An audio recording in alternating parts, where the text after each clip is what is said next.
Deputados e senadores direcionam recursos para obras e serviços em sua região. Você pode acompanhar e fiscalizar as emendas no portal Siga Brasil, no site do Congresso, no portal da Transparência do Governo Federal e na plataforma TransfereGov.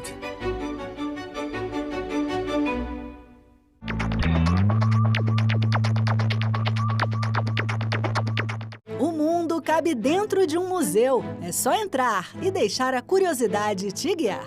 O museu é um espaço para todos, crianças, jovens, adultos e idosos. Acessível, educativo e divertido, um lugar acolhedor e cheio de descobertas. Cada visitante faz parte da história que continua sendo contada. Museus, onde o passado encontra o presente e inspira o futuro. Visite, descubra, valorize.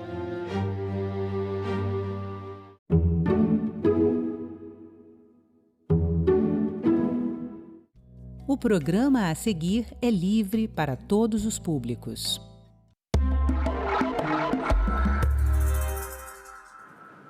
A Fiocruz, Patrimônio da Ciência e da Saúde Pública Brasileiras, completa 125 anos em 2025.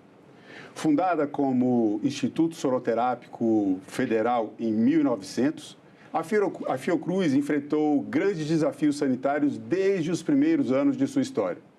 A epidemia da peste bubônica e o combate à erradicação da febre amarela foram apenas alguns dos primeiros passos dessa gigante da saúde pública nacional. Saúde é assunto de cidadania e é sobre isso que eu converso com o presidente da Fundação Oswaldo Cruz, o doutor em políticas públicas, Mário Moreira. Presidente, bem-vindo ao Cidadania, obrigado pela sua participação em nosso estúdio. Bom dia, agradeço a oportunidade, queria cumprimentar também a todos e todas que nos assistem aqui nesse momento.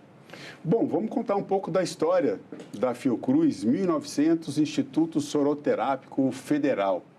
Como é que foram esses primeiros anos e esses primeiros passos, os primeiros combates, produção de vacinas? Conta pra gente um pouco do início da história da Fiocruz.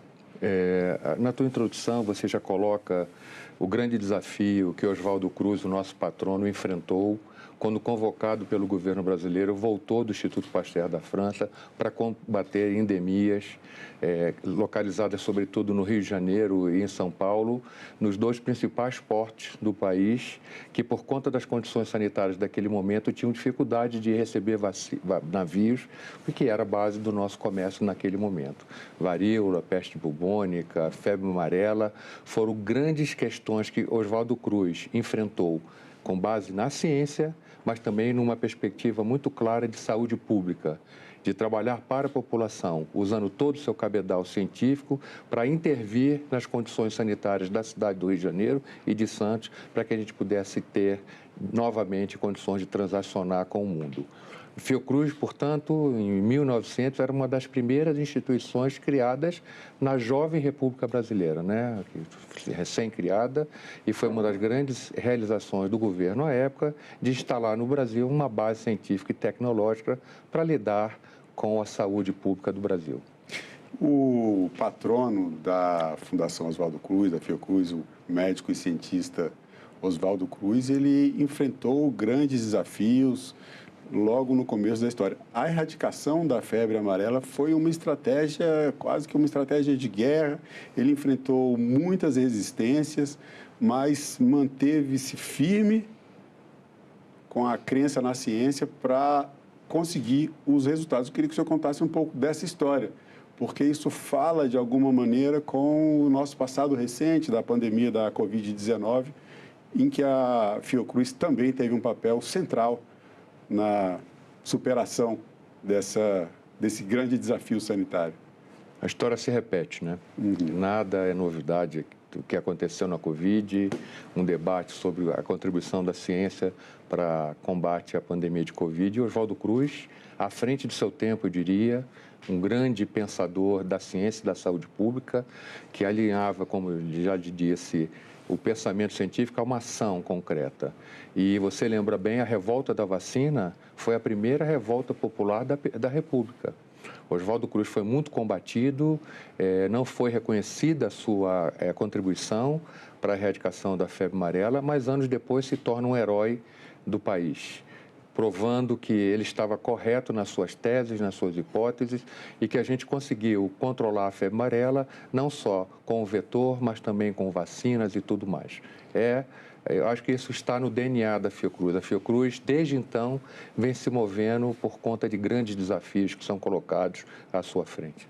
Bom, outro papel importante da Fiocruz, e inclusive nesse papel somos nomes como do patrono Oswaldo Cruz e também Sérgio Aroca, foi a reforma sanitária.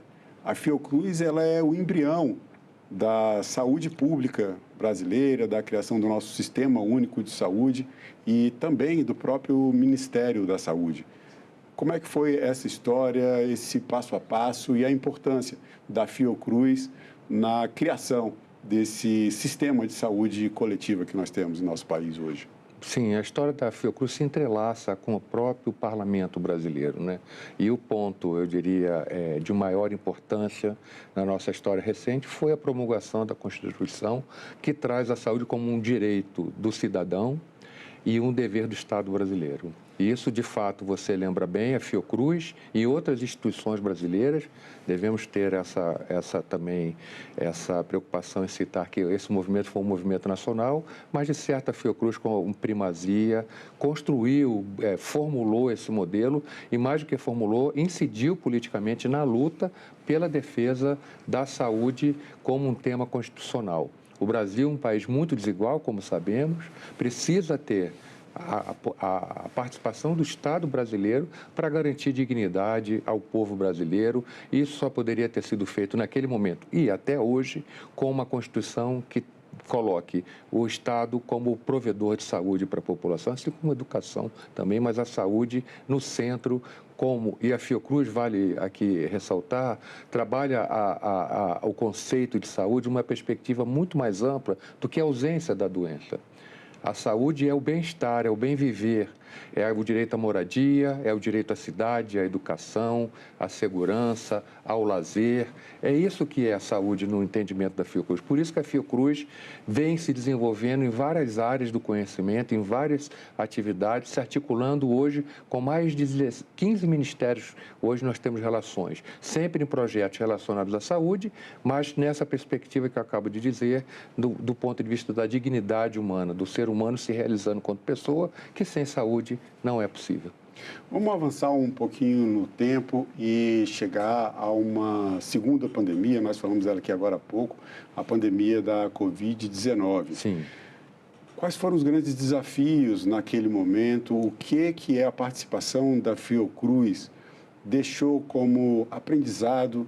Quais as lições aprendidas e os desafios que ficaram a partir da experiência da Fiocruz no enfrentamento dessa pandemia, que foi uma das mais graves da história recente, se não a mais grave, né, da nossa história recente? Sem dúvida nenhuma, foi a maior crise sanitária do nosso tempo biológico, sim, sem dúvida nenhuma, e temos várias lições. A primeira delas é que um tema como esse, da gravidade, da amplitude global que tem, não pode ser resolvido de forma fragmentada por alguns países ou alguns continentes. É uma ação global.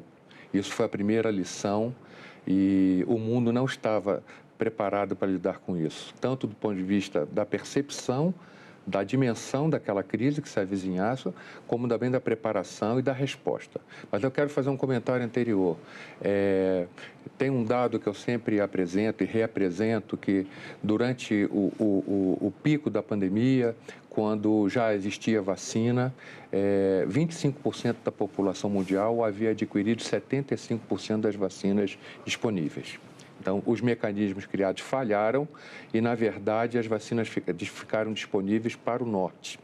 O sul ficou ao final da fila para vacinas, medicamentos, equipamentos de proteção, respiradores, analgésicos para intubação. Faltou tudo no sul global. Esse é o primeiro aprendizado. Depois eu digo para você mais tarde por que eu cito isso.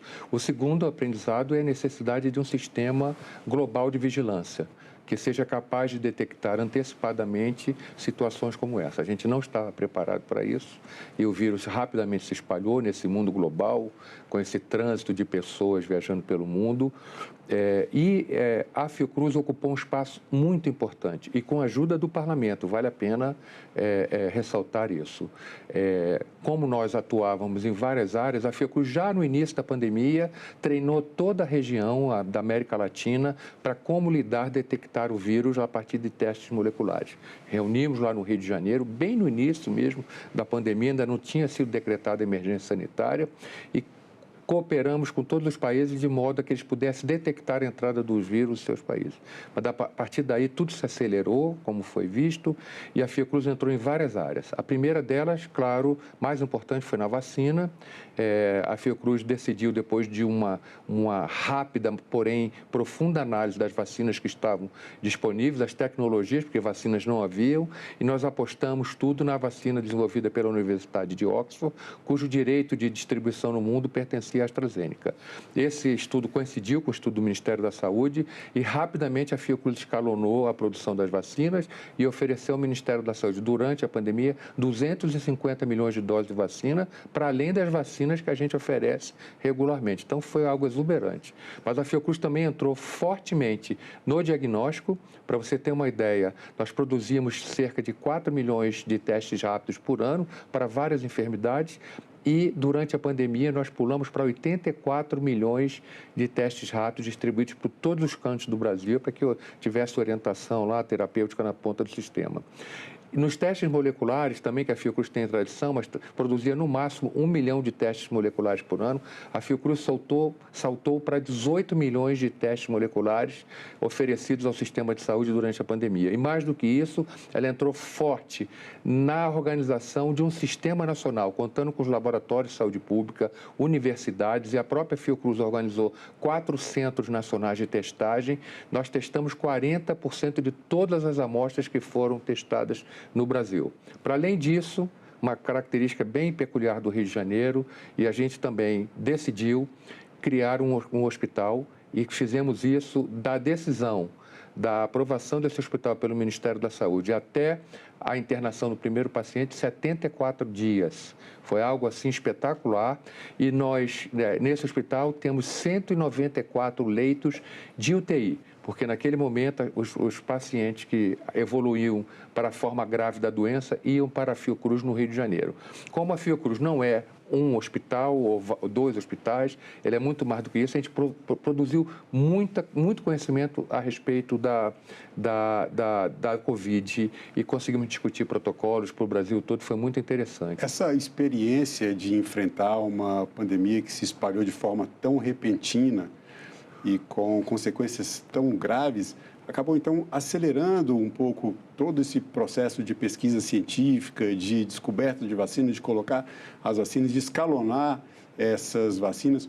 Hoje, a Fiocruz, ela estaria preparada para enfrentar uma nova pandemia ou uma nova emergência sanitária? O senhor considera que hoje ela estaria mais forte, mais preparada para um desafio como esse?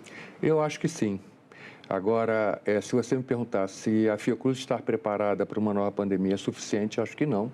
O Brasil também aprendeu, o sistema de vigilância brasileiro aprendeu, e hoje há uma discussão de como fortalecer esse sistema de vigilância. Há várias experiências pelo mundo, na Europa, nos Estados Unidos, de estruturas que possam lidar melhor com isso. O Brasil tem história, tem vocação, tem base científica e tecnológica. Eu acho que a gente pode avançar muito mais. Mas, sem dúvida nenhuma, a Fiocruz está muito melhor preparada. Eu também queria complementar, na resposta anterior, de que a Fiocruz foi fundamental na comunicação com o sistema de saúde, com os profissionais de saúde e com a população. Se há de destacar alguma coisa positiva na pandemia, foi o fato da população se interessar pela ciência. Não era, assim, surpresa estar no metrô, no ônibus, no restaurante, as pessoas discutindo antígeno, anticorpo, proteção duradoura, enfim. A população se engajou, que eu acho que é um papel da Fiocruz, que é o papel da popularização da ciência. Então, a gente tinha lá os nossos mecanismos de comunicação, todo mundo ficava, eu me lembrava do radinho, assim, que as pessoas ficavam esperando a Fiocruz se pronunciar para poder implantar ações nos estados e nos municípios. E esse é um dos pontos centrais do papel da Fiocruz na saúde. A gente associa, nós associamos a Fiocruz à saúde pública, à saúde coletiva, mas também existe esse papel que o senhor já destacou aqui de redução das desigualdades sociais e esse trabalho de comunicação, que é uma das vertentes do trabalho da Fiocruz. Agora, no discurso de posse, o senhor foi reeleito em 2024 para exercer mais um triênio à frente da Fiocruz. E no seu discurso de posse, o senhor falou sobre um momento de inflexão pelo qual passa a instituição e sobre a importância de debates para pactuar um projeto Fiocruz do futuro. Dois desafios que estão postos, que também são colocados dentro desse panorama, desses cenários aí que já vivemos e que enfrentaremos nos próximos anos. Mudanças climáticas e transição demográfica da população brasileira.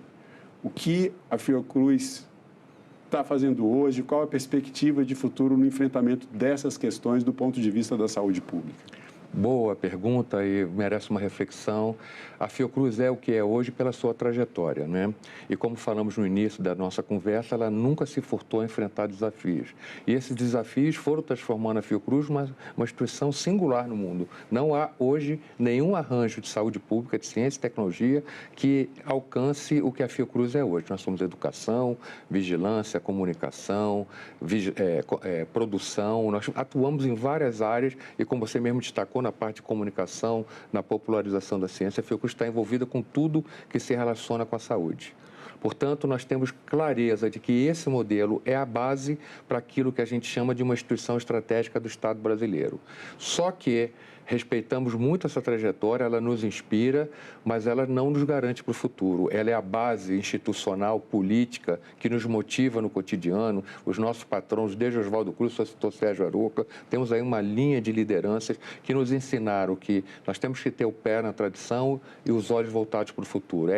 Esse é um lema nosso e nós estamos agora nesse momento de inflexão, como você falou. A Fiocruz tem desafios, nós temos uma tradição de 125 anos de pesquisar e atuar na saúde com base na nossa tradição de pesquisa, que são as doenças infecto-contagiosas. O sistema de saúde se organizou dessa forma. A Fiocruz organizou seus programas de pós-graduação, os seus programas de pesquisa biomédica, de ciências sociais, ciências humanas, com essa conjuntura, mas hoje o mundo enfrenta esses grandes desafios. A mudança climática, as mudanças climáticas incidindo fortemente no quadro epidemiológico dos países, do mundo, eu diria, e a transição demográfica, que coloca ao Brasil uma pressão espetacular. Temos as doenças infecto-contagiosas, que eu chamo as doenças do passado, que nós não conseguimos debelar ainda, estamos em curso. O governo atual tem dado grande importância a isso, com o programa Brasil Saudável, mas nós temos hoje uma população que está sendo acometida de câncer, doenças neurodegenerativas, cardiológicas, entendeu? E como é que a Fiocruz lida com isso? Nós estamos agora, nesse momento, com um fórum de discussão, de reposicionamento institucional, que chama Fórum Oswaldo Cruz, para reposicionar, fortalecer o que precisa ser fortalecido, mas reposicionar a pesquisa da Fiocruz para lidar com esses grandes desafios. Mas, ao mesmo tempo, nós temos um outro desafio. A Fiocruz é uma fundação autárquica, um modelo organizacional de meados do século passado e que hoje não gera condições institucionais, organizacionais e mesmo jurídicas para que a gente possa avançar em direção ao futuro. Temos dificuldades na lida com orçamento, dificuldades com contratação de pessoal, assim, enfim, uma série de dificuldades que esse modelo nos traz e que hoje a gente já tem um consenso de que ele não é apropriado para que a Fiocruz dê esses passos em direção ao futuro. Somos hoje, vale lembrar, que além disso tudo que a gente fala do campo de vista social, humano e biomédico, a Fiocruz é uma das principais indústrias nacionais farmacêuticas. É a maior independente. Em termos de faturamento durante a Covid, nós fomos a maior indústria farmacêutica do Brasil, chama indústria farmacêutica pública, né?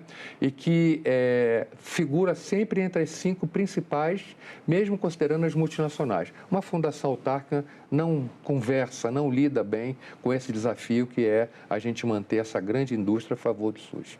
Presidente, o senhor falou sobre a importância que o diálogo entre a Fiocruz e o Parlamento teve no momento em que enfrentamos a pandemia da Covid-19, que foi um super desafio. Sim.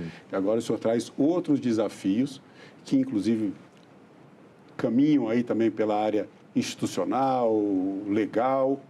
Como está hoje essa relação da Fiocruz com o Parlamento? Eu sei que o senhor tem uma novidade para trazer aqui para a gente, que em 2025 há uma iniciativa da Fiocruz para aproximar esse diálogo entre a instituição e os nossos parlamentares. O que o senhor traz de novidade para a gente hoje?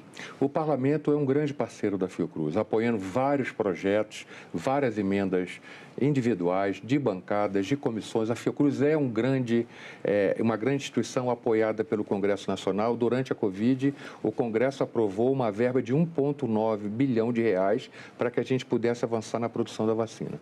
O nosso esforço nesses últimos anos é tratar dessa relação com o Congresso Nacional de uma forma mais articulada e mais organizada. Estamos avançando bastante nisso, não só na lida com as emendas, que é importante, mas eu acho que a nossa relação com o Congresso Nacional é de outro nível, de outro patamar. Com o que você fala da novidade, a Fiocruz está produzindo agora informações que possam retornar de forma organizada aos parlamentares, dando conta do que a gente tem feito com o apoio do Congresso Nacional. Muito importante. Hoje estaremos distribuindo durante a solenidade e isso passa a ser uma comunicação constante com o parlamentar e com o Congresso, sabendo o quanto ele está ajudando a Fiocruz a desenvolver suas atividades. Mas a outra questão, e você já me provoca a refletir sobre isso, porque a gente está discutindo sobre essa instituição estratégica do Estado brasileiro, ela vai passar pelo parlamento, eu não tenho dúvida nenhuma. A construção de um novo modelo organizacional para a Fiocruz vai passar pelo parlamento. Hoje essa discussão está acontecendo em duas dimensões. Dentro da Fiocruz, que tem uma tradição democrática de debater as questões estratégicas relacionadas ao seu futuro, então estamos agora em processo congressual, a Fiocruz possui um congresso interno, vamos discutir isso até o final do ano e colocar nas mãos do governo uma proposta institucional. Ao mesmo tempo, o Ministério da Saúde, a Advocacia Geral da União, o Ministério da Gestão e Inovação do Serviço Público estão também trabalhando nesse processo, em paralelo, buscando no cardápio da administração pública aquilo que mais se adequaria aos interesses e às necessidades da Fiocruz. Em um determinado ponto, essas duas iniciativas vão se conciliar e a proposta é que o governo apresente ao Congresso Nacional uma proposta um projeto de lei para que a gente possa atualizar o modelo jurídico da Fiocruz. Essa é a nossa expectativa e eu contarei muito com o Parlamento, não tenho dúvida nenhuma, no diálogo individual com os deputados e senadores, mas também no bloco da saúde, que aqui é um bloco muito forte, para que eles possam compreender as necessidades da Fiocruz e o seu potencial que pode ser atingido com condições organizacionais mais adequadas. O Sistema Único de Saúde brasileiro é uma referência internacional em saúde pública, é um dos maiores sistemas do mundo, se não o maior. E conta com forte apoio da opinião pública. A opinião pública brasileira é muito favorável ao papel do Estado no serviço, na prestação desse serviço de oferecer a saúde pública para a população. Qual foi o papel da Fiocruz nessa formação da opinião pública brasileira em favor de um sistema único de saúde público e universal?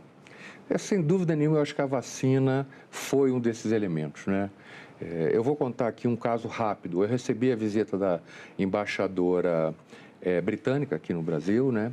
E ela teve um problema de saúde sério, ela contraiu dengue e evoluiu para uma hepatite fulminante. Ela teve que fazer um transplante de fígado no Brasil e o fez. E você sabe que transplante aqui no Brasil é SUS puro, né? Assim, é ele que organiza toda a disponibilidade, o banco da disponibilidade dos órgãos para serem transplantados, o controle de qualidade, os testes que são feitos para isso. E ela me fez a seguinte observação há cerca de um mês. Eu sei que o NHS, o sistema inglês, foi a grande referência para a construção do Sistema Único de Saúde, mas eu acho que hoje o NHS tem que vir aqui ver o que o SUS está fazendo. Então, isso nos enche de orgulho, né? Não só pelas atividades da Fiocruz, mas porque o Sistema Único de Saúde. Ontem à noite eu tive contato com algumas pesquisas qualitativas que foram apresentadas no Ministério da Saúde e é impressionante. A gente teve uma queda na pandemia e por outras questões que aconteceram durante a pandemia, mas hoje o Sistema de Saúde volta a ser reconhecido pela população brasileira. 3/4 da população brasileira, no mínimo, acreditam e confiam no Sistema Único de Saúde. Então, é um dado muito importante. A Fiocruz, como sempre esteve envolvida, ela própria foi o programa de imunização brasileiro, foi ela que conduziu durante muito tempo até a criação do PNI. A gente não só produzia as vacinas, mas como comprava as vacinas. Temos 2 grandes hospitais que têm amplitude nacional. O Instituto Fernandes Figueira, que cuida da saúde da mulher, da criança e do adolescente. O Instituto Evandro Chagas, que é o Instituto Nacional de Infectologia, que tem capilaridade pelo Brasil todo. Temos 49 programas de pós-graduação. Então, o número de alunos que estão espalhados pelo Brasil hoje em posições-chave são os nossos diplomatas da saúde pública. O senhor trazendo esses dados, me vem à mente que essa formação da opinião pública é uma característica da educação também que a Fiocruz dá, e a melhor forma de educar é pelo exemplo, né? Então, acho que com esse exemplo que a Fiocruz dá, materializando todo o seu trabalho à frente da saúde pública, é o maior vetor dessa formação da opinião pública brasileira. Agora, como toda instituição, a Fiocruz tem missão, visão, valores. E dentre os valores centrais da Fiocruz está o direito à saúde e a cidadania ampla. E para o senhor, presidente, o que é cidadania? Cidadania, para mim e para a Fiocruz, eu sou aqui um tradutor da nossa missão, dos nossos valores, é a dignidade humana. É o direito à vida plena, onde as pessoas possam se desenvolver como pessoas e ter uma vida digna. E para ter isso, como eu lhe disse, nós temos que ter um conjunto de políticas públicas, de condições de viver que o Estado tem que prover. Moradia, educação, direito ao lazer, direito à cidade, enfim, direito à saúde pública, que é uma questão contemporânea que tem interferido muito na saúde das pessoas. É nisso que a Fiocruz acredita, é na ciência, na saúde para uma vida digna. É esse que é a mensagem que eu gostaria de deixar aqui como mensagem final para essa excelente conversa que estamos tendo. Bom, presidente Mário Moreira, eu agradeço mais uma vez a sua participação em nosso programa. Obrigado pela entrevista. Muito obrigado a todos e todas que nos escutaram aqui também. E eu agradeço também a você que acompanha a programação da TV Senado. Assine o canal da TV Senado no YouTube, ative as notificações e acompanhe toda a produção do Poder Legislativo diretamente da fonte. Na TV Senado, democracia é todo dia.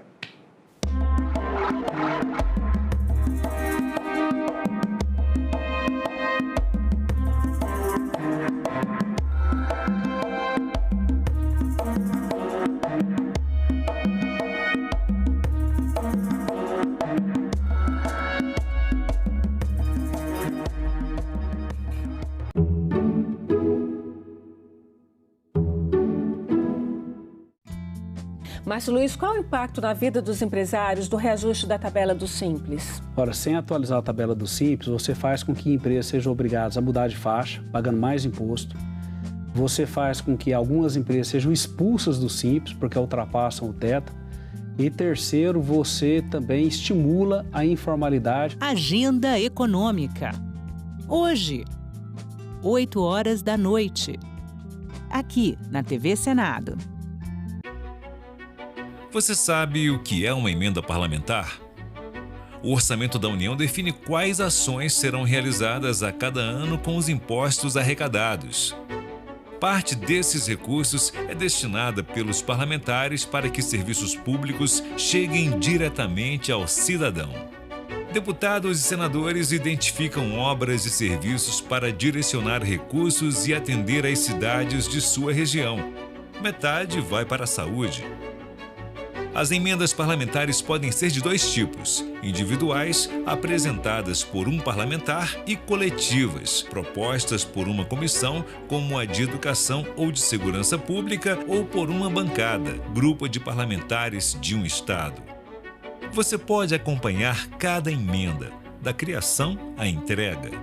O Siga Brasil é uma ferramenta desenvolvida pelo Senado para dar transparência ao orçamento. Assim você pode saber quem enviou os recursos, quem recebeu e o que vai ser feito com ele. Você também pode fiscalizar as emendas no site do Congresso, no portal da Transparência do Governo Federal e na plataforma TransfereGov. Acompanhe e fiscalize. Em caso de denúncias, procure o Ministério Público ou os órgãos de controle. Para saber mais, acesse o QR Code. Você sabe o que é biometria? É uma tecnologia que reconhece pessoas a partir de traços únicos, como as linhas do rosto e a impressão digital. A biometria é uma forma segura de identificação. Por isso, desde 2008, a Justiça Eleitoral faz o cadastramento biométrico. E você, já fez? Hoje, mais de 100 milhões de eleitoras e eleitores podem usar as digitais para votar na urna eletrônica. E tem mais. Com a biometria registrada, sua foto aparece no e-título e você pode usar como documento oficial na hora do voto. O cadastro da biometria é gratuito e só pode ser feito presencialmente. Procure o cartório eleitoral ou acesse o site do Tribunal Regional Eleitoral de seu estado para fazer o agendamento. Biometria é mais proteção para você e para o seu voto.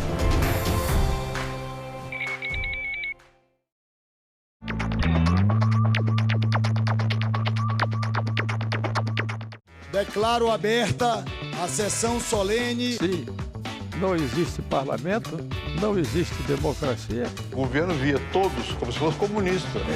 A fila não para de crescer para a passagem da revista lá na esplanada dos ministérios. Deve ser sempre lembrado o que foi dito por Ulisses Guimarães. Traidor da Constituição é traidor da pátria.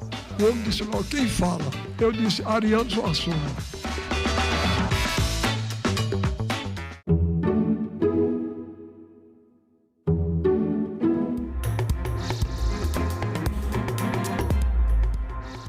Bom dia, hoje é terça-feira, 24 de fevereiro. O Senado Notícias está no ar.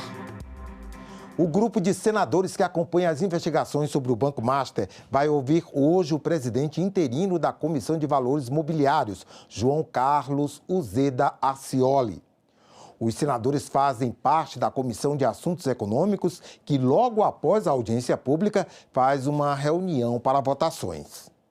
Os senadores devem analisar projeto que prevê a regulamentação da profissão de cuidador. Há 3 propostas que tramitam de forma conjunta e que criam regras para a atuação de cuidadores de pessoas idosas, crianças, pessoas com deficiência e pessoas com doenças raras. Os textos estabelecem direitos, deveres e critérios para o exercício da atividade.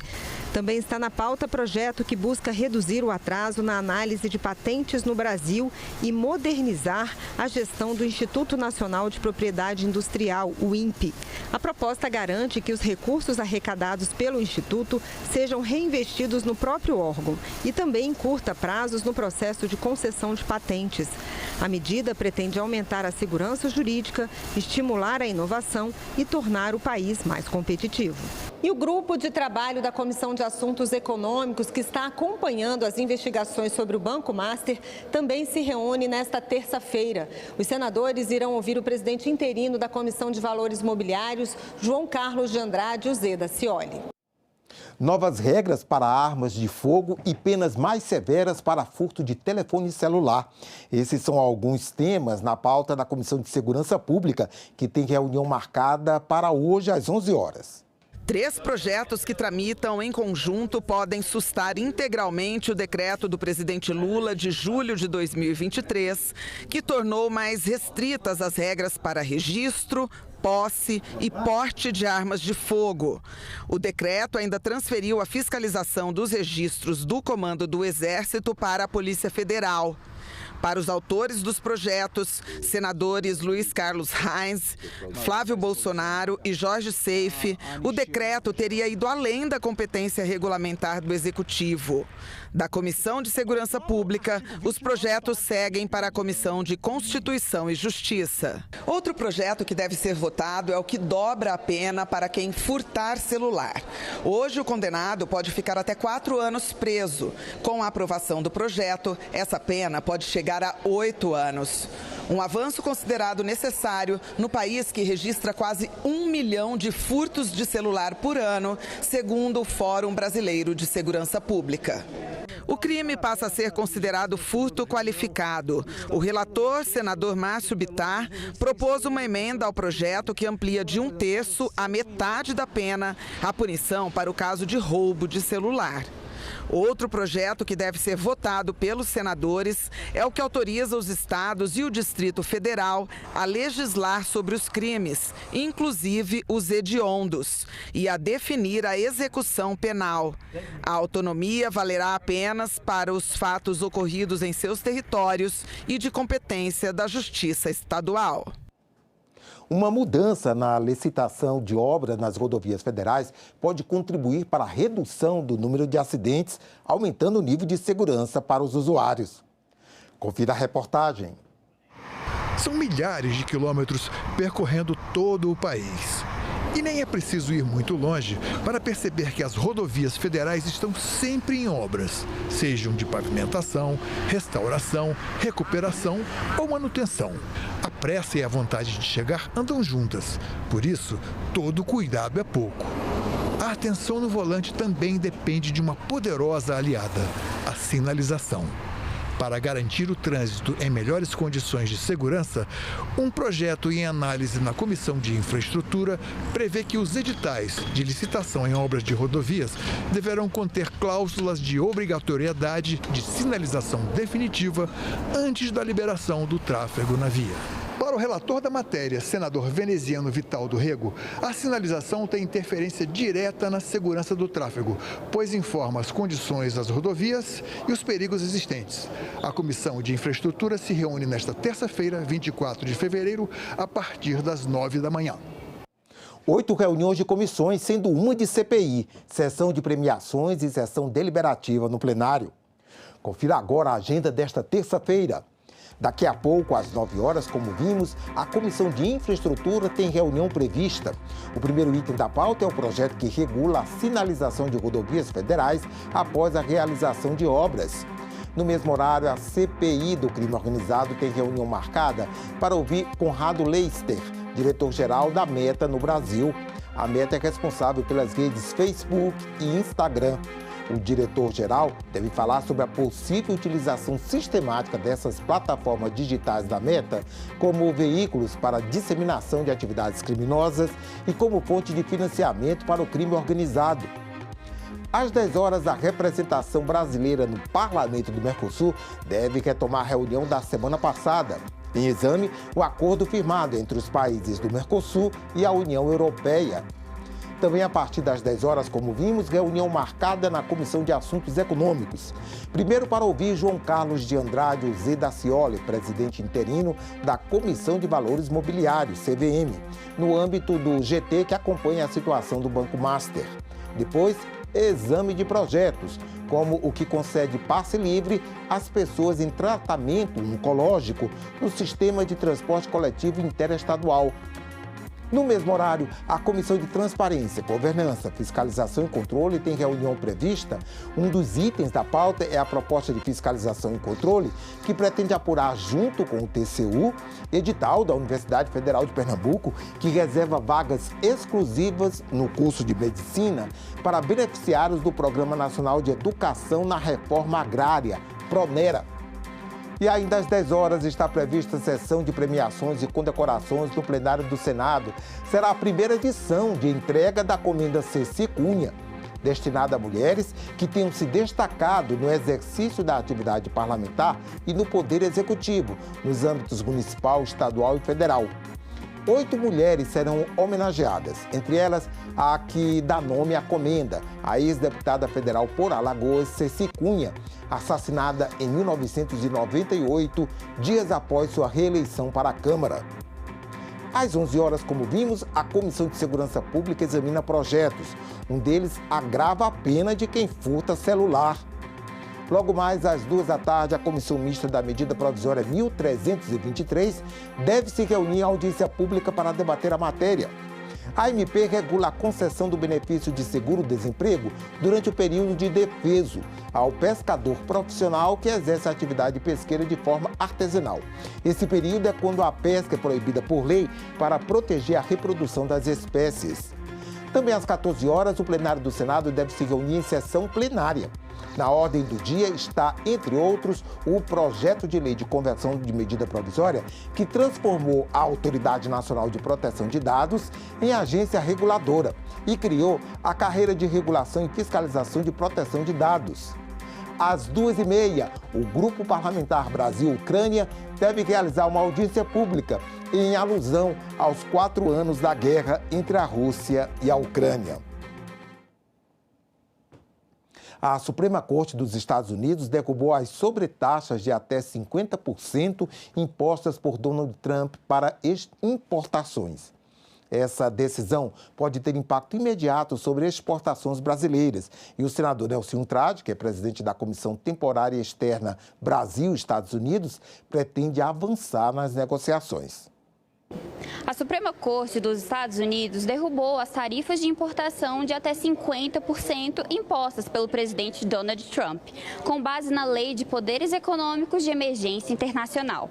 Para alguns produtos, como aço, alumínio, automóveis, madeira e autopeças, as tarifas ainda continuam em vigor. Ano passado, com o anúncio do tarifaço, o Senado criou a Comissão Temporária Externa Brasil e Estados Unidos para acompanhar o tema e debater com os parlamentares dos dois países os impactos das sobretaxas. O senador Nelson Trade, presidente da comissão, destacou a importância de continuar o debate entre os países. Nós temos que retomar o diálogo com o Congresso americano no sentido de promover o entendimento de que essa é uma medida que vai ser ruim não só para o Brasil, como também para os Estados Unidos. Durante o depoimento à CPMI do INSS, Ingrid Moraes Santos, esposa do assessor do presidente da Conafer, admitiu ser sócia nas empresas do marido, Cícero Marcelino. Apesar de confirmar o seu nome como administradora das empresas, Ingrid afirmou que desconhecia as movimentações financeiras. Ingrid Pekinskene compareceu à CPMI do INSS como depoente porque seu nome consta como sócia e proprietária das empresas de seu marido, Cícero Marcelino, operador e assessor do presidente da Conafer, alvo de investigações da Polícia Federal por descontos indevidos em benefícios do INSS. Apesar de confirmar à CPMI a sociedade nas empresas do marido, Ingrid alegou não conhecer as atividades empresariais, nem as transações financeiras e comerciais. A senhora sabe dizer quais empresas a senhora é sócia administradora? Sei, as que estão no... Pronto, já melhorou. IBC Prudente Administrativo, a senhora faz parte dela? Acredito que sim. Ela movimentou 63 milhões de reais, quase 64 milhões de reais. Através dela, também foi paga propina a vários agentes públicos. A senhora tinha acesso a essa conta? Não. A senhora, em alguma vez, assinou algum documento relacionado à transferência de valores? Não. Não? Transferência de valores, não. Não. A senhora foi quem abriu a conta dela em banco? Meu esposo levava bastante papéis para eu assinar e como eu confiava nele, eu assinava e ficava em casa. Questionada sobre as atividades que as empresas promoviam, Ingrid usou o direito ao silêncio. A senhora recebeu aqui mais de 150 milhões de reais. A senhora é administradora. A senhora já viu alguma prestação de serviço ou fornecimento de material por essas empresas? Eu não tinha conhecimento de valores, do que entrava, do que saía. A pergunta é, a senhora como proprietária dessas empresas, já viu alguma prestação de serviço por meio delas ou fornecimento de material? Eu vou exercer meu direito de ficar em silêncio. A depoente voltou a enfatizar que, apesar de constar como administradora de algumas empresas, não sabia sobre as movimentações financeiras. Desses mais de 150 milhões de reais, quantos foram movimentados pela senhora? Não sei dizer, quem geria era meu esposo. A senhora nunca movimentou recurso, então? Não, só quando ele pedia para fazer algum tipo de pagamento, mas era bem quando ele não conseguia fazer mesmo. E a senhora recorda algum pagamento que fez? Não. Não? O presidente da CPMI do INSS, senador Carlos Viana, confirmou ontem que vai pedir ao Supremo Tribunal Federal a prorrogação dos trabalhos da CPMI por mais 60 dias, para garantir a continuidade dos trabalhos. Eu, juntamente com outros parlamentares, recorreremos ao Supremo para que a CPMI seja prorrogada no prazo estipulado das assinaturas que nós temos, já que, por legislação, nós temos o direito de que ela permaneça por pelo menos mais 60 dias. E o caso do Banco Master está sendo alvo de outra frente de investigação no Senado, a CPI do crime organizado. Na quarta-feira, a comissão pode votar a convocação de Daniel Porcaro e o convite aos ministros do Supremo Tribunal Federal, Dias Toffoli e Alexandre de Moraes.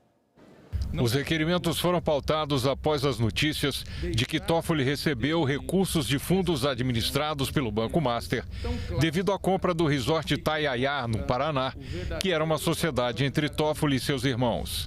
Toffoli já deixou a relatoria do caso Master. A reunião da CPI do crime organizado está marcada para quarta-feira, 25, e tem outros requerimentos relacionados com o Master, que foi liquidado pelo Banco Central. Há requerimentos de convocação de José Carlos e José Eugênio Toffoli, irmãos do ministro do STF e sócios do empreendimento. Outro requerimento pede a quebra de sigilos bancário, fiscal e telefônico da Marit, empresa criada pelos Toffoli para gerir o resort. Há também convite ao ministro Alexandre de Moraes e convocação da mulher dele, Viviane Bassi, para que esclareçam o contrato do escritório de advocacia de Viviane com o Master. Na reunião de quarta-feira, a CPI do crime organizado pode votar ainda a convocação do dono do Master, o banqueiro Daniel Porcaro. Crianças superdotadas ou com altas habilidades não estão recebendo um tratamento adequado nas escolas brasileiras. O assunto foi discutido ontem em audiência pública conjunta das comissões de Educação e de Direitos Humanos. São consideradas superdotadas ou com altas habilidades crianças e adolescentes que apresentam desempenho acima da média em uma ou mais áreas de conhecimento, quando comparadas a estudantes da mesma faixa etária. São crianças como Rafael, de 11 anos, que inventou uma fórmula matemática validada por doutores em matemática da Universidade de Brasília. O Rafael ficou durante 2 horas em uma sabatina com 2 professores doutores, o professor Augusto, o professor Rui e o professor Igor, que são do Departamento de Matemática da UNB. Eles ficaram impressionados, ficaram chocados e disseram: mãe, o que é isso? Eu falei, eu preciso que vocês me digam, tá tudo certo? Eles falaram, sim, deu muito certo. O Rafael, ele já foi notícia, né? Se a gente pesquisar aí no Google, a gente vai encontrar Rafael Kessler, a fórmula de Kessler. Mas ele gosta que a gente mencione também as outras coisas que ele tem muita paixão. Ele gosta demais de programar, né? De inventar jogos. Ele já é fluente em língua estrangeira, gente. Ele já fala inglês de forma fluente. Ou Davi, que aos 6 anos está no 3º ano do ensino fundamental. Davi tem mais de 3,6 milhões de seguidores em um canal que aborda curiosidades sobre o corpo humano e dá dicas de saúde. Crianças que encantam pelo potencial, mas que vivem desafios nem sempre compreendidos. Quando se trata de superdotação, é um assunto sério, tá? Então, que vocês tenham uma noção aí do que é ser superdotado. É um misto de emoções. Isso acontece porque o nosso cérebro pensa rápido demais. Isso é muito desafiador, porque o nosso cérebro, ele quer assimilar tudo ao mesmo tempo e ele pensa rápido demais. Atualmente não existem dados reais sobre o número de crianças e adolescentes com altas habilidades no país. A falta de identificação acaba provocando muito sofrimento. Como explicar que continuemos convivendo com níveis baixos de identificação? E se esta é a abordagem que predomina, que fatores históricos, conceituais, institucionais mantêm milhões de estudantes invisíveis, privados de atendimento adequado, perpetuando uma subnotificação que tem atravessado gerações? Estamos hoje diante de uma das maiores subnotificações educacionais existentes. Mas esses números, eles não representam apenas estatísticas. Eles mostram a produção, a proporção do sofrimento emocional, níveis de ansiedade, depressão existencial, comportamentos autolesivos e, em casos extremos, até o risco de suicídio. Especialistas ouvidos na audiência pública falaram dos desafios de ter uma escola que seja inclusiva esteja preparada para lidar com essas crianças e adolescentes. Uma educação de qualidade para altas habilidades não é só dar mais conteúdo, nem só adiantar série de uma forma automática, mas é, ao mesmo tempo, fortalecer as áreas fortes com enriquecimento, com aprofundamento, com oportunidades avançadas, com mentorias. E apoiar as áreas frágeis, por exemplo, as funções executivas, autorregulação, escrita, organização, habilidades sociais. Muitas vezes o atendimento ele foca apenas o quê? No desenvolvimento intelectual, né? Então é importante também lembrar que esse indivíduo também nós temos que nos preocupar com a dimensão social, com a dimensão emocional do seu desenvolvimento. A ausência de políticas públicas adequadas para pessoas com altas habilidades e superdotação pode resultar em evasão escolar, desmotivação, sofrimento psíquico, subaproveitamento de talentos e desigualdades educacionais persistentes. Os especialistas concordam também que, com políticas públicas adequadas, crianças e adolescentes de todo o país, que hoje estão invisíveis, poderão ter sonhos, como Davi. Gente, eu tinha um sonho. Eu tenho um sonho de ser cardiologista para salvar vidas, porque esse é o meu propósito, porque ser médico não é um sonho, é um propósito da nossa vida. Que bacana, né? Nós ficamos por aqui. Você pode rever as reportagens desta edição na nossa página na internet, senado.leg.br/TV. Obrigado pela companhia. Continue sintonizado aqui na TV Senado.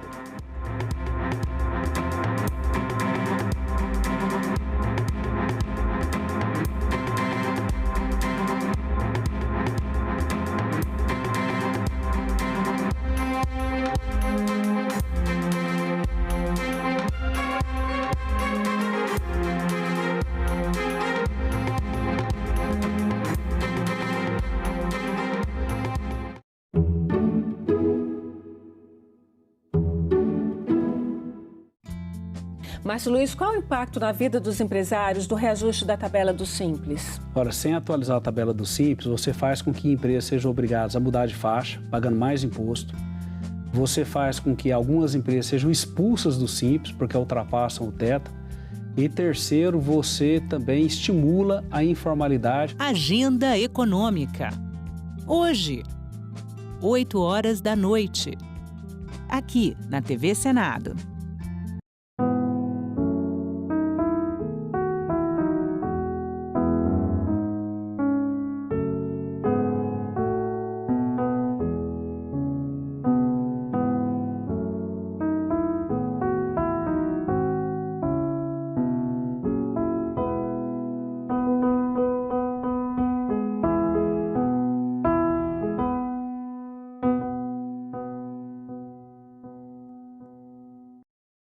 Havendo o número regimental, declaro aberta a 64ª reunião extraordinária da Comissão de Assuntos Sociais da Terceira. A CAS, Comissão de Assuntos Sociais, é uma das comissões mais importantes aqui do Senado Federal.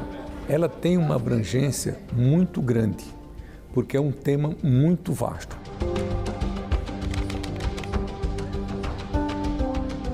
Tudo que é questão de saúde, tudo que é questão de assistência social, de previdência, de questão trabalhista, de emprego, tudo passa aqui na nossa comissão. A nossa missão Precipo aqui dá atenção a essas questões sociais, ou seja, todos os projetos de lei que vêm aqui para a nossa comissão. E a gente dá celeridade, procura aprovar no mais rapidamente possível para que esses benefícios possam chegar de maneira mais efetiva. Sim, 11, nenhum não, nenhuma abstenção. O projeto foi aprovado. Bom, eu sou um velho político, né? Porque já estou nessa caminhada há 43 anos. Estou concluindo aqui o meu primeiro mandato de senador, sou professor universitário, sou médico de formação, sou psiquiatra, fui ministro da Saúde. E eu entendo que a missão como homens públicos é lutarmos para diminuir essa grande desigualdade social que nós temos. Então, o nosso legado aqui é no final da minha presidência, que eu poder olhar assim, bom, fizemos um bom trabalho em favor da saúde, do emprego, da assistência social, da previdência do nosso país.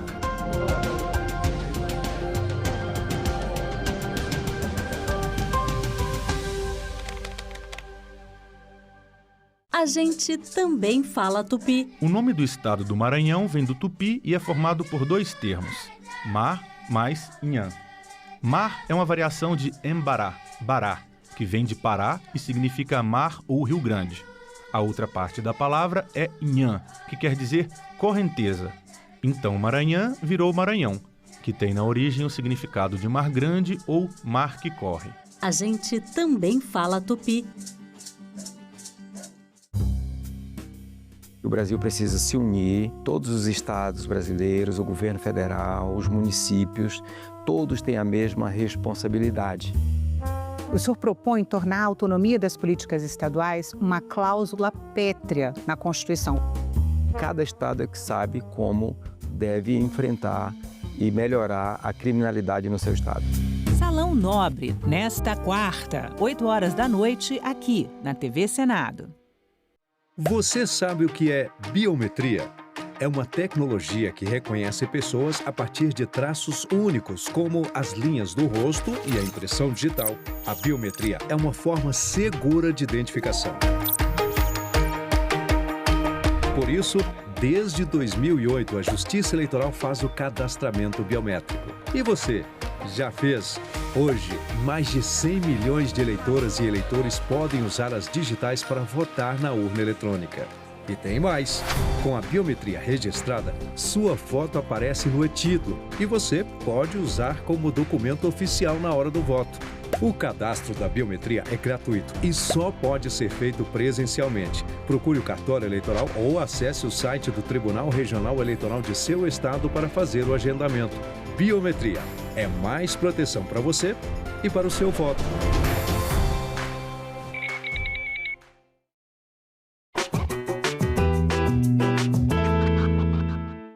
A primeira rádio brasileira foi a Rádio Sociedade, fundada em 1923 pelo médico e escritor Edgar Roquete Pinto, num galpão improvisado no centro do Rio de Janeiro. Os primeiros programas eram feitos pelo próprio Roquete Pinto e seus amigos da Academia Brasileira de Ciências, que tocavam músicas, recitavam poesias e comentavam as notícias do dia. Mas as pessoas logo perceberam que o rádio era também um forte instrumento político. Assim como Hitler na Alemanha, Mussolini na Itália e Roosevelt nos Estados Unidos, Getúlio Vargas usava o rádio como propaganda de seu governo. Em 1936, os aparelhos de rádio podiam ser comprados facilmente nas lojas, e o comércio descobria nos anúncios um meio fantástico para vender seus produtos.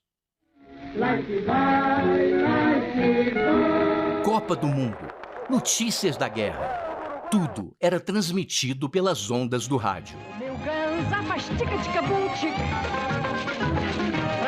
Os programas de auditório da Rádio Nacional, uma empresa privada, eram campeões de audiência e os artistas mais famosos passavam por lá. Nós somos as cantoras do rádio, levamos a vida a cantar. Diante de tamanho sucesso, o presidente Vargas estatizou a rádio, mas deixou a publicidade correr solta e investir na programação. Na sua casa tem barata, não vou lá. Na sua casa tem mosquito, não vou lá. Quem sabe o mal que se esconde nos corações humanos? O Sombra sabe. As radionovelas eram transmitidas ao vivo e viraram uma verdadeira febre. O Direito de Nascer ficou por mais de 3 anos no ar. Balança, mas não cai. Humorísticos como Balança, mas não cai marcaram uma época, enquanto programas jornalísticos como Repórter Esso revolucionaram a forma de apresentar as notícias. E atenção, informa o seu Repórter Esso. Os Estados Unidos lançaram hoje sua primeira bomba atômica sobre a cidade japonesa de Hiroshima.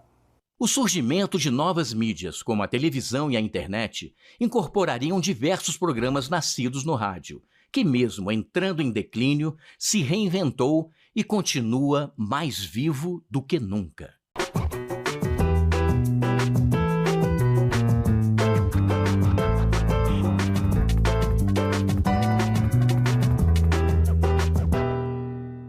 A importância da ciência, eu gostaria de dizer que ela é importante para a conservação da vida. Eu acho que o maior desafio que nós temos, vocês também, é realmente a popularização da ciência. Ela hoje é um instrumento de soberania, de desenvolvimento, de combate à pobreza e mais, de sobrevivência.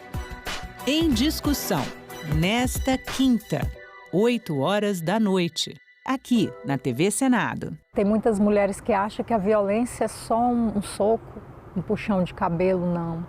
Ela se mostra de várias formas.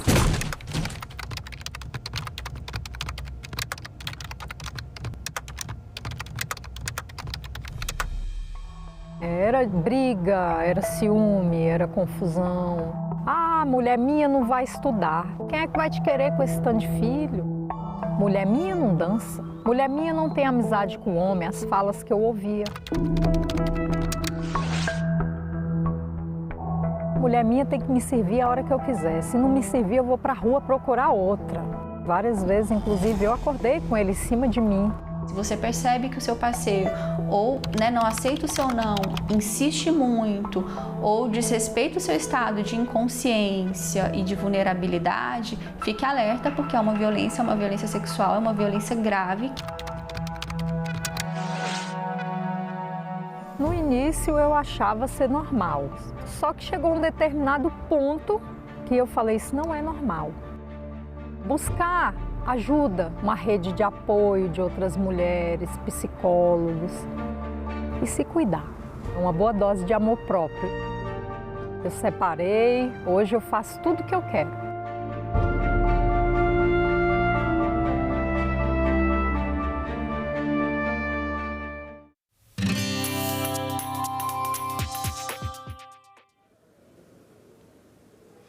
Olá, eu sou a Carla Benevides e este é o programa Argumento. O fim da escala 6x1, que são 6 dias de trabalho para 1 de descanso, é uma das prioridades do governo federal. Aqui no Congresso, projetos nesse sentido também ganham força, tanto na Câmara dos Deputados quanto no Senado. Aqui conosco no estúdio está o senador Rogério Carvalho, que é o relator de um projeto que trata desse tema e que já foi aprovado pela Comissão de Constituição e Justiça do Senado e é de autoria do senador Paulo Paim. Senador, muito obrigada pela sua presença. Bom estar aqui, Carla. Senador, esse projeto está avançando em várias frentes, né? O presidente da Câmara já sinalizou uma comissão especial para colocar esse projeto em debate, o governo federal pretende enviar também uma proposta, mas aqui no Senado a proposta que o senhor relata é, de certa forma, uma das mais avançadas, o projeto que está mais avançado.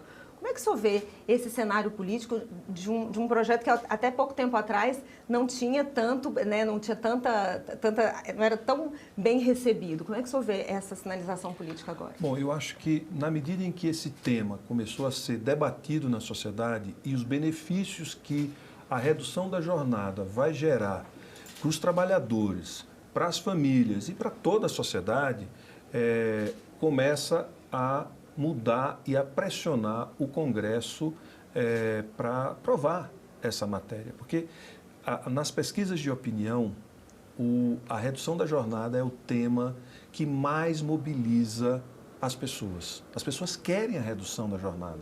Então, isso acaba interferindo e influenciando a posição de vários parlamentares e dos presidentes das casas. Então, aqui no Senado, no ano passado, no final do ano, nós aprovamos na Comissão de Constituição e Justiça. Tivemos um voto contra, né? E eu espero que no primeiro semestre a gente possa levar esse benefício a 38 milhões de trabalhadores e trabalhadoras do Brasil e 120 milhões de brasileiros que serão beneficiados com a redução da jornada, direta e indiretamente, e ainda com o benefício de não ter redução de salário.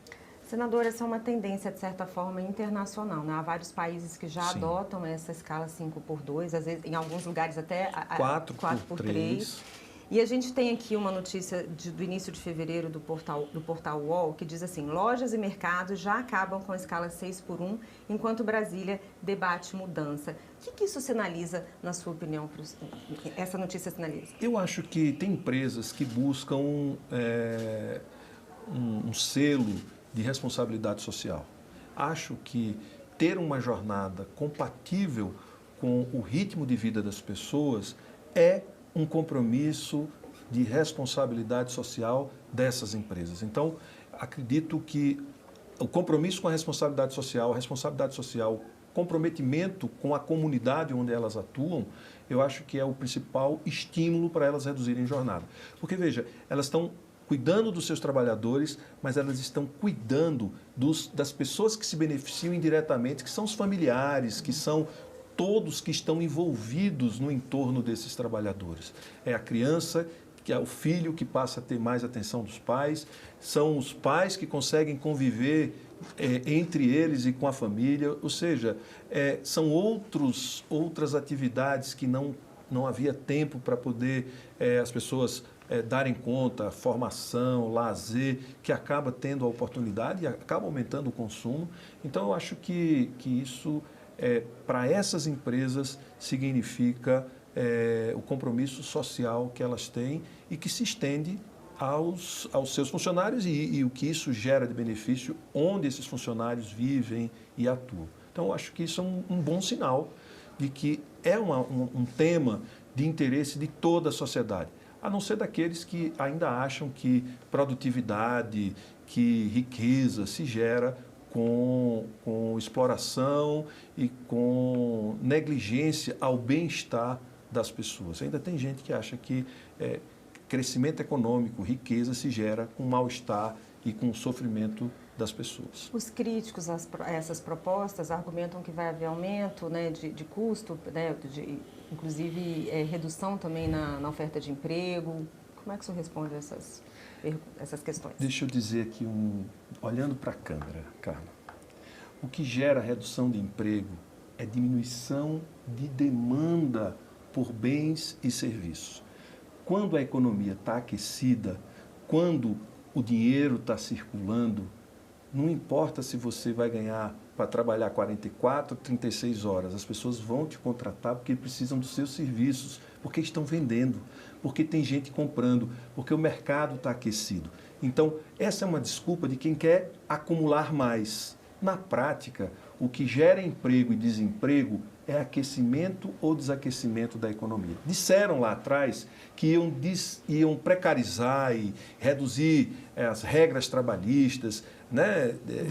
Diminuir as exigências para a contratação, que isso geraria emprego. Isso não gerou emprego, isso aumentou. No período em que isso foi feito, aumentou o desemprego. Sabe por que aumentou o desemprego?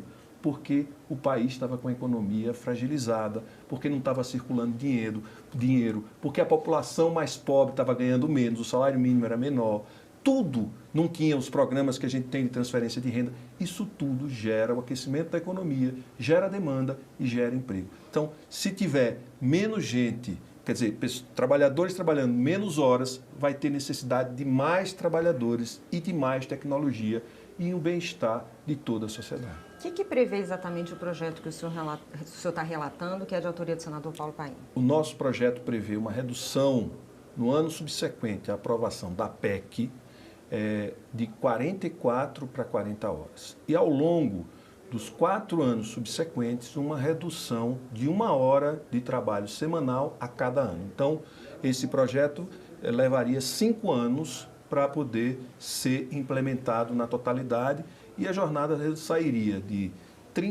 44 para 36 horas semanais sem redução de salário.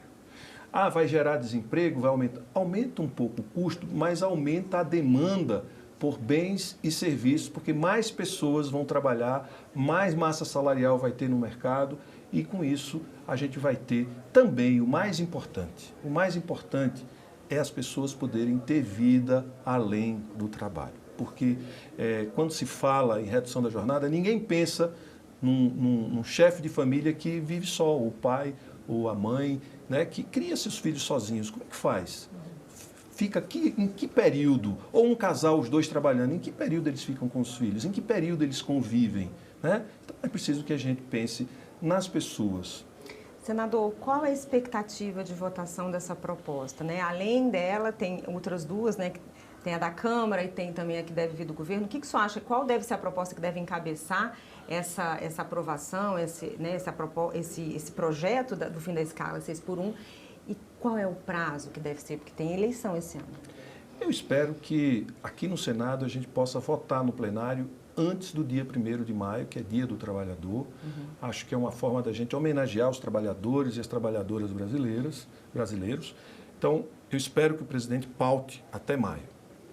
Qual a proposta que vai ser definitivamente aprovada pelas duas casas vai depender muito da mobilização da sociedade.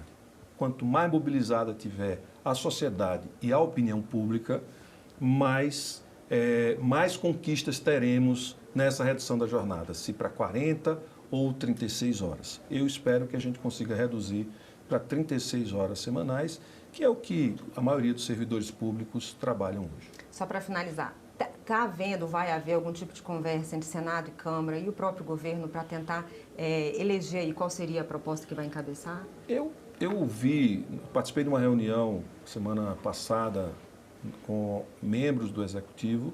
Como existem várias iniciativas, pode ser que o governo mande um projeto de lei e aí com necessidade de menos votos para aprovar, certo? Que traga todas essas propostas num projeto de lei em regime de urgência. Talvez esse seja o caminho mais fácil para a gente aprovar a redução da jornada de trabalho no Brasil e dar um presente que talvez não, com certeza vai ser o evento mais relevante na vida dos brasileiros e brasileiras, que é a redução da jornada de trabalho. Senador, muito obrigada pela sua presença mais uma vez e pelos seus esclarecimentos. Obrigado. E eu agradeço a você também que nos assistiu. Se você quiser rever essa entrevista, é só acessar o nosso site, senado.leg.br/tv ou o nosso canal no YouTube. Obrigada pela sua companhia e até o próximo argumento.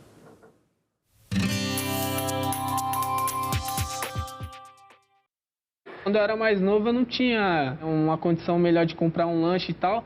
E a gente ia pra passear, assim, final de semana. E eu sempre percebia, assim, olhares diferentes do segurança tal. Às vezes passava um rádio pro outro segurança tal, pra ficar de olho na gente, entendeu? Então eu vi, assim, meio que um tratamento diferente com a gente. Senadoc, neste sábado, 9 horas da noite, aqui na TV Senado.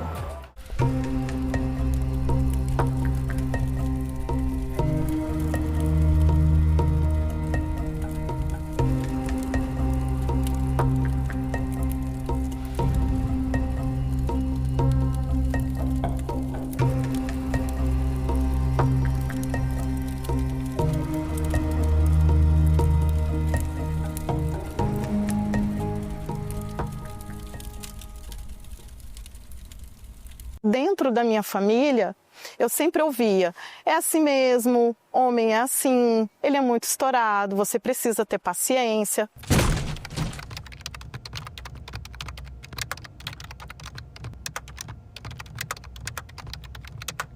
Ele me colocava numa situação de duvidar de mim mesma. Falava muito mal de mim, me chamava de descontrolada. Eu guardava uma comida na geladeira, ele tirava. Eu falava, gente, mas eu guardei na geladeira. Não, você tá louca. Ele vendeu o meu carro, me obrigou a vender para pagar uma dívida dele. E era sempre nas ameaças. Se você não fizer isso, eu me separo de você. E eu tinha uma dependência emocional muito grande. Aos finais de semana ele saía e me trancava na chave, levava cartão, dinheiro. A partir do momento que o seu parceiro, né, o seu companheiro ou algum familiar tenta te vulnerabilizar, tirando a sua autonomia financeira, isso é uma maneira de te enfraquecer.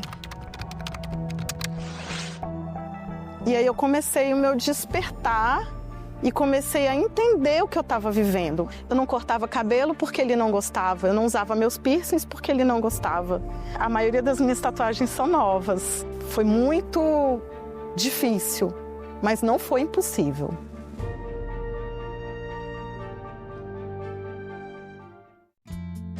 Márcio Luiz, qual é o impacto na vida dos empresários do reajuste da tabela do Simples? Ora, sem atualizar a tabela do Simples, você faz com que empresas sejam obrigadas a mudar de faixa, pagando mais imposto. Você faz com que algumas empresas sejam expulsas do Simples, porque ultrapassam o teto. E terceiro, você também estimula a informalidade. Agenda Econômica. Hoje, 20h, aqui na TV Senado. Você sabe o que é biometria? É uma tecnologia que reconhece pessoas a partir de traços únicos, como as linhas do rosto e a impressão digital. A biometria é uma forma segura de identificação. Por isso, desde 2008, a Justiça Eleitoral faz o cadastramento biométrico. E você, já fez? Hoje, mais de 100 milhões de eleitoras e eleitores podem usar as digitais para votar na urna eletrônica. E tem mais. Com a biometria registrada, sua foto aparece no e-título e você pode usar como documento oficial na hora do voto. O cadastro da biometria é gratuito e só pode ser feito presencialmente. Procure o cartório eleitoral ou acesse o site do Tribunal Regional Eleitoral de seu estado para fazer o agendamento. Biometria é mais proteção para você e para o seu voto. O mundo cabe dentro de um museu. É só entrar e deixar a curiosidade te guiar. Pinturas, esculturas, traços e cores que atravessam séculos e que contam histórias. Cada obra é uma janela aberta para outras épocas, outros olhares e outras culturas. A arte não tem tempo, ela vive e está exposta. Museus, onde o passado encontra o presente e inspira o futuro. Visite, descubra, valorize.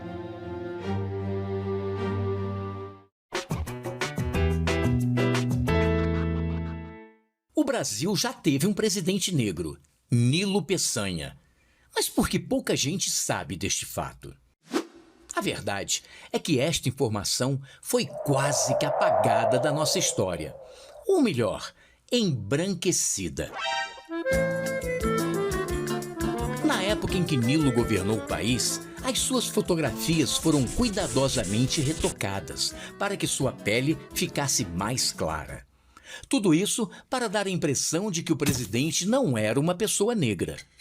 O Brasil tinha abolido recentemente a escravidão, mas o preconceito racial continuava. Nilo era pardo, mestiço ou mulato, como alguns jornais o descreviam. Sua vida não foi fácil. Filho de um padeiro pobre do interior do Rio de Janeiro, ele conseguiu com muito custo se formar em Direito e tornar-se deputado federal, assinando inclusive a primeira Constituição da República. Seu romance com Anita Belisário escandalizou a sociedade da época, pois ela era de uma família rica e aristocrática e teve que fugir de casa para se casar com Nilo. Boa parte da imprensa debochou do noivo, chamando-o de mestiço do Morro do Coco. Pouco tempo depois, tornou-se senador e logo estaria governando o Rio de Janeiro. Eleito vice-presidente da República em 1906, assumiu a presidência em 1909, com a morte de Afonso Pena. No pouco tempo que esteve no poder, criou o Serviço de Proteção ao Índio, que se transformaria na FUNAI, e as primeiras escolas de ensino técnico do Brasil, que iriam profissionalizar milhares de pessoas de baixa renda.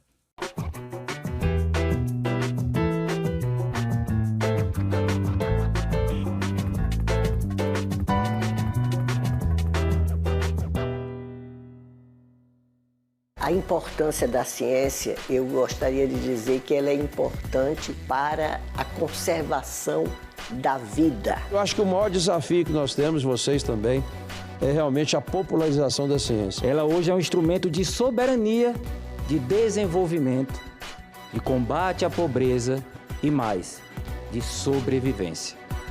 Em discussão, nesta quinta, 20h, aqui na TV Senado.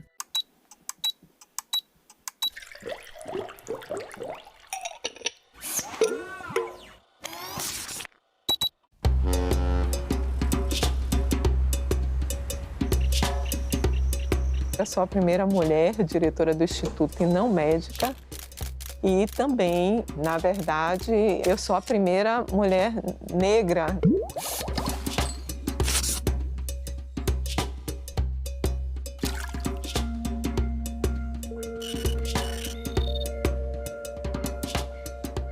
Eu sempre fui muito fascinada pelos mecanismos, a fisiopatologia da doença falciforme e as questões sociais. Ela não tem uma cura, mas o indivíduo, por ter uma doença sistêmica, ele precisa de um tratamento que envolve diferentes especialidades. E aí é que entra a questão social.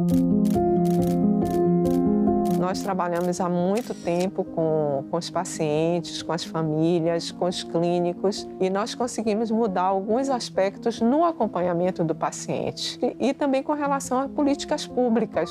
A criança que vai para a escola, ela tem uma alteração, uma doença que faz com que às vezes eles precisem ser internados. Se ele é internado, ele precisa de classe hospitalar, precisa de um acompanhamento clínico adequado e precisa de uma compreensão também por parte dos educadores. Então, todo cuidado ele tem que ser mantido desde o nascimento da criança, com acompanhamento pediátrico e também com as várias especialidades. Então, o governo tem que se preparar para fazer esse aporte, já que nós fazemos o diagnóstico da doença no teste do pezinho. Aqui na Bahia, pelo teste do pezinho, a cada 640 nascimentos você tem uma pessoa com doença falciforme. Nós temos uma prevalência mundial elevada da doença falciforme, principalmente no continente africano. E essa prevalência elevada da doença terminou também ocorrendo em determinados países e continentes. Nós tivemos uma imigração forçada de indivíduos da África. O Brasil tem uma prevalência grande, uma incidência grande de doença falciforme e o estado da Bahia é o estado que tem a maior prevalência e incidência da doença. A doença falciforme é uma doença genética, ela é decorrente da presença da hemoglobina S, que ocorre devido a uma alteração no gene da globina. E o aspecto mais grave da doença é quando o indivíduo herda os dois genes para a hemoglobina S. O que acontece é o seguinte, a hemoglobina ela é uma proteína que está no interior do glóbulo vermelho, do eritrócito, e ela fixa o oxigênio. Então, ela é responsável pelo transporte do oxigênio. Como a hemoglobina ela tem uma alteração na cadeia de globina, ela tem uma dificuldade nesse transporte do oxigênio. Devido a essa deprivação de oxigênio, a hemoglobina ela tende a polimerizar. A polimerização da hemoglobina no interior do eritrócito muda a forma do eritrócito. Então, o eritrócito termina assumindo uma forma alongada. E isso dificulta a passagem do eritrócito. Apesar da doença falciforme ser uma doença genética, é uma doença que tem repercussões hematológicas, inflamatórias e uma repercussão sistêmica. O indivíduo ele tem alterações de infecção, ele tem alterações oftalmológicas. É muito frequente o acidente vascular cerebral em crianças, principalmente até os 5 anos de idade, retinopatia, alterações ósseas e um aspecto muito frequente da doença são as crises de dor e também as crises que nós chamamos crises vaso-oclusivas.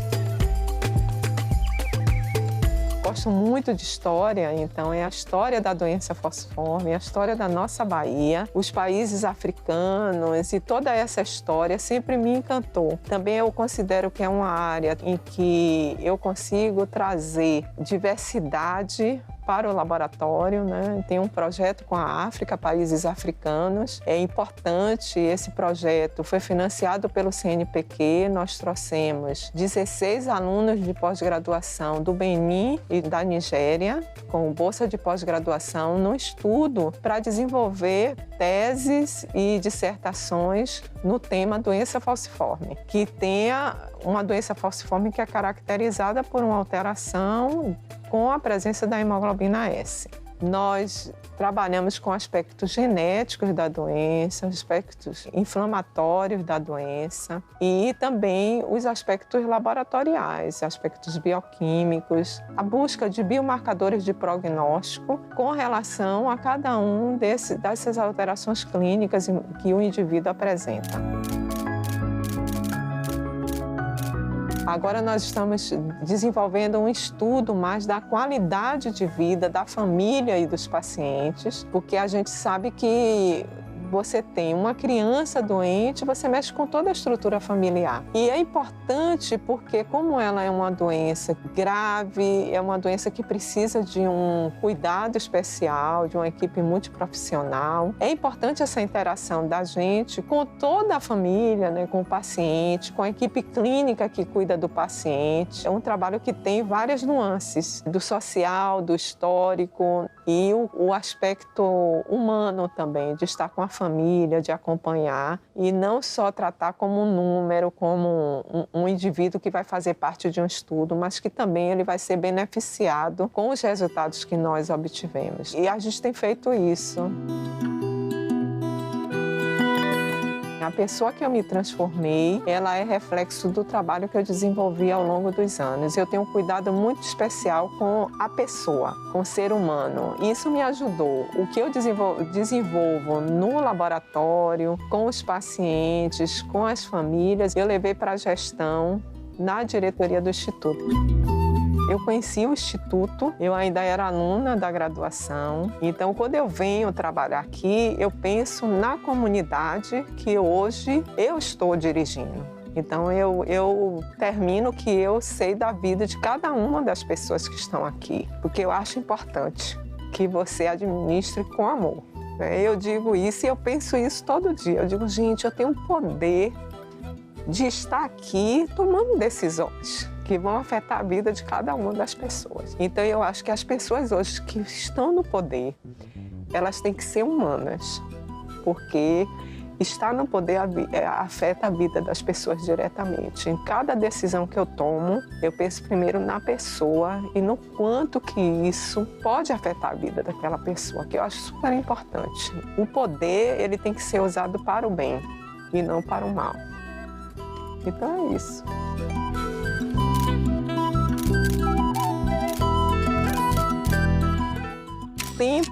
O tempo, todos nós somos passageiros e a gente tem que aproveitar a nossa estadia aqui para deixar o melhor.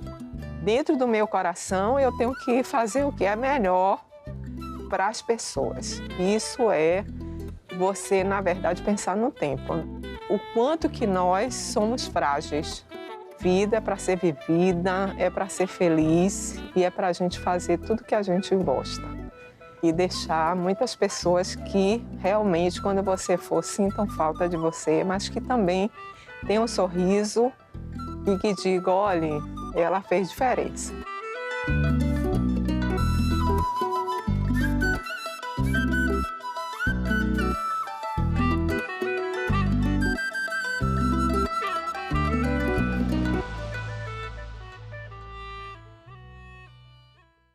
Agora é lei. O programa Luz do Povo vai beneficiar famílias de baixa renda que consomem até 80 kWh. A gratuidade na conta de energia elétrica deve atingir famílias inscritas no Cadastro Único de Programas Sociais com renda familiar mensal por pessoa menor ou igual a meio salário mínimo. O programa também alcança lares de idosos que recebem o benefício da prestação continuada, indígenas e quilombolas. O Senado votou, agora é lei. A gente também fala tupi. Tocantins é uma palavra tupi que identifica uma etnia indígena e significa bico de tucano. Vem de tucã, como o pássaro é chamado em tupi, mais ti, que pode significar bico ou nariz. Já o nome tucano é formado por tu ou ti, que quer dizer bico, mais canga, termo para osso. Seria então a ave do bico feito de osso. A gente também fala tupi. A Assembleia de Minas vai ao encontro de brasileiros deportados. Centenário de Petrônio Portela é celebrado no Piauí. No Paraná, a Assembleia Itinerante realiza sonho comunicado por um desenho. E uma exposição permanente vai homenagear a Lei Orgânica do Distrito Federal. Tudo isso no Parlamento Brasil. Parlamento Brasil, toda sexta, 8 horas da noite, aqui na TV Senado.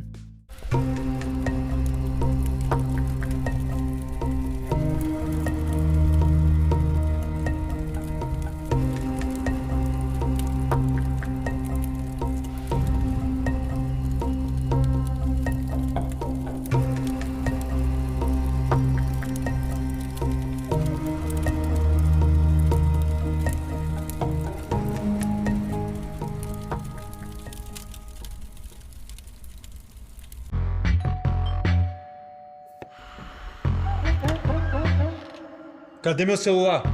Eu vou ligar pro 180. Eu vou entregar teu nome e explicar teu endereço. Aqui você não entra mais. Eu digo que não te conheço. Eu solto o cachorro e apontando pra você. Eu grito com o pé. Eu quero ver você pular, você correr na frente dos vizinhos. Você vai se arrepender de levantar a mão pra ela. Você vai se arrepender de levantar a mão pra mim. Pra ela. Você vai se arrepender de levantar a mão pra mim. Pra ela. Você vai se arrepender de levantar a mão pra mim. Pra ela. Até hoje, a luta contra o assédio, o estupro, a violência contra a mulher e o feminicídio tem sido uma luta só delas. Faça parte do Pacto Nacional Brasil contra o Feminicídio. A sociedade e os nossos 3 poderes juntos pela vida das mulheres. Acesse nosso site e seja um aliado. Homens contra o feminicídio. Brasil contra o feminicídio. Você vai se arrepender de levantar a mão pra mim. Márcio Luiz, qual o impacto na vida dos empresários do reajuste da tabela do Simples? Ora, sem atualizar a tabela do Simples, você faz com que empresas sejam obrigadas a mudar de faixa, pagando mais imposto. Você faz com que algumas empresas sejam expulsas do Simples, porque ultrapassam o teto. E terceiro, você também estimula a informalidade. Agenda econômica. Hoje, 8 horas da noite, aqui na TV Senado. Justiça Eleitoral apresenta V de Verdade. Em terra de fatos, fake não tem vez. Um dos grandes momentos da democracia acontece quando as pessoas escolhem livremente seus representantes por meio do voto. E para ser realmente livre, essa escolha tem que se basear em informações verdadeiras. Por isso é tão importante que todo mundo conheça as diferenças entre os fatos e as fake news. Mas isso não é tão simples. 5 fatores tornam mais difícil separar o que é fato do que é fake. Os 5 Vs da desinformação são os seguintes: volume de informação, variedade de temas, velocidade de propagação, viralidade dos conteúdos e verossimilhança. Ou seja, o quanto determinada informação parece ser verdadeira. Nos próximos vídeos, vamos falar de cada um desses Vs. Fiquem ligados e não se esqueçam, a letra mais importante para a democracia é o V de verdade. Justiça Eleitoral, a justiça da democracia. O mundo cabe dentro de um museu. É só entrar e deixar a curiosidade te guiar. Pinturas, esculturas, traços e cores que atravessam séculos e que contam histórias. Cada obra é uma janela aberta para outras épocas, outros olhares e outras culturas. A arte não tem tempo, ela vive e está exposta. Museus, onde o passado encontra o presente e inspira o futuro. Visite, descubra, valorize.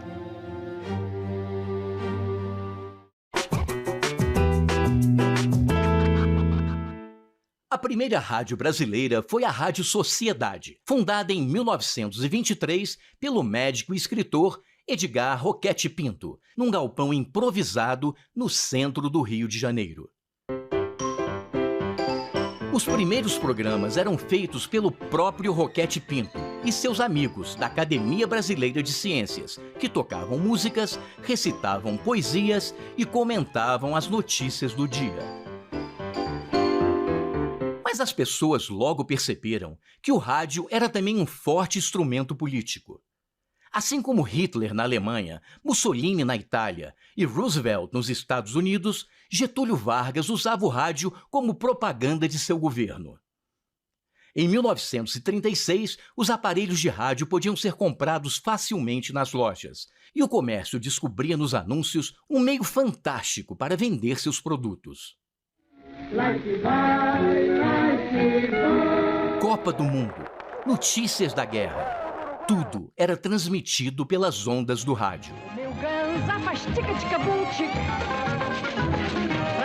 Os programas de auditório da Rádio Nacional, uma empresa privada, eram campeões de audiência e os artistas mais famosos passavam por lá. Nós somos as cantoras do rádio, levamos a vida a cantar. Diante de tamanho sucesso, o presidente Vargas estatizou a rádio, mas deixou a publicidade correr solta e investir na programação. Na sua casa tem barata, não vou lá. Na sua casa tem mosquito, não vou lá. Quem sabe o mal que se esconde nos corações humanos?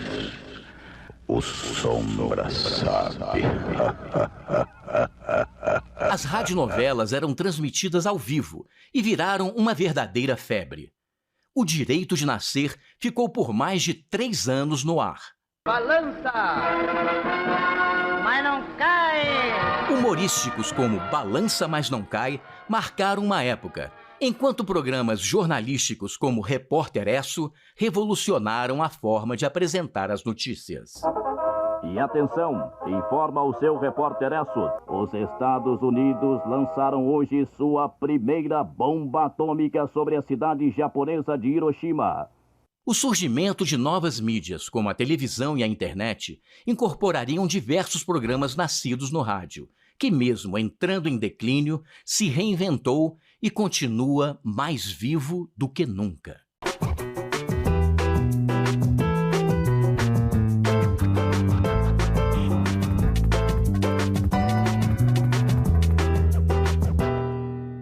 A importância da ciência, eu gostaria de dizer que ela é importante para a conservação da vida. Eu acho que o maior desafio que nós temos, vocês também, é realmente a popularização da ciência. Ela hoje é um instrumento de soberania, de desenvolvimento, de combate à pobreza e mais, de sobrevivência. Em discussão, nesta quinta, 20h, aqui na TV Senado. Agora é lei. O programa Luz do Povo vai beneficiar famílias de baixa renda que consomem até 80 kWh. A gratuidade na conta de energia elétrica deve atingir famílias inscritas no Cadastro Único de Programas Sociais com renda familiar mensal por pessoa menor ou igual a meio salário mínimo. O programa também alcança lares de idosos que recebem o benefício da prestação continuada, indígenas e quilombolas. O Senado votou, agora é lei. A gente também fala tupi. Tocantins é uma palavra tupi que identifica uma etnia indígena e significa bico de tucano. Vem de tucã, como o pássaro é chamado em tupi, mais ti, que pode significar bico ou nariz. Já o nome tucano é formado por tu ou ti, que quer dizer bico, mais canga, termo para osso. Seria então a ave do bico feito de osso. A gente também fala tupi. Não tem como a gente pensar Macunaíma sem os efeitos da colonização e ao mesmo tempo que a gente pega esses efeitos da colonização e transforma isso em caminhos viáveis para uma decolonização. Então hoje a gente pode fazer aí um caminho reverso e trazer os olhos do mundo para outras realidades, outras paisagens que são ditas como a origem de Macunaíma, que é um encontro com os seus netos, que são os remanescentes desses povos.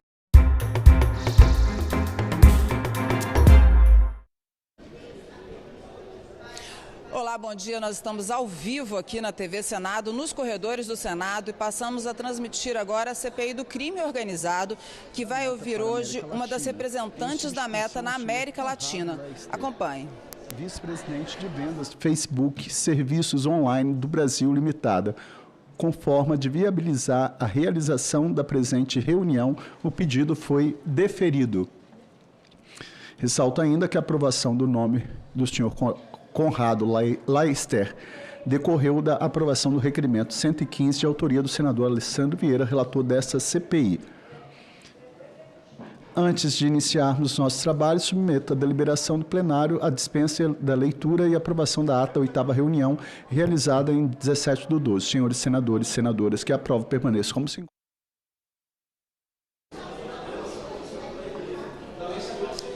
Estamos de volta e passamos a transmitir agora também a Comissão de Infraestrutura, que acabou de ter início a reunião.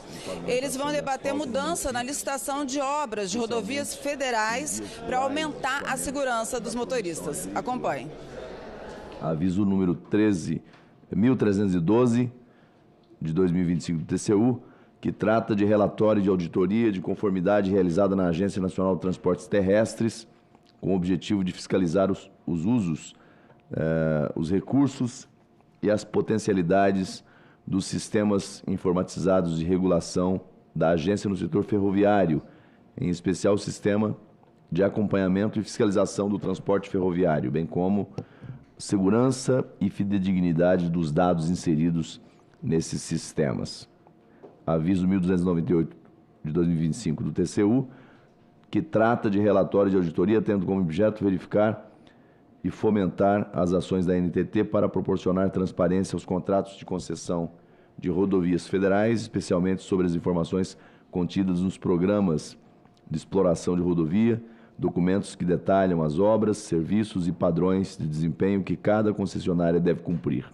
Ofício 991 de 2025 da Câmara Municipal de São Paulo, que encaminha relatório final da Subcomissão de Serviço de Transporte Individual de Passageiros por Motocicleta. Ofício circular número 4 de 2026 da Agência Nacional de Aviação Civil, que encaminha cumprimentos pelo início dos trabalhos legislativos. Ofício 1454 de 2026 da Presidência do Senado Federal, que comunica a aprovação de parecer pela Comissão de Desenvolvimento Regional e Turismo do Senado Federal sobre a política pública de apoio técnico e financeiro federal aos entes federados e às entidades que atuam no setor de saneamento para a implementação de políticas e de planos de saneamento básico nas áreas urbanas e rurais, contendo recomendações de interesse da Comissão de Serviços de Infraestrutura. Aviso 88 de 2026 do Tribunal de Contas da União, que trata de relatório de auditoria nas obras de construção da usina termonuclear de Angra 3.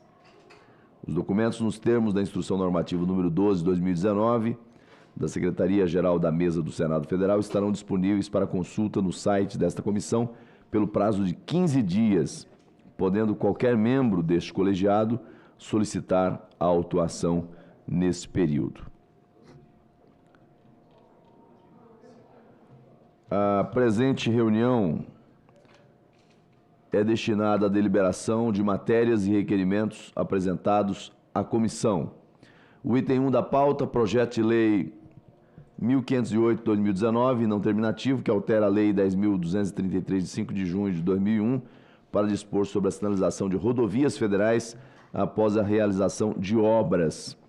Esse projeto veio da Câmara dos Deputados, é de relatoria do senador Veneziano Vital do Rego.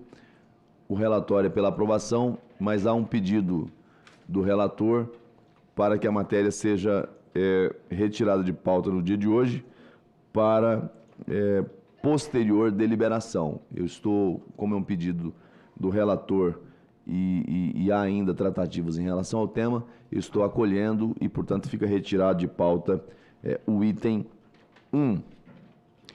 Pela ordem, presidente. Pela ordem, senador Jaime Bagatoli.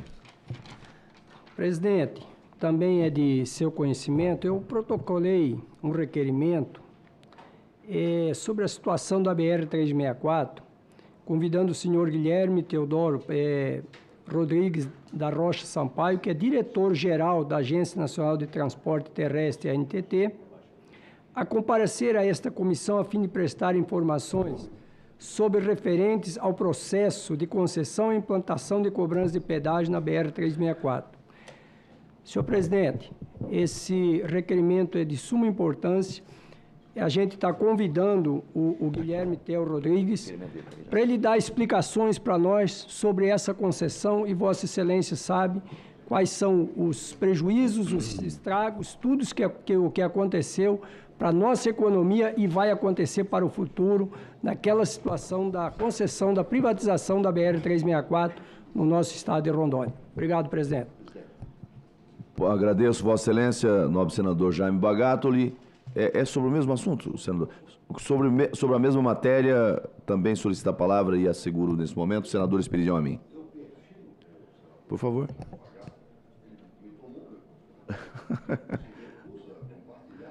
2 catarinos. Com o seu irmão catarinense? Pois é. Mas eu perfilo, subscrevo, só que eu quero acrescentar. Pois não. Como assuntos, os contratos de otimização das rodovias BR-116 e BR-101 de Santa Catarina. Perfeitamente. Tem que listar, senão vai dizer que não estava pautado. Isso é um assunto momentoso. Pois não. Ontem eu fui a Joinville. Passar por Itajaí, não sei se vocês chegaram a ver o acidente que aconteceu lá. Como Itajaí, o trânsito está sempre congestionado, com uma frequência terrível, o caminhão veio pela marginal no sentido sul-norte e pegou uma Kombi e um automóvel. A Kombi ele sanfonou, sabe o que é sanfonar? Esmagou. Morreram 4 pessoas. Não foi em trânsito, foi parados num trânsito. A solução disso é o contrato de otimização. Desde 22 de janeiro do ano passado que nós apresentamos, depois de uma sucessão de reuniões em Joinville, Itajaí e São José, a lista das nossas prioridades. Nenhuma delas foi contestada, mas nenhuma delas, presidente, foi precificada, pelo menos que nós saibamos, até o dia de hoje. Hoje, dia 24 de fevereiro, 13 meses depois, nós não temos ainda a precificação das obras para podermos priorizá-las e para conhecer o seu impacto tarifário. Se eu não sei quanto custam as 116 obras previstas, como é que eu vou saber alguma coisa sobre o impacto tarifário? Então, ainda não é uma crítica absoluta, mas é o nosso descontentamento com esse ritmo. Quer dizer, quando é que vai ser começada a primeira obra para desafogar um trânsito que já está congestionado, onde nós temos, infelizmente, os pontos mais suscetíveis a acidentes, inclusive com morte, das rodovias brasileiras. A BR-101, Vossa Excelência conhece, o senador Jaime Bagatoli mais ainda, o senador Marcos Pontes conhece, via aérea e terrestre. Eu já rodei ela inteirinha. Quer dizer, nós não temos... Por terra? Ah, ok. Também. Sim, ele ganhou até apelido em Santa Catarina, tão popular que é, Papai Noel. Então, eu queria incluir esses 2 assuntos, subscrevendo, portanto, o requerimento do senador Jaime Bagatoli, e tenho certeza de que ele concorda que esse assunto seja debatido junto. É conexo, no seu caso é uma outra concessão, e no nosso caso são 2 concessões, uma delas numa situação de uma crise de tráfego absurda. É a rodovia do Mercosul, que não tem prazo, não há quem possa prever quanto tempo vai levar, sim, especialmente para cruzar o grande nó que é a região da Foz do Rio Itajaí, que Vossa Excelência conhece bem também. Então esse é o meu pedido.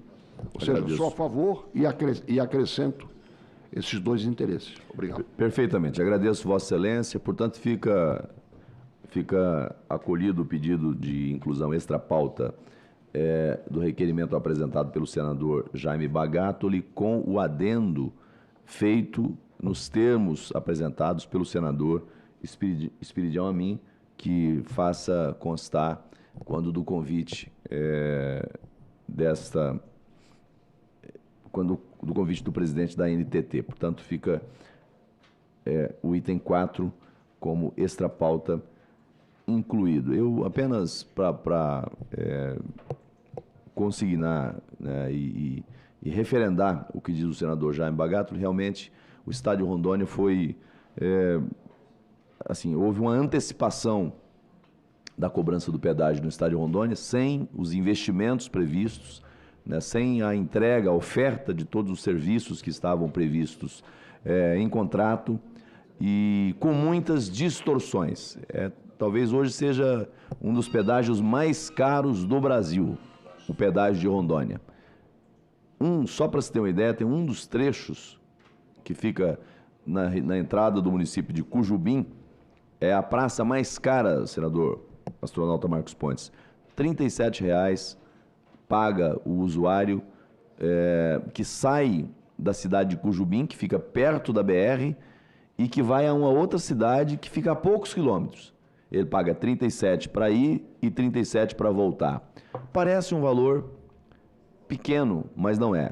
É um valor caro e considerando inclusive a média nacional, né, de custo dos pedágios. Então é algo que está sacrificando a população de Rondônia, que está sacrificando o usuário, que não se justifica em face dos investimentos feitos até agora e que tem causado revolta. A bancada federal se posicionou em relação a esses temas muito antes, mas houve não só o leilão, houve a contratação e hoje há a antecipação da cobrança do pedágio, sacrificando, punindo o usuário do estado de Rondônia. Portanto, eu colaboro aqui, endosso aqui as palavras do senador Jaime Bagatoli. E digo mais, nós temos um requerimento de diligência aprovado aqui na Comissão de Infraestrutura sobre esse tema e o presidente da NTT já fez o compromisso com esta presidência, com esta comissão, de nós fazermos a diligência lá no estádio Rondônia. Uma coisa não substitui a outra, nós vamos fazer a diligência no estádio Rondônia, com a presença dele. Essa diligência vai ter dois aspectos, vai ter uma etapa que é de verificação em loco, é de fazer um percurso da rodovia, e aí a ideia é levar ele até essa praça, Jaime, de lá da entrada de Cujubim, que eu acho que é a mais impactante, e depois vai ter uma reunião com representantes do setor produtivo na capital Porto Velho. Isso já está ajustado com o presidente da NTT, ele se colocou à disposição para fazer isso, e nós vamos fazer também, está aqui registro, até oportunamente a presença do deputado Alan Queiroz, nós vamos fazer a visita no trecho da Expresso Porto. Então, nessa diligência, nós vamos fazer uma inspeção ao longo da BR-364, até ali a Fazendinha, né, passando pelo pedágio de Cujubim. Voltamos, vai ter a inspeção na Expresso Porto, que está prevista a sua pavimentação, inclusive o prefeito Léo Moraes esteve conosco, esteve comigo aqui em Brasília e foi até a Agência Nacional de Transportes Terrestres para ajustar o prazo de execução dessa obra, que estava previsto lá inicialmente para o 7º ano, depois nós conseguimos encurtar para o 4º ano e agora há a previsão de que com os licenciamentos feitos, essa obra comece ainda esse ano. Então, haverá também essa inspeção ao longo da rodovia da Expresso Porto. Eu só estou aguardando a confirmação de data, mas isso deve ser feito já entre a próxima semana e a outra, essa diligência lá no estádio Rondônia, com a presença do presidente da NTT e técnicos da agência para ver o que está acontecendo e ouvir as demandas do setor produtivo do estado de Rondônia. Deixa eu acrescentar, pois não, senador Jaime. Presidente, até se desse para coincidir nessa audiência pública do requerimento do nosso deputado estadual Alan Queiroz, que vai ser dia 2 de março, às 14h30, lá em Porto Velho. Seria também... Depois nós vamos conversar, senador Jaime Bagatoli. Eu acho que eu e Vossa Excelência precisamos conversar sobre isso em razão de uma outra situação. Mas eu entendo e acho que seria importante para conciliar. Porque, presidente, senador Amin, você que é lá do meu estado, onde eu nasci, de Santa Catarina, eu sei que a BR-470 ela vai a passinho de tartaruga, aquela duplicação, aquele investimento está sendo feito lá, tá, acho que 15 anos, acho que fizeram agora uns 50, 60 quilômetros de duplicação. Mas, enfim, é a União que está fazendo. E depois, lá no final, a gente sabe que vai haver uma privatização para manutenção daquela rodovia. O que não podia ter acontecido no estado de Rondônia, lá nós só temos uma única rodovia. Que se cair uma ponte, não isola o estado inteiro de Rondônia, do Acre e parte do Amazonas. É uma única rodovia BR-364. Por isso que quando houve a concessão, houve a sinalização da privatização, não tinha pessoa que conhecia mais aquilo do que eu, porque eu fui motorista já lá na época da estrada de chão, quando os militares construíram aquela rodovia, entre 1981 e 1984. E depois ela vem para uma concessão após 42 anos, com mínima infraestrutura, sem fazer nada de infraestrutura, começaram a cobrar um pedágio que custa mais de 50% do valor do óleo diesel que o caminhão vai gastando perante a rodovia. Vamos perder investimento no estado de Rondônia devido a esta concessão, porque a exportação de soja, de grão, ela vai migrar novamente para o Mato Grosso através da ferrovia. Nós vamos ter desemprego ao longo do trecho da rodovia de pessoas que vivem sob prestação de serviço, borracharia, autopeças, postos de gasolina, enfim, todo esse setor que presta serviço. Não somos contra o pedágio, não somos contra a privatização, mas não podemos colocar nas costas da sociedade, dos estados mais longes, dos centros consumidores, aonde existe uma única rodovia. Por isso que tem que ser discutido isso com a NTT. Obrigado, presidente. Agradeço o senador Jaime Bagatoli. Também solicita a palavra o senador astronauta Marcos Pontes. Vossa Excelência tem a palavra. É só um dado aqui para somar nessa discussão. Falou R$37, né, o pedágio lá. Numa praça. 37. Na verdade, são 8 praças, não, 7 praças de pedágio. Uma praça, R$37. 37. Só como comparação, o pedágio da rodovia Imigrantes. Você vê o tamanho dessa rodovia, toda a dificuldade que você teve em construir aquilo para manter aquela rodovia, custa R$38,70. Acho que não dá para comparar, né?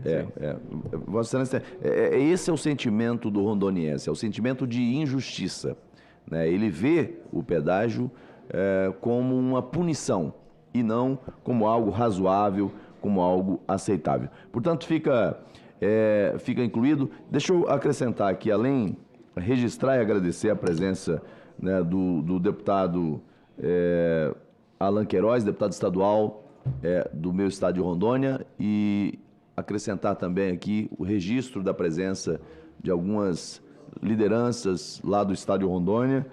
Estão aqui o pastor Val, o Wellington, secretário municipal lá da cidade de Primavera de Rondônia, o vereador Rogério, vereador Marquinhos e vereadora Daiane.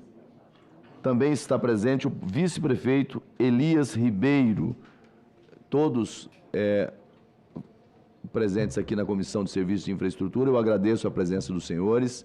Na semana passada estive lá em Primavera de Rondônia, inclusive visitando obras, anunciando investimentos também. Bem-vindos ao Senado Federal e à Comissão de Infraestrutura. Eu já, com a permissão dos demais senadores que têm requerimentos a serem deliberados, como essa matéria já foi discutida, eu apregoo o item 4 já como item a ser apreciado, uma vez que a matéria já está discutida. Requerimento da Comissão de Serviços de Infraestrutura, número 2, 2026, que requer que seja convidado o presidente da NTT para prestar informações sobre a concessão da BR-364, BR-101 e 116, com os adendos do senador Espírito Almin. Requerimento de autoria do senador Jaime Bagatoli, que já fez uso da palavra, portanto, passaremos direto à votação. Senhoras e os senhores senadores que aprovam, permaneçam como estão. Só como assuntos, pois não. Foi incluído, então, os contratos da 101 e da 116. Nos termos apresentados por Vossa Excelência, apenas fazendo remissão aqui às rodovias vinculadas, mas nos termos apresentados por Vossa Excelência. Perfeito. O requerimento, o convite será feito nesses termos, com a abordagem dos tópicos a serem enfrentados pelo presidente. Portanto, está em votação o requerimento. Os senhores e os senhores senadores que aprovam permaneçam como estão. Aprovado. O item 1 foi retirado de pauta, a pedido do relator. O item 2, requerimento da Comissão de Serviços de Infraestrutura, número 86, de 2025, requer que sejam prestadas pelo senhor diretor-geral da Agência Nacional de Energia Elétrica, ANEEL, Sandoval Araújo Feitosa Neto, informações sobre o reajuste tarifário anual da Companhia de Eletricidade do Amapá, a vigorar a partir de 13 de dezembro de 2025. Requerimento de autoria do senador Lucas Barreto. Ele não está presente. Eu indago se alguém quer subscrever o requerimento. O senador Esperidião Amin subscreve o requerimento e, portanto, sem encaminhar a matéria, posto que é um assunto familiar a todos, submeto o requerimento à votação simbólica. Senhoras e senhores senadores que aprovam, permaneçam como se encontram. Aprovado o requerimento. Item 3, requerimento da Comissão de Serviços de Infraestrutura, número 1 de 2026, requer a realização de audiência pública para debater acerca da regulamentação e das providências adotadas após o advento da Lei número 15.097 de 2025, que trata do aproveitamento de potencial energético offshore. Autoria do senador astronauta Marcos Pontes, a quem asseguro a palavra para encaminhar o requerimento. Obrigado, presidente. Bom dia a todos. Essa lei 15.097, ela foi sancionada no dia 10 de janeiro de 2025, há mais de um ano. O aproveitamento de energia eólica offshore, assim como em outros locais também, na terra, extremamente importante para um país que tem essa necessidade de energia. Isso é crescente e vai continuar crescente no Brasil e em outros lugares. O problema não é só a produção, a gente sabe que até sobra energia no Nordeste. O problema também é a conexão de tudo isso, a distribuição, a transmissão. Nós vimos, inclusive, lá na Nova Zelândia, uma nova tecnologia que vai permitir que isso seja feito sem fio, mas, por enquanto, nós temos que ter essa conexão.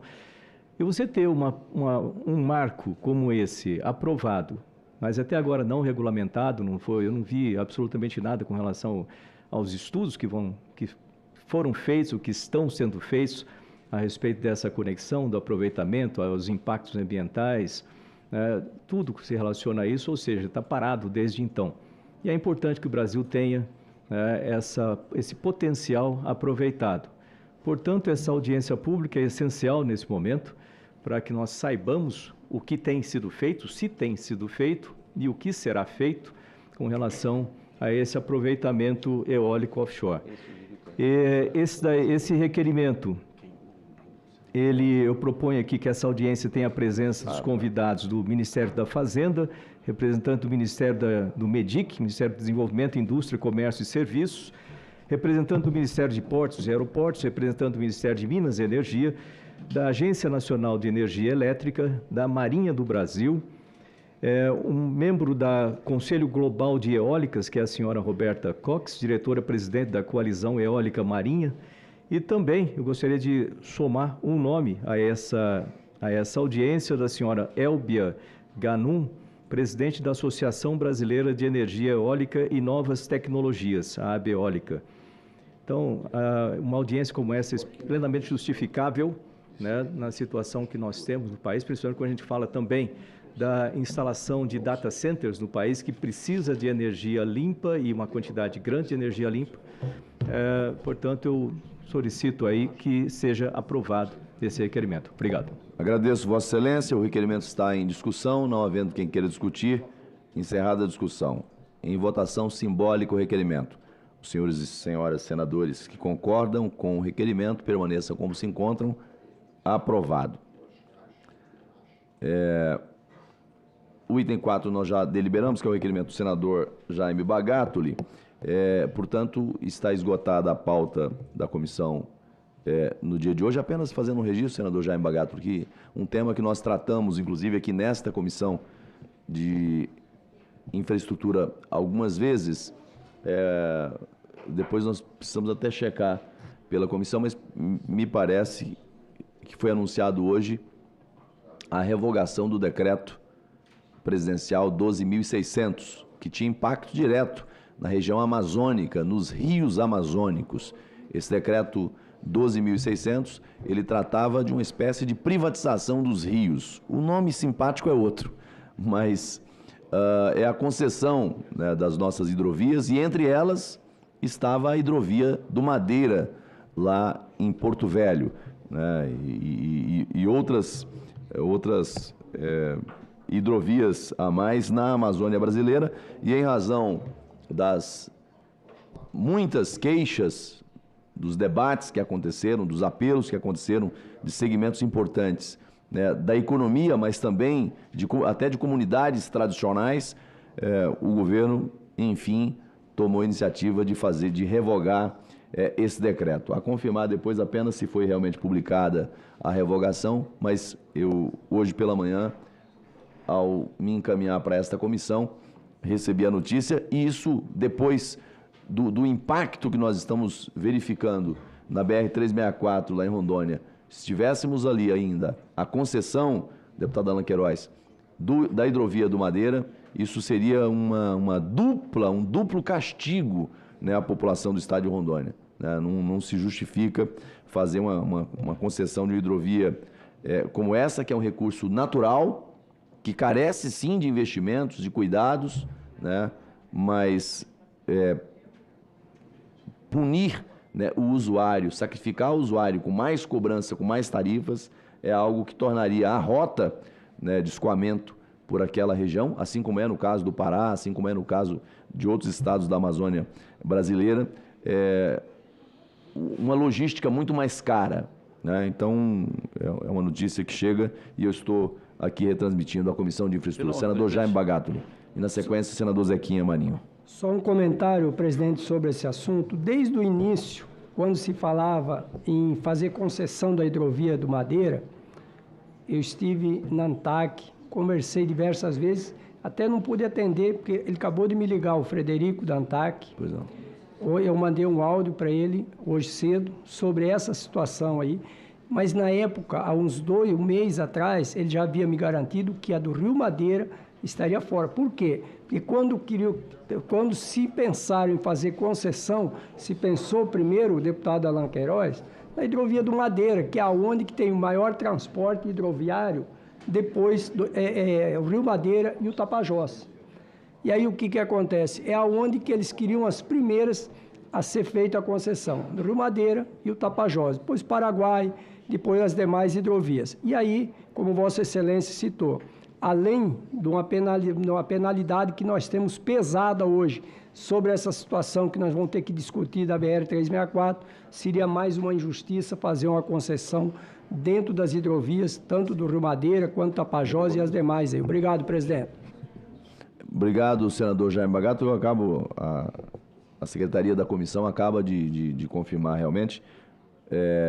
Decreto 12.856 de 23/2, publicado hoje com a revogação do decreto 12.600, que previa realmente a concessão dessas hidrovias. Hidrovia do Madeira, a hidrovia do Rio Tocantins e a hidrovia do Rio Tapajós, lá no estado do Pará. Senador Zequinha Marinho.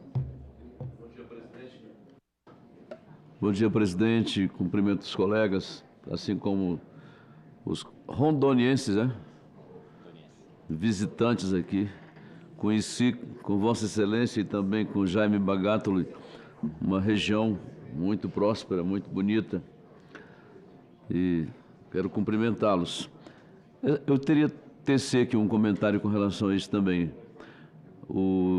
14 etnias indígenas na região de Santarém, no Pará, né, a representação ocupou o terminal da Cargill. Cargill tem um porto em Santarém, onde, né, flui o embarque e desembarque, e eles foram para dentro, né? Um mês depois, de 23 a 23, né? De janeiro a fevereiro ontem, forçando a barra em cima disso. E é um assunto que, por um lado, é interessante, porque a gente precisa das hidrovias, e no nosso caso, a gente precisa fazer a dragagem em alguns pontos do rio Tapajós. A gente tem um trânsito muito grande de barcaças conduzindo grãos da região de Itaituba, Miritituba, em frente ali, até entrar no Amazonas, lá em Santarém, depois chegar a Barcarena, nos portos da vila, onde tem um grande número de portos lá. Isso nos leva a trazer para essa comissão, presidente, um bom debate, porque a gente precisa analisar os pontos positivos e os negativos disso, em que isso vai onerar, né? Em que isso vai também prejudicar aqueles que, de repente, precisam fazer alguma coisa menor do que o transporte de alta escala. Tem gente trazendo 30 barcaças de 2.000 toneladas cada uma, é uma coisa de doido. Então, é um tipo de transporte. Agora, se você tem alguma coisa pequena e que precisa usar também o rio e tiver que ser afetado por isso aí, a gente termina prejudicando. Eu acho que é uma coisa que deveria valer para esse transporte de alto nível, de alta escala. Porque se nós formos afetar o pequeno transporte de mercadorias e outros produtos, não há como se admitir a possibilidade disso. Então, eu quero já dizer aqui que vou apresentar logo mais nessa comissão uma solicitação de audiência pública. A gente precisa esclarecer isso, até porque o setor produtivo que utiliza, né, as empresas que utilizam isso, reclamam ou reclamaram bastante da anulação do decreto, né? Enquanto outros segmentos festejaram isso. Na Amazônia, a gente tem que ter cuidado com as ONGs, né? As ONGs, elas usam os índios em dois aspectos importantes. Primeiro, orientando os índios, né? Segundo, financiando os índios para fazer esse tipo de manifestação. E aprenderam que, através dos índios, se consegue um avanço maior, porque o indígena tem uma certa proteção e a polícia não tem muita prática de trabalhar com alguém ainda não aculturado, ainda não, né, pelo menos de fachada. O resto a gente sabe que na prática eles vivem aí o tempo todo. Então precisamos ter muita consciência daquilo que está sendo tratado, porque a gente precisa fazer o equilíbrio entre os dois lados. Eu queria só fazer um registro com muita tristeza também, e aí é uma rodovia estadual concedida pelo governo do estado do Pará, que é a PA 150, que liga praticamente Belém à cidade de Marabá.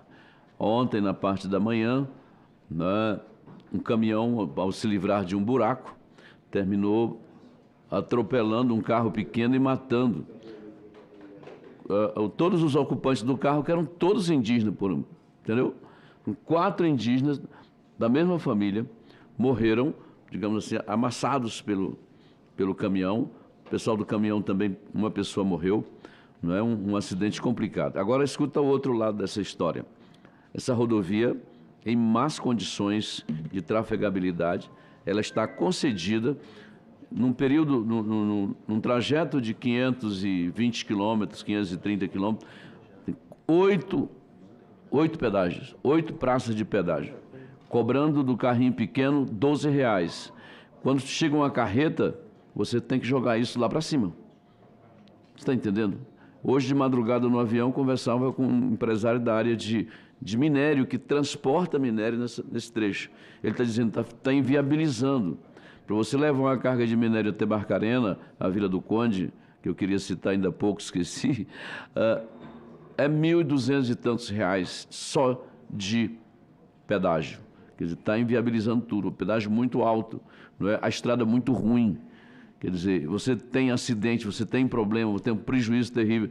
E estamos cobrando pesado. Quer dizer, não adianta pensar em segurança, em sinalização, em controle de velocidade, enfim, é a coisa mais bagunçada do mundo. E aí, a tragédia de ontem, prejuízo não só material dos 2 veículos, assim como também de vidas preciosas que se foram por causa de uma situação que, no meu ponto de vista, deveria estar sendo cuidada com carinho, porque agora nós estamos pagando 2 vezes, os impostos ao governo e também para poder passar ou transitar naquela rodovia. Muito obrigado, Vossa Excelência, e registrar nossos sentimentos aos familiares das vítimas desse acidente trágico. Agora, veja, Vossa Excelência, que há um padrão, né? Governo especialista em cobrar, em exigir, mas sem entregar, sem fazer, sem cumprir o seu papel, né, como responsável por gerir os recursos públicos e oferecer uma infraestrutura mais adequada, né, aos usuários, aos brasileiros. É lamentável. O senador Zequinha Marinho, deputado Alain, além de membro dessa comissão, é presidente da Comissão de Agricultura do Senado Federal, e o senador Espírito Amin, agora há pouco, falou da 101 aqui na Comissão de Infraestrutura do Senado. Nós temos uma 101 lá em Rondônia também, né, uma rodovia 101, que, na verdade, hoje ela é municipal, mas é uma RO, porque ela interliga, né, a cidade de Porto Velho ao distrito de União Bandeirantes. O senador Zequinha Marinho percorreu comigo, eu dirigindo e ele do lado,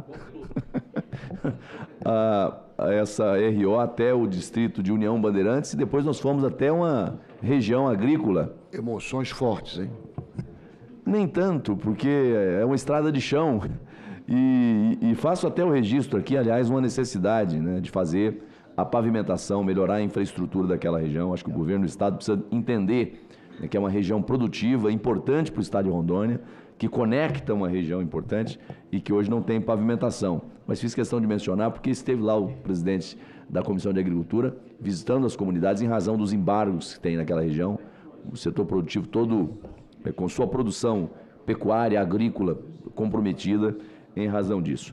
Mas, sem mais delongas, apenas agradecer a presença de todos. Nós esgotamos a pauta de hoje, agradecendo aqui a presença ilustre do senador Jaime Campos, senador do nosso grande estado do Mato Grosso, nosso vizinho lá, Primo Rico, Mato Grosso, né, Jaime? Tá indo bem. E na próxima terça-feira nós teremos sessão novamente para deliberar as matérias com relatórios apresentados e também tentar encaminhar já algumas audiências. Senador Jaime, antes de concluir, ouço Vossa Excelência. Serei muito rápido. Caro amigo presidente, senador Marco Rogério, senhoras e senhores senadores, esse debate que estamos promovendo aqui hoje em relação ao que o nosso querido senador Rogério Marinho está se falando, é um debate extremamente importante para fazermos aqui, na medida em que causa uma insegurança jurídica muito grande, né?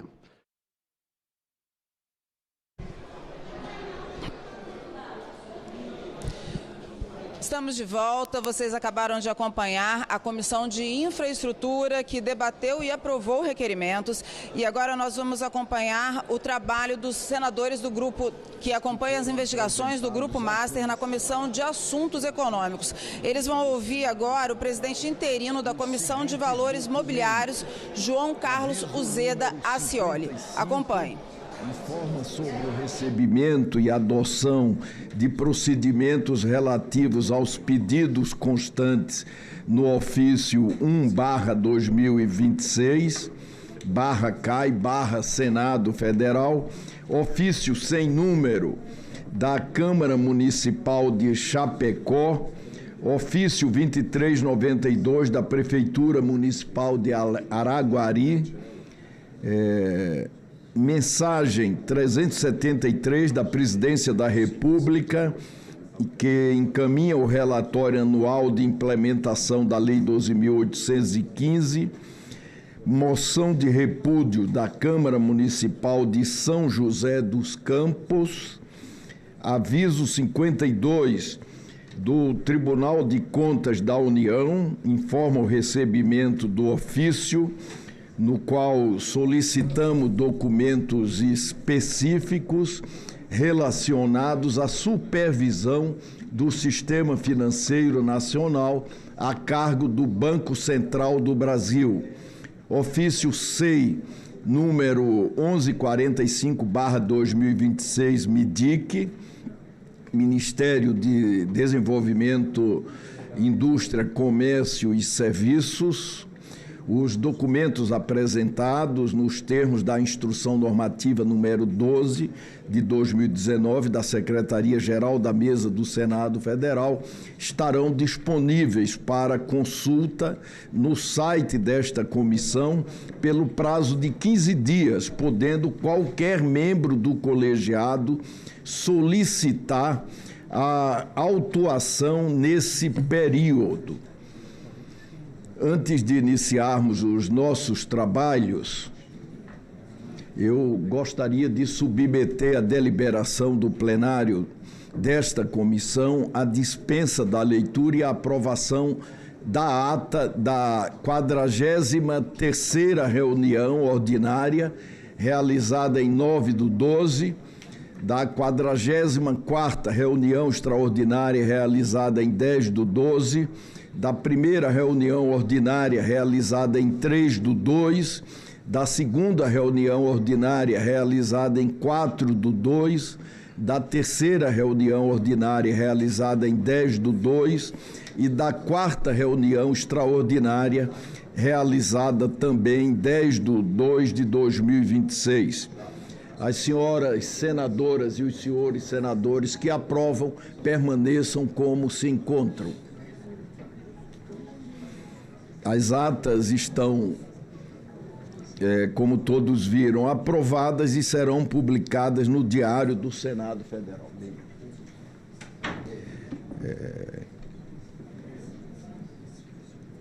A presente reunião está dividida em duas partes. Reunião de trabalho, nós estamos recebendo a visita do senhor João Carlos de Andrade Uzeda Cioli, presidente interino da Comissão de Valores Mobiliários da CVM. Ele vem falar acerca do caso Master, em atendimento ao requerimento 19/2026 da Comissão de Assuntos Econômicos do Senado Federal. Eu, antes de convidar o senhor João Carlos para tomar lugar à mesa, eu gostaria de trazer algumas informações. Primeiro, que hoje nós teremos uma reunião de trabalho com o ministro André Mendonça, às 14h30, no Supremo Tribunal Federal. Todos os senadores e senadoras estão convidados. 14h30, reunião de trabalho com o ministro André Mendonça no Supremo Tribunal Federal. Hoje, 14h30. E recebemos a formalização ontem e gostaríamos de, até o final dessa reunião, definirmos qual encaminhamento será adotado pela comissão, uma proposta contendo sugestões para o depoimento do senhor Daniel Vorcaro. Ele sugere 3 alternativas. A primeira alternativa, fazer um depoimento em São Paulo imediatamente. A segunda alternativa, depor por videoconferência. E a terceira alternativa, depor presencialmente aqui na próxima terça-feira. Eu queria só comunicar que até agora nós não recebemos nenhuma das informações que nós requisitamos aos diferentes órgãos. Até mesmo as informações do Tribunal de Contas da União, que faz o controle público em nome do Senado Federal, nós não tivemos a honra ainda de receber essas informações. Eu quero até aproveitar a oportunidade e fazer um apelo. Ainda não recebemos. E fazer um apelo ao presidente Vitaldo Rego, do Tribunal de Contas da União, que, por favor, ele disponibilize as informações que foram requisitadas na conversa que nós tivemos há uns 10 dias. Naquele tribunal. Essas informações Foi a primeira reunião. É fundamental, é importantíssimo que o Tribunal de Contas mande essas informações. Elas são fundamentais para que nós possamos dar consequência aos nossos trabalhos de acompanhamento mesmo, de investigação do caso Master. Senador Esperidião Amin. Um bom dia para todos. Já que Vossa Excelência está, presidente, recapitulando, esta solicitação foi um contato, eu não participei dele, que Vossa Excelência teve com o presidente do TCU. Exatamente. Que foi um agente, como instituição, muito importante até um certo momento, em que houve um processo de dissuasão. Perfeito. Natural. Como diria Cajuru Nasser, brotou a dissuasão e a árvore ou planta germinou. Mas eu queria, por favor, registrar o meu aplauso a Vossa Excelência, porque uma das solicitações mais cruciais que Vossa Excelência fez foi a respeito do depositário fiel das provas. Não casa bem com a função, com o cargo de presidente do Senado, ser depositário de provas. Seria trazer a delegacia que alguns já instituíram no Supremo Tribunal Federal. O Supremo Tribunal Federal tem uma grande delegacia hoje. Se você agredir com uma crítica um ministro, corre o risco de ser chamado à sessão de delegacia que está aumentando, está sufocando o Supremo Tribunal Federal. Falou alguma coisa, chama o presidente da UNAFisco. E se bobear, já manda com a tornozeleira para casa. Então, essa delegacia não pode chegar aqui. Então, depositar provas de um caso rumoroso e amplo como este, no gabinete do presidente do Senado, pode nos complicar muito, principalmente se alguma prova dessa for prejudicada. Então, esse foi um pleito que Vossa Excelência vocalizou, inclusive na reunião com o ministro Fachin, e ele foi satisfatoriamente atendido pelo novo relator. Eu quero deixar esse registro. Obrigado, cumprimentando Vossa Excelência pessoalmente pela insistência neste assunto. Acabar com esse ridículo. Isso é uma coisa ridícula que compromete a instituição Senado Federal.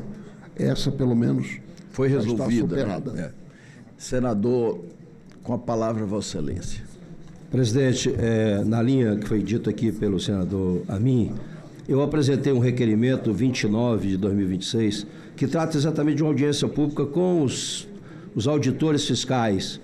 Estou convidando aqui o superintendente lá, o Robson também aqui, o secretário da Receita, os 4 auditores, que por incrível que pareça tiveram tornozeleira eletrônica. Então, de tornozeleira, foram afastados dos cargos. E o mais grave, em 2019 aconteceu exatamente a mesma coisa. E aí, tempo depois, um até morreu, depressão, acabou morrendo. E tempo depois eles foram readmitidos porque não tinha prova nenhuma. E a informação que eu tenho lá, inclusive da Receita, quando fui apurar esses casos, existe uma lista lá de 133 autoridades que não pode ser fiscalizada pela Receita Federal. Então, essas coisas para a gente esclarecer. Então, eu vou pedir a Vossa Excelência na ordem do dia para colocar como extra-pauta esse requerimento. Muito obrigado. Veja a advertência que o Amin nos fez antes, né? Que nós não podemos transformar isso aqui em delegacia de polícia. Isso é Receita Federal, presidente. Eu sei. O assunto é aqui mesmo, não tem como buscar, não tem como fazer uma CPI, Então o caminho é a CAI. Mas é um assunto policial, de quebra de sigilo, é uma investigação que está acontecendo. É muito difícil você se miscuir numa questão dessa, sem pormenorizadamente conhecer os fatos. Eu posso justificar depois, na hora? Pode justificar na hora da apreciação. E a gente colocar em votação, pode. O que eu quero aqui é transparência e conhecer de fato o que está acontecendo com a Receita Federal, porque isso aqui foi através do inquérito, que está fazendo 7 anos, que foi incluído no inquérito do fim do mundo, para justificar a prisão, o afastamento dos servidores. Então é muito grave essa situação. A presente reunião, como eu informava, destina-se a ouvir o senhor João Carlos de Andrade Uzeda Scioli, presidente interino da Comissão de Valores Mobiliários CVM, acerca da fraude do Banco Master, em atendimento ao requerimento 19/2026 da Comissão de Assuntos Econômicos. Eu tenho a honra e a satisfação de convidar o senhor João Carlos para tomar lugar à mesa. Dos inscritos. Posso? Obrigado.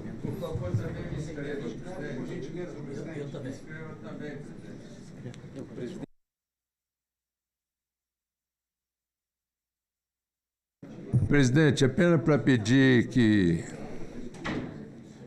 Presidente, apenas para pedir que me inscreva aqui, senador Eduardo Braga.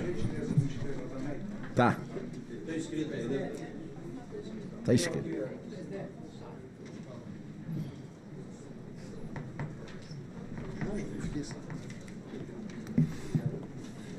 Presidente Renan, pode me inscrever também? Também já está. Organiza essa lista aqui, tá?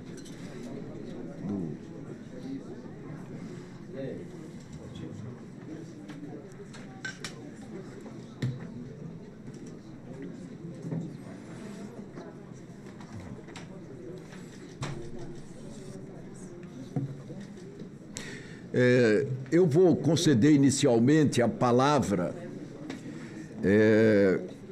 por 20 minutos para o senhor João Carlos de Andrade Uzeda Scioli para sua exposição inicial. É evidente que se o senhor precisar de mais tempo, não haverá nenhuma dificuldade. Eu, portanto, concedo a palavra para essas colocações iniciais por 20 minutos. Obrigado, senhor presidente. Até botei um guia temporal aqui.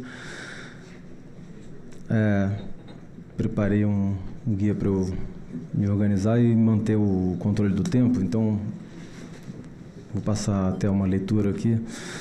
Senhor presidente, senador Renan Calheiros, senhoras senadoras, senhores senadores, quero começar parabenizando a Comissão de Assuntos Econômicos pela instalação deste grupo de trabalho para acompanhar as investigações relacionadas ao caso do Banco Master. Eu entendo e respeito que esta casa esteja determinada a acompanhar de perto, exigir respostas e reforçar a apuração de responsabilidades, inclusive com o objetivo de aprimorar a legislação e as instituições em geral, né, e a fiscalização naquilo que couber ao Parlamento.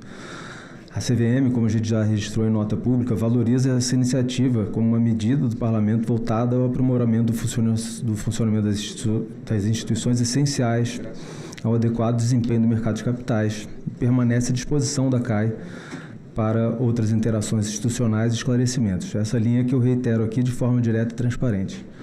Também quero dizer, de uma maneira muito objetiva, que a CVM agradece a oportunidade de apresentar seu trabalho e de ter sua atuação como objeto de escrutínio público.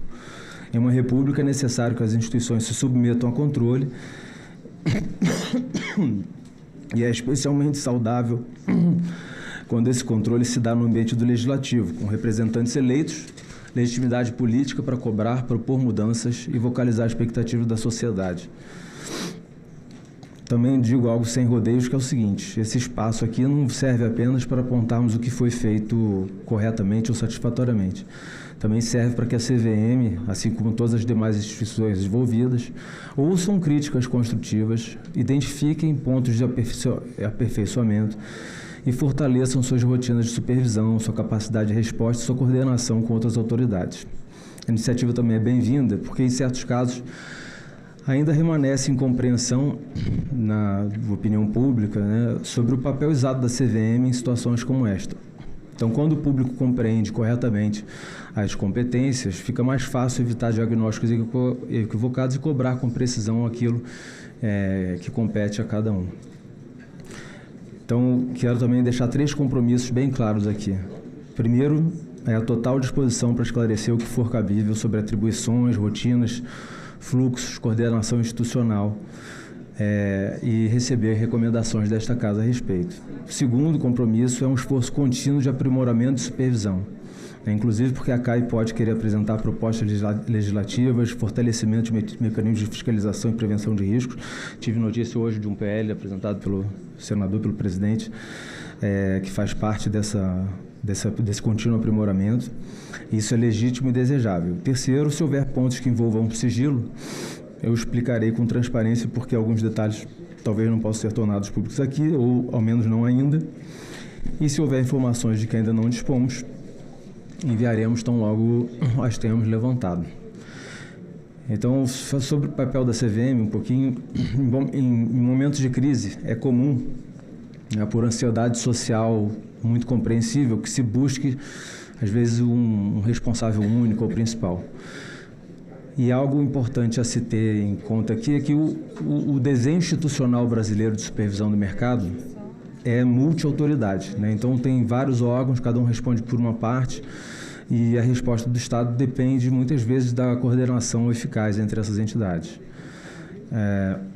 Antes de falar das atribuições, também uma coisa que é importante lembrar é o seguinte: em casos de fraude, por maiores que eles sejam, a grande responsabilidade, né, às vezes fica de quem for a responsabilidade, a grande causa sempre é daqueles que cometem as violações, né? Então, a cada episódio de uma nova fraude inovadora, é possível e necessário extrair lições para aprimorar os métodos de detecção e coibição de irregularidades. Mas a gente não deve confundir essa identificação daquilo que pode ser aprimorado com a identificação das causas imediatas, né? A causa do crime, em lato sensu, a causa do crime é a escolha do criminoso, né? Não do policial que o combate. Em termos assim de fraudes, né? Quando a gente vê, e aí na experiência lidando com fraude desde bastante tempo, sempre que você tem um determinado desenho institucional, os fraudadores, eles identificam como que aquele sistema evoluiu e as brechas que eventualmente ainda remaneçam, né?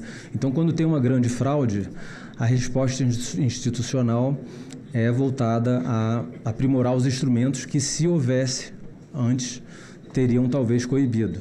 Então, você cria novos instrumentos. A partir daí, você tem um novo desenho que os fraudadores podem falar assim: bom, agora aquele caminho fechou, que outros caminhos a gente pode achar? Isso é um padrão geral, assim, não é desse caso nem de outro, de qualquer modalidade de fraude, né?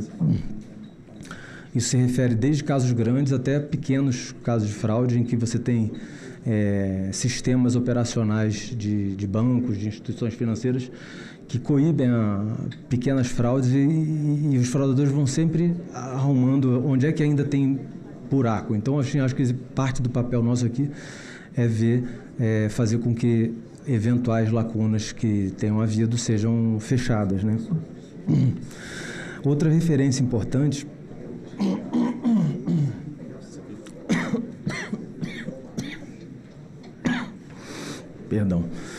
é o desempenho consistente do mercado de capitais como um todo no Brasil. Acho que é importante manter em vista a robustez e o tamanho do mercado, a parte que funciona bem, né? Então, para falar mais especificamente de fundos, são 33 mil fundos, são mais de 11 trilhões de reais de ativos, mais de 5 mil administradores de carteira. Enfim, são milhares de operações diárias legítimas que fomentam a atividade econômica. No ano passado, o mercado de capitais superou o mercado financeiro. Vamos dizer, o mercado financeiro, assim, usar os bancos como fonte de financiamento, né? Então, o mercado de capitais superou o mercado financeiro em valor de crédito concedido. Isso mostra uma evolução institucional e da economia do país, né? Então, com as limitações impostas pelos acordos de Basileia, né, que são aquilo que limita o quanto que o banco pode se alavancar, é normal que as instituições recorram ao mercado de capitais. Isso é o traço das economias mais avançadas, né? O Brasil avança enquanto tem episódios como este, mas a economia segue se tornando mais robusta, mais alinhada com as grandes sociedades de economia mais pujante. Então, em 2024, por exemplo, os dados mais atuais aqui, já o mercado de capitais se tornou o maior financiador da infraestrutura brasileira. Então, por meio de fundos de infraestrutura, adquirem debêntures de infra e canalizam a poupança privada, né, para obras e projetos não só de interesses limitados ali, mas de interesse nacional. Em números, o mercado fechou 24 com quase R$1 trilhão em emissões, 980, né, contra 138 bilhões do BNDES. Então, as emissões privadas se concentram em debêntures, títulos de renda incentivados para infraestrutura, agricultura e outros setores. Então, quando a gente percebe isso, o significado disso para a sociedade, né, é um modo de a poupança popular financiar a economia real diretamente, sem precisar pelo intermediário, sem precisar aquele recurso ser tributado, alocado num banco de desenvolvimento e ser devolvido para a sociedade, né? E aí o Banco de Desenvolvimento pode destinar os recursos a projetos de características mais próprias do Banco de Desenvolvimento, aqueles projetos que não têm um retorno econômico, mas cujas características sociais justifiquem uma atuação do Estado nesse sentido.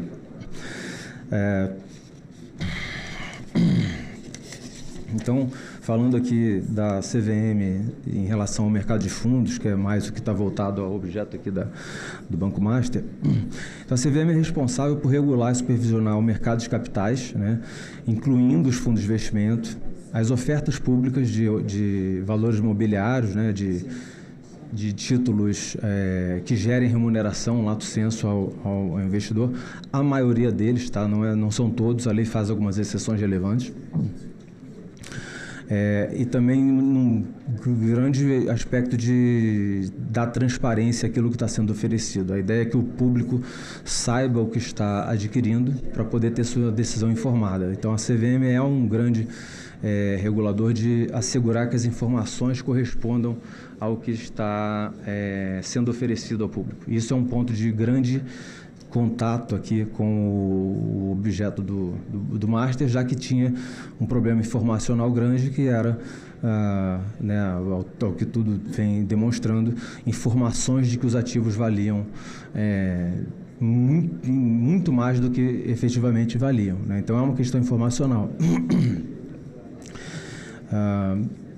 Então, ela é o que se chama no jargão de regulador de conduta, ver se está sendo oferecido algo correto, se a informação está sendo prestada corretamente, se tem dinheiro sendo desviado, né? Enquanto uma outra parte crucial do sistema, né, é a supervisão chamada prudencial, que é tipicamente exercida pelos bancos centrais nas economias, não é diferente aqui. Então, os bancos centrais olham para os bancos para ver se estão solventes, para ver se o patrimônio do banco cobre as obrigações a que ele está sujeito. E ele tem esse tipo faz esse tipo de análise para ver se os bancos estão capazes de honrar seus compromissos. Então, para isso, ele olha o balanço dos bancos, a participação que é detida diretamente pelos bancos, seja via fundos e tudo mais, né? Esse modelo de supervisão da CVM, ele é conforme disciplinado por resolução do Conselho Monetário Nacional, tá? Então, resolução CMN 3427, exige a supervisão baseada em risco, que a ideia da supervisão baseada em risco é que você tem recursos limitados de qualquer autoridade responsável por fiscalização. Isso precisa ser alocado de uma maneira mais eficiente, aquilo que vai ter mais retorno para a sociedade, já que você não tem infinita disponibilidade de gente, de tecnologia, de tempo para fiscalizar tudo. Então, quando você pensa até na própria origem histórica das comissões de valores no mundo, né? Qual é a lógica de existir uma agência do Estado para cuidar de investidores? A ideia basicamente é que se você tem o capitalismo de massa se dá sempre por pequenos valores de muita gente. Captando pouco de muita gente, você consegue mais dinheiro do que muito dinheiro de pouca gente. Isso gera uma situação em que você tem milhares, milhões às vezes, de pequenos investidores cuja participação individual é financeiramente pequeno demais para que cada um se dedique a olhar o que está acontecendo com o seu investimento, né? Então, você não vai gastar R$1.000 de fiscalização quando o seu retorno é R$1.000, porque acaba que vai comer o seu retorno. Então, quem tem grande disponibilidade de tempo e até recursos técnicos para fiscalizar o seu investimento é que tem investimento muito grande. Então, isso faz com que justifique a existência de uma agência que olhe por aqueles que não têm condição e nem incentivo individual de fazê-lo. Por isso que surgem as CVMs no mundo, lá nos anos 30 do século passado. E isso é refletido na supervisão baseada em risco, em que ela se decide falar assim, olha, a CVM vai olhar os fundos dedicados ao pequeno poupador, ao investidor individual, cujas participações são pequenas o suficiente para que ele não tenha condições de verificar. Então, não faz parte da prioridade dentro do plano bianual de risco olhar os cotistas individuais, aqueles que têm fundos exclusivos, né, que o cotista é um banco, por exemplo, que é o caso do Banco Master, porque se supõe que o grande investidor, que tem centenas de milhões num fundo, ele tem condições de ficar verificando. Então, a CVM tem uma atuação em relação a esses fundos exclusivos que é basicamente movida por denúncias, reclamações dos investidores quando eles são lesados, né? Então, as estruturas pulverizadas recebem o tratamento diferenciado nos planos de supervisão preventiva da CVM. Essa lógica é internacionalmente consagrada, né? Não é uma omissão regulatória. Eu acho que ela pode ser aprimorada com o tempo, especialmente com o desenvolvimento de tecnologia. Você pode cada vez mais fazer mais com menos, né? Algoritmos que detectem atipicidades e tal. Então, é no segmento de fundos exclusivos que o Master se insere, né? Então, a especificidade, né, do caso do Master é o seguinte: o Banco Central ele tem a visão dos bancos, seus balanços e situação de solvência. A CVM calibra a supervisão preventiva para detectar a fraude tradicional. O que eu chamo de fraude tradicional aqui? É aquela em que o investidor, especialmente o pequeno, como eu expliquei, é prejudicado, é violado em seu patrimônio contra o seu interesse e sem seu conhecimento, né? CVM tem o papel de justamente substituí-lo, né? Fazer esse papel para ele, para a massa de pequenos investidores. Então, esse tem um monitoramento proativo do regulador nas jurisdições em geral. O caso Master tem uma peculiaridade estrutural, que é uma grande inovação aqui dele, talvez inédito, que sai desse padrão. Porque o prejudicado, né, considerando o Banco Master como cotistas dos fundos, ele não foi uma vítima passiva de uma fraude. Não são gestores que estão dizendo para ele que a meia furada que ele botou no ativo do fundo vale R$500 milhões. Ele foi, em larga medida, ao que tudo tem indicado, né, o promotor ativo desse superdimensionamento dos ativos dos fundos em que ele investia. Ainda por cima, ele se deu por meio de fundos exclusivos, né? Então eles não têm oferta pública, não têm apelo à poupança popular, são construídos para investidores que, por definição regulatória vigente, têm sofisticação e recursos para exercer a sua fiscalização ali. Então tinha um alinhamento perverso de incentivos entre os gestores e os investidores para manter essa ficção contábil, né? Um me engana que eu gosto. Assim, por que ele gosta de ser enganado? Porque ele bota no balanço dele que ele tem um balanço muito mais robusto e isso permite que ele siga emitindo CDBs lá para o Banco Central. Parece que ele tem uma solidez que não tinha, né?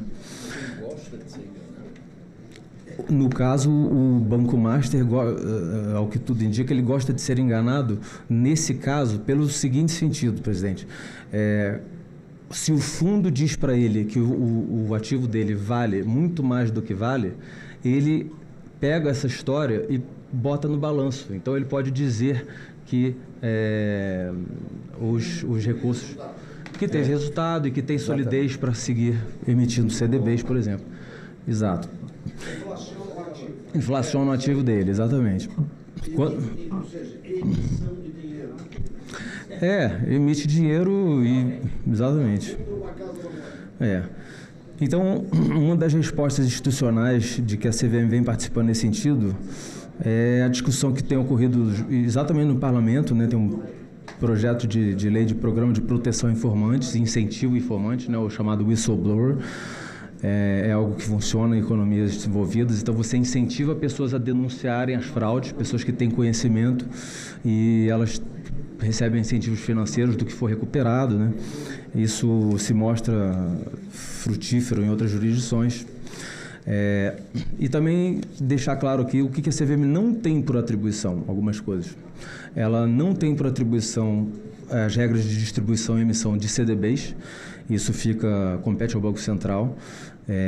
E pode ser um pouco contraintuitivo, porque se você olha o que é um CDB, ele é essencialmente um valor mobiliário, um título que dá rendimento, por excelência, aquilo que a CVM fiscaliza, mas por uma escolha legislativa e um arranjo institucional, por serem emitidos muito por bancos, isso ficou na esfera da competência do Banco Central.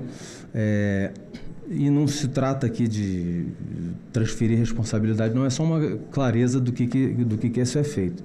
Então, assim, na CVM a gente exige regra de conduta para a oferta de valores, que você tem que dizer quanto que os distribuidores estão recebendo, dizer quanto que o conteúdo das informações. Isso não tem nos CDBs, quer dizer, tem feito pelo Banco Central. Os investimentos de governança de fundos de pensão cabem ao Ministério da Previdência Social. São essas... Um minuto. Então, estou já concluindo.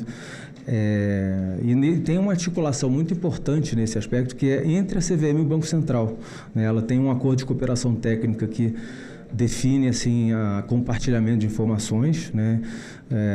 Então ele já existe desde 2014, tem um grande fluxo de informações, o Banco Central tem acesso a todas as informações dos fundos. Banco Central com CVM, senador, exatamente. Então o Banco Central tem acesso às informações dos fundos, especialmente quando o cotista é o banco, porque ele precisa ver o balanço do banco. Então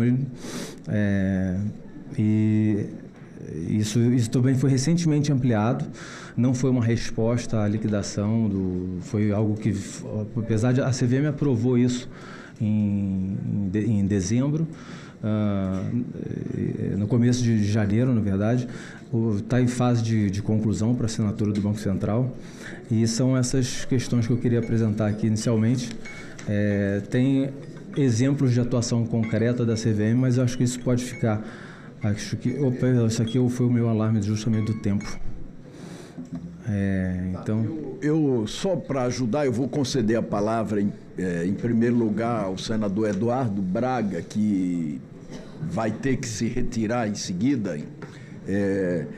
Mas eu acho que era importante nós tentarmos fazer uma cronologia da CVM em função desse caso Master. Por exemplo, o senhor está na CVM há quanto tempo? Presidente, eu tomei posse como diretor em 18 de maio de 22. 18 de maio de 22. Isso. E na presidência interina desde 1º de janeiro deste ano. Quando o senhor tomou posse, quem eram os outros diretores e o presidente da CVM? São 5 membros do colegiado no total, 4 diretores e um presidente. O presidente era o Dr. Marcelo Barbosa.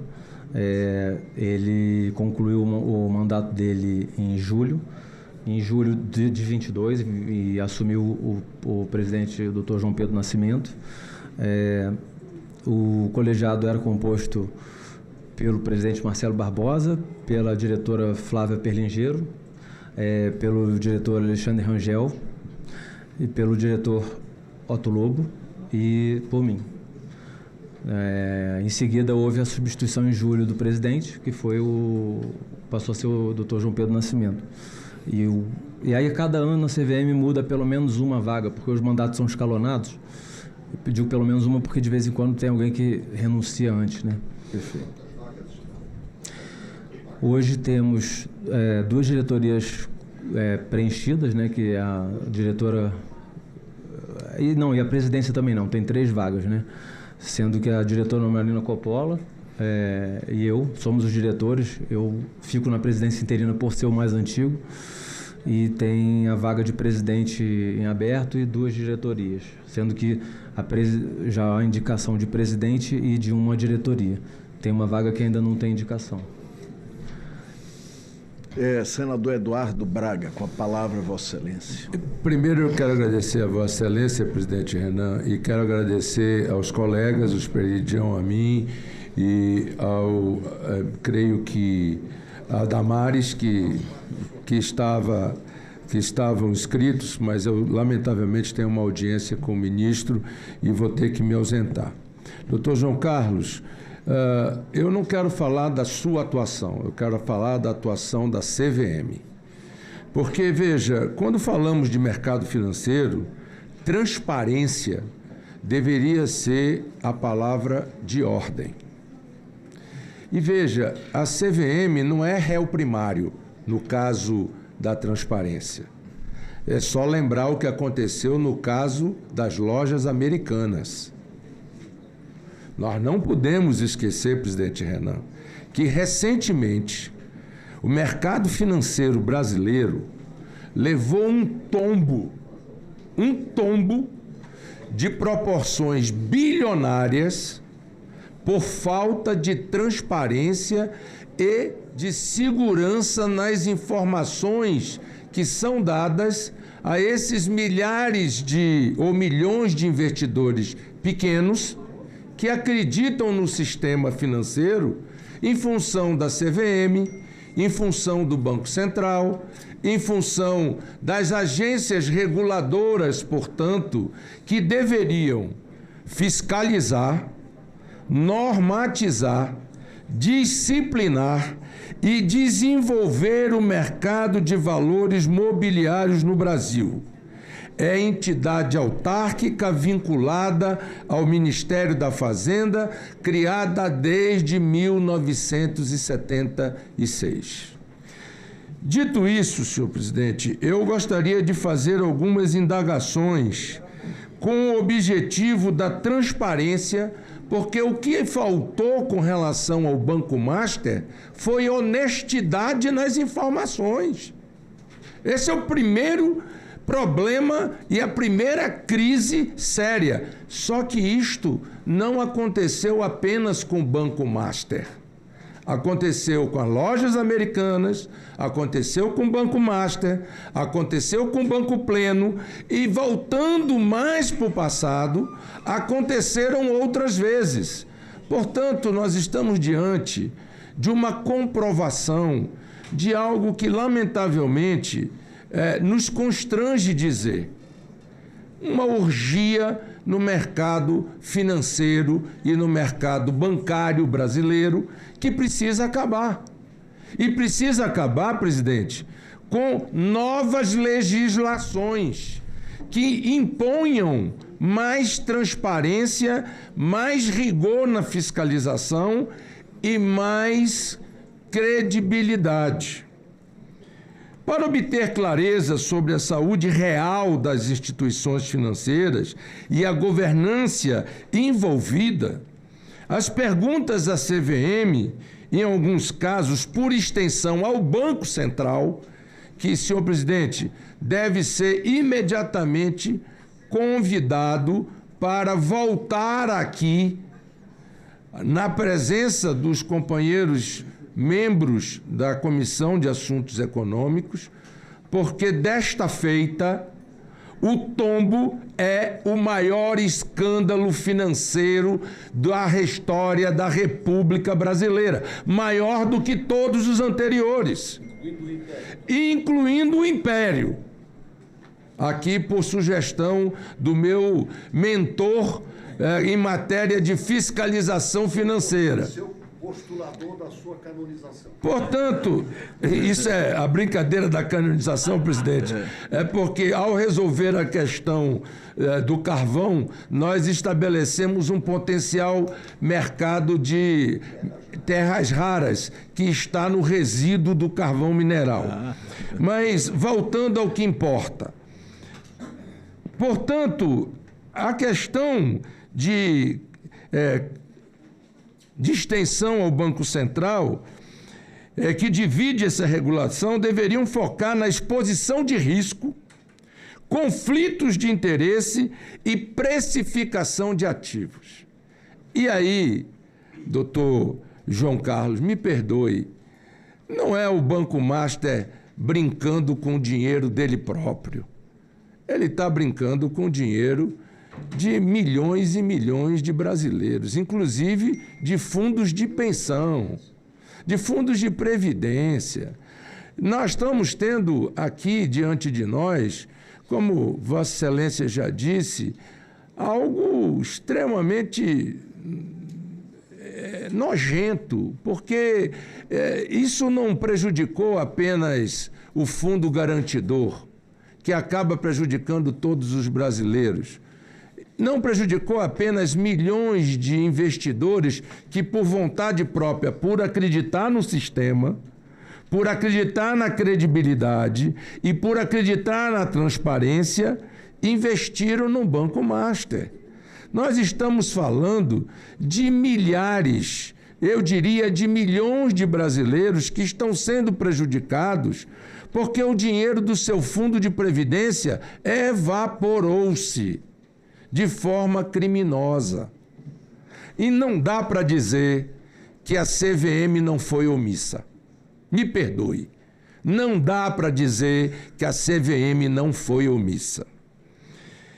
A concentração e a qualidade dos ativos, a principal dúvida do mercado, costuma girar em torno da composição das carteiras dos fundos geridos ou ligados ao banco.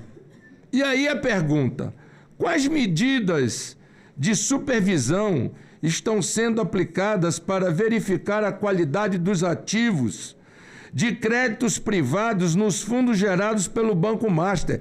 Mas eu estendo além do Banco Master. Isso tem que ser uma prática constante, presidente, porque outros bancos também têm seus fundos privados. E outros bancos também estão, neste momento, arrecadando recursos de milhões de brasileiros que estão colocando recursos da sua poupança pessoal para poder acreditar de que este rendimento assegurará uma aposentadoria. Então, eu pergunto, qual é exatamente as medidas de supervisão que o banco, a Comissão de Valores Imobiliários está a fazer? O objetivo dessa pergunta é entender se o banco está emprestando para si próprio. Porque se o banco estivesse emprestando para si próprio, ele está burlando a lei.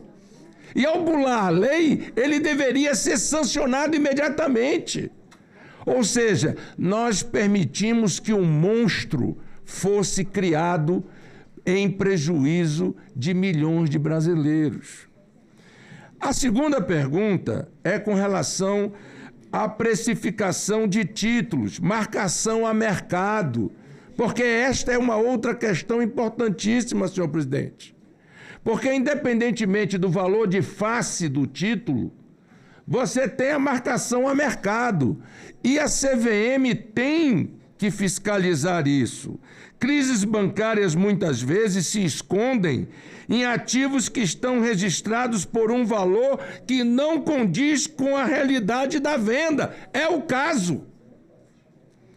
A pergunta: houve auditoria recente sobre os critérios de precificação dos ativos, marcação a mercado nos fundos de investimentos ligados ao Banco Master? Existe algum indício de precificação artificial de títulos de baixa liquidez? É claro que havia, senhor presidente. E a CVM era exatamente a autarquia responsável para denunciar isto ao mercado. E não o fez, por omissão, senhor presidente. É o mínimo que nós podemos dizer. A terceira, esta pergunta, senhor presidente, obviamente é para saber se o patrimônio anunciado é real ou se é uma bolha de valores inflamados ou se é um crédito podre. Hoje, sabido por todos nós, um crédito podre. E isto aconteceu em função de que as fiscalizações, as auditorias, a marcação a mercado, aquilo que deveria ter sido feito preventivamente, não aconteceu. Terceira pergunta: governança e conflitos de interesse. Senhor presidente, essa é outra questão central. Governança e conflito de interesse no caso Master. A pergunta: como a CVM avalia a segregação de funções, chamado de Chinese Wall, entre a gestão de recursos de terceiros e a tesouraria do banco? Foram identificadas as operações que priorizaram o caixa da instituição em detrimento dos cotistas dos fundos? Esta pergunta tem um objetivo: verificar se o banco usou o dinheiro dos clientes para tapar seus próprios buracos. Hoje está claro, senhor presidente, que eles fizeram isso costumeiramente e repetidamente. E nada foi feito pela CVM, mais uma vez, como aconteceu no caso das lojas americanas, e como aconteceu no caso do Banco Pleno, e como aconteceu em outros casos, senhor presidente. Senhor presidente, por fim, a quarta e última pergunta é transparência em aquisições recentes, porque isto é grave, senhor presidente. O Banco Master teve um crescimento acelerado via aquisições como o Will Bank e o Volter. E, senhor presidente, a pergunta é: os aportes de capital e as estruturas de financiamento utilizadas nas recentes aquisições do grupo foram devidamente reportados e têm origem de capital transparente e compatível com as normas de compliance vigentes? Senhor presidente, é claro que não. E é claro que, mais uma vez, houve omissão. Eu estou dizendo a palavra e o adjetivo omissão, senhor presidente, porque eu quero ser politicamente correto. O nome disso, lamentavelmente, não é omissão. Nota importante: embora a CVM regule os fundos e o mercado de capitais, a saúde bancária estrita, o caixa do banco, é área do Banco Central, senhor presidente. Por isso, o eminente presidente do Banco Central precisa vir sentar aqui urgentemente para nos explicar. E o ex também. E o ex também. E o ex também. Porque isto não começou ontem. Aliás, há uma cronologia do tempo na questão do Banco Master. Mas o doutor João está na CVM desde 2022. De 2022 a 2026, a cronologia do tempo desta coisa escandalosa, desta coisa monstruosa, que é o caso do Banco Master, ele se acelerou de 2018 para cá. Portanto, o doutor João está lá de 2022 para cá. Boa parte da cronologia deste tempo, ele é diretor da Comissão de Valores Mobiliários nesta cronologia. Então, ele pode sim nos dar informações não genéricas, mas detalhadas do que foi feito pela CVM.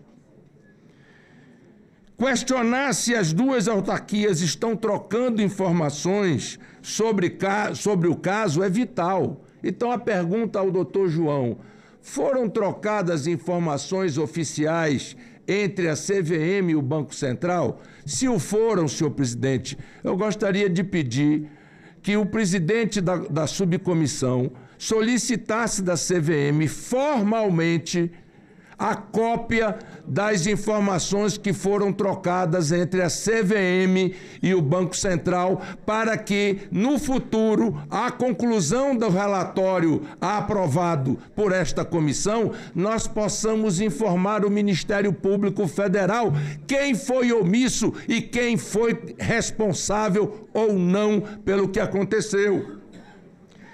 Por fim, quero dizer, senhor presidente, que da exposição de risco de concentração, da precificação a mercado e marcação a mercado, dos conflitos de interesse e de governança e das aquisições, falta apenas um detalhe: a alavancagem.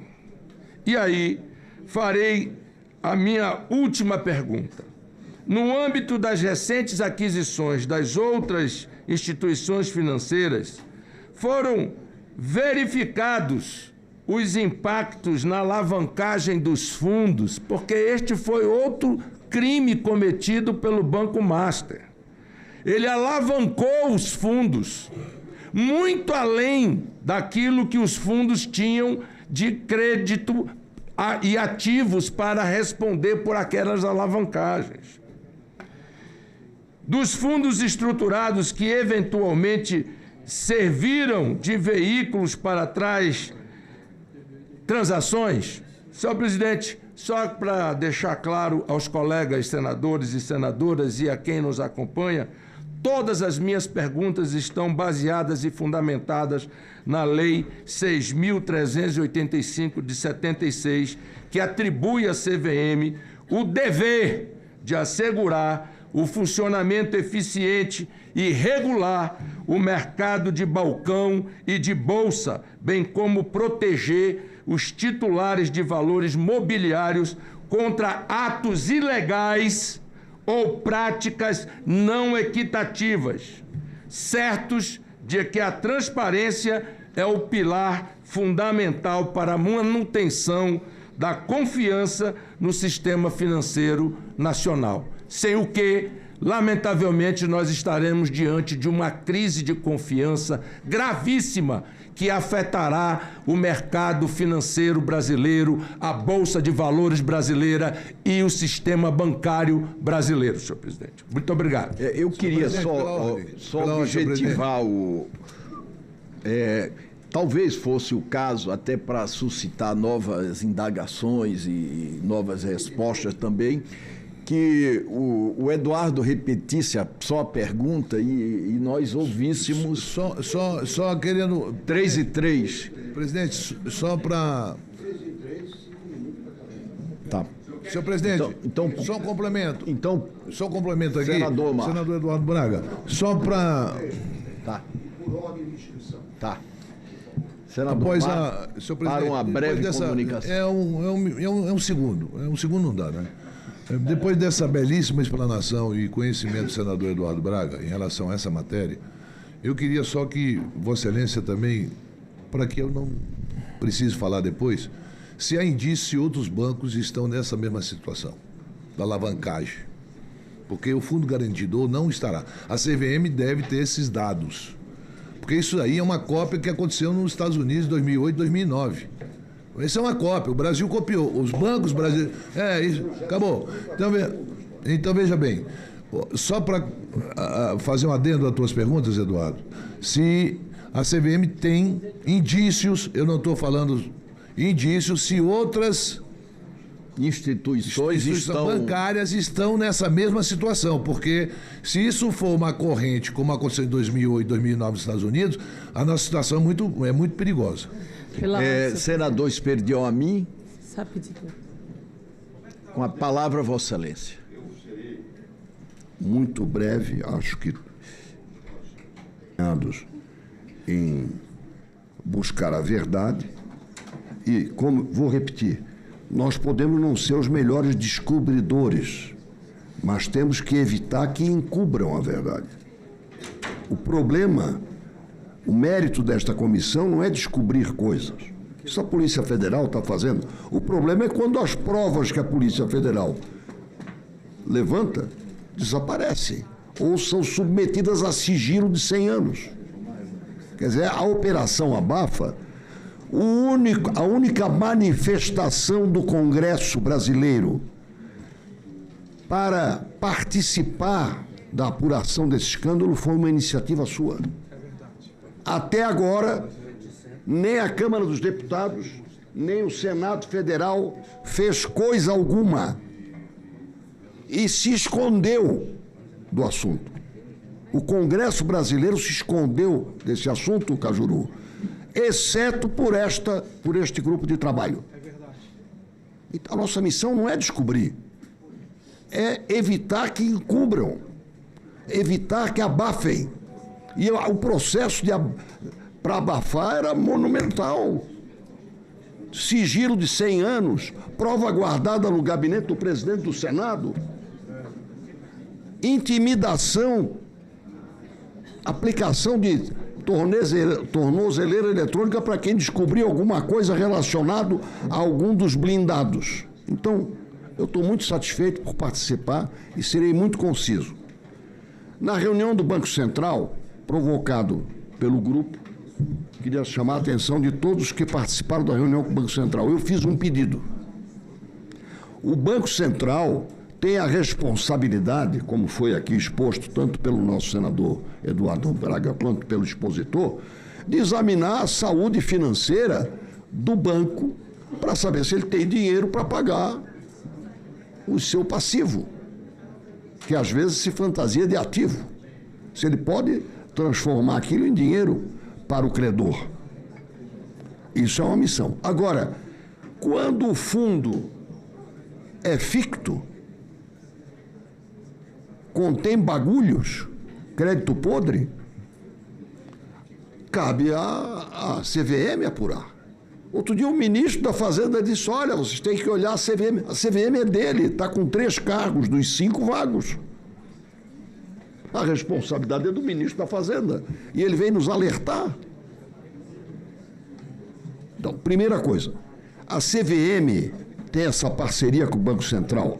Sabidamente isso é insuficiente. Ela tem algum método para fiscalizar? Por exemplo, se um banco, como é o caso, teve um saldo de 80%, 90% de crescimento num ano, isso é normal? O algoritmo existe para isso. Tudo que não for normal, ele dá um apito. A minha pergunta é, qual é o método que a CVM desenvolveu para auditar a saúde dos fundos? Os fundos são um conjunto monumental. A alavancagem deve ser mais de 20 vezes o que tem de dinheiro. Só que isso, no mundo inteiro é assim.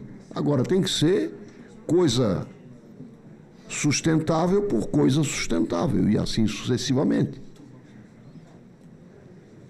No mínimo, fiscalizar o fundo que apresente um resultado discrepante, seja para baixo, seja para cima, dessa média. Ninguém bate recorde de repente. Então, essa é a primeira pergunta. E a segunda, dando sequência ao que falamos no Banco Central, qual é a sugestão de aperfeiçoamento da legislação? E, no final das contas, essa é a convocação que nós temos. Nós já pedimos isso ao Banco Central, certo? Está registrado. E fica registrado aqui. A CVM, depois dessa pancada, eu não vou rememorar todas, a sustentação disso aqui é a mesma, olha bem, no tempo do banco analógico, do banco econômico. Tinha lá um senhor que controlava 750 contas. Essas contas davam a saúde do banco. Retratavam. Ali era movimentado tudo direitinho, mas ficticiamente. Não foi assim? O banco econômico foi isso. Ou seja, uma ilusão sustentada até o dia em que a casa caiu. os prejuízos. Na época não tinha FGC. Agora, não haverá compensação para os fundos de pensão. O dinheiro que os 18 fundos de previdência, Cajuru, senador Cajuru, foi depositado, foi investido no banco, não é a pergunta final daquele texto. Você ouviu que todos os professores do Banco Central mencionaram que conheciam aquela peça humorística sobre o subprime de 2009. A pergunta final do humorista 1, senadora Leila. Sim, mas e se o governo não bancar isso? Se o governo não bancar, o seu fundo de pensão vai pagar. É cruel, mas é verdade. O fundo de previdência, quer dizer, o socorro da pessoa que contribuiu durante o seu trabalho foi embora. Por causa dessas casas da moeda pulverizadas que são os fundos. Então, qual é a sugestão legislativa? Essa é a pergunta básica. Uma informação sobre quais são os critérios para as auditorias, se é que existem, que o banco pratica. E eu acho que nós estamos no rumo certo ao conduzirmos questões como esta, que nos livram de pessoas que descobrem alguma coisa, senador Exalci, ser enquadrado, presta atenção, no inquérito 4781, para proteger possíveis infratores da explosão da verdade. O 4781 cumpriu o compromisso que o ministro Rezec previu. Isto não vai dar certo. Seja inquérito do fim do mundo, ele está servindo agora para intimidar quem queira descobrir traços desta imensa falcatrua cujos danos ainda não são totalmente conhecidos. Portanto, 2 perguntas. Muito obrigado.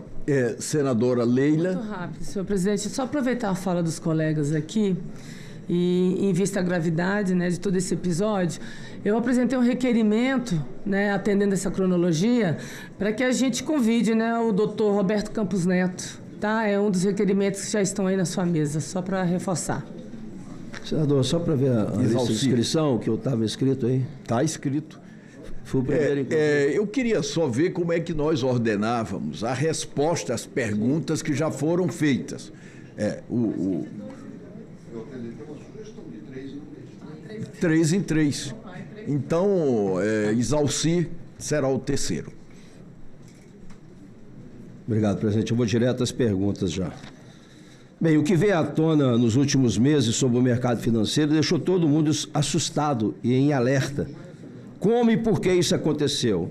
O que tenho para mim, que também sou auditor, é que alguém fechou os olhos para deixar o maior esquema do mercado financeiro acontecer. A primeira pergunta que eu faço para Vossa Senhoria: a CVM, comandado agora por Vossa Senhoria, sabia das irregularidades desde 2022. Por que não foi feito nada? A tentativa de compra do Banco Master, feito pelo BRB, parecia um bom negócio, mas acabou comprando gato por lebre. O que me assusta é que ninguém, nem o Conselho Fiscal do BRB, viu que era errado fazer esses investimentos em títulos podres. Eu tenho falado que deram um cheque em branco para o governador Ibanez, só que poderiam ter evitado a compra desses títulos. Mas o que aconteceu foi um prejuízo, hoje no mínimo de 5 bilhões anunciados. O senhor sabe me dizer por que ninguém viu esse problema ou esse esquema? Eu fico estarrecido com essa questão, já que a consequência disso tudo acabou culminando com um rombo bilionário do BRB. O banco que é dos brasilienses. O senhor João, a CVM foi avisada do vespeiro que era o Banco Master e a Reag Investimento, e eu pergunto para o senhor, não foi feito nada porque não confiava nos relatórios técnicos que alertaram isso? A mídia tornou público que apenas políticos indicavam pessoas para o conselho, como a REAG Investimento também mantinha conselhos apadrinhados dentro do BRB. Isso é muito estranho, para não falar bizarro. Mostra que o conflito de interesse era enorme e ninguém fez nada sobre isso. Mas a minha pergunta é, a CVM já abriu um processo administrativo sancionador para investigar a REAG Investimento por abuso de poder de controle e também de conflito de interesse na indicação dos conselheiros do BRB? Ou a CVM vai aplicar multas irrisórias, como tem acontecido, ao CPF dos laranjas e deixar a REAG livre para continuar operando e capturando o Conselho de Administração no mercado de capitais? O senhor poderia informar também, o sigilo fiscal e bancário existe para proteger a privacidade de investigadores legítimos, não para servir de escudo em investigações policiais. Temos a informação de que a REAG utilizou o sigilo de carteiras para impedir uma investigação minuciosa da Polícia Federal sobre o fluxo de recursos do caso Master. Qual é a posição da CVM quando seus regulados usam regras de mercado para obstruir a justiça? O senhor ordenará a abertura imediata dessas carteiras para a CAI e para a Polícia Federal? E para encerrar, o Conselho foi escolhido por indicação política, nomeado pessoas como a chefe de gabinete do governador Ibanez para fiscalizar as contas do próprio governo no banco. Isso mostra claramente um conflito de interesse e que resultou num rombo aí de no mínimo 5 bilhões. Eu gostaria de saber como a CVM, que deveria fiscalizar, fechou os olhos para essa questão.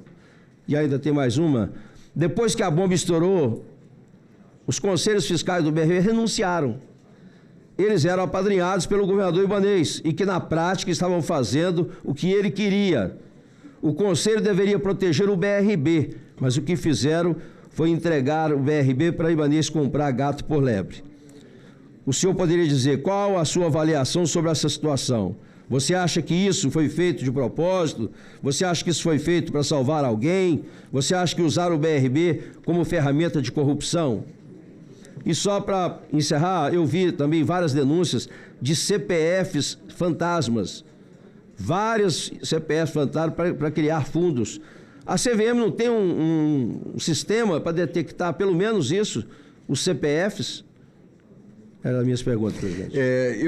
Só para nós obtermos o maior rendimento desse debate, eu sugiro que o doutor João Carlos, ele refaça rapidamente a pergunta e dê a resposta, porque na forma do nosso regimento, os perguntadores, eles poderão se satisfazer ou não com a resposta.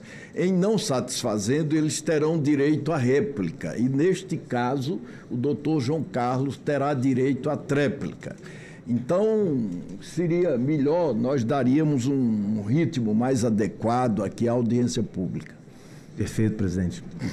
Vou tentar, eu fiz umas anotações assim a cada pergunta. Eu começo pelas do senador Eduardo, né, que foi o primeiro. Então, assim, o senador falou da omissão da CVM. E eu acredito que se houve uma omissão, aparentemente, foi na divulgação daquilo que a CVM fez. Porque foi muito mais do que a ausência de atuação que tem parecido ao público, né? Eu concordo inteiramente com o que o senador falou sobre a importância da transparência. A CVM se pauta muito por uma máxima de um jurista, antigo ministro da Suprema Corte Americana, um juiz de perfil progressista, que dizia, o Luiz Brandeis, que ele falava que a luz do sol é o grande desinfetante, né? E isso aí a CVM aplica muito aos participantes e eu acho que aqui é um momento, inclusive, de se aplicar a si própria. Então, a gente trazer uma transparência, tudo que foi feito e também aceitar que algumas coisas não foram feitas por desenho institucional, mas é um desenho institucional justamente que a gente quer aprimorar. Então, na fala do senador, havia essa afirmação, né, uma pergunta já com uma certa petição de princípio, mas assim, de dizer que por que não foi feito nada. Não, assim, acho que houve uma omissão em divulgar o que foi feito. Eu trouxe aqui alguns exemplos do que foi feito.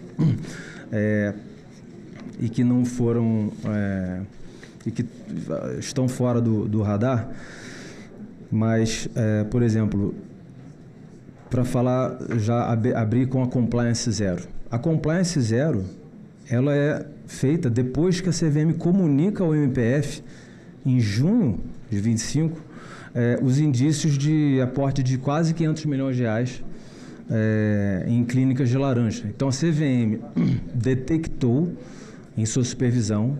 A CVM é organizada em diferentes superintendências, então tem várias CVMs, tem partes que funcionam em relação ao caso Master. A gente, ao fazer essa autoanálise, né, em relação ao grupo de trabalho, que em parte foi em reação à iniciativa da CAI. Né? O senhor está dizendo que em julho, vamos observar aqui esse cronograma, em junho de 2025, a CVM comunicou ao Ministério Público.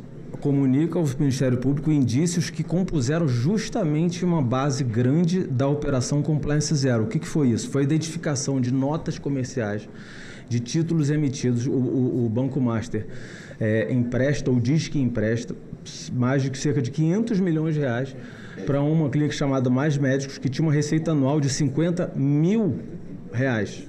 Anual de 50 mil reais. Exatamente, não tem qualquer lastro possível. Então, a gente não sabe ainda se o dinheiro saiu para a clínica Mais Médicos, para dali ir para outro lugar, ou se já tinha saído e foi inserido no balanço para simplesmente criar um ativo. Mas o dinheiro saiu em algum momento. E a CVM já conhecia essa clínica Mais Médicos? Não, justamente chamou a atenção da detecção proativa nesse caso, não foi reativa, não foi nada, assim, partiram da CVM as informações, essas informações cruciais que deram base à Compliance Zero. Certo. Então, isso foi mencionado, inclusive, na sentença contra o senhor Daniel Vorcaro, do senhor juiz que determinou tudo aquilo que foi feito. Então, assim, ela detectou esses indícios ao analisar exatamente esses ativos em uma das várias áreas de fiscalização que estavam olhando o que estava depositado em uma instituição depositária. E aí viram assim, que títulos são esses aqui para essa clínica minúscula que valem 300... Quem empresta 300 milhões para quem tem uma receita de 50 mil reais por ano?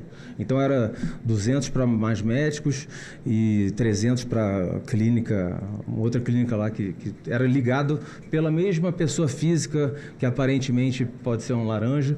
Eu preciso falar sempre aparentemente porque eu sou julgador, então eu não posso simplesmente dizer, fazer assertivas definitivas. Perfeito. Que depois eu fico...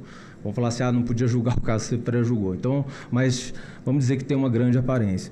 Então, assim, a grande operação Compliance Zero nasce, né, de uma comunicação da CVM ao MP.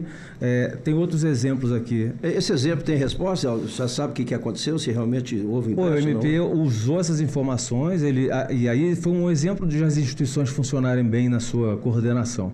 O MP instruiu o caso com outras informações que tinha, interagiu com a polícia, fizeram aquilo crescer, né, a partir do que tinha, identificaram outros indícios e fizeram a operação com os resultados que aconteceram. Além disso, tem uma lista que fala primeiramente das comunicações, que foi... A comunicações foi pergunta de outro, vou ainda responder ao senador Eduardo. Então, por exemplo, houve processos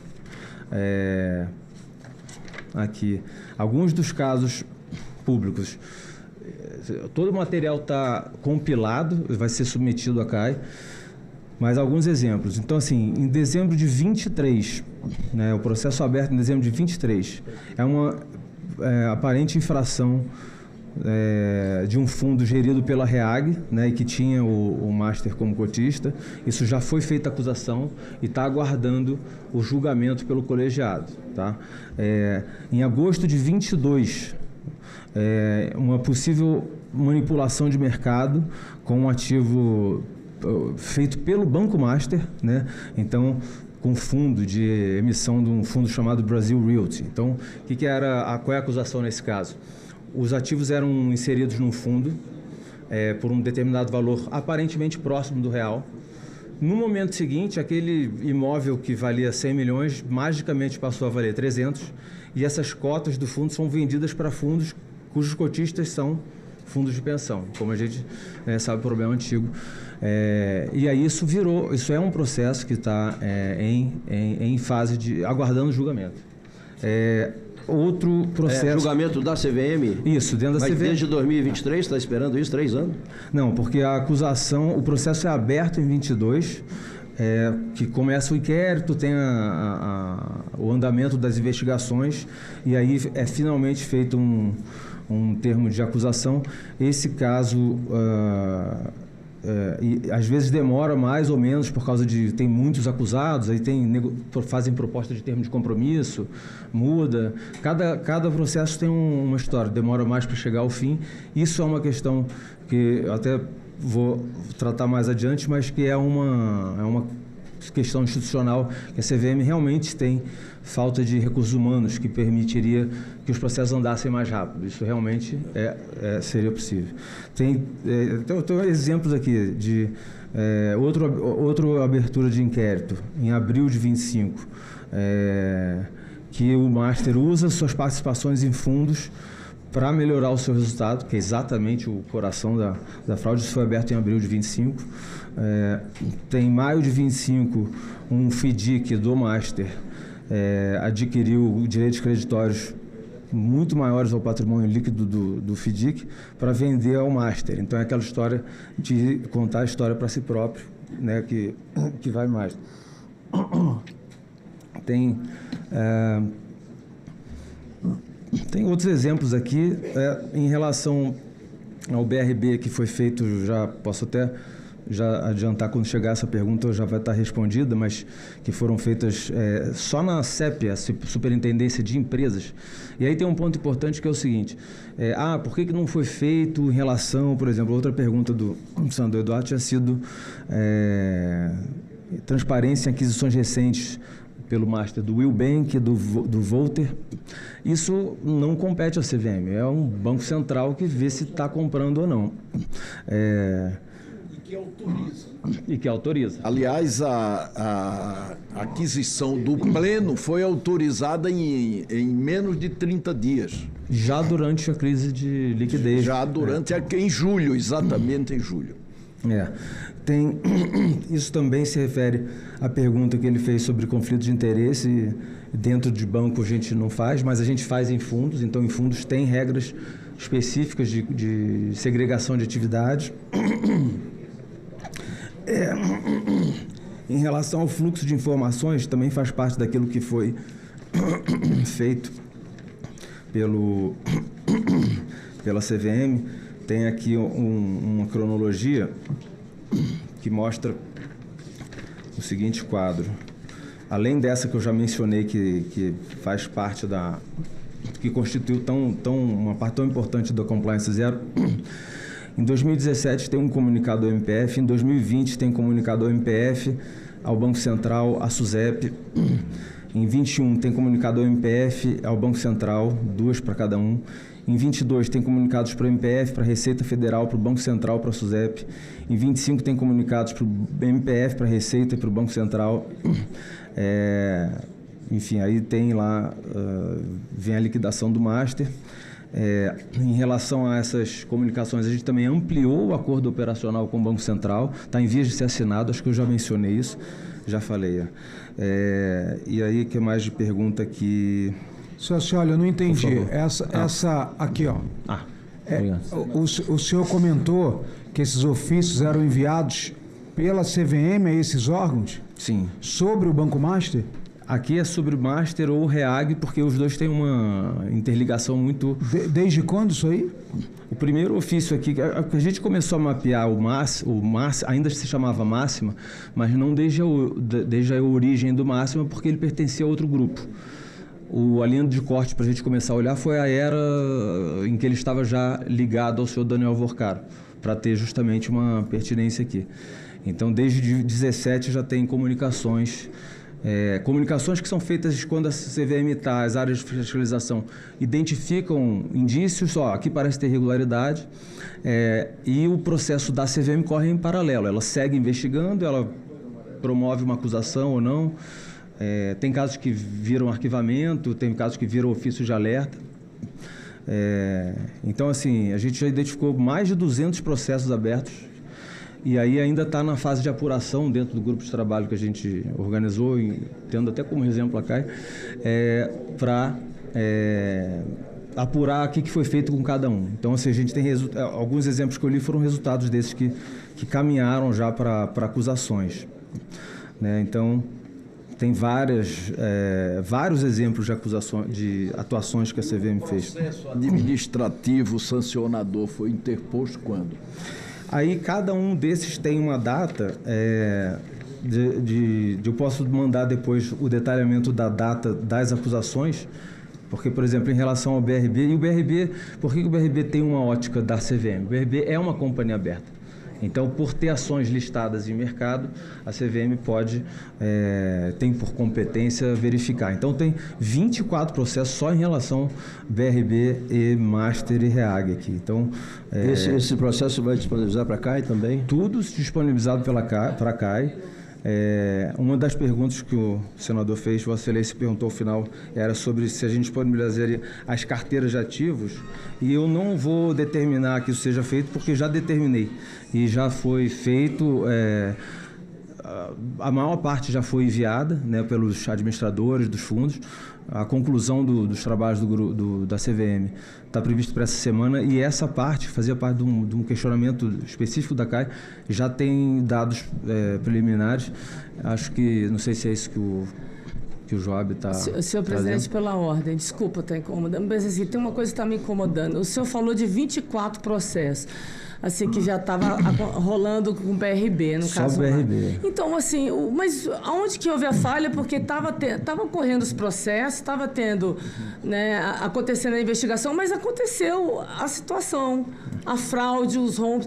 Aonde que houve o erro? O que a gente pode fazer nesse sentido? Porque...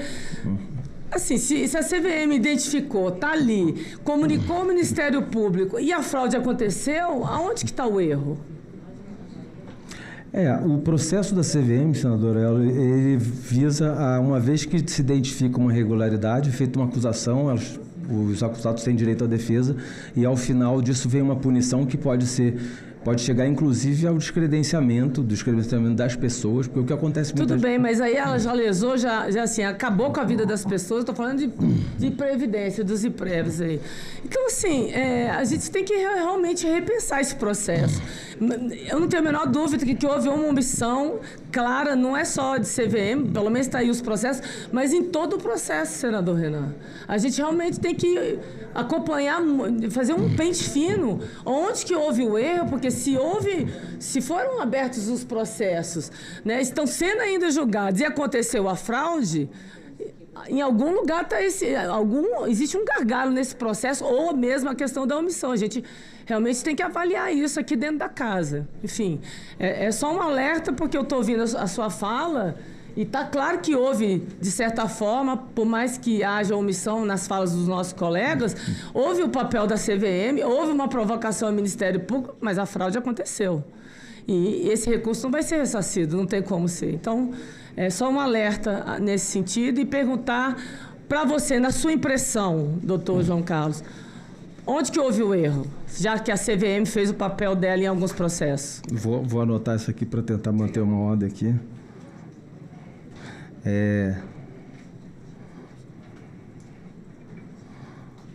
Seguindo para as perguntas do Vossa Excelência... ele não está. Do senador Suspirão de Amin. Então, a CVM tem método para investigar furtos, ela tem métodos. Esses métodos, eles são, eu já falei passando no início, mas são mais de 30 mil fundos, 11 trilhões de ativos, e seguindo o plano de supervisão baseada em risco, e isso é algo, por excelência, um exemplo daquilo que pode ser usado como ponto de aprimoramento, né? Pela lógica da fraude tradicional, em que é alguém surrupiando dinheiro de investidor porque está contando informação falsa para ele, a supervisão da CVM se concentra nos fundos de varejo e em relação aos grandes investidores, reage a denúncias e reclamações, porque elas normalmente vêm. Se você tem um grande investidor que está sendo lesado pelo gestor, o olho do boi engorda, o olho do dono engorda o boi, está ali olhando. Então ele vê que tem alguma coisa errada, denuncia para a CVM, a CVM reage, e isso tem funcionado bem por muito tempo. A gente chega aqui a um momento de uma novidade, que é o cotista, que está sendo aparentemente enganado, ele na verdade está promovendo esse engano. Então ele recebe aquilo, não tem por que ele denunciar, não tem por que o master denunciar, porque formalmente, juridicamente, ele consta como investidor, na prática o investidor é o dinheiro de outras pessoas que são os correntistas. E nesse ponto, o arranjo institucional atual é de essa ótica sobre o balanço dos bancos ser visto pelo Banco Central. Então o Banco Central não vê só o balanço do banco, ele vê de todos os ativos dos fundos de investimento também, em que o banco é cotista. É uma revisão que pode ser feita, e que eu acho que é possível cada vez mais com o desenvolvimento de tecnologia, é que a CVM implemente, e os outros órgãos, ferramentas de análise agregada de Big Data e inteligência artificial e sistemas de detecção que possam, ao invés de só alocar recursos em onde pode mais ter risco, é tentar cada vez mais olhar tudo, né? Ainda mais com a inteligência que a gente adquire de que isso também é uma modalidade de fraude que pode ser feita.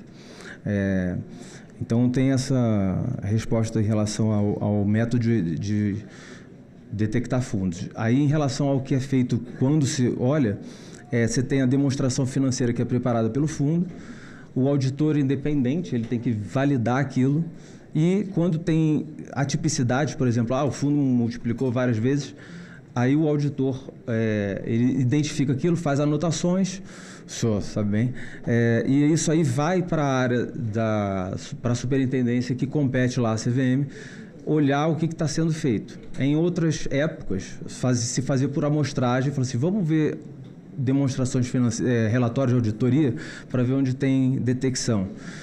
Isso a gente está apurando dentro do grupo de trabalho para ver qual foi o encaminhamento dado, porque a gente identificou sim que havia relatórios de auditoria com ressalvas, com anotações, abstenção de opinião, e a gente está verificando ainda qual foi o encaminhamento dado a isso pela respectiva superintendência, né? Isso ainda está em andamento, mas o certo é que isso vire um processo, vire uma determinação de correção. A gente está vendo ainda se isso faz parte dos processos que foram instaurados. Deixa eu ver o que mais que eu estou aqui, a próxima. Sugestão de aperfeiçoamento à legislação. Bom, tem uma que eu... Além que o senador, o presidente Renan Calheiros apresentou, não conheço a fundo ainda, mas pela descrição que me foi apresentada, já está no mínimo num excelente caminho de aumentar a responsabilização daqueles envolvidos. Existe uma linha de criar uma lei de whistleblower, que é incentivar as pessoas a denunciar aquilo que elas veem de errado. Porque a fraude ela tem o problema de ela ser desenhada justamente para não ser detectada. Muitas vezes ela engana os auditores até. O auditor ele não tem a competência de fazer o que a gente chama de auditoria forense, que é de detectar fraude. Ele detecta tipicidades.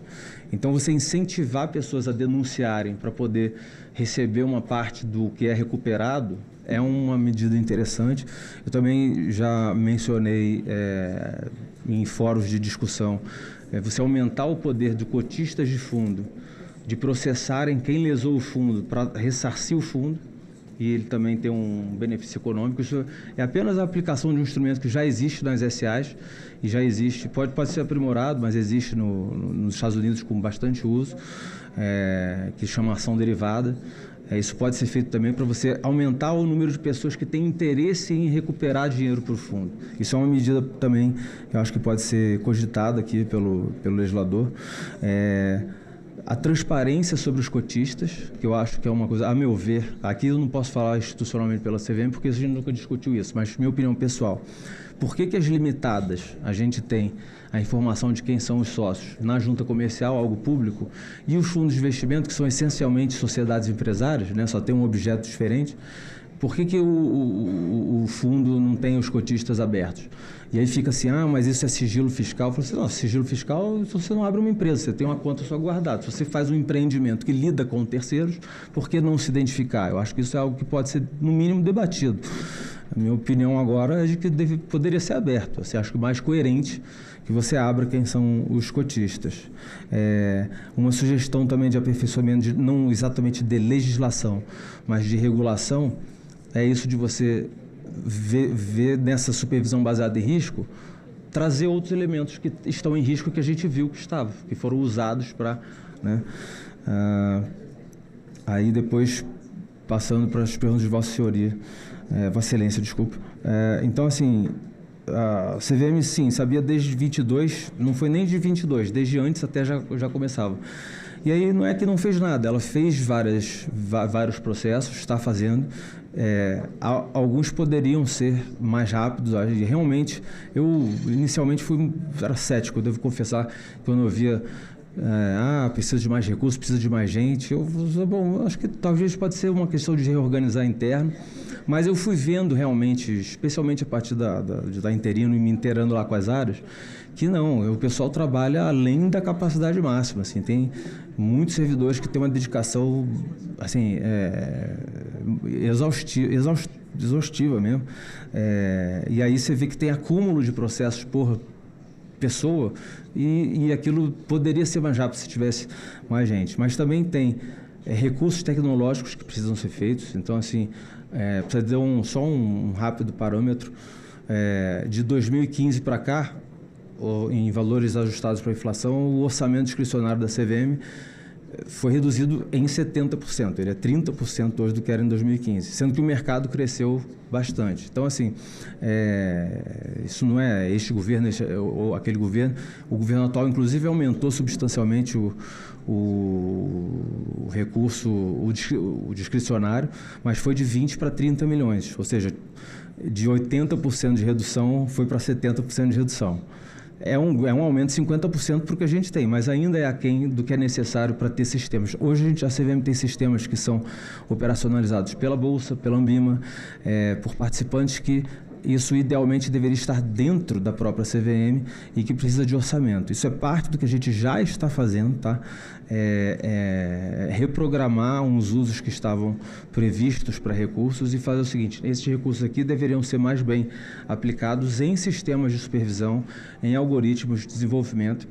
É um exemplo do que pode ser feito, já está sendo feito, vinha sendo negociado desde o começo do ano passado, concluiu em dezembro, que foi uma ampliação do acordo de... Não foi isso, eu já falei.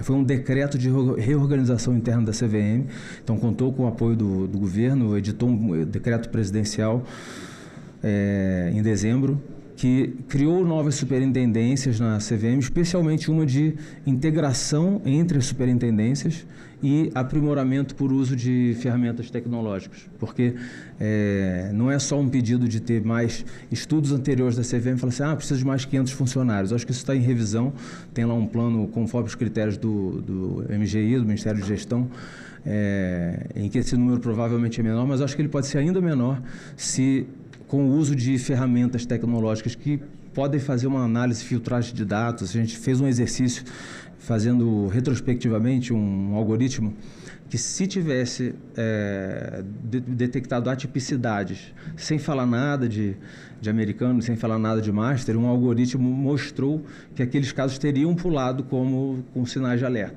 Então, às vezes, um simples algoritmo pode fazer mágica, né? O que mais de perguntas aqui? BRB tem vários problemas, né? Só do BRB eu mencionei aqui que tem 24 processos, estão sendo olhados, assim, não tenho ainda como me aprofundar muito, mas Quais são os principais problemas? Vou ter assim, irregularidades na venda de ativos do Master ao BRB. Aí a lógica é que, como o BRB é uma companhia aberta, quem tomou aquela decisão que vai lesar os acionistas do BRB está sujeito à fiscalização da CVM, por ser companhia aberta e não por ser banco, né? Outro você tem... A legislação é em cima do CPF ou é... De ambos.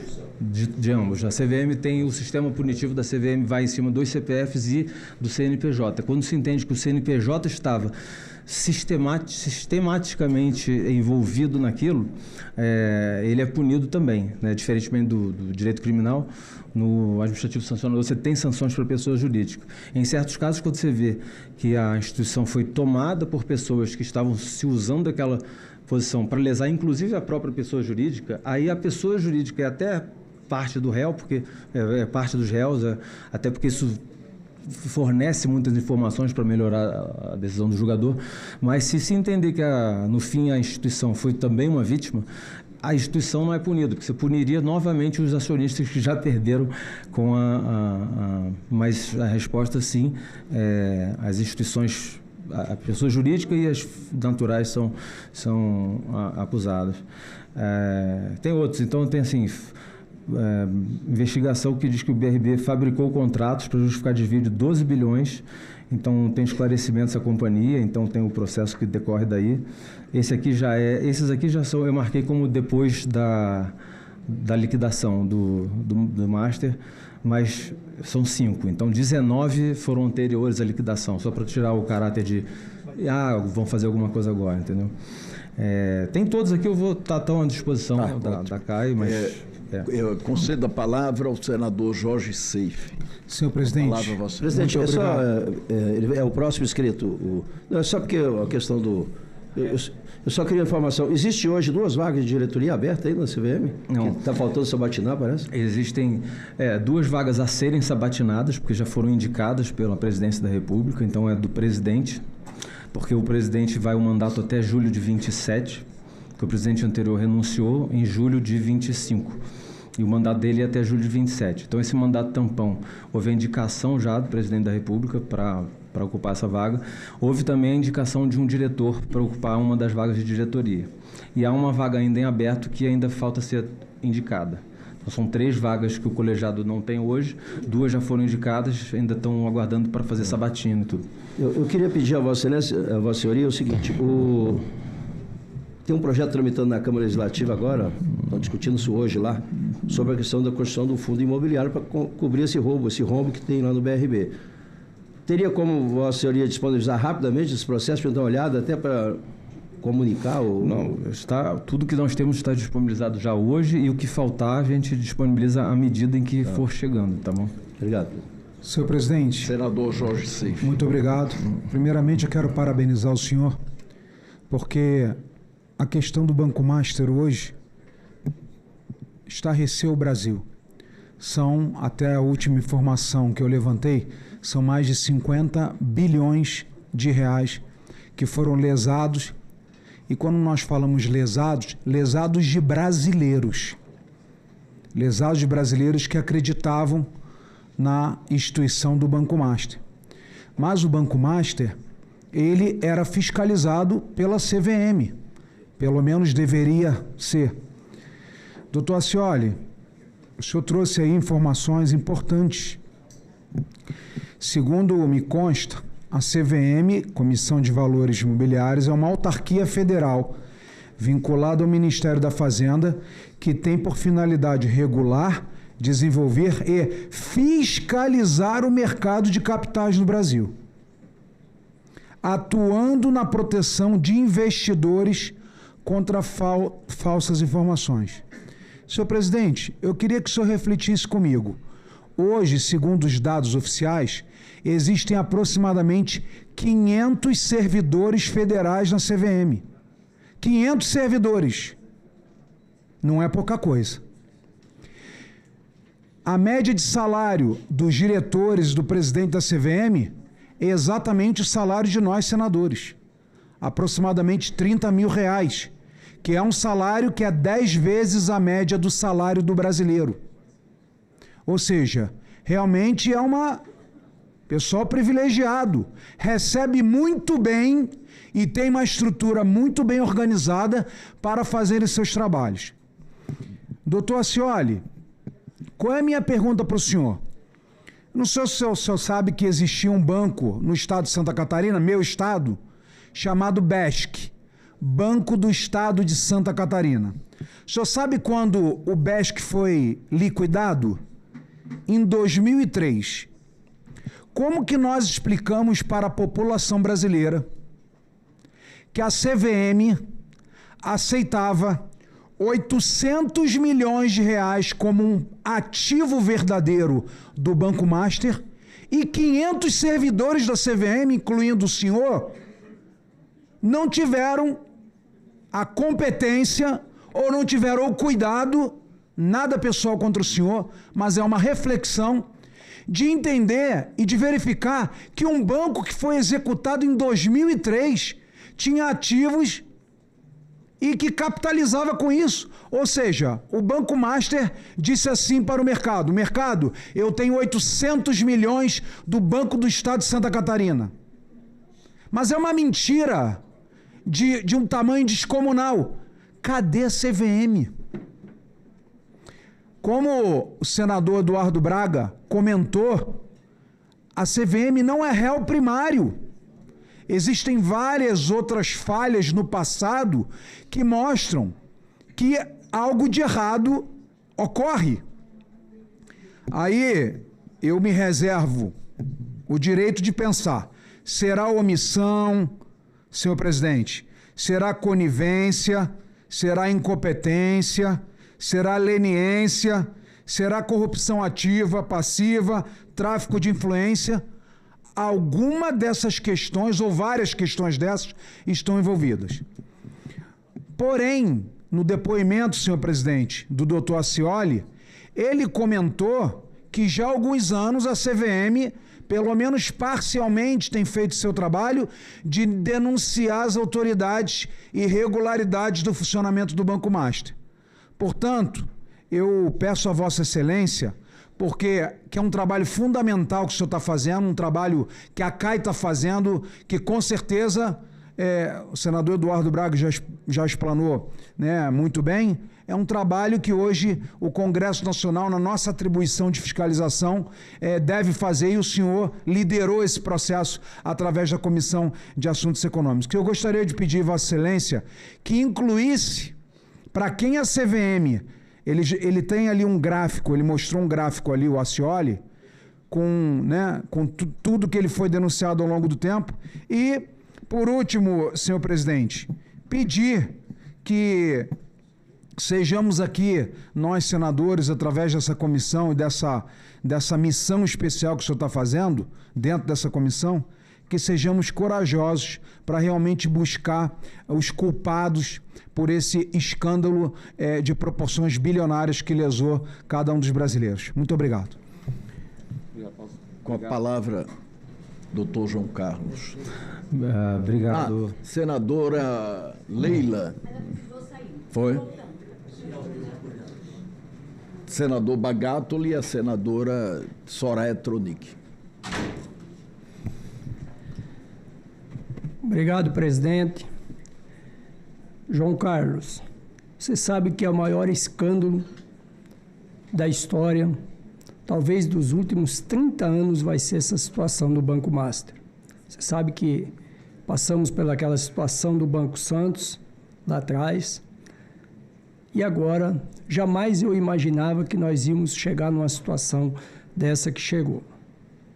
O que mais me preocupa disso tudo é que existe omissão da CVM, existe omissão do Banco Central.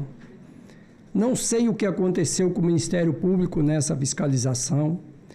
E agora o que mais me entristece disso tudo é que eu vejo que há uma disputa para que isso não seja investigado.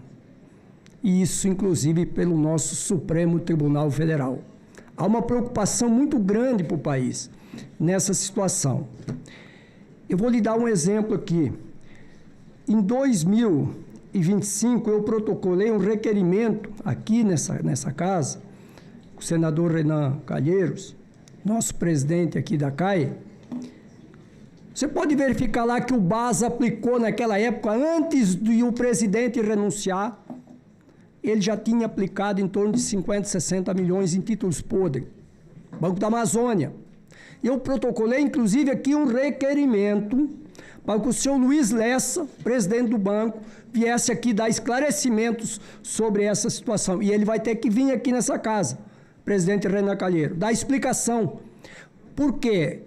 Porque esses institutos de previdência dos funcionários não podem perder dinheiro, ninguém pode perder. E lá atrás o Banco Basa já teve que ressarcir os correntistas porque aplicou no Banco Santos. Quero ver como que ele vai fazer nessa vez agora desses acontecimentos. Quero dizer para você que os próprios FEDICs, eles têm que ter uma auditoria externa, mas também pode ser auditado também pela CVM. Agora, fica uma pergunta no ar. Por que a CVM demorou tanto tempo para deixar essa situação explodir, que nós não sabemos ainda? Aqui eu vi o Jorge Seife, o senador, falando em torno de 50 bilhões. Nós não sabemos se é 50, se é 60, se é 100. Eu faço a seguinte pergunta: a CVM, o Banco Central, tem esses dados para esclarecer para a população brasileira qual que é o valor aproximadamente real dessa situação? Por quê? Porque eu falo para você, foi uma omissão muito grande, mas muito grande da CVM, foi uma omissão muito grande do Banco Central, e aqui nós não estamos discutindo quem é governo, quem não é governo, de que partido é, de que no partido não é. Nós queremos saber que o povo brasileiro não pode arcar com esse prejuízo, e principalmente os correntistas, porque você sabe que só vai cobrir até o valor de 250 mil para quem aplicou em CDBs. Isso se aplicou ainda em CDB, se aplicou nos títulos que não são títulos garantidores, vai perder tudo. E o que mais me preocupa são os fundos de previdência. Os fundos de previdência é o que mais me preocupa. Eu ouvi falar, não sei se é real, do caso do Amapá, 400 milhões. Como que fica isso? Responda para nós. Isso vai ser ressarcido? Alguém vai pagar por isso? E digo mais, quem for responsável por esses fundos, quem foi que... as pessoas que são responsáveis, aonde colocaram esse dinheiro, porque se colocaram dentro do Banco Master, e a própria CVM não viu que isso era um fundo de risco. Como que fica essa situação? Porque nós precisamos esclarecer isso para a população. Se tiver políticos envolvidos, vão ter que pagar por isso. Se tiver pessoas do judiciário envolvidas, vão ter que pagar por isso. O que nós não podemos mais aceitar é o que está acontecendo com a própria Receita Federal. Pessoas que estão tentando investigar vão ser presos, vão sair de tornozeleira. Aonde nós vamos chegar com isso? Como é que vamos fiscalizar isso? De que maneira que vamos fiscalizar? De que maneira que nós vamos dar transparência para a sociedade? Olha, eu conheço parte do sistema financeiro. Antes de ser político, eu sou empresário. Eu conheço parte do sistema financeiro. Agora, nós não podíamos, eu jamais imaginei que nós íamos chegar a isso aí. Quero deixar mais 3 perguntas aqui para você. Havendo denúncias ou comunicação sobre o caso, a CVM adotou medidas para garantir a proteção do denunciante, evitar qualquer tipo de retaliação? Quais são esses mecanismos? Como a CVM avalia a proposta de transferir a regulação e fiscalização de fundos de investimentos para o Banco Central? Isso traria mais eficiência ou poderia gerar uma fragmentação prejudicial ao mercado de capitais? E a última pergunta. Com mais de 120 processos envolvendo o Grupo Master e a REAG, qual é a expectativa da CVM quanto ao desfecho sancionador? De que forma o resultado dessas ações poderá servir de baliza para desencorajar práticas similares no mercado? É muito agravante Sei que você está como na presidência interino, mas me desculpe, foi uma falha inteira da administração, tanto da CVM quanto do Banco Central. Isso não pode passar impune, isso tem que ser investigado e nós precisamos saber, o povo brasileiro quer saber qual que é o valor real do prejuízo para os correntistas e do prejuízo, principalmente para essas pessoas, esses funcionários que não tem nada a ver e esse dinheiro foi aplicado lá indevidamente. Obrigado, presidente. Senadora Soraya Tronic, com a palavra, Vossa Excelência. Senhor presidente, em vosso nome, em nome do senador Cajuru, cumprimento todos os colegas aqui. Quero parabenizá-lo pela agilidade nos trabalhos e é muito gratificante participar de um grupo de trabalho tão ágil, tão sério, de pessoas de vários espectros, de vários partidos, mas que estão se comportando à altura da gravidade do que este caso merece. Dr. João Acioli, não é de hoje que eu lhe conheço, prazer em revê-lo. O senhor tem um currículo muito bom e respeitado, que eu respeito, o senhor sabe disso. E na qualidade de advogada, eu vou lhe dar também, é óbvio, o benefício da dúvida. Não gosto de acusar jamais, e eu creio que sim, você está tentando dar as respostas e disponibilizar documentos que estejam faltando. Mas eu gostaria de saber, porque eu não sei se todos ignoram essa questão, mas dentro dos processos administrativos da CVM, qual é exatamente o limite da competência desses PADs? E nesses PADs, quais seriam as penalidades mais graves possíveis de serem aplicadas? Se o Banco Master, lógico que vocês não vão pré-julgar aqui, mas o Banco Master estaria perto de ter essa reprimenda mais grave dentro do âmbito da CVM. Lógico, vocês não são o judiciário. Então, há limites. Há limites também porque vocês não são o TCU. Então, eu quero saber o limite da competência. Nós sabemos que hoje a CVM possui pelo menos 126 processos administrativos abertos relacionados ao Banco Master, REAG, Trustee e outras entidades de grupos desde 2017. Desses 126 abertos, quantos já foram julgados? Quantos foram arquivados por prescrição ou pedidos de vista sucessivos?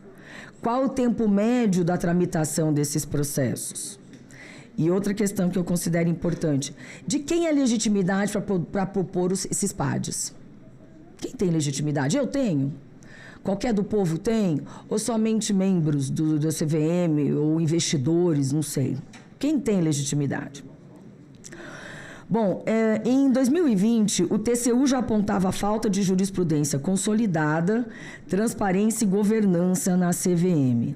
Quais medidas concretas a autarquia adotou desde esse tempo para corrigir as falhas?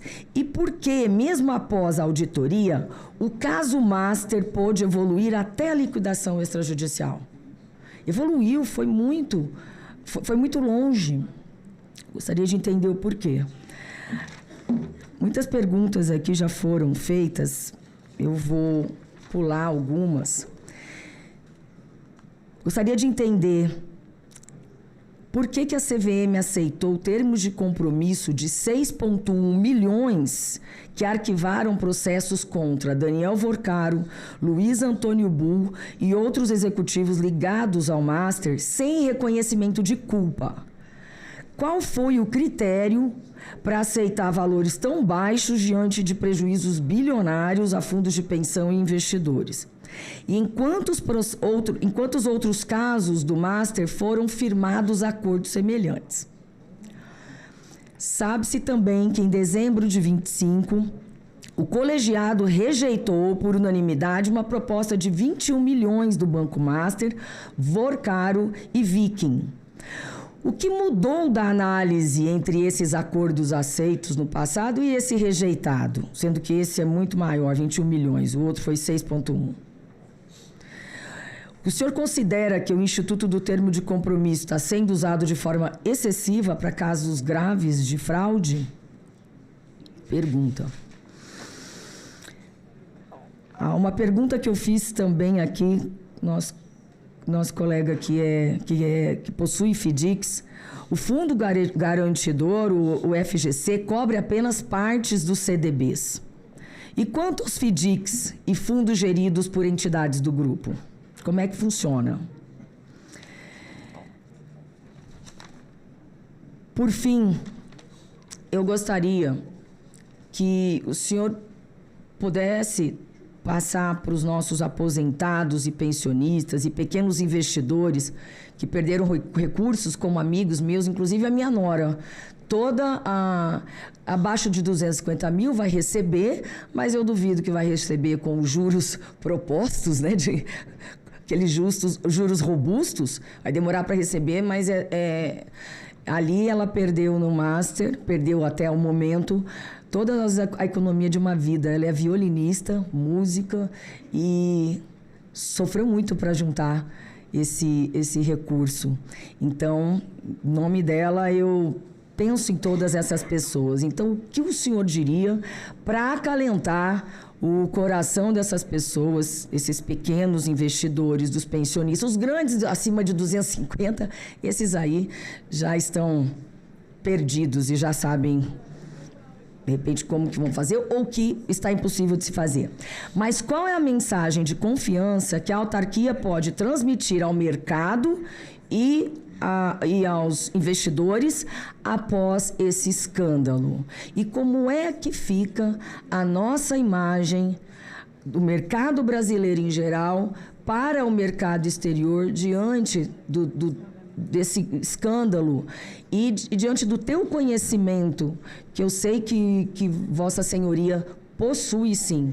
Como é que o senhor vê o futuro do nosso mercado, da nossa bolsa, enfim, dos investimentos que viriam para o Brasil, se há uma perda significativa e qual seria, sei lá, que tamanho essa perda, se for possível imaginar. Obrigado.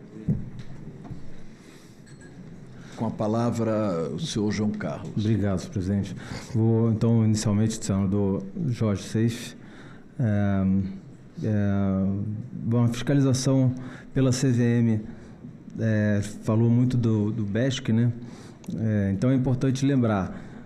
São as cártulas. As cártulas do BESC, exato. Então, assim, tem lembrando, os CDBs que são emitidos pelo Banco Master não são atribuição da CVM. Mas o BESC, ele estava num fundo que era... só um instantinho aqui que eu...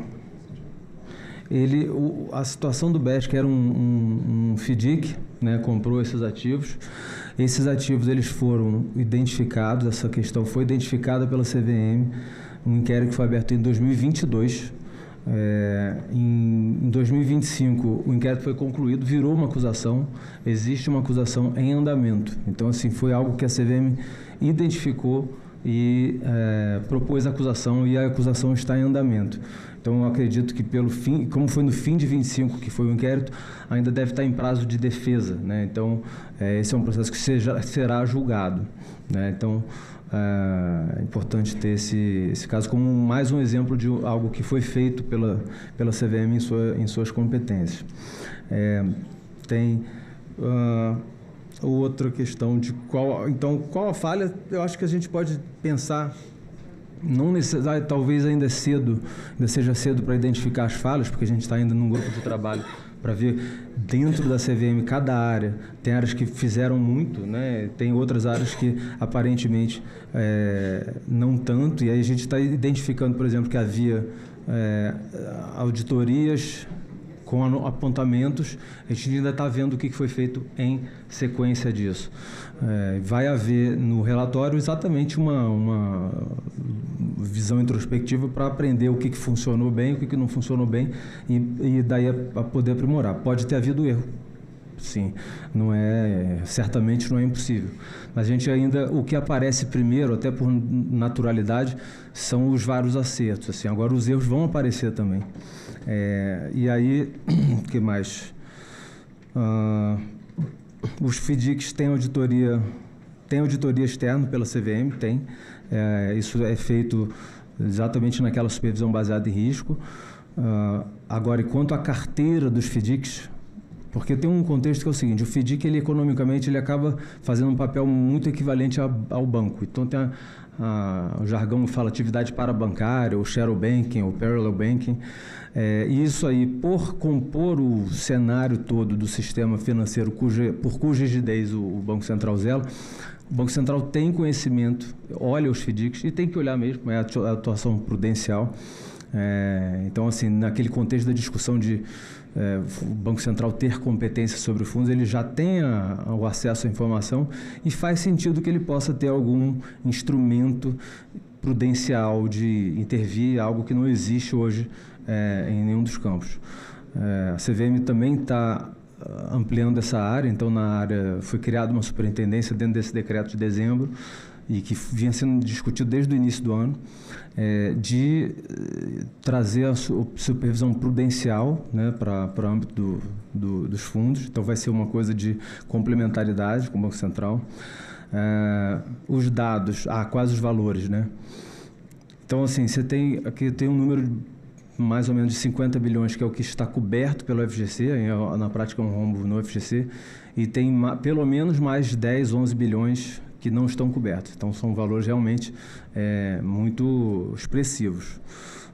Quem paga? Quem paga é quem causa. Então, por exemplo, e aí daí entram aquelas ideias que eu cheguei a comentar, mas ao se identificar quem causou as fraudes, as pessoas têm responsabilidade civil sobre isso. Se você violou seus deveres como gestor de um fundo, como gestor da instituição financeira, no Brasil tem um sistema interessante de responsabilização que nas atividades bancárias os membros já têm responsabilidade pessoal, o patrimônio fica todo indisponível. Então há que se ter toda uma fase de responsabilização e apuração desses prejuízos. Os números que eu tenho mais atuais são esses dessa ordem. Agora podem ser crescidos. Agora, que mais? Fundo de previdência. Na sua maior parte, pelo menos, eu não sei se teve alguma exceção disso, mas até onde a gente apurou, depois reiterando o compromisso das informações atualizadas, os fundos de previdência, talvez até por causa da fiscalização da CVM, mais atenta aos fundos de investimento, quando os cotistas são fundos de pensão, eles investiram muito num título chamado letra financeira, diretamente do Banco Master. Então, isso não tem competência da CVM, isso fica fora do perímetro regulatório, né, que tem sido usada essa expressão. Então, a CVM não olha as emissões de letras financeiras pelos bancos para investidores. Então, os fundos de pensão compraram muitas letras financeiras. Isso fica já dentro da atribuição do Banco Central.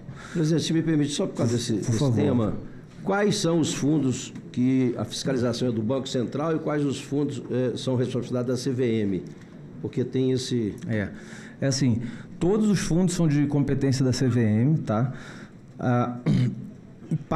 Tem uma parte de fundo, por exemplo, você tem fundo de investimento em ações, em fundo imobiliário, fundo em investimento financeiro, fundo multimercado, fundo de renda fixa, todos são de competência da CVM. Então, ela verifica o que se faz, o que o gestor, o administrador faz em relação ao fundo, o que a conduta está se fazendo, se verifica fraude ou não. Dentro desse cenário, ela tem esse foco nos fundos de varejo, o foco proativo de ficar procurando o que tem de errado nos fundos de pequenos investidores, os fundos de grandes investidores, fundos exclusivos, em que normalmente os reguladores de mercado de capitais nem têm competência no mundo, a CVM tem. Normalmente isso fica dentro de uma postura reativa, porque tipicamente o titular daquele patrimônio identifica quando tem alguma irregularidade, comunica, denuncia e a CVM reage. Nesse caso, Qual a competência do Banco Central? O Banco Central, como ele tem que zelar pela rigidez do sistema financeiro, ele olha todos aqueles fundos que têm características bancárias, cujo funcionamento econômico é equivalente para a economia a uma instituição financeira que é o parabancário, o shadow banking, como se fala. Então, ele tem acesso a essas informações para ver o grau de alavancagem do sistema, possíveis repercussões sistêmicas. Então, ele examina todos os FDICs desde 2018, eu acho, e recentemente ainda remanesciam alguns tipos de fundos que podem ter carteira de crédito em seus ativos. Esses aí foram recentemente incluídos no acordo de cooperação, para que não só o Banco Central tenha acesso às informações também, embora a maioria já tivesse, como os usuários também podem ter acesso a isso e alimentar o sistema.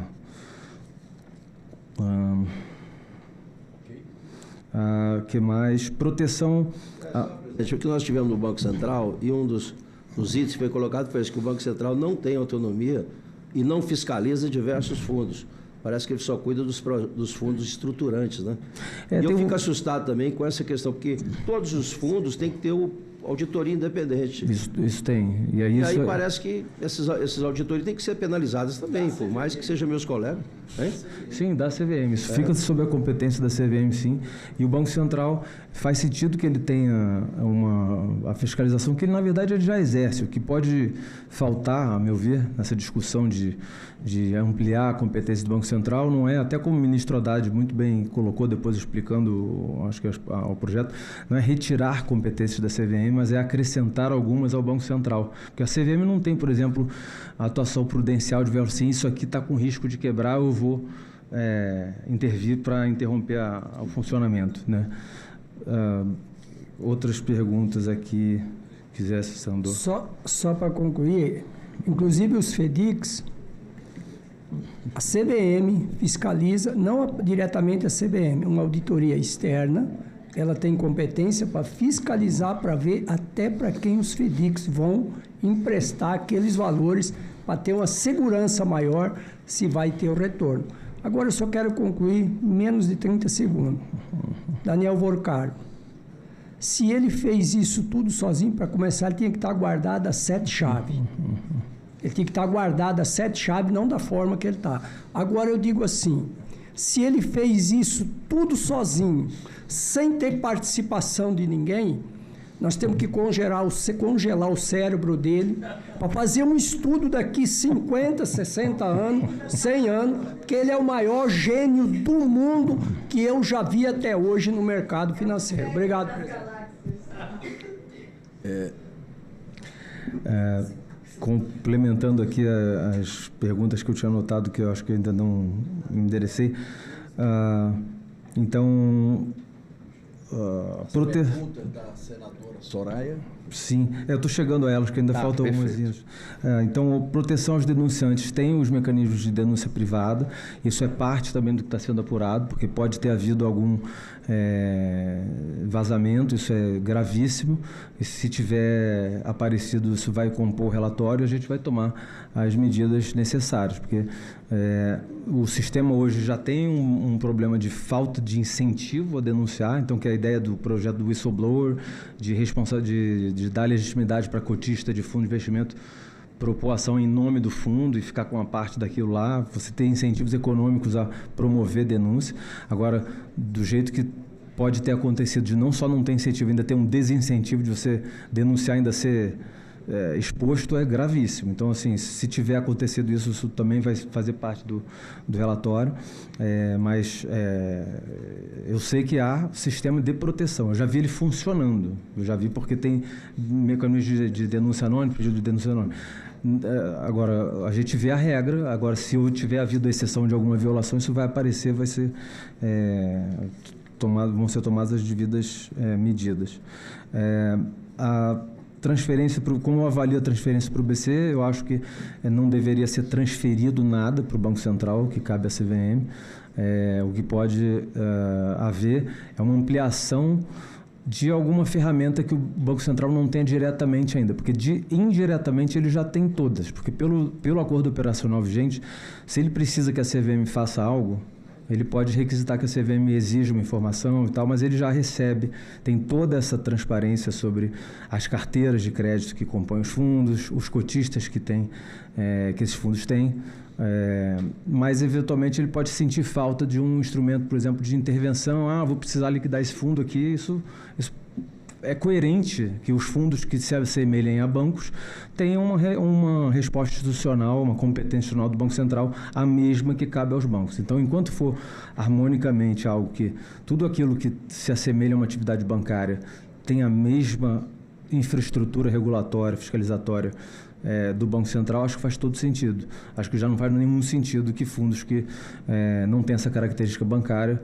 passassem ao Banco Central, porque a CVM já faz isso há muito tempo. Inclusive, quando você vê pelos acordos operacionais, é previsto que o Banco Central faça sugestões às regulações de fundos. E quando você observa nos últimos anos as grandes reformas que houve de regulação, o Banco Central não apresentou sequer sugestões de mudança nas propostas que eram submetidas ao público inteiro para fazer sugestões. A CVM tem um histórico muito democrático de submeter as suas propostas regulatórias à audiência pública, consulta pública, então recebe sugestões de todo mundo, assim. Então o Banco Central também não teve, aparentemente suponho que esteja de acordo, que aquelas propostas estavam de acordo, inclusive são muito elogiadas. O regime regulatório, as regras que estão vigentes são muito elogiadas no Brasil como estado da arte.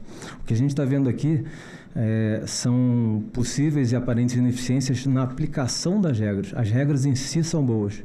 A gente precisa ver como que as instituições estão aplicando essas regras. Você tem uma regra que diz que não pode ter fraude, que a auditoria vai verificar. Agora, se isso não é aplicado, isso é um outro problema. Então, o que mais que faltava aqui? Mais de 120 processos. A expectativa da CVM é desses que todos aqueles que virarem acusações sejam julgados, e a gente espera, mais como cidadão até do que como membro da comissão, é que as acusações venham sólidas, venham com elementos de prova robustos, porque, pelo que a gente tem visto dos fatos, não parece não faltar elementos para compor acusações sólidas e que venham a resultar em condenações. Em relação ao alcance das punições, já passando para as perguntas da senadora Soraya, o limite é a competência da CVM. Então, assim, é aquilo que eu já falei, ela vai poder punir gestores de fundos, gestores de instituições de companhias abertas. Em 2017, a lei aumentou substancialmente o limite da multa, então, às vezes, é mais grave até do que certas condenações criminais, especialmente quando tem substituição de pena restritiva de liberdade por pecuniária. Você tem limites que é o maior dos valores, então 50 milhões de reais ou até o triplo da vantagem econômica indevida que se teve, o triplo da lesão causada. Então, assim, as punições têm um potencial de ser elevadíssimas. Deixa eu só fazer um adendo aí. Os PADs estão aguardando prova emprestada de processos judiciais ou não? Não. Vocês ainda, dos 126 em curso, vocês ainda estão investigando. Tá. Então, porque independe. E aí, o que eu faço com a insolvência, com a falência de um devedor desse? A responsabilidade pessoal, do jeito que está, eu acredito que o patrimônio pessoal não vai conseguir pagar. Como é que faz isso? Em relação aos processos, em relação aos processos em andamento, tem diferentes fases. Então, por exemplo, tem um processo, pelo menos, que já está pronto para ser julgado, assim, quase pronto, porque ele precisa ser redistribuído. Ele estava de relatoria do ex-presidente interino Otto Lobo, aí pela regra das regras lá da CVM, quando encerra o mandato, aquilo precisa ser redistribuído. Então vai ser redistribuído na próxima reunião já de colegiado, que teria sido até hoje, na verdade, ficou adiado. Então terá um novo relator. Esse já tem as defesas, já tem tudo, já está pronto para o julgamento. Tem outros, tem um que eu mencionei aqui, um mais recentemente, foi feita acusação, acredito ainda está em prazo de juntada de defesas. Tem outros, como a própria senadora apontou, cujo encaminhamento foi um encerramento por celebração de termo de compromisso.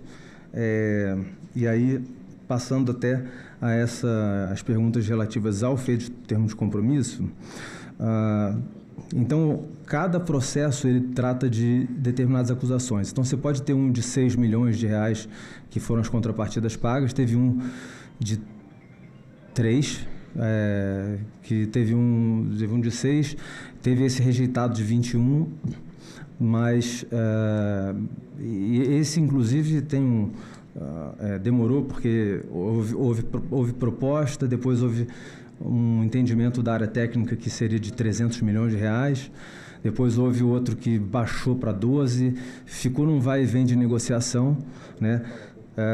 E uma pergunta que eu acho muito pertinente, por favor. Eles são públicos? Tudo é público. Tudo público. Tudo 100% público. Ok. A gente pode ter acesso a esses. Estão no site da CVM e depois eu até indico já, porque para facilitar. Normalmente, uma pergunta que, assim, o termo de compromisso está sendo usado excessivamente. Eu acredito que não, porque tem razões, por exemplo, por que um de 21 foi rejeitado e um de 6 foi aceito? Por causa dos valores, provavelmente eram proporcionais. O de 21, esse que foi rejeitado, foi contra, inclusive, a recomendação da área técnica. A área técnica recomendava aceitar, porque os valores estavam proporcionais.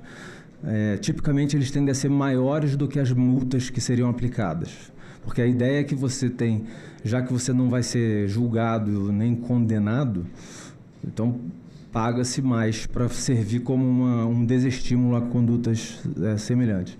Havia a recomendação de aceitação.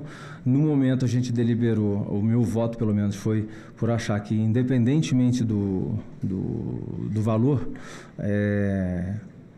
a questão ali, como menciona todo o assunto do Master, as ligações, aquilo é mais coerente com o interesse público, que ele seja aprofundado e julgado, tenha um pronunciamento definitivo, com eventuais condenações, mas que se aprofunde o caso, porque no termo de compromisso você não aprofunda tanto as minúcias do caso, porque a ideia é justamente falar assim, tem tempos escassos, o processo, eu tenho algumas questões com o termo de compromisso, objeções teóricas, mas assim, uma que eu acho uma grande vantagem do termo de compromisso, que é o grande apelo que eu vejo, é o seguinte: quando você tem uma condenação da CVM, ela constitui lá, uma vez transitado e julgado, vira um título executivo, o título executivo do valor da multa.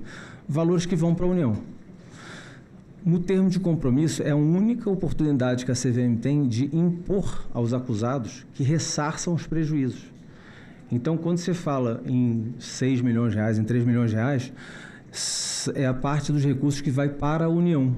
A pessoa paga uma guia de recolhimento lá que fala multa administrativa, na prática é uma multa, embora juridicamente tenha um monte de, não é uma sanção, mas enfim, moralmente, financeiramente é uma multa, né?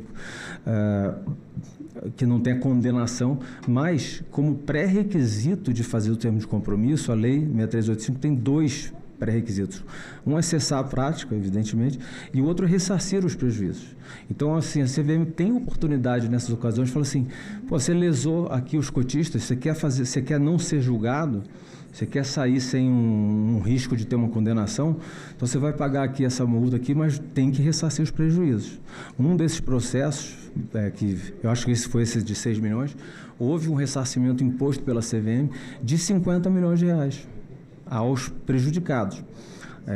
Então, ele tem essa vantagem, ele é um instrumento que... Eu sou... Aí não estou falando como CVM, estou falando como membro do colegiado. Sou frequentemente derrotado, assim, fico minoritário em votações relativas a termos de compromisso, porque eu acho que às vezes tem casos que deveriam ser julgados e tal, mas eu até entendo o argumento de que a gente não tem tempo de julgar tudo, então tem uns que são mais resolvidos assim com essa forma, mas tem o ressarcimento como uma contrapartida. Nós temos ainda inscrito o senador Cajuru, a senadora Margarete Busetti e a senadora Damares Alves. Vamos começar pelo Cajuru, que está aqui ao lado. Inicialmente, Deus e saúde a todos presentes e ausentes. E presente Renan Calheiros, eu quero registrar da mesma forma o aplauso ao seu trabalho, em especial o que foi falado pelo senador Espiridião Amin, de suas ações nesta comissão especial da nossa Comissão de Assuntos Econômicos. Doutor João Carlos, só como o senhor aqui emitiu opiniões pessoais, mas também em função de todo o seu conhecimento do caso escandaloso, um sim ou não num ping-pong. O senhor afirma que há políticos envolvidos e há integrantes do judiciário envolvidos nesta roubalheira toda, que evidente eu não penso como o senador Jaime, o Vorcaro não é gênio sozinho, muita gente participou com ele para chegar a esses números. Queria a sua sensação por fineza. E ainda no último ping-pong, no sim ou não, eu queria saber do senhor, se o senhor estivesse na pele do governador do Distrito Federal, Ibanez, o senhor estaria preocupado ou não em relação a tudo que já sabemos do BRB, o banco? Queria que o senhor explicasse um pouco melhor e convencesse a gente melhor sobre a Comissão de Valores Mobiliários não ter detectado que as operações do Banco Master apresentavam indícios de fraude. Porque aqui houve educação de todos os nossos amigos e amigas com a palavra omissão, quando, na verdade, nós sabemos que essa não é a palavra devida a tudo o que tomamos conhecimento até agora. O Banco Master detém menos de 1% dos ativos do sistema financeiro. Como explicar tamanho alvoroço no mercado por causa da liquidação de um banco, presidente Renan, de terceira categoria? No futebol, um banco de terceira divisão. O que deve mudar, doutor João Carlos, como presidente da CVM, no sistema financeiro depois do caso Master? Essa é uma preocupação. Ou, na sua opinião, nada precisa mudar? Era isso, presidente Renan. Muito obrigado. Senadora Margarete. Obrigada, presidente. Presidente João Carlos. As informações disponíveis que apontam que as auditorias independentes não teriam identificado existências de ativos superavaliados ou inexistentes no Banco Master e nos fundos relacionados. Além disso, observou-se que uma agência de classificação de risco elevou a nota de crédito do Banco Master em 2024. Paralelamente, diversos regimes próprios de previdência social investiram recursos expressivos em instrumentos financeiros e fundos vinculados ao Banco Master.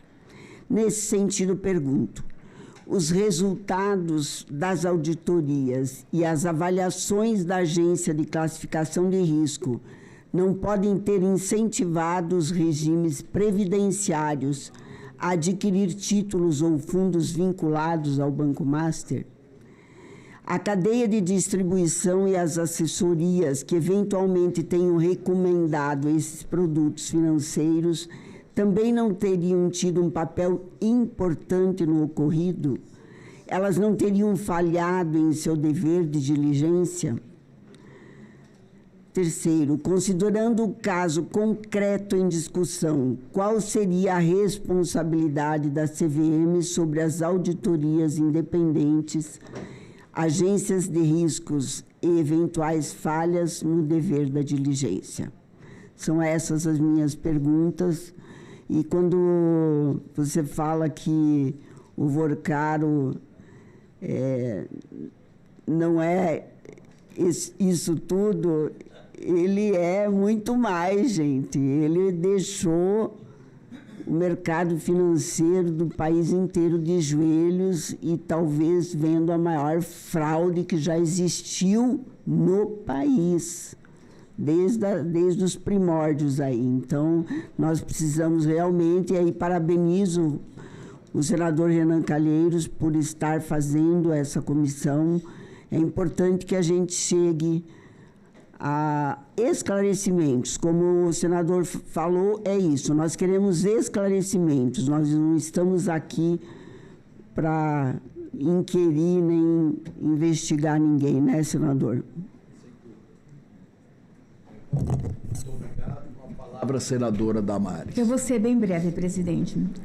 Presidente Ascioli, não para de chegar perguntas aqui para mim. A equipe técnica está trabalhando. Nós não vamos ter tempo. Eu queria que o senhor assumisse um compromisso comigo, que eu possa encaminhar algumas perguntas por ofício. Não será requerimento, porque nossos requerimentos demoram muito de sair da casa. Mas algumas perguntas por meio de ofício, e o senhor me responder, que eu vou compartilhar com os colegas do grupo. Pode ser? Sim. Tá, então agora eu quero só completar a pergunta do Cajuru e fazer uma minha. Só uma aqui. Cajuru perguntou se havia políticas. Eu vou além. Dê nomes. E vou completar ainda a pergunta dele. Vocês sofreram ameaça, assédio ou chantagem de algum político brasileiro nesse período? E aí a minha pergunta vai ser, essa é só complemento dela, a minha pergunta vai ser o seguinte: o senhor reconhece que essa comissão aqui é correlata à sua atividade? O senhor reconhece a importância dessa comissão? Por que eu estou perguntando? Cada vez que a gente vai se reunir com alguém, a gente escuta o seguinte: mas estava na cara que tinha alguma coisa errada no Banco Master. É só que a gente ouve. Mas estava na cara de quem? A gente não aguenta mais isso. Essa comissão, ela tem missão constitucional. Mas essa comissão já estava incomodada desde abril do ano passado. Eu queria lhe perguntar o seguinte: a CVM fez algum comunicado a essa comissão? Mesmo que não tivesse nada comprovado, mas, Comissão de Assuntos Econômicos do Senado, responsabilidade de vocês. Nós estamos vendo um movimento estranho aqui. Porque, assim, os senhores, quando nos procuram para ser sabatinados, nós somos o concurso, nós somos os deuses, então nós somos muito importantes. Mas aí a gente tem sido o tempo todo surpreendido com a notícia e com a constatação que somos tirados fora do processo de investigativo, do processo fiscalizador, que é a nossa missão. Algum momento a CVM procurou essa comissão, ou algum político dessa comissão, algum membro, para informar que tinha movimento suspeito que estava na cara? Porque nós estamos acompanhando desde abril. Sabiamente, o senador Renan segurou a nossa audiência pública, porque o Banco Central estava para tomar uma decisão importante, no caso do BRB, foi de forma estratégica. E quando a gente ia fazer audiência pública, veio uma operação policial, a gente também não ia atrapalhar a operação policial. Mas a gente sente que vocês nos procuram na hora da sabatina e depois nos tiram fora do processo fiscalizador, que é a nossa missão. Inclusive, presidente Renan, os próximos sabatinados aqui, nós vamos ter que ser muito criteriosos na sabatina, nossa régua vai ter que mudar, porque se algum sabatinado que sentar nessa mesa sabia de alguma coisa e não teve a iniciativa de comunicar essa casa e essa comissão, a gente vai ter que ter alguns critérios para escolher os próximos diretores. Tem 2 sindicados já para ser sabatinado e o próximo presidente. Então, é mais ou menos isso que eu queria só colocar aqui, que está me angustiando. A pergunta do Cajuru foi, assim, pertinente, mas eu vou lhe mandar uma série de perguntas, eu só quero o compromisso das respostas. Objetivamente, alguma resposta para a senadora Damares nessa pergunta? Houve alguma interferência, algum pedido, alguma insinuação? Houve algum trabalho político lá com relação ao CVM? Eu posso dizer que a mim não houve nada. e que desconheço que tenha havido a outros, mas é apenas um desconhecimento, não é uma... Eu não tenho sequer a impressão de não ter havido, eu não tenho impressão de ter havido, nem impressão de não ter havido. Eu sei que a mim não, mas assim, eu estou também há 54 dias, 55 dias na presidência interina. Posso falar por mim que não houve, ao menos ainda, né? Mas assim, não houve aproximação de qualquer político, nunca me senti ameaçado, assim, nesse ponto, muito tranquilo. Em relação a, fazendo a ordem um pouco meio Quentin Tarantino aqui, porque comecei pelo final, né? Mas assim, então tem mais gente envolvida, senador Cajuru. Eu concordo que, aliás, não só pessoalmente de impressão, concordo que haja mais gente envolvida, mas os próprios processos da CVM mostram que não é só o acusado, não é sempre o senhor Daniel Alvorcado, tem outros acusados. Então, claro que em fraudes você tem um interesse em restringir o círculo que sabe que é fraude, mas nunca não é sozinho.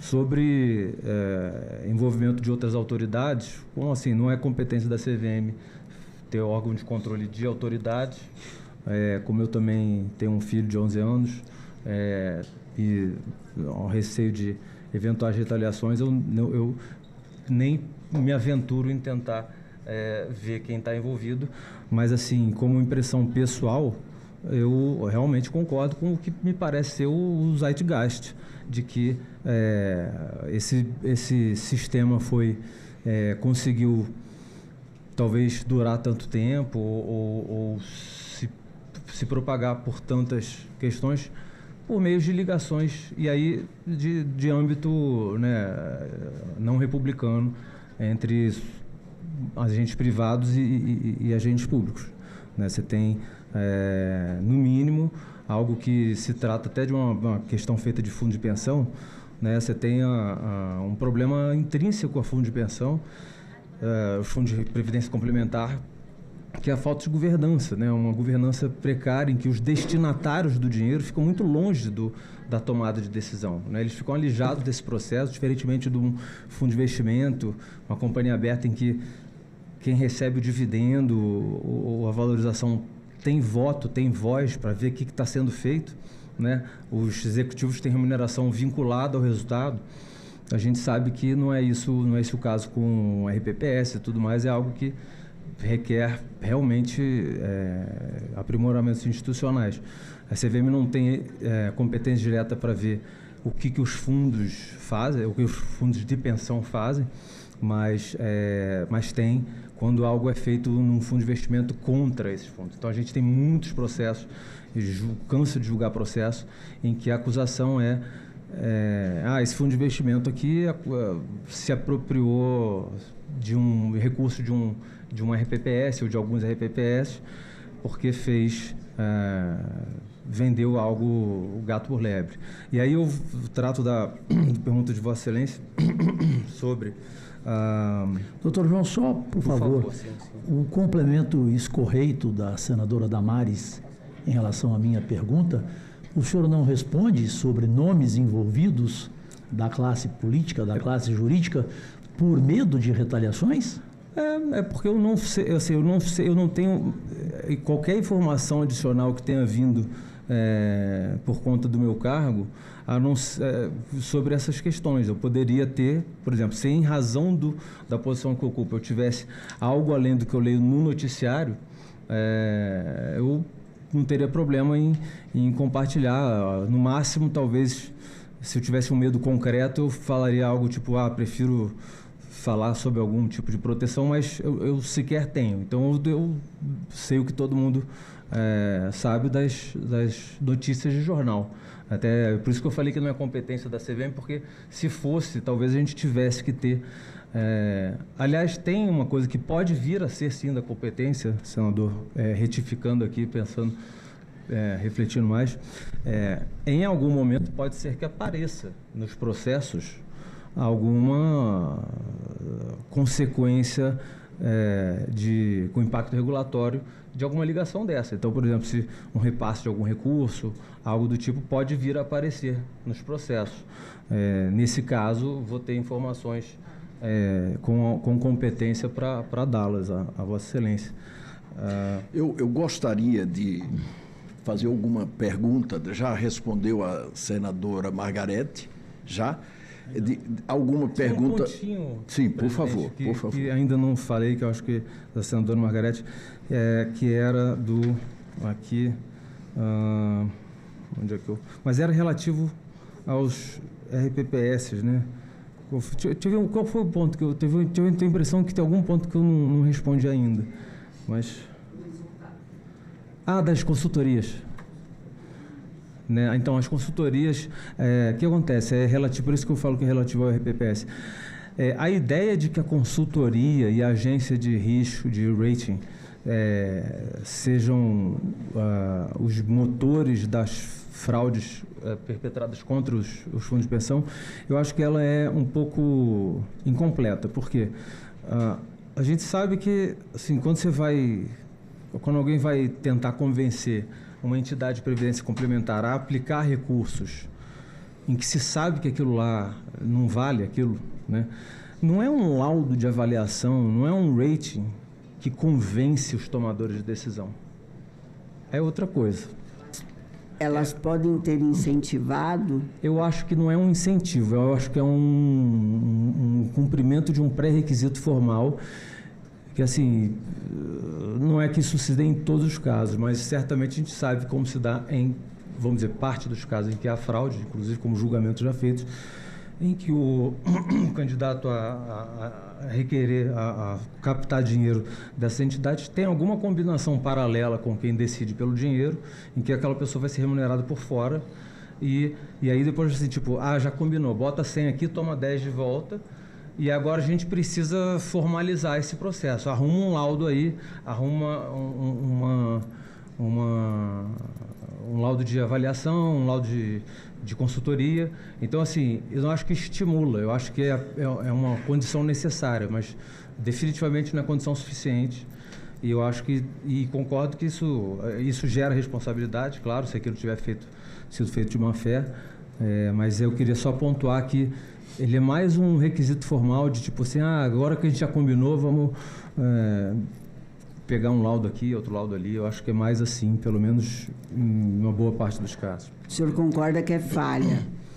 Eu concordo que há falhas nisso, sim. Senador Fernando Farias. Quem é que pode proibir que uma expectativa de precatória que é comprada no mercado por 10 e é atribuída no balanço por 100, que isso não seja mais feito? Quem é? A CVM? É Banco Central? Quem é que pode proibir isso? É a turma da contabilidade? Como é que funciona isso? Para proibir isso? Porque isso é claro no mercado, é fácil de ver. De quem é a responsabilidade funcional? É da CVM, do Banco Central? Para frente, né? Eu acho que quem pode proibir é quem já proibiu, porque isso já é proibido. O que acontece, de novo, eu falei, as regras, pode ser que alguma possa ser aprimorada. Eu acho que a gente está falando mais de um problema de aplicação das regras, de racionalização da fiscalização de estar sendo cumprido ou não. O enforcement, né? Eu queria uma palavra em português para substituir isso, mas assim, vamos dizer, de fazer a lei valer mais do que a própria lei. Por que já está proibido? Porque proibir como um todo não seria desejável, porque se o preço está de acordo com o valor real dele, as pessoas estão lá alocando risco e preferências intertemporais de perfil de risco quando as operações são legítimas, porque a maioria é legítima. Agora, ou, não sei, boa parte é legítima, eu suponho que seja a maioria. Agora, regras já há que impedem esse tipo de coisa, que é justamente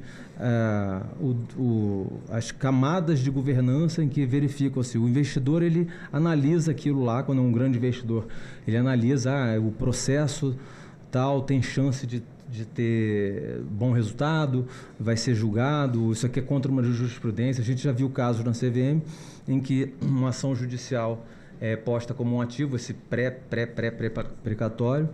Não foi gagueira, não, é tipo assim, porque o estágio muito preliminar.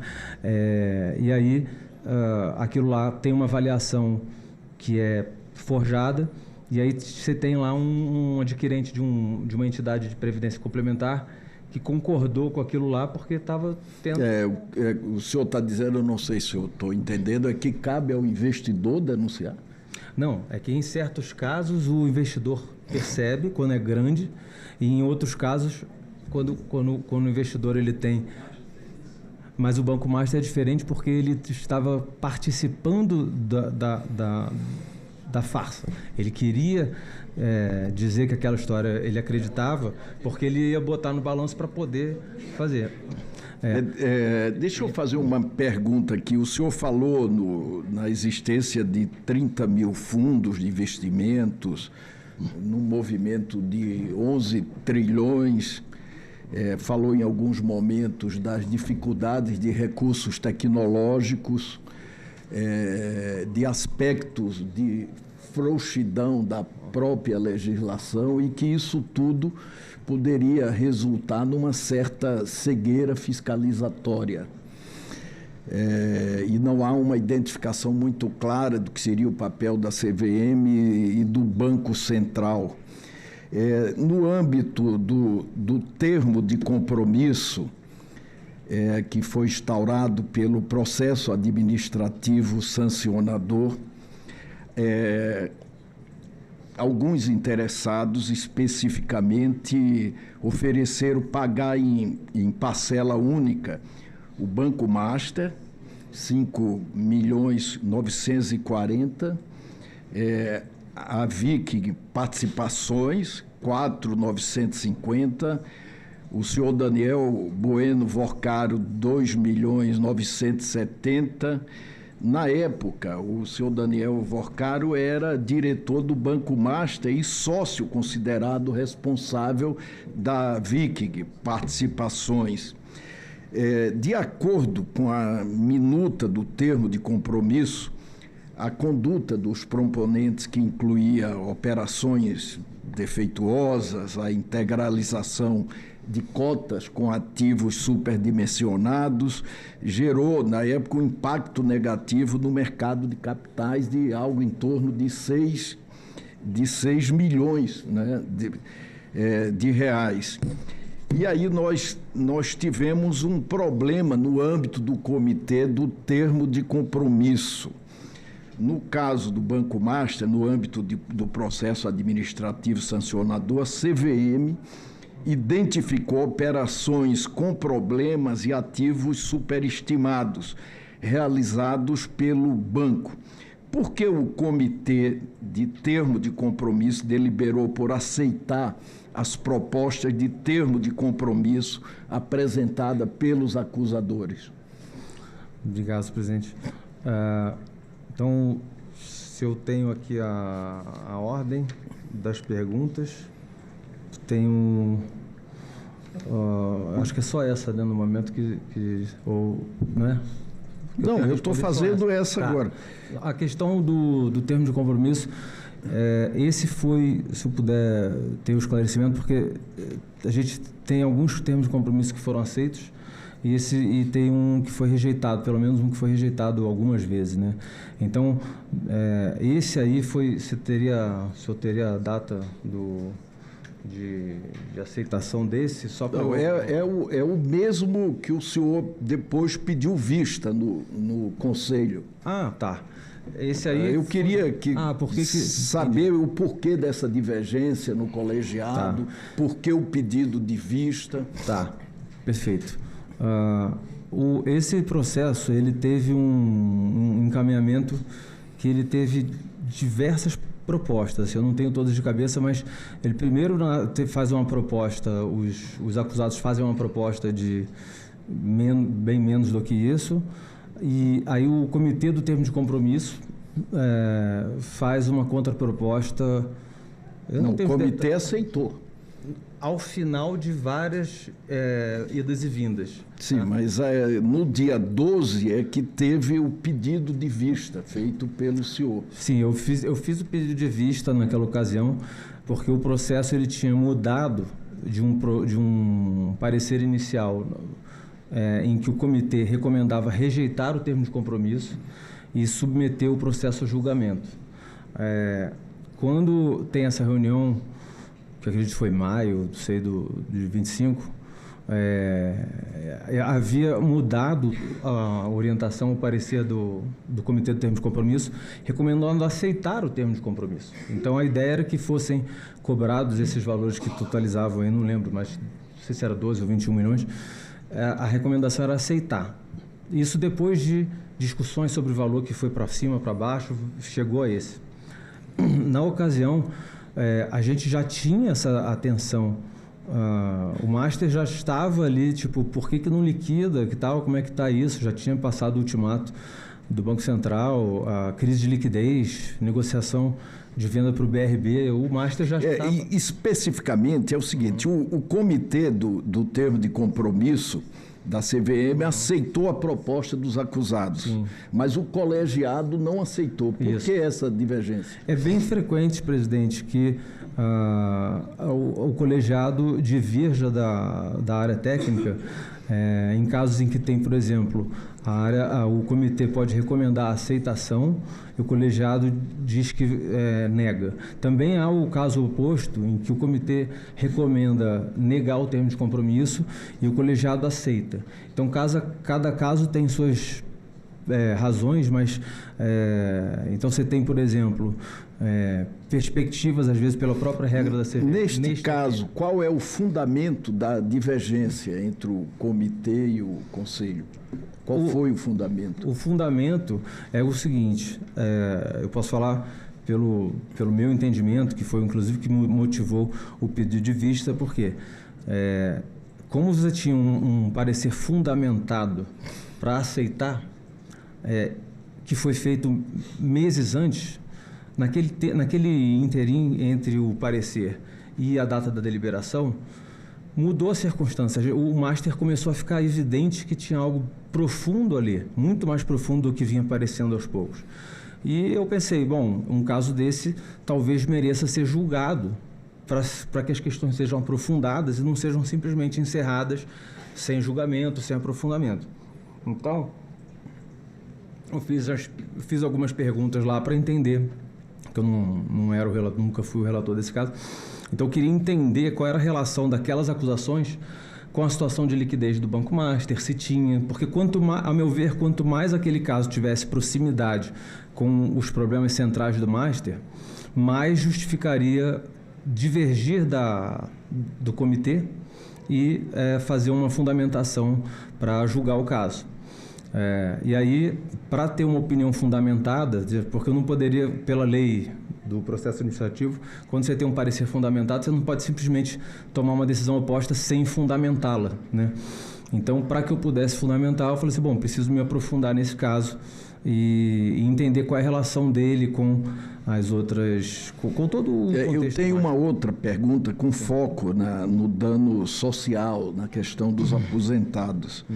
As entidades de previdência aportaram volumes vultuosos nos fundos do conglomerado Master. Falam em 18 bilhões de reais. Qual a medida concreta a CVM na época adotou para avisar esses gestores de regimes próprios de previdência social sobre o risco iminente? O que é que fez na oportunidade a CVM? Parte, presidente, dos processos que a CVM, que a gente já identificou que foram feitos, eles se referem a aportes de fundos de pensão em fundos de investimento. Mas no caso do Master, isso era, aparentemente, pelo menos as informações até o momento, isso não era a regra. A regra era que eles investissem mais diretamente em letras financeiras, ou seja, emitidas diretamente pelo Banco Central, pelo Banco Master. Então, o Banco Master para fundos de previdência, a CVM não tem nem competência para olhar isso. Agora, naquilo que ela fez em relação aos fundos de investimento, não me parece que terá havido, e aí é um redesenho institucional que nunca houve, não há essa previsão. Agora, de ter esse alerta é uma ideia, inclusive, que me E a parece quem muito cabe proteger os regimes próprios de previdência? Então, aí no Ministério da Previdência Social, você tem a Secretaria de... Não lembro a sigla exatamente, mas a Secretaria de Proteção da Previdência Social, você tem a Previc, então você tem quem olha aquilo que os fundos de pensão estão fazendo internamente. E aí, dessa relação para frente, com o fundo de investimento, já entra a CVM. Se aquilo é diretamente com o Banco Central, já não tem a CVM. Mas todo esse detalhamento também vai fazer parte do que a gente vai submeter. O presidente interino, ele comunicou através da assessoria que até o final desta semana irá encaminhar um ofício com o detalhamento das respostas a todas as perguntas feitas pelos senadores e senadoras na reunião de hoje, como também mandará todos os documentos requisitados. Se o senhor tivesse, grosso modo, que sugerir alguma alteração, porque é competência dessa comissão, e a senadora Damares falou isso, é competência dessa comissão fazer a fiscalização do sistema financeiro. E é competência também dessa comissão caminhar no rumo do aperfeiçoamento da própria legislação. Grosso modo, o senhor teria alguma sugestão de alteração na legislação a sugerir a essa comissão? Certamente teria algumas. A primeira não é nem de legislação, é um meia-culpa institucional histórico, porque a colocação da senadora Damares me parece extremamente verdadeira. Assim, não me parece, não suponho que tenha havido comunicação à CAI. Isso é algo que eu tenho até um constrangimento como cidadão, talvez, porque acho que isso nunca foi feito. Então, e não estou dizendo que é porque eu estou há pouco tempo no cargo, porque, sendo muito honesto, assim, não estava no nosso radar, está a partir de agora. Então, assim, eu não teria nem como dizer assim, não fiz porque eu estou há pouco tempo. Sinceramente, eu não faria, não me ocorreria, porque assim, não faz parte da cultura e eu acho que tem que fazer, porque eu acho que o grau de benefício que este grupo de trabalho da CAI vai trazer para a CVM é enorme, porque nos impeliu a olhar para dentro, a não ficar só dizendo assim, fizemos tudo. Fala assim, eu trouxe aqui o que a gente fez, o grupo de trabalho vai identificar o que eventualmente não foi feito. Porque isso é igual um filho, você quer mostrar o que ele está fazendo errado, você caiu de bicicleta, você não...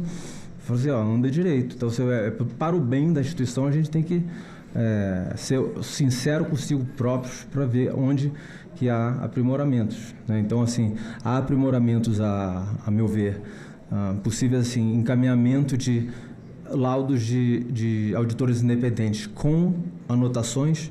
Então, será que isso foi feito? A gente está apurando. Talvez isso não tenha sido dado o encaminhamento que poderia ser dado. Revisitar o supervisão baseada em risco. Aprimorar integração entre as áreas. A gente vê, por exemplo, por que esses 126 processos já passaram de 200? Por que tem tanto processo? Não são tantos assuntos. Então, assim, uma maior integração institucional. Então, acho que tem muita coisa a ser aprendida aqui das lições. Então, eu reitero esse compromisso de encaminhar tudo e usar esse momento não só para tirar lições agora, mas para inaugurar, talvez, até não sei se já ouviu no passado, posso estar sendo injusto com o passado, mas ou inaugurar ou reinaugurar uma maior interação em que a gente envie para a CAI, né? De fato, a última vez que eu estive aqui, tudo bem que eu era só diretor, mas assim, foi na sabatina. Então, é 100% verdade. Não tem... há uma legislação já disponível dentro da competência dessa comissão e do próprio Poder Legislativo. O artigo 4º da Lei Complementar 105 diz exatamente que o Banco Central do Brasil e a Comissão de Valores Mobiliários nas suas áreas de atribuições, e as instituições financeiras fornecerão ao Poder Legislativo Federal as legislações, as informações e os documentos sigilosos que fundamentalmente se fizerem necessários ao exercício de suas respectivas competências constitucionais e legais. Então, as pessoas perguntam muito, e alguns plantam nos jornais, qual é o alvo desta comissão. Essa comissão não tem alvo. Nós estamos acompanhando essa fiscalização do Banco Master. Não é porque nós queremos fazer isso, é porque nós somos funcionalmente obrigados a fazer isso. E nós queremos colaborar com o aperfeiçoamento da legislação, com o aprimoramento do papel da própria CVM. Perfeito. Tem alguma divergência entre os diretores da CVM? Em relação a isso, creio que não. Assim, o senhor já foi informado de alguma nomeação política para a CVM? Acho que eu poderia começar com a minha. Se o senhor me permitir, a sua nomeação, a sua indicação para ser sabatinado aqui no Senado Federal, aconteceu por sugestão exatamente de quem? Vou começar primeiro por essa parte, porque é mais fácil para... Por favor. Bom, eu estava no Ministério da Economia, né, quando fui indicado. A indicação sempre, né, é do Presidente da República, mas a minha indicação foi do Ministro da Economia, do Ministro Paulo Guedes, com quem a gente já vinha tido interações ao longo do governo, em que eu participava dos grupos de consultoria em que a gente trabalhou em reformas legislativas, da Lei de Liberdade Econômica.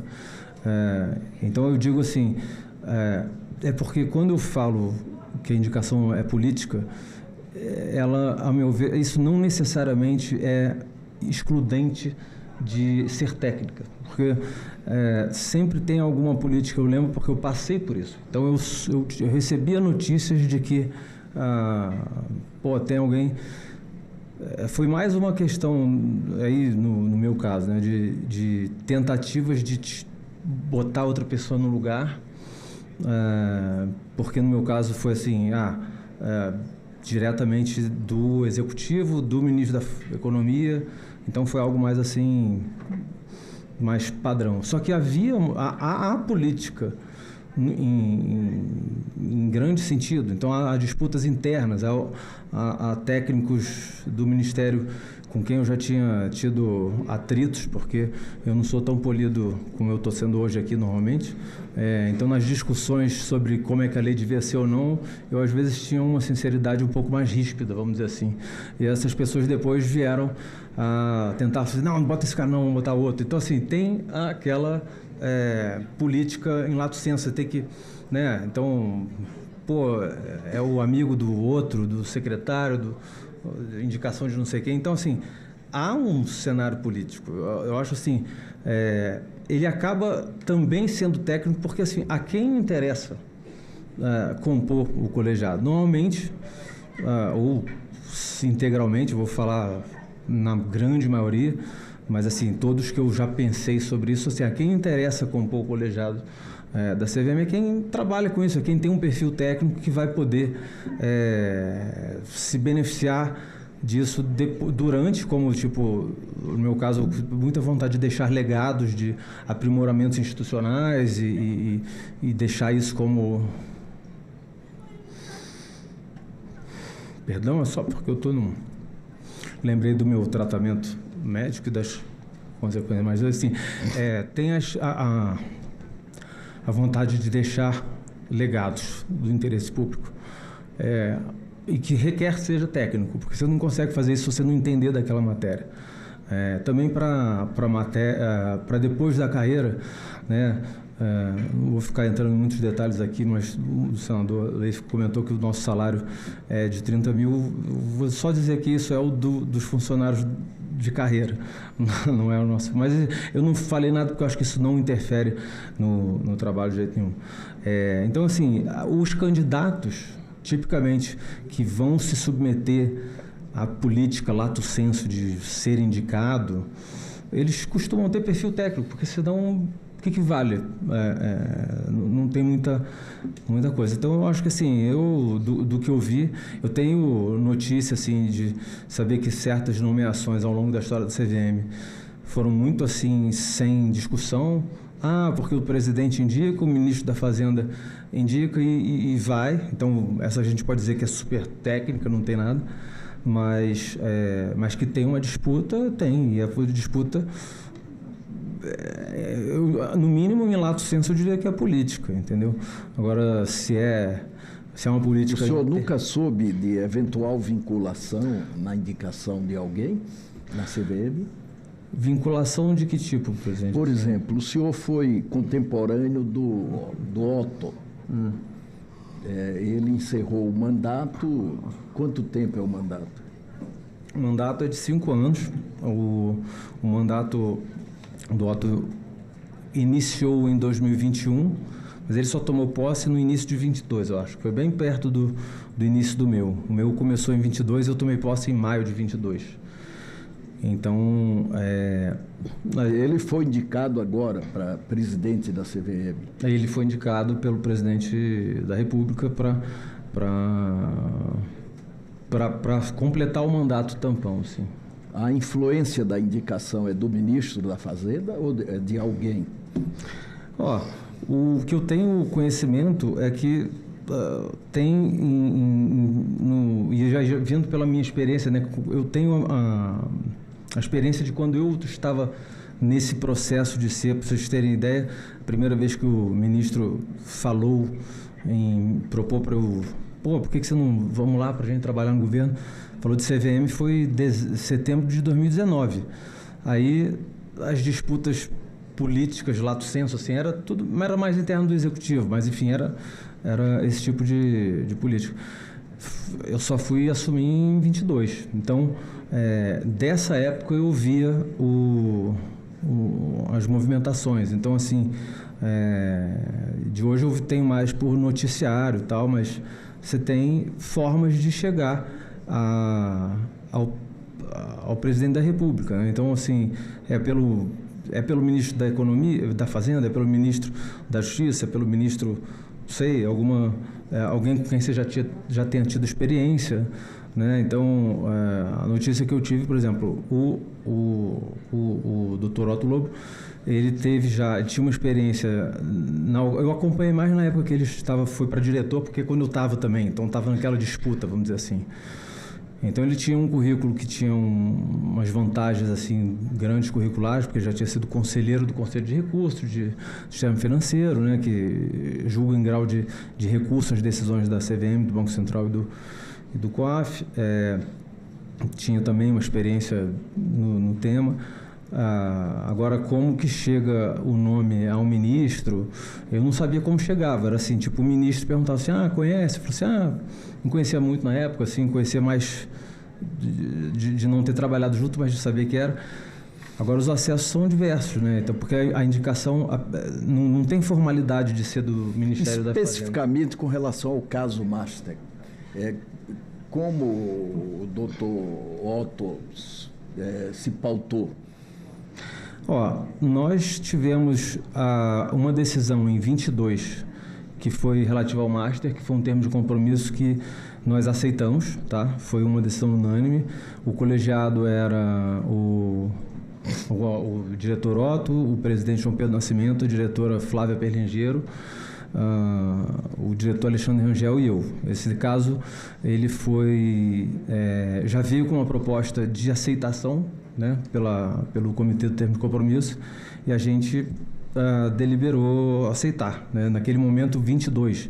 Master era um pequeno banco que tinha feito, aparentemente, algumas manipulações e os valores estavam ali dentro do parâmetro, a gente aceitou. Depois teve as idas e vindas desse termo de compromisso que o Vossa Excelência mencionou, em que aí não houve deliberação, o processo ia e vinha, saía de pauta. Ele veio a ser decidido em dezembro, e aí teve o voto de novo unânime. Aí, no caso, era o diretor Otto, o presidente interino Otto, a diretora Marina e eu, e nós rejeitamos o termo de compromisso. Outras coisas que teve um outro processo que envolveu em alguma medida o Banco Master, que foi o caso da OPA da Ambipar, que foi acho que julho ou agosto de 25, também envolve o Banco Master, mas e a decisão foi de não ter a realização dessa oferta pública. E isso pode ser dito como algo favorável ao Master, porque uma das interpretações, a interpretação original da superintendência que propôs esse caso ao colegiado era de que essa obrigação recairia sobre os fundos do Master e sobre o empresário Sr. Nelson Tanuri, além de recair sobre o controlador da Ambipar, né? E aí a decisão do colegiado ela foi dividida em parte. Por que eu digo em parte? Porque primeiro houve a votação do então presidente João Pedro Nascimento, da diretora Marina Coppola, eu não estava nesse dia, dizendo que deveria haver a oferta pública de aquisição. No entanto, ambos os votos excluíram expressamente que essa obrigação recairia sobre o Banco Master. Então, não divergiram da área técnica para dizer o seguinte: não, isso aqui o Banco Master não tem que pagar. Quem divergiu? Desculpa. Os membros do colegiado que votaram naquela primeira ocasião, que foram o presidente João Pedro Nascimento e a diretora Marina Coppola. Por que divergiram? Porque eu até quando eu votei, eu falei assim, pode não ser muito confortável a gente ver que isso está acontecendo, mas foi a parte que, a meu ver, era a única correta do voto deles, porque a lei das SA atribui essa obrigação ao acionista controlador. E eles corretamente falaram assim, olha, se a lei fala que é o acionista controlador, não pode a CVM infralegalmente dizer que a atribuição foi aos outros. Nesse caso, depois, quando o processo retorna, aí o Otto Lobo e eu dissemos que não deveria haver a OPA. E também dissemos que, enfim, por não ter, naturalmente já não cairia sobre o Master. Eu cheguei, inclusive, a registrar que, a meu ver, Master e Tanuri eram a mesma coisa, né? Até perguntaram assim, tipo, você vai falar isso mesmo? É o que eu acho, né? Tipo assim, não tinha distinção ali entre Master e Tanuri, eu botei no meu voto. Então isso... Quando foi esse voto? Esse foi ou final de julho ou começo de agosto de 25. 25. Meio ano, né? Foi 25, agosto, julho, final de... Julho. Presidente, só nessa linha de controle, por favor, Exalcino. Tem projetos tramitando aqui com relação à composição de conselho fiscal, conselho de administração. Certo. Hoje, acontecem muitas indicações políticas, realmente, sem nenhuma formação, ou uma formação totalmente não relacionada com a auditoria, por exemplo, né? Então, acho que nós precisamos aprovar um projeto, acho que do Portinho, só que o Portinho parece que limitou advogado, né? Mas a gente pode ter outros profissionais, como contador, por exemplo. Mas a gente precisa realmente ter esse cuidado, porque você vê, com o BRB agora, né, um dos membros do conselho era a secretária lá do governador, o chefe de gabinete. Então, essas coisas... o cara, para fazer o conselho fiscal e o conselho de administração, tem que ter pré-requisito, tem que ter formação. Era só uma sugestão. Nada mais havendo a tratar, eu queria agradecer a sua presença aqui nessa comissão. Uma perguntinha última antes de encerrar. Por favor. Vossa Senhoria foi procurado alguma vez pelo Paulo Henrique Costa ou pelo governador Ibanez na CVM sobre essa transação BRB Master? Não, nem sobre essa, nem sobre outro assunto. O senhor não conhece o Paulo Henrique Costa? Não, o nome é até familiar, mas assim, não cheguei a conhecer, nem pessoalmente, nem por Teams, né? O governador Ibanez pode dormir tranquilo, você não respondeu. É porque eu não sou médico, nem assim a competência da CVM para fazer essas coisas, assim. Então eu prefiro,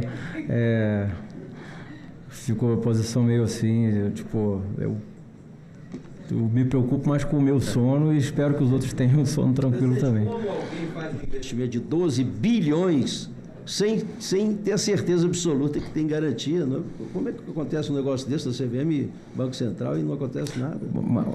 Qual especificamente? O assim, investimento do BRB. O Banco Master comprou da TIE 6 bilhões e 700, sem pagar, sem receber documento, e vendeu o BRB por 12 bilhões e 200. Uma coisa que não existe. Eu posso falar, para não ser leviano, já que eu não conheço os detalhes desse caso, eu posso falar de outros parecidos em que alguém compra algo que não vale nada, porque não vale nada para os meus, para aqueles que depositam a confiança na minha gestão. Se aquilo valer algo para mim, é uma explicação não jurídica, mas é uma explicação de natureza humana e de caráter. Então, assim, não estou dizendo que essa foi a ocorrência porque seria leviano, não conheço os fatos, mas é algo que existe, né? Então, se você compra algo porque você está sentado no dinheiro de terceiros, né? Other people's money, é a expressão. O problema que é uma obra clássica lá, e fala assim, que as pessoas fazem com o dinheiro dos outros. Então, quando você está sentado no dinheiro dos outros, você tem incentivos diferentes a comprar, porque você não quer que aquilo necessariamente... Se você cumprir o seu mandato, você vai querer que aquilo dê retorno para os outros. Se você está descumprindo o seu mandato, você pode não se preocupar com o retorno para os seus constituintes, porque você vai ter uma pessoa vai ter um retorno paralelo. Então, assim, eu não posso afirmar que foi isso que aconteceu, mas é algo que acontece, né? Mais uma vez, nossos agradecimentos, e está encerrada a reunião. Os agradecimentos são meus, presidente. Obrigado aí. Obrigado, tá? Presidente, faz um...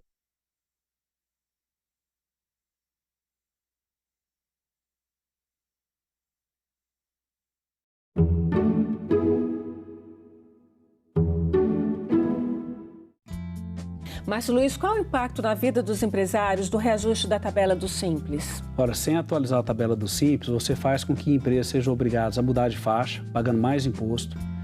Você faz com que algumas empresas sejam expulsas do Simples, porque ultrapassam o teto. E terceiro, você também estimula a informalidade. Agenda Econômica. Hoje, 20h, aqui na TV Senado. Você sabe o que é uma emenda parlamentar? O Orçamento da União define quais ações serão realizadas a cada ano com os impostos arrecadados. Parte desses recursos é destinada pelos parlamentares para que serviços públicos cheguem diretamente ao cidadão. Deputados e senadores identificam obras e serviços para direcionar recursos e atender às cidades de sua região. Metade vai para a saúde. As emendas parlamentares podem ser de dois tipos: individuais, apresentadas por um parlamentar, e coletivas, propostas por uma comissão, como a de Educação ou de Segurança Pública, ou por uma bancada, grupo de parlamentares de um estado. Você pode acompanhar cada emenda, da criação à entrega. O Siga Brasil é uma ferramenta desenvolvida pelo Senado para dar transparência ao orçamento. Assim você pode saber quem enviou os recursos, quem recebeu e o que vai ser feito com ele.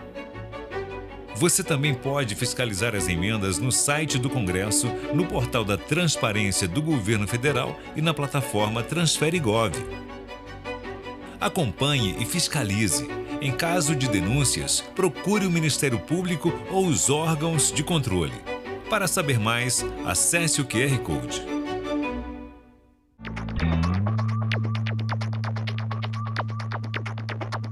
A gente também fala tupi. O nome do estado do Maranhão vem do tupi e é formado por dois termos: mar mais inhã. Mar é uma variação de embará, bará, que vem de Pará e significa mar ou Rio Grande. A outra parte da palavra é inhã, que quer dizer correnteza. Então Maranhão virou Maranhão, que tem na origem o significado de mar grande ou mar que corre. A gente também fala tupi.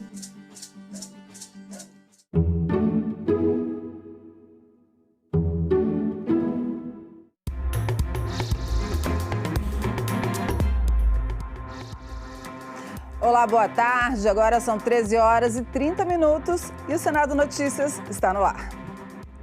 8 mulheres foram homenageadas em sessão especial hoje no Senado. Foi a primeira entrega da Comenda Ceci Cunha, criada em 2024. Uma sessão especial dedicada às mulheres, presidida por uma mulher. Senadora doutora Eudócia, presidente do Conselho da Comenda Ceci Cunha, conduziu os trabalhos no plenário na manhã desta terça-feira. A Comenda distingue mulheres que se destacaram na política, no legislativo e no executivo, pela integridade, competência e compromisso com o interesse público. Ceci Cunha, que dá nome à Comenda, foi ex-deputada federal brutalmente assassinada em 1998 por causa de rivalidades eleitorais em seu estado, Alagoas. A filha da homenageada, Adriana Cunha, se emocionou durante o discurso do ex-senador, hoje vice-prefeito de Alagoas e filho de Ceci Cunha, Rodrigo Cunha. Ver que essa luta que precisa ser erguida sempre está sendo simbolizada por essa casa, através de uma comenda com o nome da minha mãe, para mim é motivo de muito orgulho, porque eu tenho certeza absoluta que a vida dela não foi em vão, que ela deixou legado, princípios da minha irmã,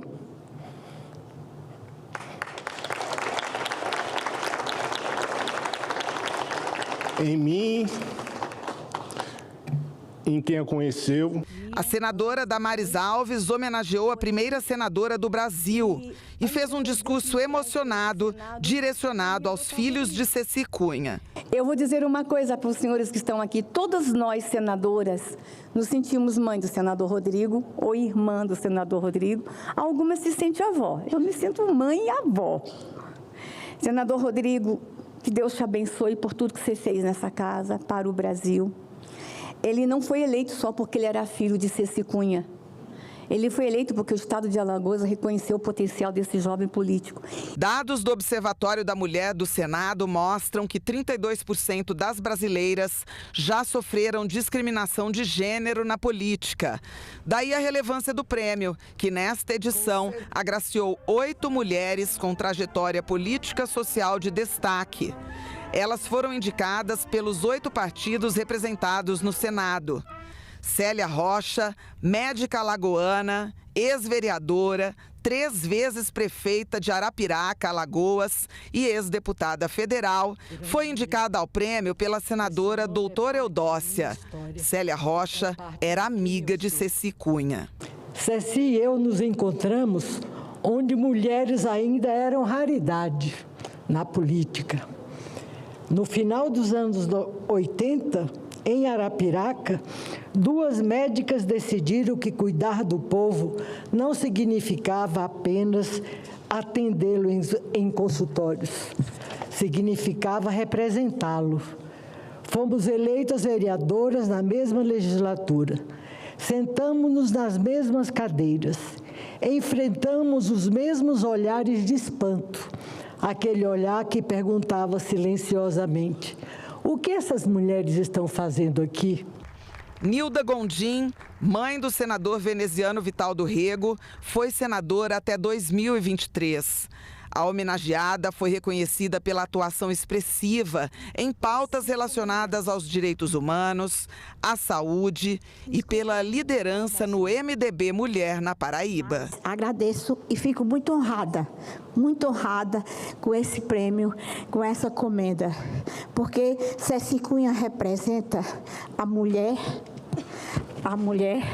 que luta bravamente em defesa de direitos, de conquistas, de espaços, de liderança. Ela lutou muito, então ela deixou o seu legado para todas nós, mulheres, que temos que lutar cada vez mais, porque a discriminação cada vez existe maior. E nós temos que lutar bravamente para conseguir mais conquistas, mais espaços, porque democracia é pluralidade, é direito de mulheres e de homens, de todos nós. Obrigada. E o presidente do Senado, Davi Alcolumbre, e o presidente da Câmara, Hugo Mota, se reuniram hoje de manhã com o presidente do Supremo Tribunal Federal, o ministro Edson Fachin, para discutir a remuneração de servidores públicos. Também participaram os ministros do STF, Alexandre de Moraes, Gilmar Mendes e Flávio Dino. O presidente do Tribunal de Contas da União, Vital do Rego, e o vice-procurador-geral da República, Indemburgo Chateaubriand. O STF divulgou uma nota à imprensa sobre a reunião, informando que, abre aspas, nos próximos dias será formulada a proposta de regra de transição em respeito à Constituição e aos limites do teto constitucional. A reunião reflete um esforço de cooperação mútua, buscando equilíbrio entre a autonomia institucional e o rigor fiscal demandado pela sociedade. Fecha aspas. E a CPI do crime organizado ouviu hoje a diretora de políticas econômicas da Meta sobre medidas adotadas para o combate a anúncios falsos que servem de financiamento às facções criminosas. A empresa é dona do Facebook, Instagram e WhatsApp. A representante da Meta foi chamada à CPI para falar sobre as medidas para evitar que plataformas digitais da empresa, como Facebook e Instagram, sejam usadas como instrumento de propaganda e financiamento do crime organizado. Na CPI, Iana Dumareschi afirmou que prevenir golpes nessas plataformas é uma prioridade da Meta e que a empresa tem investido na atualização tecnológica para detectar indícios de golpes antes mesmo das denúncias. Na dimensão do produto, nós removemos conteúdos, combatemos comportamentos que empregam meios para enganar ou fraudar usuários e empresas, ou ainda para impulsionar engajamento. Isso inclui conteúdos que buscam coordenar ou promover essas atividades em nossas plataformas. As nossas regras de uso prevêem que anunciantes não podem veicular anúncios que promovam produtos, serviços, esquemas ou ofertas que utilizem práticas enganosas ou fraudulentas, incluindo golpes para obter dinheiros ou dados pessoais de terceiros. Segundo ela, no ano passado, a empresa removeu em todo o mundo mais de 134 milhões de anúncios fraudulentos e 12 milhões de contas. Um esforço que reduziu em 55% as reclamações de usuários. Existe um problema no modelo de negócios que a senhora descreve, que é a transferência integral da responsabilidade para o usuário. A cada instante, a senhora repete frases na linha do depois que tem a denúncia, pela quantidade de denúncia, pelo volume de demanda que chega externamente para vocês. Se o golpista acessa, cria conta de anúncios, essa conta não tem verificação por parte da empresa se aquele golpista, ele está falando, por exemplo, vou citar um nome, Casas Bahia. Hamilton Mourão, computador de casa, abre um perfil Casas Bahia. Publica um anúncio Casas Bahia. Eventualmente alguém cai nesse golpe. A empresa em nenhum momento verifica se Casas Bahia é Hamilton Mourão. Ela não faz identificação do usuário. A esmagadora maioria das violações que nós vemos nas nossas plataformas, elas são removidas antes da denúncia. Tá? E isso implica em quê? Como que a gente chega nesse resultado? A gente tem equipes de investigadores que se valem de outros sinais. Então, são sinais de risco, né? Alguns a gente pode, né? A gente fala mais abertamente, outros são elementos de inteligência mesmo, né? Então, mas questões, por exemplo, de VPN, aquela conta usa VPN, não usa, de onde está vindo aquela conta, localização, qual é a origem do número, né? Qual é o método de pagamento que está registrado na conta de anúncio, né? Isso tudo são sinais, o tempo da conta, como eu coloquei, né? Então, isso tudo são sinais que a nossa equipe de investigadores observa muito antes da denúncia. Nesta quarta-feira, a CPI faz nova reunião para votar cerca de 70 requerimentos. São pedidos de informações acusações de quebras de sigilo e convocações, como por exemplo de pessoas ligadas às fraudes no Banco Master, de governadores e ainda dos ministros Dias Toffoli e Alexandre de Moraes. A CPI também pretende ouvir nesta quarta-feira o ex-deputado estadual pelo Rio de Janeiro, Tiago Santos Silva, conhecido como TH Joias, preso no ano passado por ligações com o Comando Vermelho. Mas esse depoimento ainda depende de autorização do Supremo Tribunal Federal. E o grupo de trabalho da Comissão de Assuntos Econômicos, que acompanha as investigações sobre o Banco Master, ouviu na manhã de hoje o presidente interino da Comissão de Valores Mobiliários, João Carlos Uzeda Scioli. O Uzeda Scioli fez um diagnóstico do caso do Banco Master. Segundo ele, houve um superdimensionamento de ativos em fundos exclusivos com informações que não refletiam adequadamente a realidade dos investimentos. Uzeda destacou que, em casos de fraude, a principal responsabilidade é de quem comete a irregularidade, mas afirmou que episódios de grande repercussão exigem o aperfeiçoamento dos mecanismos de supervisão para evitar novas ocorrências. Qual é a lógica de existir uma agência do Estado para cuidar de investidores? A ideia basicamente é que se você tem o capitalismo de massa se dá sempre por pequenos valores de muita gente. Captando pouco de muita gente, você consegue mais dinheiro do que muito dinheiro de pouca gente. Isso faz com que justifique a existência de uma agência que olhe por aqueles que não têm condição e nem incentivo individual de fazê-lo. A CVM vai olhar os fundos dedicados ao pequeno poupador, ao investidor individual, cujas participações são pequenas o suficiente para que ele não tenha condições de verificar. Mas o senador Eduardo Braga afirmou que a autarquia foi omissa. E não dá para dizer que a CVM não foi omissa. Me perdoe. Não dá para dizer que a CVM não foi omissa. A concentração e a qualidade dos ativos, a principal dúvida do mercado, costuma girar em torno da composição das carteiras dos fundos geridos ou ligados ao banco. E aí a pergunta: quais medidas de supervisão estão sendo aplicadas para verificar a qualidade dos ativos de créditos privados nos fundos gerados pelo Banco Master? Existe algum indício de precificação artificial de títulos de baixa liquidez? É claro que havia, senhor presidente. E a CVM era exatamente a autarquia responsável para denunciar isto ao mercado. E não o fez, por omissão, senhor presidente. A CVM comunica ao MPF, em junho de 25, os indícios de aporte de quase 500 milhões de reais em clínicas de laranja. Algumas coisas não foram feitas por desenho institucional, mas é um desenho institucional justamente que a gente quer aprimorar. O senador Isalci Lucas questionou o presidente interino da CVM sobre as investigações em relação ao BRB. A consequência disso tudo acabou culminando com um rombo bilionário do BRB. O banco que é dos brasilienses. O senhor João, a CVM foi avisada do vespeiro que era o Banco Master e a Reag Investimento, e eu pergunto para o senhor, não foi feito nada porque não confiava nos relatórios técnicos que alertaram isso? Tem 24 processos só em relação BRB e Master e Reag. Investigação que diz que o BRB fabricou contratos para justificar desvio de 12 bilhões, então tem esclarecimentos da companhia, então tem o processo que decorre daí. Eu não tenho a menor dúvida que houve uma omissão clara, não é só de CVM, pelo menos está aí os processos, mas em todo o processo, senador Renan.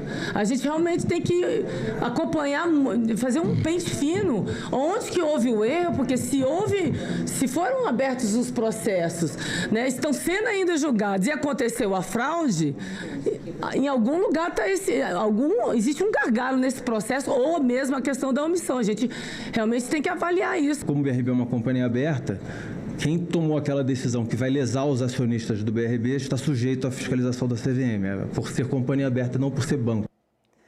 E na reunião, o presidente da CAI convidou os senadores para encontro na tarde de hoje com o ministro André Mendonça, do Supremo Tribunal Federal, para tratar do depoimento do ex-dono do Banco Master, Daniel Vorcaro, na comissão. A reunião está marcada para as 2h30 da tarde. Renan Calheiros também reclamou da demora no recebimento das informações sobre o banco solicitadas pela comissão. Definirmos qual encaminhamento será adotado pela comissão, uma proposta contendo sugestões para o depoimento do senhor Daniel Vorcaro. Ele sugere 3 alternativas. A primeira alternativa, fazer um depoimento em São Paulo imediatamente. A segunda alternativa, depor por videoconferência. E a terceira alternativa, depor presencialmente aqui na próxima terça-feira. Eu queria só comunicar que até agora nós não recebemos nenhuma das informações que nós requisitamos aos diferentes órgãos. Até mesmo as informações do Tribunal de Contas da União, que faz o controle público em nome do Senado Federal, nós não tivemos a honra ainda de receber essas informações. Eu quero até aproveitar a oportunidade e fazer um apelo. Ainda não recebemos. E fazer um apelo ao presidente Vitaldo Rego, do Tribunal de Contas da União, que, por favor, ele disponibilize as informações que foram requisitadas na conversa que nós tivemos há uns 10 dias naquele tribunal. E a Comissão de Infraestrutura deve ouvir o presidente da Agência Nacional de Transportes Terrestres. No foco do convite, as obras em rodovias da região norte e da região sul. Na pauta também a cobrança abusiva de pedágio na BR-364, no estado de Rondônia. Declaro aberta a primeira reunião. Na primeira reunião deliberativa do ano da Comissão de Infraestrutura, os senadores debateram os problemas encontrados nas obras de otimização em diversas rodovias federais, com destaque para as BRs 101 e 116. A solução disso é o contrato de otimização. Desde 22 de janeiro do ano passado, que nós apresentamos, depois de uma sucessão de reuniões, em Joinville, Itajaí e São José, a lista das nossas prioridades. Nenhuma delas foi contestada, mas nenhuma delas, presidente, foi precificada, pelo menos que nós saibamos, até o dia de hoje. Na BR-364, trecho do estado de Rondônia, as queixas se concentraram na cobrança de pedágio com preços considerados abusivos antes mesmo da conclusão dos trabalhos pela concessionária. R$ 37,00 paga o usuário que sai da cidade de Cujubim, que fica perto da BR, e que vai a uma outra cidade que fica a poucos quilômetros. Ele paga 37 para ir e 37 para voltar. É algo que está sacrificando a população de Rondônia, que está sacrificando o usuário, que não se justifica em face dos investimentos feitos até agora e que tem causado revolta. Não somos contra o pedágio, não somos contra a privatização, mas não podemos colocar nas costas da sociedade, dos estados mais longes, dos centros consumidores, aonde existe uma única rodovia. Por isso que tem que ser discutido isso com a ANTT. Um requerimento convidando o presidente da ANTT para esclarecimentos foi aprovado por unanimidade. Acordo Mercosul-União Europeia. Argentina e Uruguai saíram na frente. Falta pouco para a aprovação final dos congressos dos dois países. Aqui no Brasil, nessa terça-feira, foi dado o primeiro passo na Comissão da Representação Brasileira no Mercosul. Foi o que se esperava. Mesmo quem tem críticas a fazer, votou pela aprovação do Tratado de Livre Comércio entre Mercosul e União Europeia.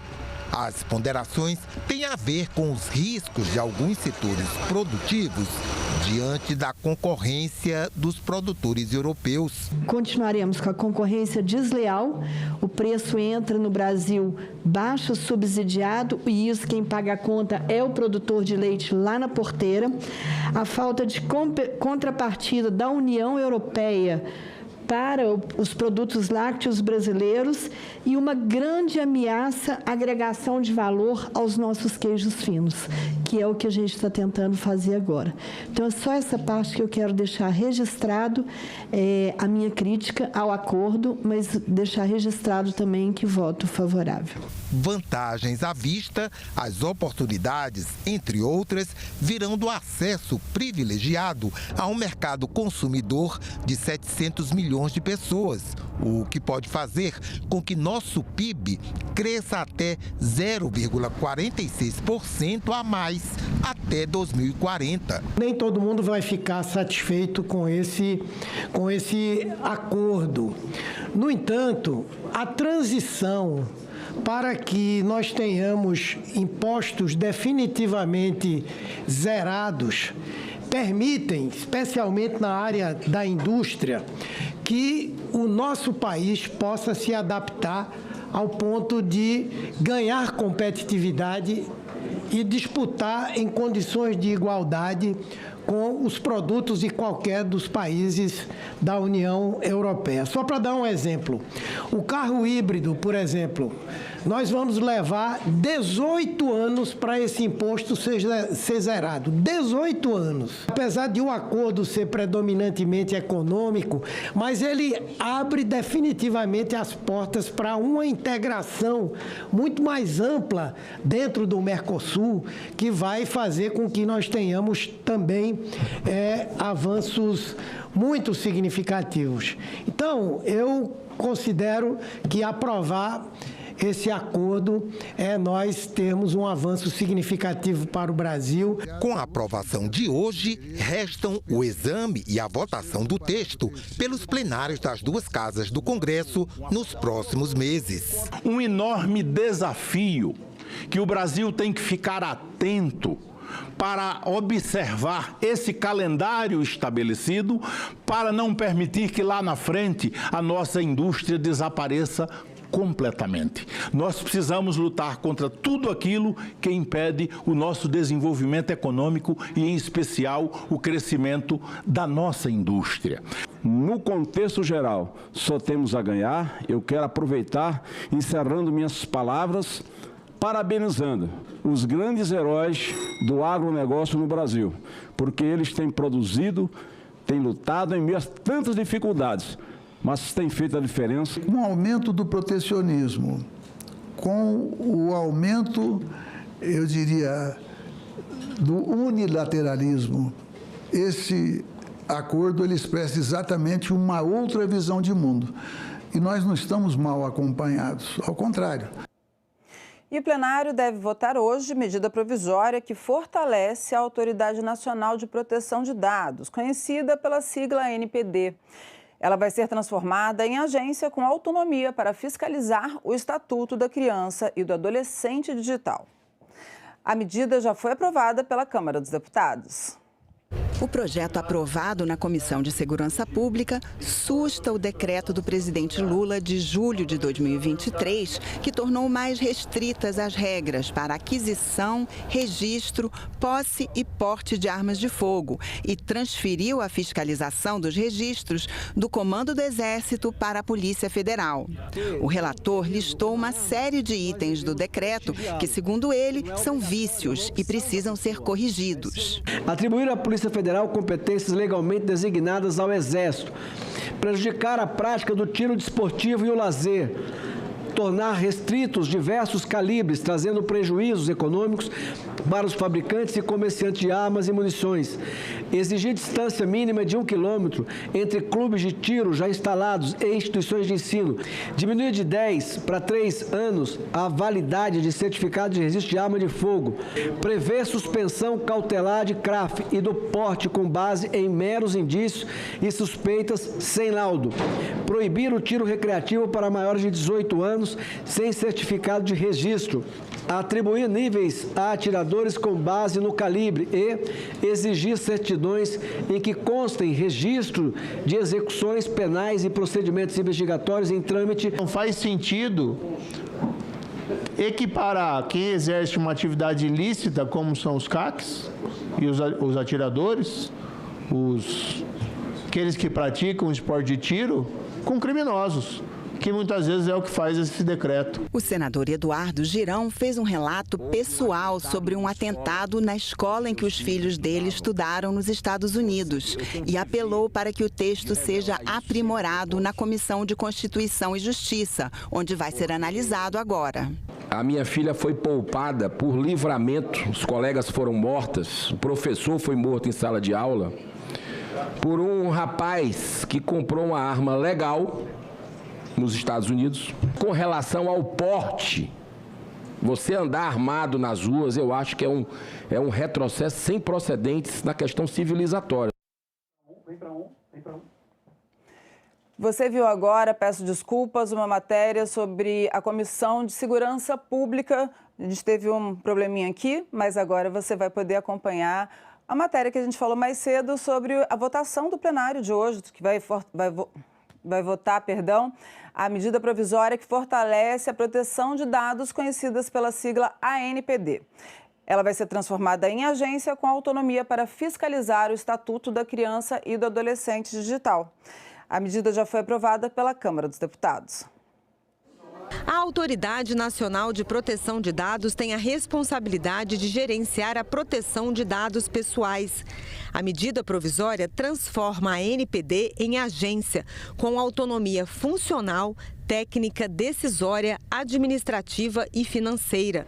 O texto também cria 200 cargos de especialista em regulação de proteção de dados, que serão preenchidos por concurso público. Além disso, a MP prorroga até 31 de dezembro o prazo em que a requisição de servidores para a agência será considerada irrecusável pelos órgãos de origem durante o processo de estruturação definitiva do órgão. Pela medida provisória, a ANPD passa a funcionar como agência reguladora. Será uma autarquia vinculada ao Ministério da Justiça e Segurança Pública. E entre as suas atribuições, ela será responsável por aplicar o Estatuto da Criança e do Adolescente Digital, o ECA Digital, que foi aprovado pelo Congresso ano passado após denúncias do influenciador Felca de sites que promovem a adultização de meninos e meninas. A MP já está em vigor, mas precisa ser votada até o dia 25 de fevereiro para não perder a validade. Vocês viram aí agora a matéria anterior, né? E agora são 13 horas e 58 minutos e tem mais atividades programadas para essa tarde aqui no Senado. Vamos ver? Daqui a pouquinho, às 2 da tarde, a gente tem uma audiência da Comissão Mista da Medida Provisória 1323, que vai fazer uma audiência pública. A MP regula a concessão do benefício de seguro-desemprego ao pescador profissional que exerce atividade pesqueira de forma artesanal durante o defeso, que é o período em que a pesca é proibida por lei para proteger a reprodução das espécies. Às 12h30, o Grupo Parlamentar Brasil-Ucrânia deve realizar uma audiência pública sobre os 4 anos da guerra entre a Rússia e a Ucrânia. E a Suprema Corte dos Estados Unidos derrubou as sobretaxas de até 50% impostas por Donald Trump para as importações. Essa decisão pode ter impacto imediato sobre exportações brasileiras e o senador Nelsinho Trade, que é presidente da Comissão Temporária Externa Brasil-Estados Unidos, pretende avançar nas negociações. A Suprema Corte dos Estados Unidos derrubou as tarifas de importação de até 50% impostas pelo presidente Donald Trump, com base na Lei de Poderes Econômicos de Emergência Internacional. Para alguns produtos, como aço, alumínio, automóveis, madeira e autopeças, as tarifas ainda continuam em vigor. Ano passado, com o anúncio do tarifaço, o Senado criou a Comissão Temporária Externa Brasil e Estados Unidos para acompanhar o tema e debater com os parlamentares dos dois países os impactos das sobretaxas. O senador Nelsinho Trade, presidente da comissão, destacou a importância de continuar o debate entre os países. Nós temos que retomar o diálogo com o Congresso americano no sentido de promover o entendimento de que essa é uma medida que vai ser ruim não só para o Brasil, como também para os Estados Unidos. E durante o depoimento à CPMI do INSS, Ingrid Moraes Santos, esposa do assessor do presidente da Conafer, admitiu ser sócia nas empresas do marido Cícero Marcelino. Apesar de confirmar o seu nome como administradora das empresas, Ingrid afirmou que desconhecia as movimentações financeiras. Ingrid Pekinskene compareceu à CPMI do INSS como depoente porque seu nome consta como sócia e proprietária das empresas de seu marido, Cícero Marcelino, operador e assessor do presidente da Conafer, alvo de investigações da Polícia Federal por descontos indevidos em benefícios do INSS. Apesar de confirmar à CPMI a sociedade nas empresas do marido, Ingrid alegou não conhecer as atividades empresariais, nem as transações financeiras e comerciais. A senhora sabe dizer quais empresas a senhora é sócia administradora? Sei, as que estão no... Pronto, já melhorou. IBC Prudente Administrativo, a senhora faz parte dela? Acredito que sim. Ela movimentou 63 milhões de reais, quase 64 milhões de reais. Através dela também foi paga propina a vários agentes públicos. A senhora tinha acesso a essa conta? Não. A senhora em alguma vez assinou algum documento relacionado à transferência de valores? Não. Não? Transferência de valores, não. Não. A senhora foi quem abriu a conta dela em banco? Meu esposo levava bastante papéis para eu assinar e como eu confiava nele, eu assinava e ficava em casa. Questionada sobre as atividades que as empresas promoviam, Ingrid usou o direito ao silêncio. A senhora recebeu aqui mais de 150 milhões de reais. A senhora é administradora. A senhora já viu alguma prestação de serviço ou fornecimento de material por essas empresas? Eu não tinha conhecimento de valores, do que entrava, do que saía. A pergunta é, a senhora como proprietária dessas empresas, já viu alguma prestação de serviço por meio delas ou fornecimento de material? Eu vou exercer meu direito de ficar em silêncio. A depoente voltou a enfatizar que, apesar de constar como administradora de algumas empresas, não sabia sobre as movimentações financeiras. Desses mais de 150 milhões de reais, quantos foram movimentados pela senhora? Não sei dizer, quem geria era meu esposo. A senhora nunca movimentou recurso, então? Não, só quando ele pedia para fazer algum tipo de pagamento, mas era bem quando ele não conseguia fazer mesmo. E a senhora recorda algum pagamento que fez? Não. Não? E o presidente da CPMI do INSS, o senador Carlos Viana, confirmou ontem que vai pedir ao Supremo Tribunal Federal a prorrogação dos trabalhos da CPMI por mais 60 dias para garantir a continuidade dos trabalhos.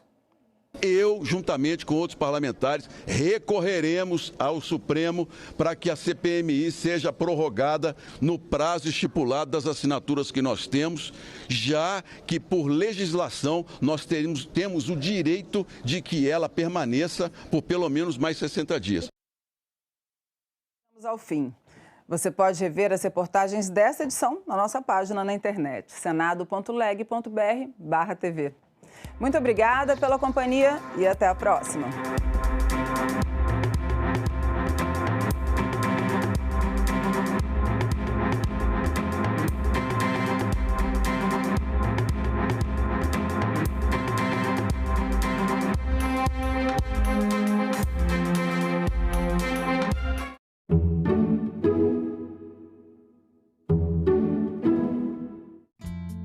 Márcio Luiz, qual o impacto na vida dos empresários do reajuste da tabela do Simples? Ora, sem atualizar a tabela do Simples, você faz com que empresas sejam obrigadas a mudar de faixa, pagando mais imposto.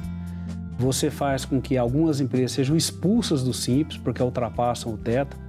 E terceiro, você também estimula a informalidade. Agenda Econômica. Hoje, 20h, aqui na TV Senado.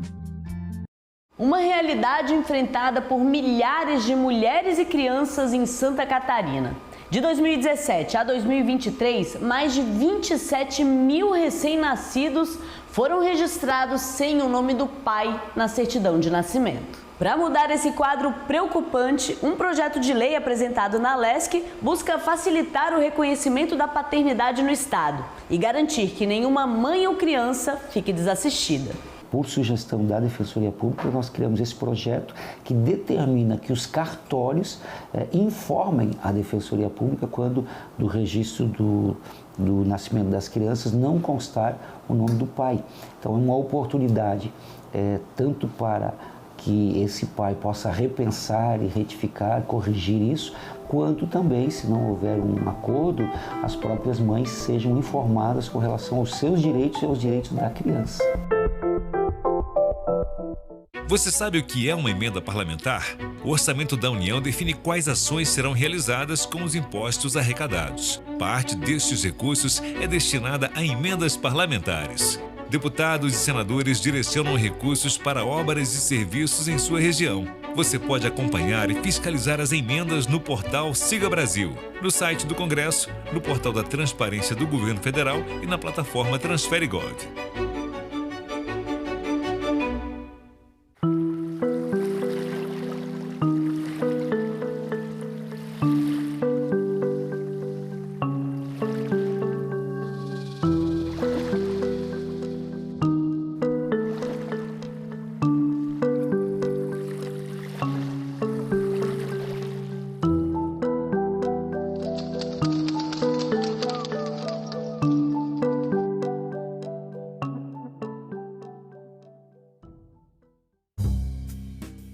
O Brasil precisa se unir, todos os estados brasileiros, o governo federal, os municípios, todos têm a mesma responsabilidade. O senhor propõe tornar a autonomia das políticas estaduais uma cláusula pétrea na Constituição. Cada estado é que sabe como deve enfrentar e melhorar a criminalidade no seu estado. Salão Nobre, nesta quarta, 20h, aqui na TV Senado. Quando você não tem emprego, você não tem para onde ir, você é obrigada a se manter na violência, que é o que acontece com muita gente.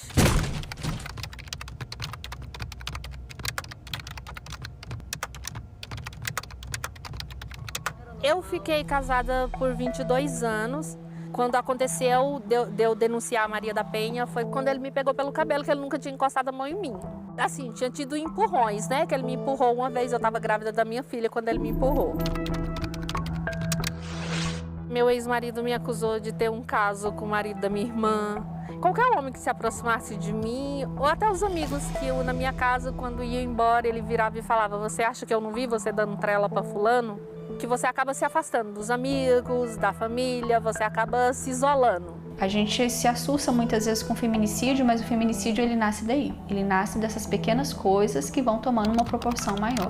Então, xingamentos, ofensas, essas difamações, não respeitar essa mulher, né, perante terceiros, são um sinal de alerta.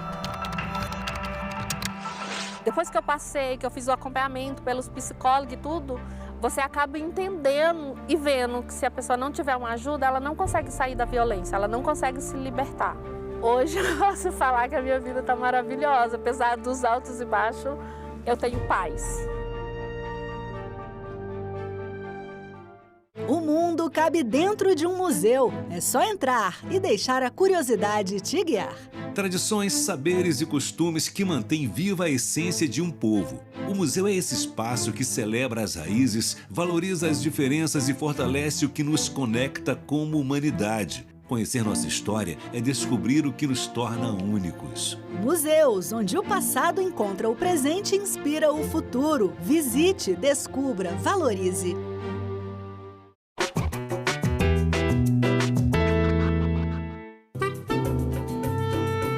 Em 1958, o Brasil vive o auge dos anos dourados. Campeão do mundo, indústria aquecida e uma forte geração de empregos. O presidente Juscelino Kubitschek promete 50 anos de progresso em 5 anos de governo. E a cereja do bolo é a mudança da capital para o interior do país. Mas afinal, quem inventou Brasília? A ideia de transferir a capital para a região central do Brasil é bem antiga. Em 1813, Hipólito José da Costa, fundador do primeiro jornal brasileiro, defendia que a família real estaria mais segura contra invasões marítimas no interior do país e não no Rio de Janeiro. 10 anos depois, José Bonifácio de Andrada e Silva, o grande articulador da independência, sugeriu chamar esta futura cidade de Brasília. A ideia da mudança da capital foi ficando cada vez mais forte, e no final do século XIX, o astrônomo Luiz Ferdinand Cruz chegou até a demarcar o local onde seria construída esta cidade. Mas só em 1956, um presidente da República toparia o desafio.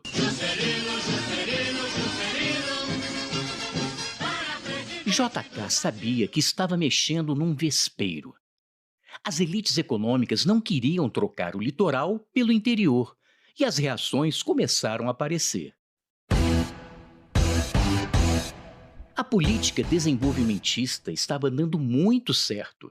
O capital estrangeiro entrava maciçamente, gerando atividades industriais e, é claro, empregos. A construção de Brasília, portanto, era mais uma maneira de aquecer a economia naquele momento.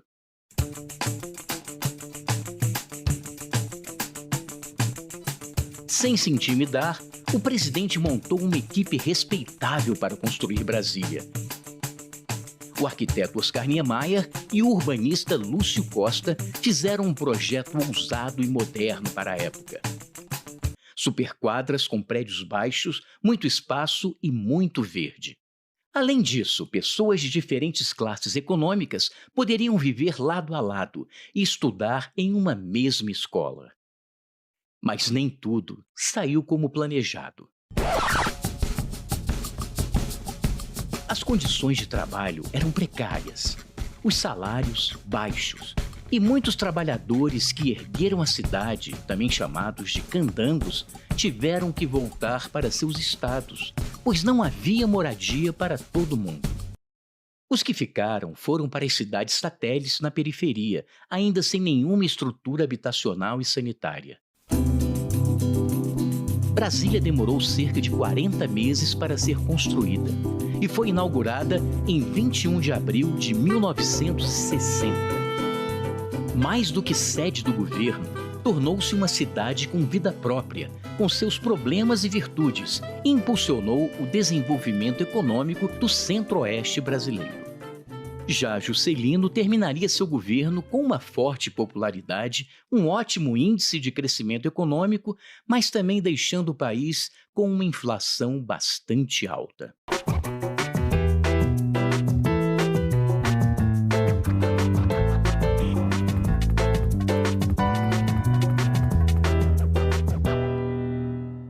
A Assembleia de Minas vai ao encontro de brasileiros deportados. Centenário de Petrônio Portela é celebrado no Piauí. No Paraná, a Assembleia Itinerante realiza sonho comunicado por um desenho.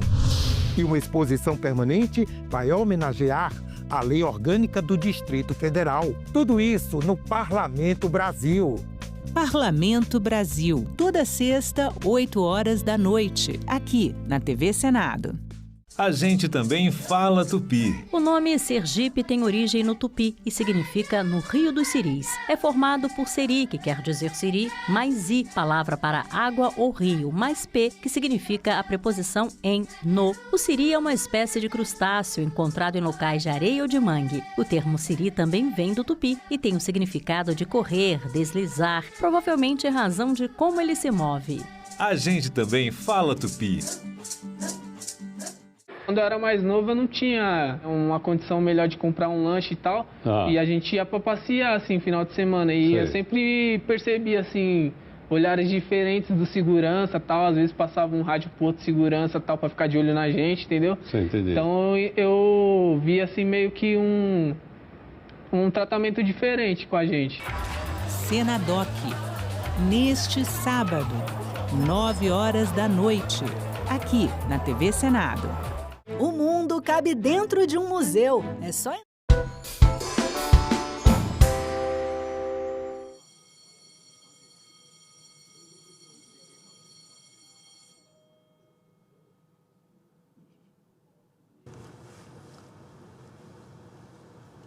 Sessão deliberativa ordinária, dia 24/2/2026. A número regimental. Declaro aberta a sessão. Sob a proteção de Deus, iniciamos os nossos trabalhos. As senadoras e os senadores poderão se inscrever para o uso da palavra por meio do aplicativo Senado Digital, por lista de inscrição que se encontra sob a mesa, ou por intermédio dos totens disponibilizados na casa. A presente sessão deliberativa ordinária é destinada à apreciação das seguintes matérias, já disponibilizadas em avulsos eletrônicos e na ordem do dia eletrônica de hoje. Projeto de Lei de Conversão número 13 de 2025, proveniente da medida provisória 1317 de 2025. Proposta de emenda à Constituição número 22 de 2025, do senador Jaime Bagatoli e outros senadores. Projeto de Lei 5.391 de 2020, do deputado Carlos Jordi.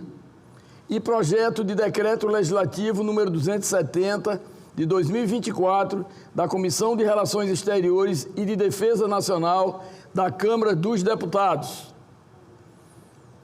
Passamos aos oradores inscritos, que terão o prazo de 10 minutos para o uso da palavra. Como primeiro orador inscrito, passo a palavra ao senador Paulo Paim, PT do Rio Grande do Sul. Vossa Excelência dispõe de 10 minutos. Presidente, querido senador Chico Rodrigues, sempre é uma satisfação estar na tribuna sob a orientação de Vossa Excelência. E hoje me permita que eu diga mais ainda que no plenário nosso colega, amigo, também querido Cajuru, teve um período tratando de saúde, mas vejo que ele está totalmente recuperado, né? Oxalá eu, que também estou cuidando da saúde, volte tão bem quanto o senhor voltou. Eu, embora esteja correndo, mas vou ter o cuidado de ouvir o seu pronunciamento do dia de hoje. Sempre é uma contribuição enorme para o povo brasileiro. Senhor presidente, senador Cajuru, hoje na tribuna volto a falar de um tema recorrente. Venho aqui para defender com muita força, muita coragem, eu diria, porque defendo uma das causas mais importantes da nossa gente. Defender um dos maiores patrimônios do povo brasileiro. É a nossa previdência social, pública, solidária e inclusiva. Não se trata apenas de números. Estamos aqui tratando de vidas. Trata-se de pão na mesa. Trata-se de qualidade de vida.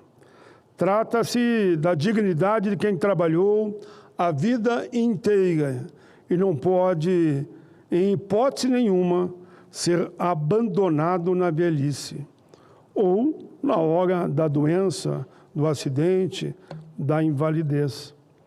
Nossa luta é clara e é histórica. Proteger a Previdência da mão grande do mercado, que sempre está olhando ela como alvo para privatizar. Garantir que nenhum trabalhador fique desamparado em momentos difíceis, quando a idade avança. Não aceitaremos reformas que retirem direitos, nem capitalização, nem desmonte, nem privatização. A Previdência é um patrimônio do povo brasileiro. Ajudei a construir, lá na Assembleia Nacional Constituinte, esse conceito tão importante. É cláusula viva da cidadania social escrita na Constituição de 1988. Eu estava lá. Também, senhor presidente, apresentei requerimento e depois fui eleito presidente da CPI da Previdência de 2017. Ali, ouvimos especialistas, auditores, representantes dos trabalhadores, dos empregadores, membros do governo e estudiosos da área. A conclusão foi inequívoca. O sistema é superavitário, é sustentável dentro do modelo constitucional da Seguridade Social. O que existe não é um rombo estrutural, mas problema de má gestão, renúncias fiscais indevidas, anistias generosas a grandes devedores, sonegação bilionária, fraudes e desvios que precisam ser combatidos com rigor. Não podemos aceitar que se jogue nas costas do trabalhador a conta daqueles que, de uma forma ou de outra, por incompetência ou até por malandragem, retiram dinheiro dos nossos aposentados. Não podemos permitir privilégios concedidos aos grandes grupos econômicos. Quando se fala em déficit, muitas vezes se desconsidera o conceito constitucional de Seguridade Social, que engloba diversas fontes de financiamento.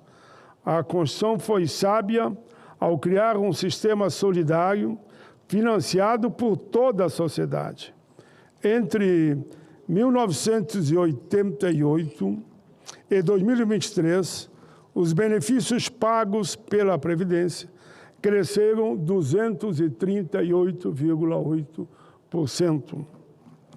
De 11,6 milhões, avançou para 39,3 milhões de beneficiários. Alguns usam esses dados para espalhar o medo, assustar, dizer que a Previdência vai quebrar. Eu uso esse dado para afirmar: isso não é gasto, é justiça social. Isso significa que mais brasileiros passaram a ter proteção. Significa que o idoso da área rural, como também da área urbana, como também os servidores, recebem as suas aposentadorias de acordo com o pagamento que fizeram da sua contribuição mensal. Que a viúva recebe sua pensão, que o trabalhador acidentado não é jogado à própria sorte, que o benefício de prestação continuada chega a quem mais precisa. Segundo dados do IBGE, para cada beneficiário direto da Previdência Social, 2,5 pessoas são beneficiadas indiretamente. Em 2023, isso representou 137,5 milhões de brasileiros, 63,5% da população de todo o nosso país. Estamos falando de mais da metade do país. Defender a Previdência é defender o Brasil, é o nosso povo, é o Brasil real, profundo, invisível aos olhos do mercado financeiro, mas visível aos olhos de quem anda nas periferias, nos rincões, nos pequenos municípios que sobrevivem graças à renda previdenciária. Em milhares de cidades, especialmente mais pobres, o maior fluxo regular de recurso não vem do mercado de grandes indústrias, nem de investimentos internacionais, mas vem, sim, dos benefícios previdenciários. A aposentadoria rural, por exemplo, é muitas vezes o que sustenta toda uma família. A Previdência movimenta a economia local, garante consumo, gera arrecadação e mantém viva a esperança. Quando se propõe capitalização individual ou privatização, o que se quer na prática é transformar o direito social em mercadoria. É entregar a proteção social ao setor financeiro. A experiência internacional mostra que modelos de capitalização somente aumentam as desigualdades, reduzem benefícios e deixam milhões desprotegidos. Quem ganha são os bancos, quem perde são os trabalhadores. É só olhar a história do Chile. Foram para a capitalização, depois recuaram e agora estão fazendo uma transformação porque não tem como querer que o povo viva com cerca de um salário mínimo. Uma nova reforma que restrinja direitos só favorece ao setor financeiro. Quem paga a conta são os trabalhadores e os aposentados. Não podemos permitir que o discurso do medo e da desinformação abre caminho para a privatização de um sistema que é essencialmente solidário. Tenho defendido há muitos anos que a contribuição das empresas para a Previdência deveria ser calculada sobre o faturamento e não mais sobre a folha de salário, como ocorre hoje. Defendo isso há mais de 20 anos.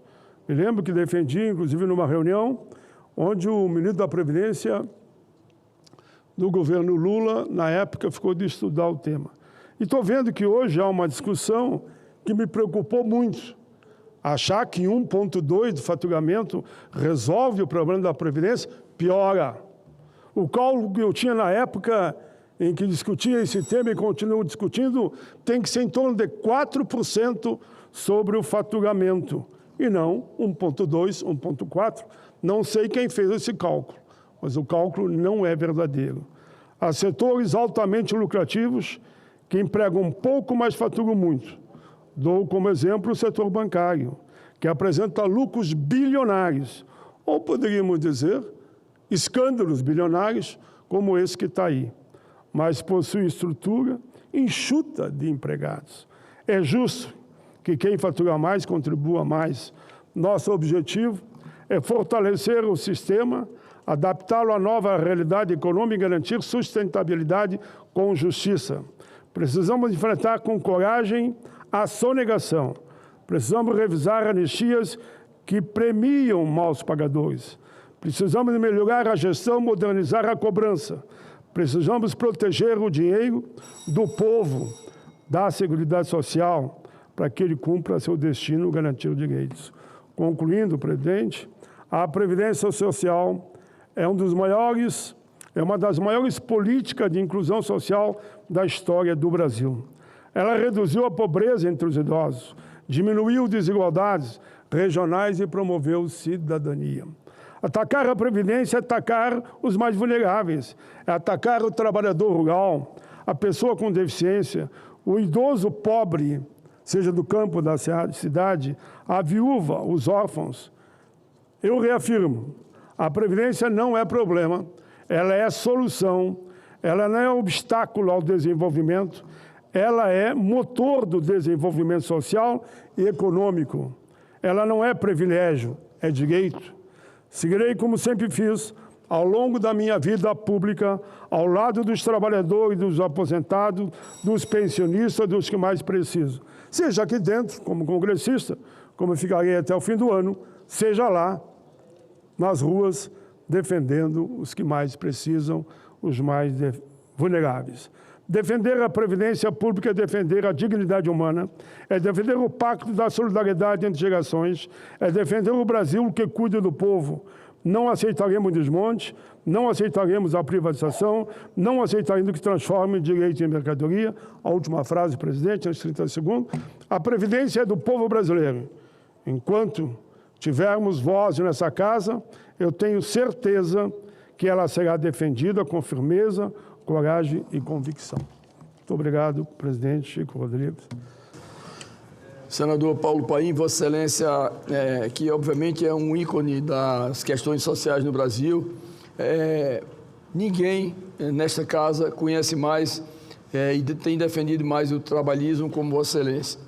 Vossa Excelência que foi um brilhante constituinte, deputado constituinte, e depois, agora pela terceira vez, como senador da República, tem desenvolvido um trabalho que é admirável aos olhos da população brasileira, mas, acima de tudo, de forma individualizada de cada cidadão brasileiro, onde são alcançadas as suas teses, os seus projetos, a sua preocupação. E, por uma questão de justiça, nós temos que deixar aqui esse registro. A questão da Previdência Social, ela mostra exatamente a solidez do sistema, o alcance social do sistema e a inclusão social do sistema de previdência brasileiro. Tem críticas, mas, na verdade, o importante é que, no conjunto das normas que regem a Previdência, milhões de brasileiros, já na idade avançada, têm direito a se abrigarem em um salário que pelo menos, não é o ideal, mas pelo menos lhe garante o pão de cada dia. Portanto, essa inclusão mostra a promoção da cidadania que Vossa Excelência também prega e é alcançado por todo o sentimento dos brasileiros. Portanto, no seu discurso defendendo a Previdência Social brasileira, Vossa Excelência também sabe que tem aqui a grande maioria de companheiros aliados nessa tese, porque, obviamente, nós não admitimos o desmonte. Nós não admitimos que haja retrocesso onde o fator econômico seja primordial. E aí está exemplo, olhando pelo retrovisor do tempo, a gente está vivendo um momento de extrema preocupação da sociedade brasileira por conta desses escândalos que vêm acontecendo e que, de uma forma muito firme, o governo, o judiciário e o legislativo têm que procurar encontrar um rumo. Não adianta só ir para a crítica, tem que apresentar proposições que sejam substanciais para que nós possamos resgatar essa confiança na Previdência Social brasileira e os grandes avanços, eles voltem realmente a alcançar, principalmente, aqueles brasileiros que mais precisam. Portanto, parabéns a Vossa Excelência por mais um discurso que, com certeza, ficará cravado nos anais do Senado da República. Parabéns, Vossa Excelência. O meu pronunciamento com a grandeza de sempre. Vossa Excelência, não importa se está na tribuna um parlamentar de direita, de centro, de esquerda. Vossa Excelência faz considerações sempre equilibradas, valorizando o que foi dito e cada um, claro, assume as suas responsabilidades. Obrigado, presidente. Muito obrigado.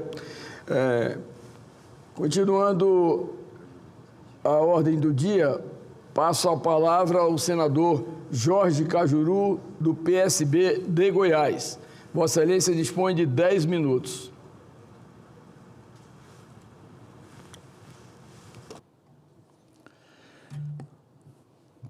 Voz respeitada da nossa amada Roraima, senador Chico Rodrigues, de novo na presidência, que bom revê-lo. Brasileiras e brasileiros, minhas únicas vossas excelências, o meu assunto na tribuna nesta terça-feira, 24 de fevereiro de 2026, é o alvoroço que toma conta do país desde 18 de novembro de 2025, quando o Banco Central decretou a liquidação do Banco Master S.A., ao mesmo tempo em que a Polícia Federal deflagrava a Operação Compliance Zero para investigar fraudes financeiras no mercado de capitais. A liquidação foi motivada pela grave crise de liquidez do Master e pelo comprometimento de sua situação econômica financeira, e o Banco Central ainda registrou graves violações às normas que regem a atividade das instituições integrantes do sistema financeiro nacional.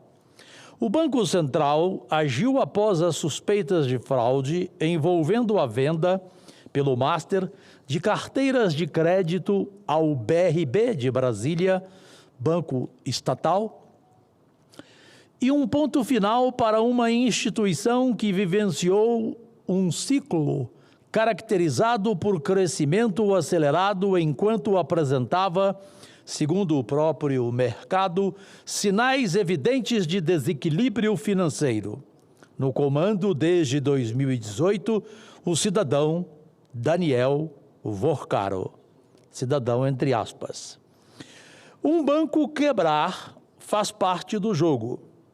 Já aconteceu várias vezes no Brasil e no mundo, sem representar necessariamente riscos para o sistema como um todo, em especial se o banco quebrado é de pequeno porte. Como no caso do Master, banco classificado como 53 em volume de ativos, ou seja, da terceira divisão bancária. Terceira. A instituição detém apenas 0,57% dos ativos de todo o sistema financeiro, menos de 1%. Sendo assim, por que o Brasil, ou o seu sistema de poder, parece ter sido atingido por um terremoto com a quebra do Banco Master? Pergunto. A melhor resposta, a meu ver, é de autoria do repórter Álvaro Gribel, que foi preciso em artigo publicado pelo jornal O Estado de São Paulo. Segundo ele, o caso Master parece inaugurar a categoria de banco amigo demais, entre aspas, para ter quebrado. Pelo menos de alguns políticos e autoridades. Daniel Vorcaro revelou-se um mestre na arte de fazer amigos e influenciar pessoas em todos os poderes da República. Sabedor, óbvio, de que no Brasil a fronteira entre o público e o privado praticamente não existe quando se misturam dinheiro e poder. Só isso pode responder à pergunta óbvia: como ele conseguiu agir por tanto tempo e tecer com tamanha desenvoltura a maior fraude bancária do país, maior do que os tempos do Império. Nas palavras do ministro da Fazenda, Fernando Haddad. Não tenho dúvida, só estamos vivenciando uma crise de proporções gigantescas porque o dono de um banco de terceira categoria estabeleceu firmes conexões e algumas certamente comprometedoras com o primeiro time dos mundos político, jurídico e empresarial. É preciso lembrar que a tentativa de venda do Master ao BRB, Banco Estatal do Distrito Federal, foi aprovada pelo CAD, Conselho Administrativo de Defesa Econômica, zelador ele, pensávamos, da livre concorrência no mercado brasileiro. O Banco Central impediu o negócio, mas os aplausos foram poucos.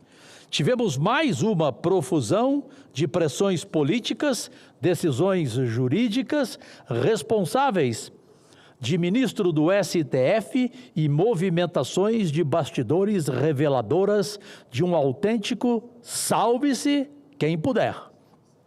Uma coisa é certa, como manda a regra em nosso país, sabemos quem deve pagar a conta. Você, nós contribuintes. O governo do Distrito Federal, controlador do BRB, vai ter de fazer um aporte na instituição por causa do rombo de 12 bilhões deixado pelo Master. As estripulias de Daniel Vorcaro levaram o Banco Central a liquidar um total de 8 instituições. Só a liquidação dos bancos Master, Will e Pleno deixa um rombo superior a 50 bilhões de reais no FGC, o Fundo Garantidor de Créditos, que cobre investimentos de até 250 mil reais por pessoa física ou jurídica em cada instituição financeira. Confesso, senhoras e senhores, meus únicos patrões, que estou curioso para ver no que todo esse imbróglio vai dar. A Polícia Federal segue realizando o seu trabalho e tenho certeza de que a população espera atenta pelos desdobramentos para saber em detalhes quem é quem no escândalo do Banco Master. Finda a investigação, chegaremos à hora da verdade. Teremos punições ou veremos mais um amplo acordo daqueles que costumam ser feitos no Brasil pelos donos do poder?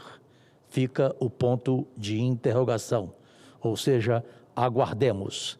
Agradecidíssimo, ótima semana a todos e todas na TV Senado, na Agência Senado, especialmente os funcionários, maior patrimônio desta Casa do Senado Federal, aqui presentes no plenário e em toda a casa, e a alegria de voltar a estar diariamente com os amigos, o Paim, que já fez o seu pronunciamento, o senador Paulo Paim, e virá com certeza o senador cearense, lá na disputa para o governo do Estado. Tenha o meu apoio, querido amigo, independentemente do meu partido, Eduardo Girão. Presidente Chico, com Deus. Obrigado. Eu quero aqui cumprimentar o senador Jorge Cajuru pelo pronunciamento, por colocar em discussão esse tema que vem tomando conta do Brasil em relação à liquidação do Banco Master, determinada pelo Banco Central, pelo nosso Bacen. Vi, inclusive, nas entrelinhas do seu pronunciamento, a precisão cirúrgica dos comentários em relação aos danos que causa a economia do Brasil, né? A instabilidade do sistema financeiro, que é visível, senador Jorge Cajuru. Dizer que Vossa Excelência mostra e demonstra em números que esse tema ele precisa avançar nas discussões, e a CAI, a Comissão de Assuntos Econômicos do Senado, está debruçada sobre ele, e lógico que nós esperamos que soluções sejam tomadas no sentido de que os investidores, aqueles que tinham, na verdade, suas contas, por acreditar no Banco Master, possam, na verdade, ver seus valores restituídos, né? Porque, obviamente, são perdas imensuráveis. Portanto, parabéns ao senador Jorge Cajuru. Gostaria de dizer a Vossa Excelência que nós estamos muito felizes com o seu retorno. Vossa Excelência que, quando ocupa a tribuna, merece a atenção de todos nós, porque sempre traz um assunto recorrente a esse cenáculo. Portanto, parabéns, nos alegra muito vê-lo no retorno e, principalmente, já volto tratando desse tema tão polêmico, mas que é necessário a discussão do Parlamento. Parabéns a Vossa Excelência. Passo a palavra por permuta com o senador Eduardo Girão, a senadora Tereza Leitão, do PT de Pernambuco. Gostaria de afirmar para Vossa Excelência que Vossa Excelência dispõe de 10 minutos.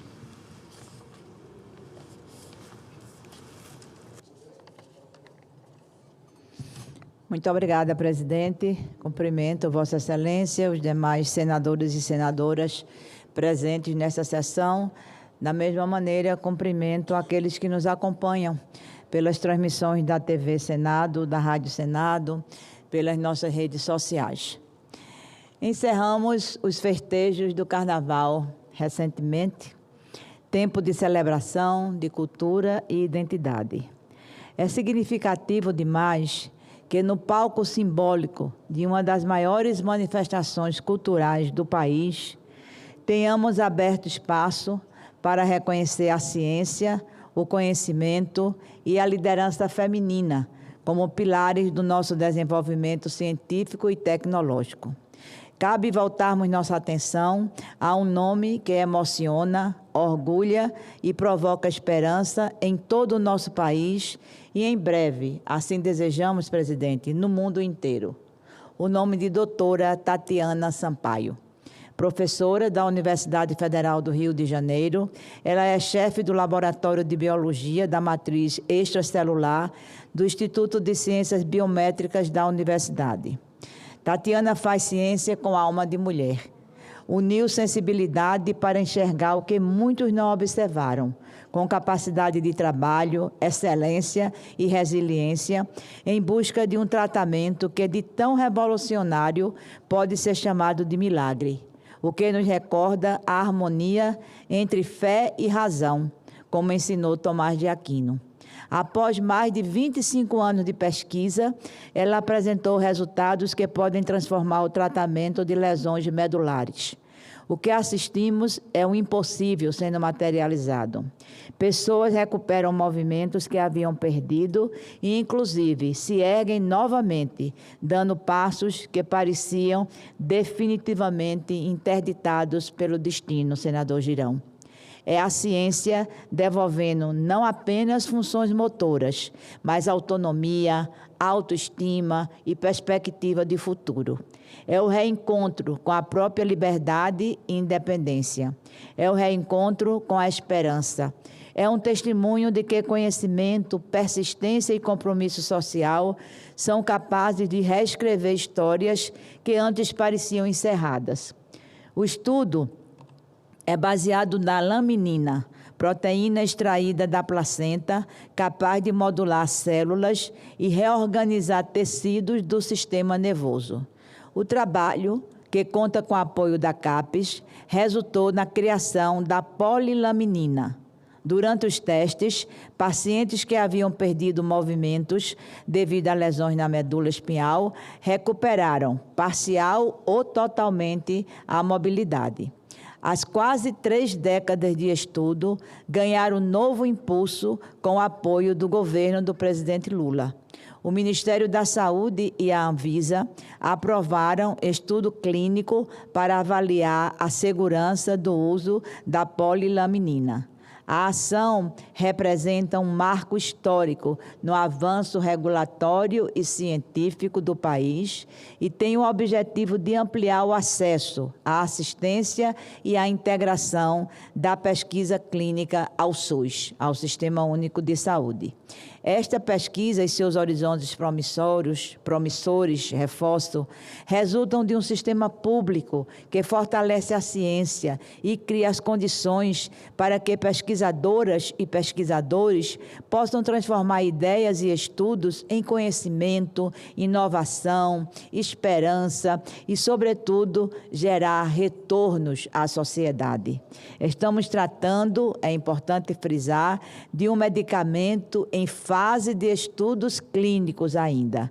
Porém, os avanços científicos demonstrados até agora nos animam bastante. No início desse mês, eu tive a honra de indicar a doutora Tatiana para receber a comenda Nise Magalhães da Silveira, junto com o nome de outras 2 mulheres por esta casa. De igual modo, nos associamos ao voto de louvor, apresentado por inúmeros senadores e senadoras. Espero que possamos tê-la entre nós muito em breve e que sua trajetória sirva de incentivo à maior presença e permanência de mulheres e meninas nas universidades e na produção científica do nosso país. Afinal, embora sejam maioria nas bolsas de mestrado e doutorado do CNPq, as mulheres representam apenas 35,5% das bolsas de produtividade. Essas bolsas são destinadas a cientistas com maior destaque na carreira acadêmica. Uma desigualdade que se acentua nas áreas de tecnologia e exatas, onde apenas 15,7% das estudantes de TI em 2022 eram mulheres, e elas ocupam 39% dos empregos no setor de tecnologia da informação e comunicação. Neste mês de março que se avizinha, onde se celebra o Dia Internacional da Mulher, é uma temática que nós vamos precisar tratar, dentre tantas outras. Por fim, ressalto que a professora Tatiana Sampaio e sua equipe representam o Brasil da ciência, da universidade pública e da esperança. Um Brasil que acredita no conhecimento como um instrumento de transformação social, que investe na pesquisa como caminho de soberania e que reconhece na educação pública a base de um futuro mais justo e desenvolvido.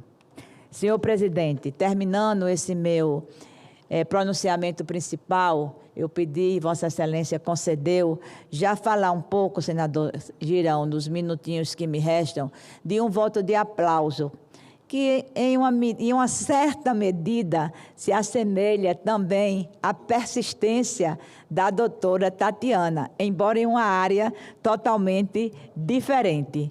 Com muito orgulho, compartilho uma conquista histórica de um cidadão pernambucano. Eu falo do arquiteto e urbanista Zé Wagner, filho do Agreste de Pernambuco, e, portanto, deste país que foi consagrado no cenário, é um brasileiro, pernambucano brasileiro, foi consagrado no cenário internacional ao vencer este prêmio internacional considerado o Oscar da arquitetura, com um projeto muito interessante. Até o nome para nós nordestinos, aqui eu estou com vários senadores nordestinos, até o nome para nós nordestinos é simbólico. O projeto se chama Casa de Manhã.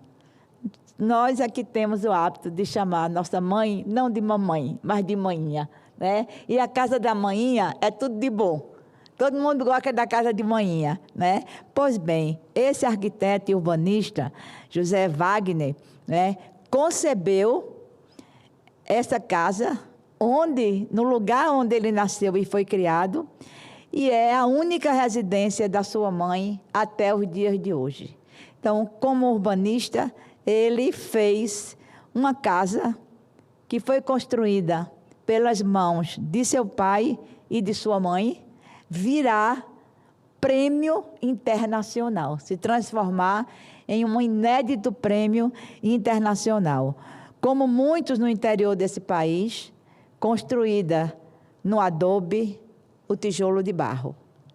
E hoje, Zé Wagner, que apostou na revolução da educação, virou arquiteto e transformou suas origens em potência. Levou para o mundo a estética, a inteligência construtiva e a dignidade das casas simples do Nordeste, provando que a inovação também nasce do chão batido, da memória afetiva e do saber popular. O nosso voto de aplauso já está no sistema, foi assinado por vários colegas, vários parlamentares, e eu peço que essa casa também se agregue a todos aqueles que estão comemorando mais esse feito de um nordestino, de um pernambucano, de um brasileiro. Muito obrigada, senhor presidente. A senhora me concede uma parte, senadora Tereza? Foi não. Lhe cumprimentar pelo seu pronunciamento, pela conquista do seu conterrâneo, do nordestino como a gente, que é o Zé Wagner, né? É realmente o Oscar, eu já ouvi falar muito desse prêmio, e eu quero assinar também, já quero manifestar publicamente que vou assinar o voto de aplauso. Assim como também a sua primeira parte do pronunciamento de Vossa Excelência sobre exatamente a questão da doutora Tatiana. Né? Realmente o Brasil está muito feliz, né? São esses cientistas obstinados, talentosos, que são instrumentos de Deus, né? Que conseguem essa revolução para o bem da humanidade. Então é do Brasil para o mundo. Então tem várias iniciativas de colegas da casa, sim. Sessões temáticas sim. Com ela, homenageando, e eu assino todas também. Inclusive eu acho que deve ter voto de aplauso. Né? Se não tiver, a gente pode propor em conjunto, porque é muito importante. Eu espero que o lobby da indústria farmacêutica, é muito guloso, não vá querer agora jogar essa grande conquista aí com outros interesses. Né? Então, o senador Chico Rodrigues, que é pernambucano também, fica muito feliz com relação ao Zé Wagner, né? E cumprimento. Eu quero... Muito obrigada pela parte de Vossa Excelência. Vamos fazer uma campanha pelo Nobel da Medicina? Quem sabe a gente consegue elevar o nome da doutora Tatiana a esse patamar. Muito obrigada pela parte, muito obrigada, presidente. Eu quero cumprimentar a senadora Tereza Leitão pelo pronunciamento e... Interessante, o meu pronunciamento hoje também é exatamente nessa mesma direção, nobre senadora Tereza Leitão. O trabalho da doutora Tatiana Sampaio, com a descoberta da polilaminina, uma substância desenvolvida após quase 3 décadas de dedicação científica. Obviamente, apenas aqueles cientistas que têm na alma o sentimento do ser humano podem desenvolver uma pesquisa com tamanha grandeza e com tamanho alcance social. Se imagina que as pessoas que têm lesão medular, que passam por momentos, sabe, de absoluto desespero, porque perdem os seus movimentos e a medicina ainda não encontrou um antídoto que pudesse lhes restabelecer os movimentos. E a doutora Tatiana Sampaio, graças à sua obstinação, graças ao seu estudo científico, debruçado, quem sabe, por muitas e muitas madrugadas adentro, pesquisando e procurando encontrar um caminho para que pudesse desenvolver um medicamento de tamanho alcance, hoje se transformou inicialmente num exemplo, depois numa referência internacional e, mais do que isso, uma alma coletiva que representa um pesquisador que vai de encontro às necessidades humanas. Portanto, gostaria de parabenizar a Vossa Excelência. No último domingo, o Fantástico fez uma bela matéria, o que nos levou a providenciar através da nossa assessoria, este pronunciamento, para que possa ser uma espécie de vitrine da medicina brasileira, que certamente alcançará todos os deficientes que tiveram essa lesão medular atingida. Portanto, parabéns a Vossa Excelência. Eu diria que Vossa Excelência é sempre ativa, como educadora, dando uma aula da importância que uma cientista dessa merece, inclusive, por provocação de Vossa Excelência, um prêmio Nobel da Paz, da Medicina, né? E nada mais justo, porque imaginam que é uma pessoa sem movimentos e, a partir da aplicação dessa substância, possa realmente ir recompondo aos poucos os seus movimentos. Portanto, parabéns a Vossa Excelência.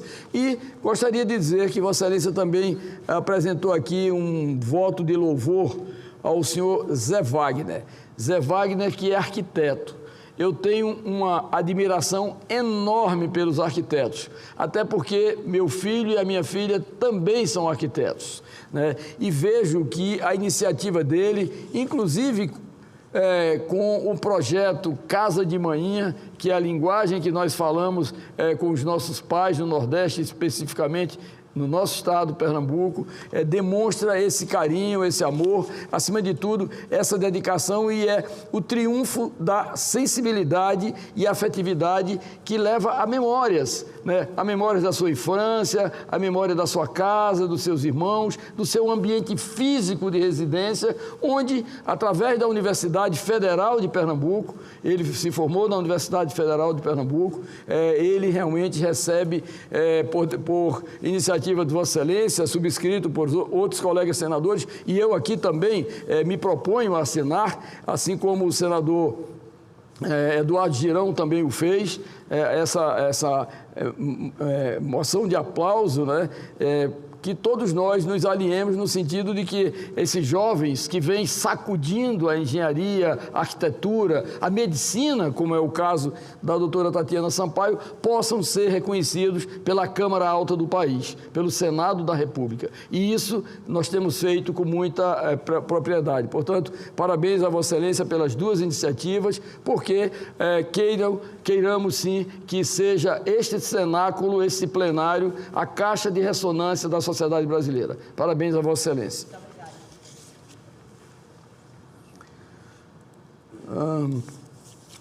Passo a palavra, como próximo orador inscrito, ao senador Eduardo Girão. Vossa Excelência dispõe de 10 minutos.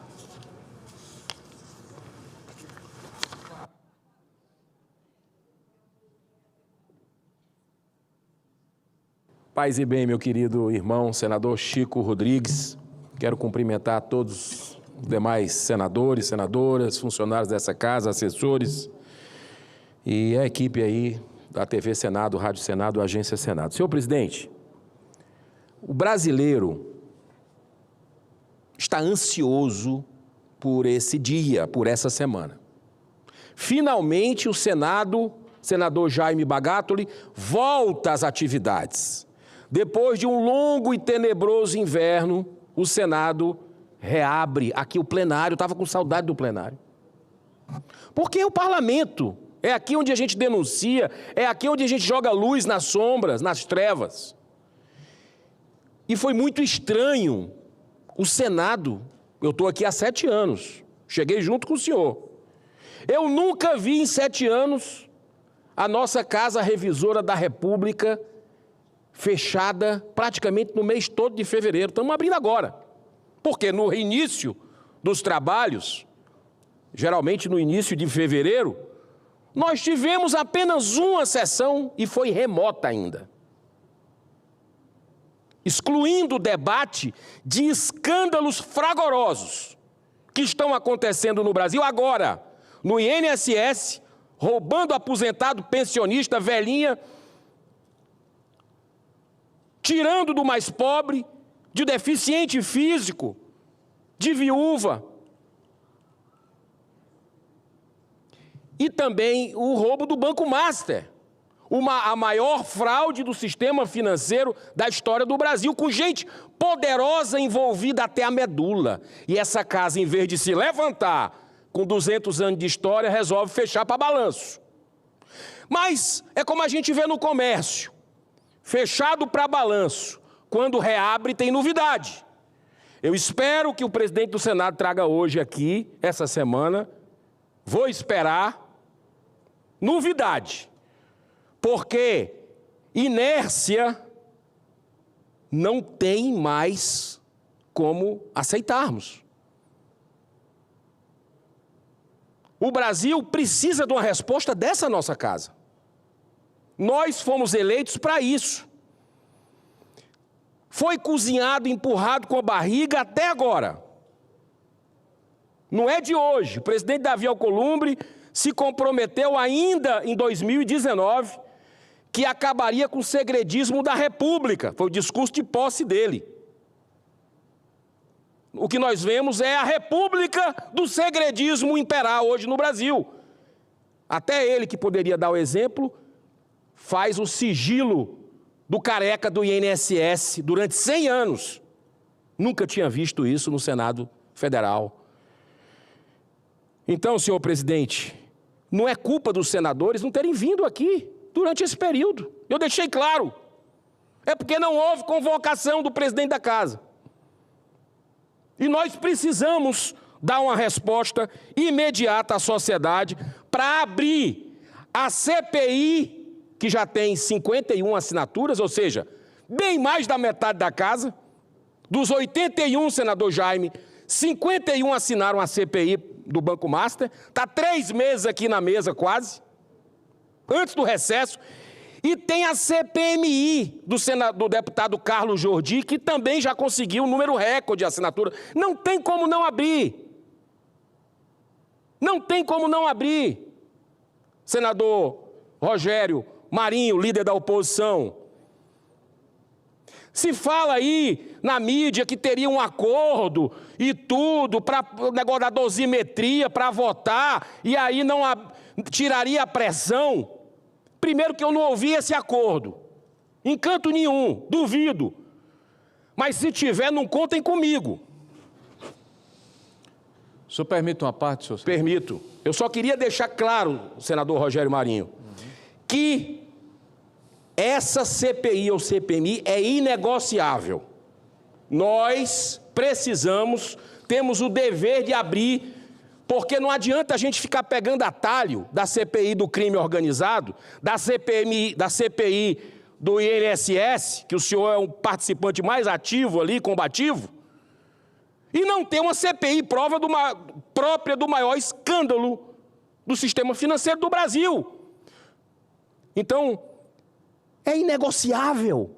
A dosimetria é algo importantíssimo, legítimo, urgente, porque tem gente inocente pagando pelo que não fez. Um processo totalmente irregular.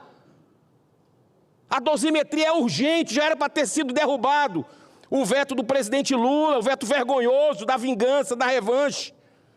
Mas os fins não justificam os meios. Uma coisa é uma coisa, outra coisa é outra coisa. A dosimetria precisa ser votada e derrubada, se Deus quiser, para pacificação, para reconciliação nacional. Mas essa CPI, CPMI tem que ser aberta. Não vamos diminuir pressão de jeito nenhum, muito pelo contrário. É isso que no fechamento para balanço do Senado até hoje, nós estamos aguardando junto com a população. Eu passo a primeira parte, se o presidente me permite, para o senador Rogério Marinho, mas depois eu queria concluir uns pontos, inclusive da CPI do crime amanhã, que é decisiva para a nação também. Agradeço a Vossa Excelência, quero saudar o senador Chico Rodrigues, que preside aqui o nosso Senado da República, o senador Jaime Bagatoli, em especial o nosso senador Eduardo Girão, que faz um discurso veemente a respeito de um assunto que certamente interessa ao conjunto da sociedade brasileira. Nós estamos falando de um grave crime financeiro, mas, veja, ilustre senador, isso não é uma exceção, isso é uma regra nos governos do Partido dos Trabalhadores. Está no DNA desse partido. Nós estamos, infelizmente, no princípio desse século XXI, em 2026, quase 20 anos de domínio do PT. Quantas oportunidades perdidas, né? Quantos problemas causados à sociedade brasileira.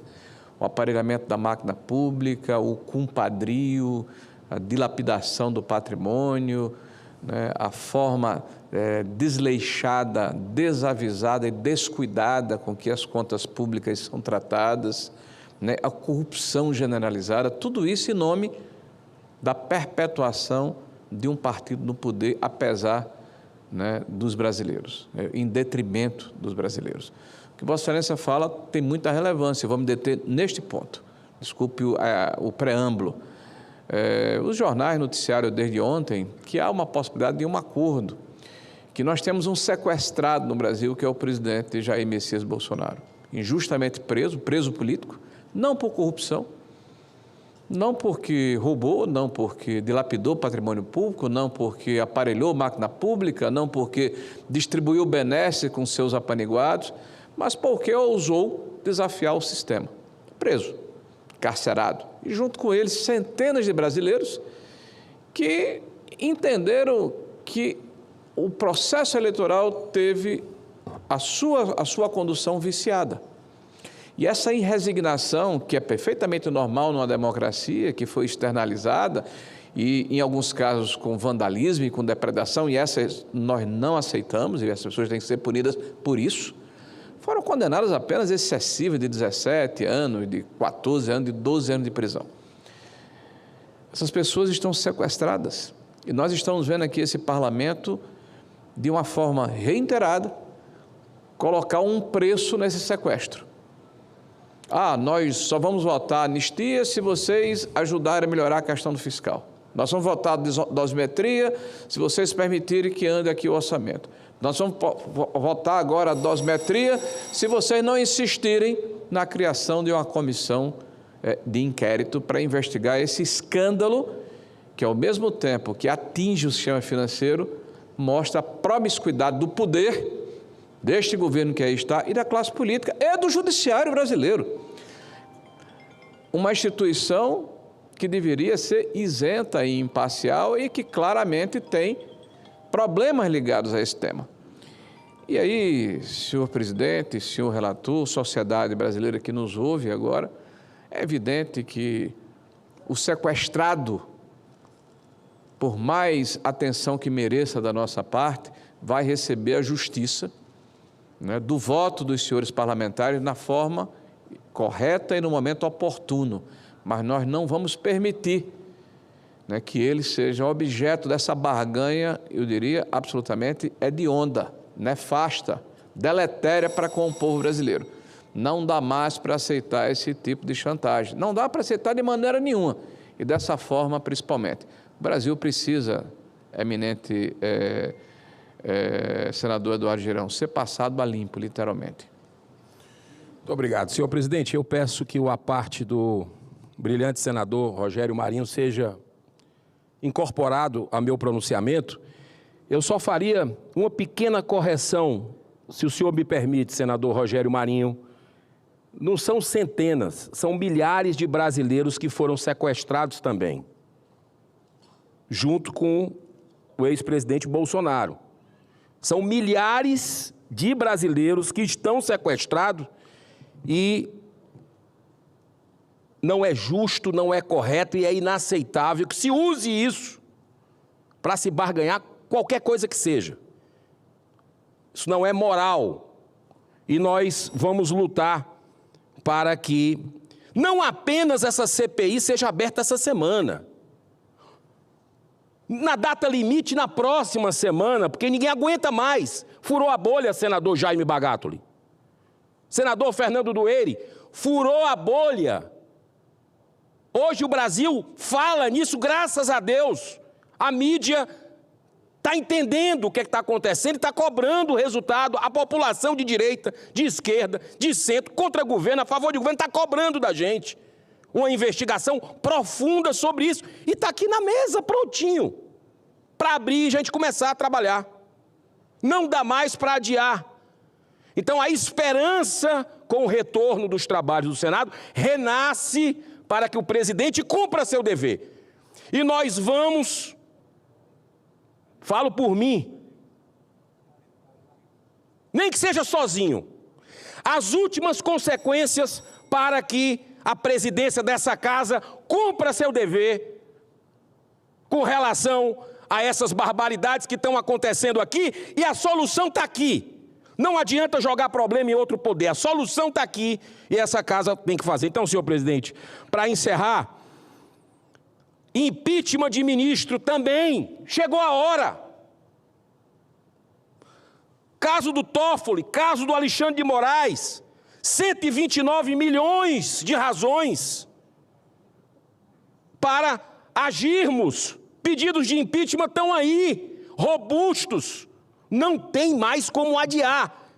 E não é uma coisa ou outra, não. Tem que ser as duas. Impeachment e CPI. Chega, já deu. Já deu.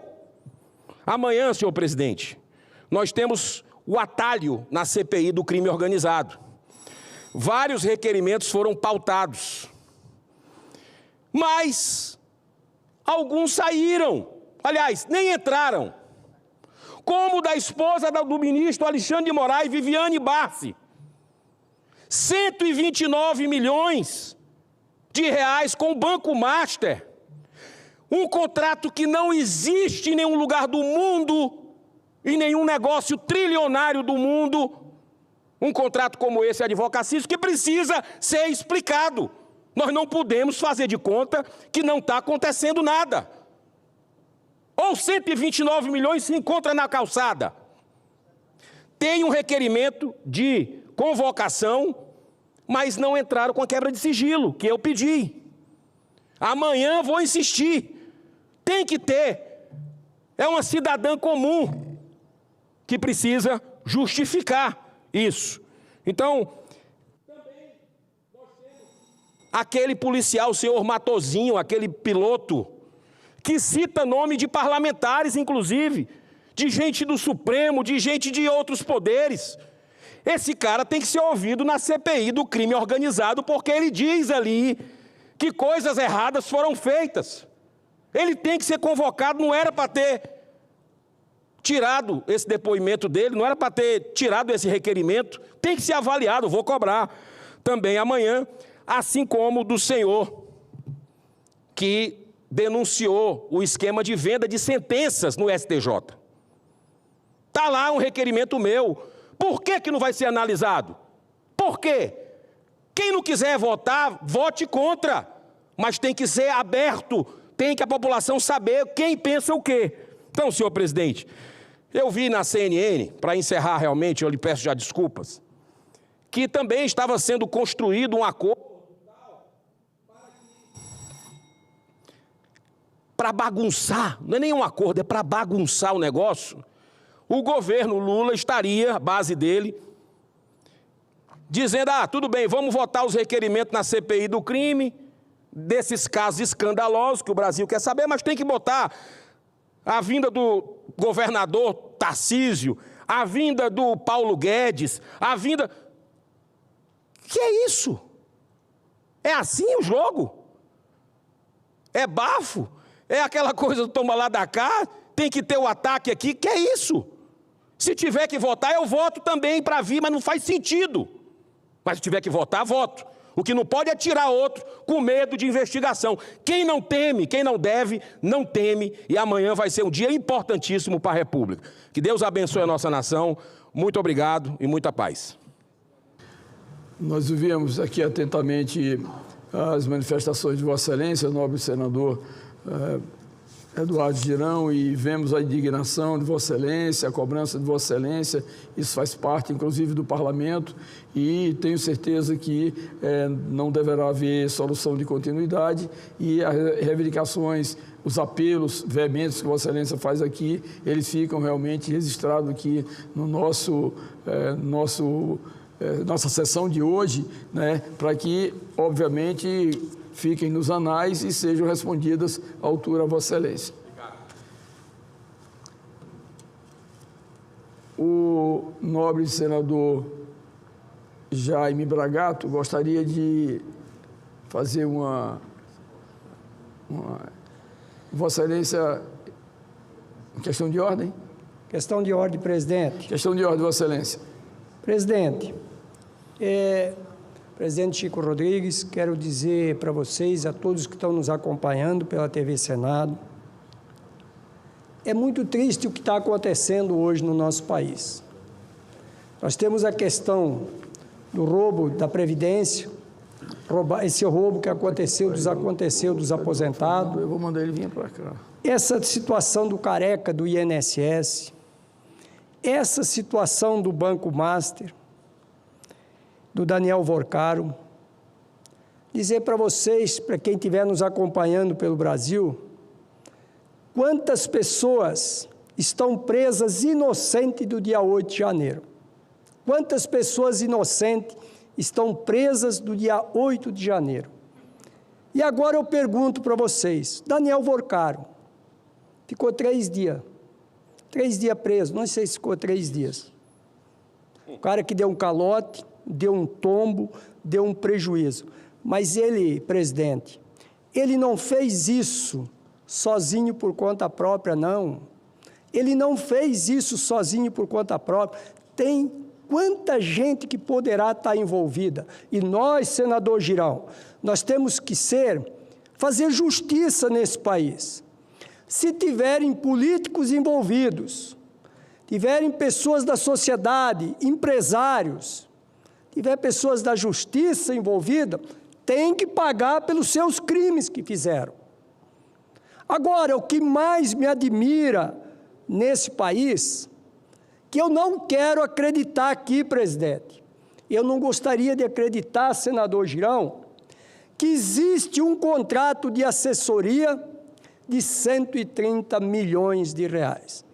Isso dá aproximadamente 25 milhões de dólares. É muito dinheiro para quem sabe o que é esse valor de um contrato. E digo mais, para dar assessoria jurídica. Como que foi feita essa assessoria jurídica? De que forma foi feita? Para quê? Para dar um calote nos correntistas. E as pessoas de muitos estados, de muitos municípios, que colocaram lá, compraram títulos podres, títulos que não têm mais valor nenhum, vão perder o dinheiro da previdência dos funcionários públicos de muitos estados do Brasil e de muitos municípios, como eu fiquei sabendo agora cedo, do Mato Grosso. É muito triste o que está acontecendo para nós nesse país.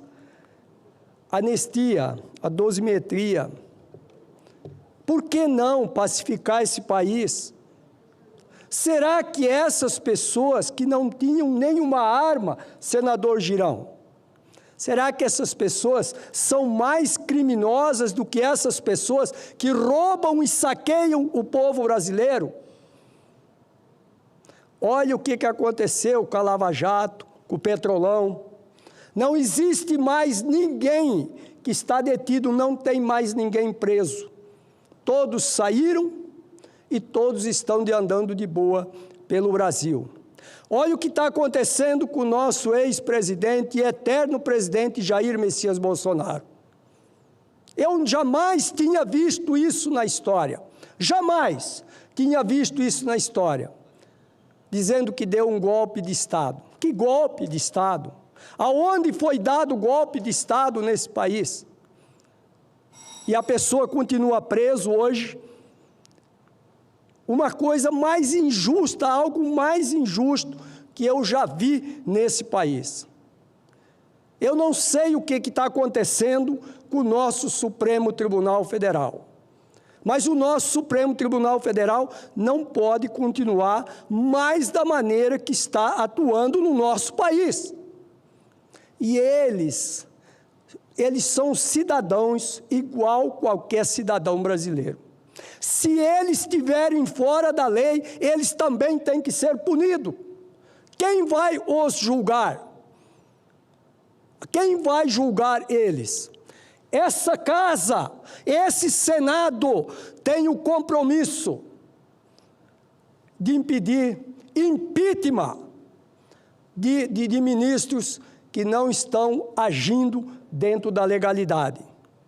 De mais a mais, presidente, o que aconteceu com o Banco Master, tem que haver essa CPI urgente. E eu peço que o senhor, nosso presidente Davi Alcolumbre, que o paute. Ele tem que pautar essa CPI do Banco Master, porque isso é o maior escândalo financeiro vergonhoso que aconteceu na história do nosso país. Obrigado, presidente. Senador Jaime Bagatoli, Vossa Excelência acaba de fazer um pronunciamento na mesma linha do senador Eduardo Girão, de uma forma extremamente veemente, e nós gostaríamos que ficassem registrados nos anais desta casa, dizendo, inclusive, que Vossa Excelência tem a manifestação de grande parte dos senadores que hoje se manifestaram.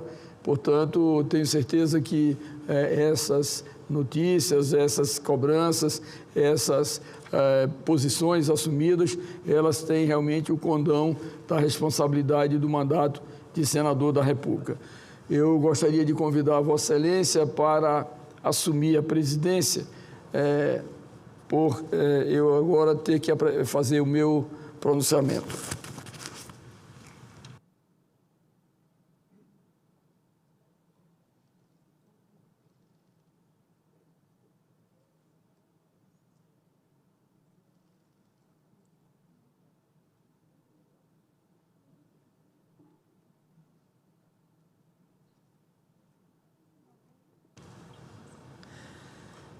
Concedo a palavra ao senador Chico Rodrigues.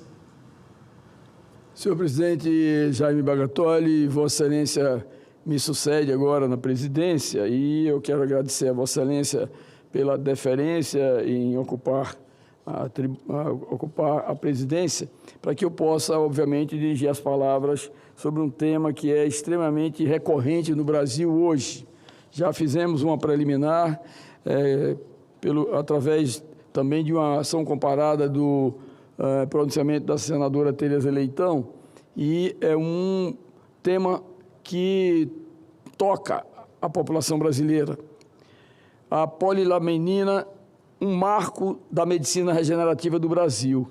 Uma matéria que foi apresentada com uma precisão cirúrgica, com uma grande clareza através do programa fantástico da Rede Globo no último domingo, mostrando a grandeza dos cientistas brasileiros.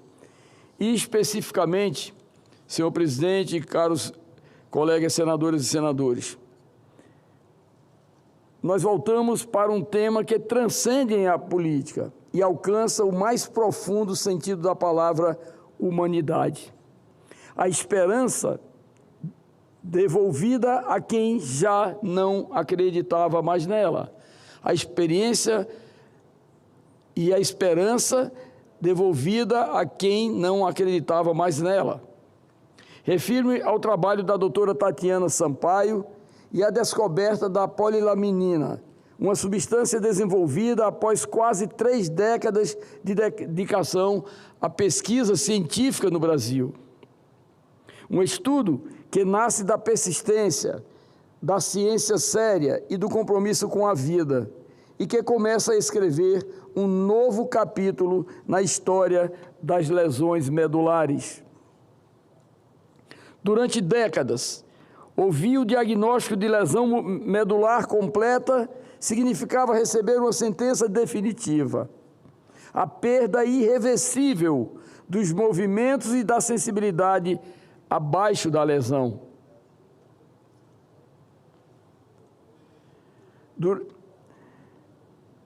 E durante décadas, nós vimos exatamente que a perda desses movimentos era a paraplegia,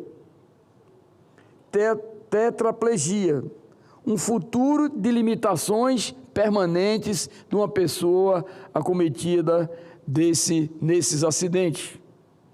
Hoje, essa realidade começa a ser desafiada.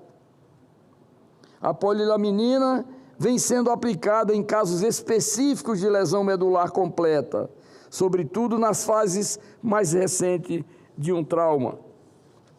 E os resultados observados até agora são extraordinários.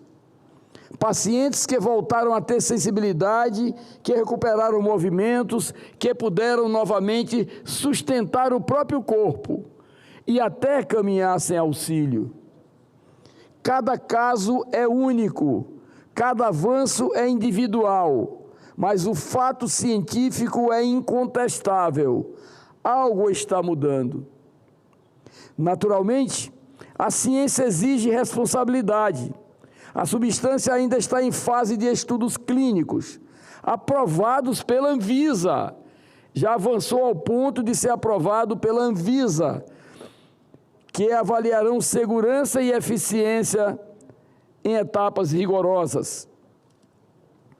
Há também a possibilidade do uso compassivo, quando não há alternativa terapêutica disponível, permitindo que médicos solicitem a aplicação em casos específicos. Esse processo tem regras, prazos e critérios bem definidos. Até o momento, 55 pacientes já formalizaram pedidos para a utilização da polilaminina. Desses, cerca de 30 obtiveram autorização, seja por meio do uso compassivo, mecanismo previsto pela Anvisa, quando não há alternativa terapêutica disponível, seja por decisão judicial. Além disso, 8 pacientes participaram de um estudo acadêmico inicial, que abriu caminho para a etapa atual dessa elevada pesquisa, graças à obstinação da doutora Tatiana Sampaio. Além disso, nós verificamos que há pessoas aguardando análise ou definição, o que demonstra a dimensão da expectativa que essa descoberta tem despertado em todo o país e na área científica mundial. É importante destacar que a substância tem indicação específica para casos de lesão medular completa, especialmente nas fases mais recentes após o trauma. Não é recomendada para lesões incompletas, nas quais ainda existe alguma preservação de movimentos ou sensibilidade. A ciência avança com critérios rigorosos e cada aplicação exige avaliação médica cuidadosa e acompanhamento intensivo de reabilitação, pois os resultados variam de acordo com o tempo da lesão, as condições clínicas e a resposta individual de cada paciente pela dimensão do acidente. Mas o que não pode ignorar é o significativo histórico desse avanço. Estamos diante de uma pesquisa brasileira, conduzida por cientistas brasileiros, que abre caminho para algo que por décadas foi considerado impossível: a regeneração funcional após lesão medular completa. É claro que os resultados variam. A recuperação depende do tipo de lesão, do tempo entre o trauma e a aplicação e do processo de reabilitação intensiva que acompanha esse tratamento muitas vezes sofrido, mas recheado de esperança. Não se trata de milagre, trata-se de ciência. E ciência exige método, cautela e perseverança. E esses cientistas, eles têm, na verdade, na alma o que sacode a sua esperança, a sua expectativa e o seu conhecimento, que possa devolver os movimentos àqueles que muitas vezes já se sentem inúteis. Ainda assim, os dados já obtidos são suficientes para despertar a comunidade científica internacional e para reacender a esperança de milhares de famílias que convivem com essa realidade. O Brasil, tantas vezes lembrado por suas dificuldades, mostra aqui sua grandeza, mostra que investe em inteligência, em pesquisa, mas acima de tudo, meu caro senador, companheiro pernambucano, em talento da inteligência brasileira. Mostra que pode usar na vanguarda de um avanço que tem potencial de impactar o mundo inteiro. Se confirmados nos estudos clínicos em andamento, estaremos diante de uma das maiores e mais relevantes contribuições da medicina regenerativa nas últimas décadas. Um feito científico que honra nosso país e que, sem exagero, dialoga com o mais alto reconhecimento internacional na área da saúde. Por isso, é justo e necessário reconhecer o trabalho incansável da doutora Tatiana Sampaio.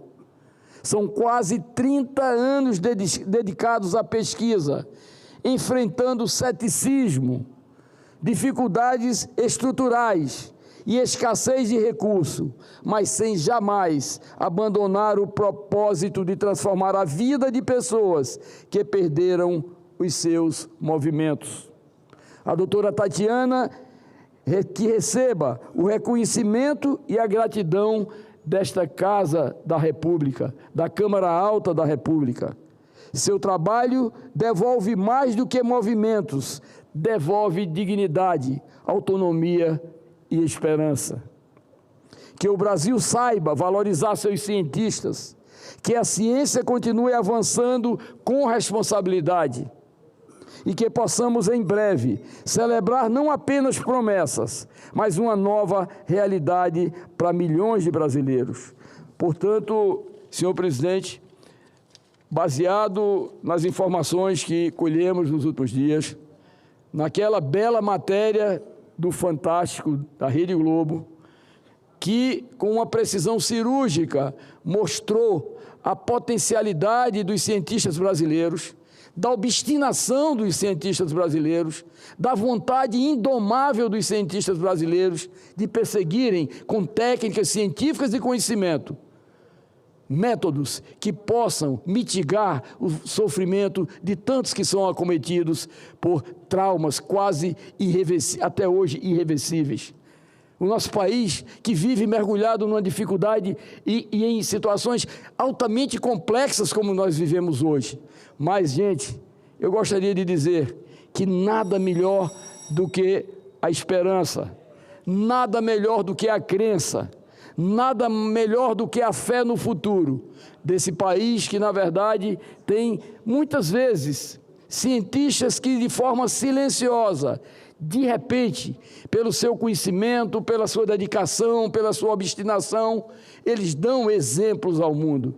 Portanto, não poderia deixar de, com muita alegria, mas acima de tudo, com muita emoção, fazer esse pronunciamento hoje aqui, porque nós que temos pessoas próximas, que já não lhes são dado mais a oportunidade dos movimentos, terem a esperança de ainda, de um dia, que quem sabe, queira Deus, não esteja distante, possa, na verdade, se movimentarem.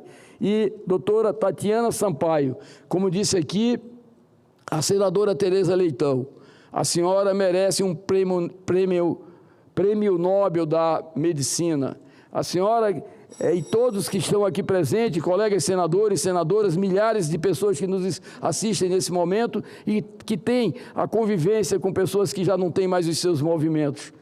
Aqui, na minha mão, está, na verdade, um pronunciamento de uma técnica, de uma pesquisa científica que pode devolver os movimentos a essas pessoas que viviam até hoje sem a esperança de voltar a se deslocar, a se mover. Portanto, parabéns, doutora Tatiana Sampaio, e que a inteligência brasileira, que os órgãos de pesquisa brasileiros, que o governo brasileiro possa investir de uma forma maciça na pesquisa científica, porque ela é que leva a solução para o ser humano. Muito obrigado, senhor presidente.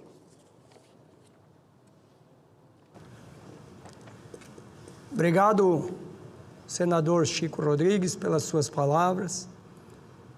Mas nós precisamos frisar aqui nesse momento algo muito importante. Primeiro, parabenizar a doutora Tatiana Sampaio pelos estudos, pela sua dedicação a esse procedimento que chegamos com muito pouco recurso. E o pior disso tudo, senador Chico Rodrigues, que podemos perder a patente devido a não ter verba suficiente para a pesquisa. O que é mais triste para o nosso Brasil é saber que tivemos, em 2025, menos de 600 milhões para a pesquisa e vamos ter agora, nesse ano aí, praticamente pouco mais de 5 bilhões para os políticos fazer campanha no nosso Brasil. É 2 pesos e 2 medidas. O Brasil precisa rever essa situação. Fundo partidário não vai salvar vidas. Pesquisas vão salvar vidas. Estudos vão salvar vidas. Doutora Tatiana Sampaio, parabéns pelo seu trabalho. Parabéns pela sua dedicação e toda a equipe de pesquisa. Porque o que nós precisamos olhar para um país, para o nosso Brasil, que se não tiver recurso porque esses estudos não são feitos nem numa semana, nem num mês, nem num ano e nem em 5 anos. Isso levam anos, 10, 15, 20, 30 anos, talvez, para chegar a uma decisão, a um conhecimento maior. Então, cabe ao Congresso Nacional, cabe ao Legislativo, ao Executivo, a nós termos mais condições de ajudar esse centro de pesquisa, e isso só vai se fazer com recurso, isso não vai se fazer somente com diálogo e com palavras. Parabéns aí pela sua colocação, senador Chico Rodrigues. E parabéns à doutora Tatiana Sampaio pelo seu belíssimo trabalho e toda a sua equipe de pesquisa.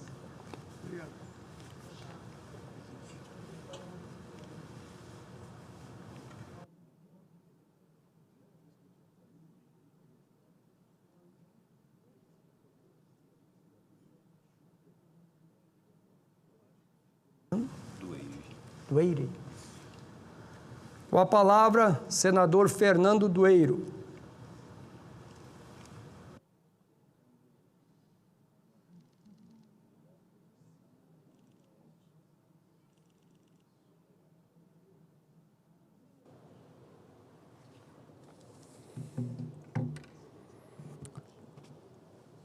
Senhor presidente, senhoras e senhores senadores, eu trago aqui o meu discurso, que é um discurso que vem elucidar um programa social que o senhor, senador Chico Rodrigues, sabe que é necessário, que vai ao encontro da questão do consumo de água, sobretudo em regiões mais distantes dos centros de pequenas e médias cidades.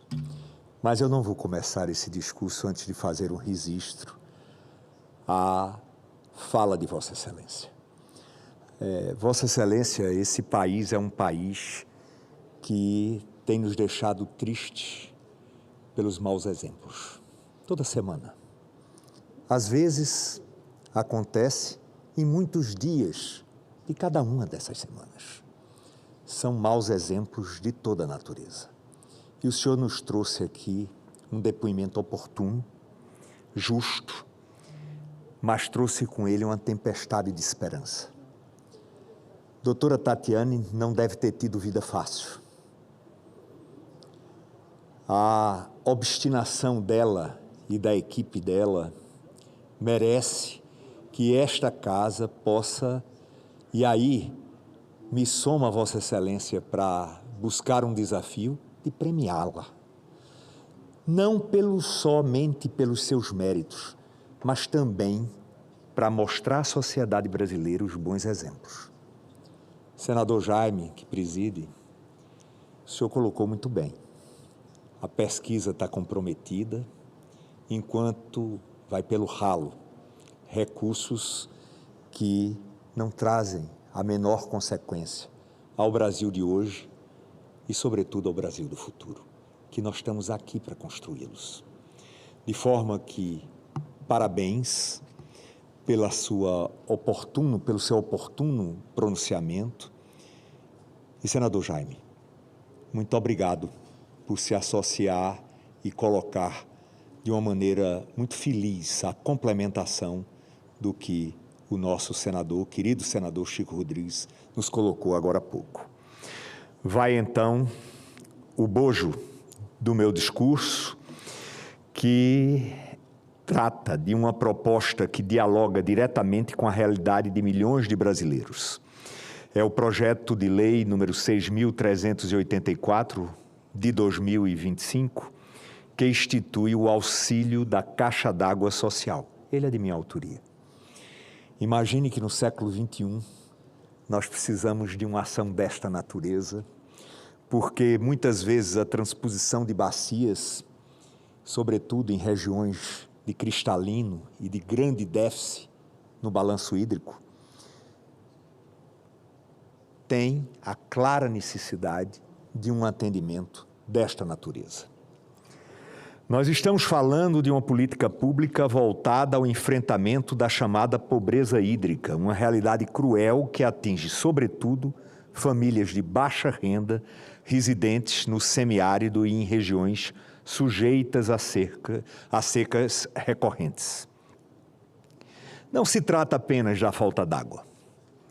Trata-se da falta de meios adequados para armazená-la. Armazená-la de forma contínua, segura e digna. Não é raro que em áreas como o semiárido pernambucano, a água seja armazenada em condições precárias, como garrafas plásticas, tonéis improvisados ou recipientes sem condições necessárias para garantir a saúde e o bem-estar das pessoas. O projeto se inspira em experiências bem-sucedidas na proteção social, como auxílio gás, porém adaptada à realidade da escassez de água.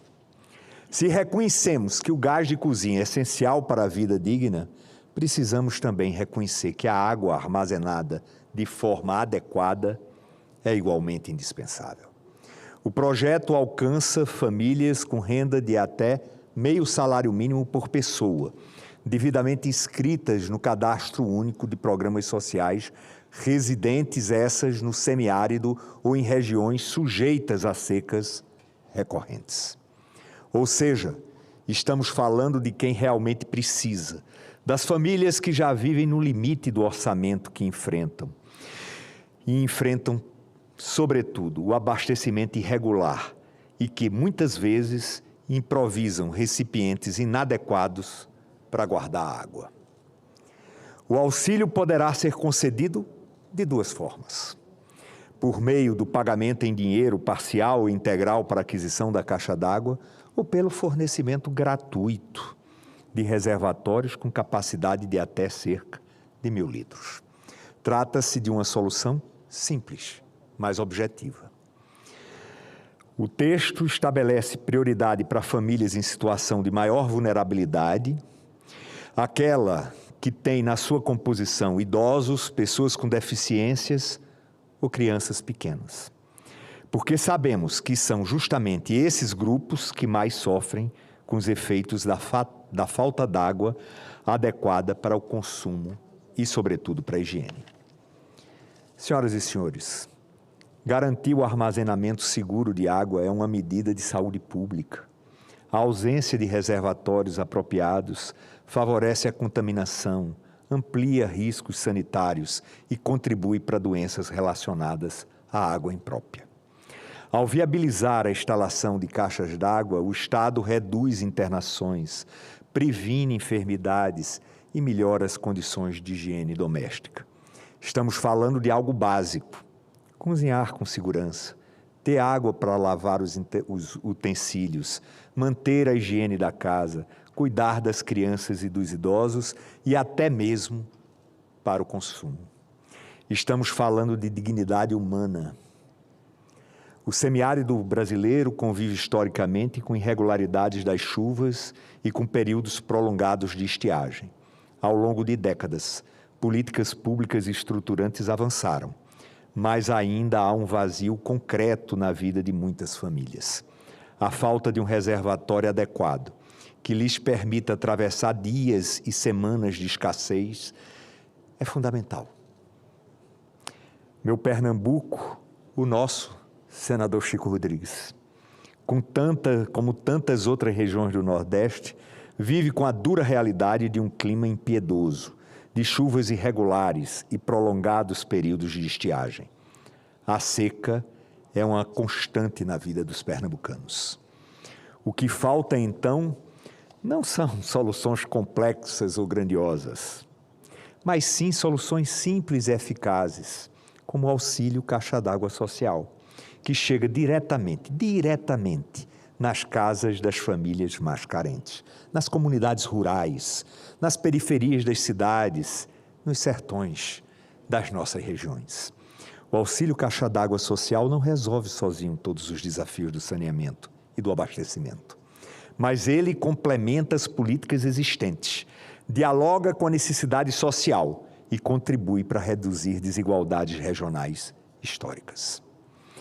É uma medida de baixo custo relativo, de alta efetividade social e de impacto direto na vida das pessoas. É uma política que chega na casa simples, na comunidade rural, na periferia das cidades do semiárido. Senhor presidente, meus caros pares, a água é um direito fundamental e o direito à água passa também pela capacidade de armazená-la com segurança. Aprovar o PL 6.384/2025 é afirmar que este Parlamento está atento às necessidades reais do povo brasileiro. É transformar a sensibilidade social em ação concreta. É fazer da política um instrumento de promoção da dignidade, da saúde e da justiça social.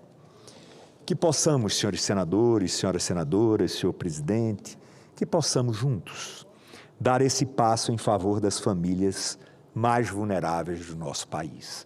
Isso é um compromisso de quem aqui chega pela confiança de tantos que sofrem e que precisam de um olhar atento a soluções, às vezes mais dispendiosas, mas há soluções também simples, que levam e permitem que as pessoas possam ter as suas dignidades reparadas. É isso. Muito obrigado, senhor presidente e senhores senadores, pela atenção deste senador aqui que acaba de vos falar.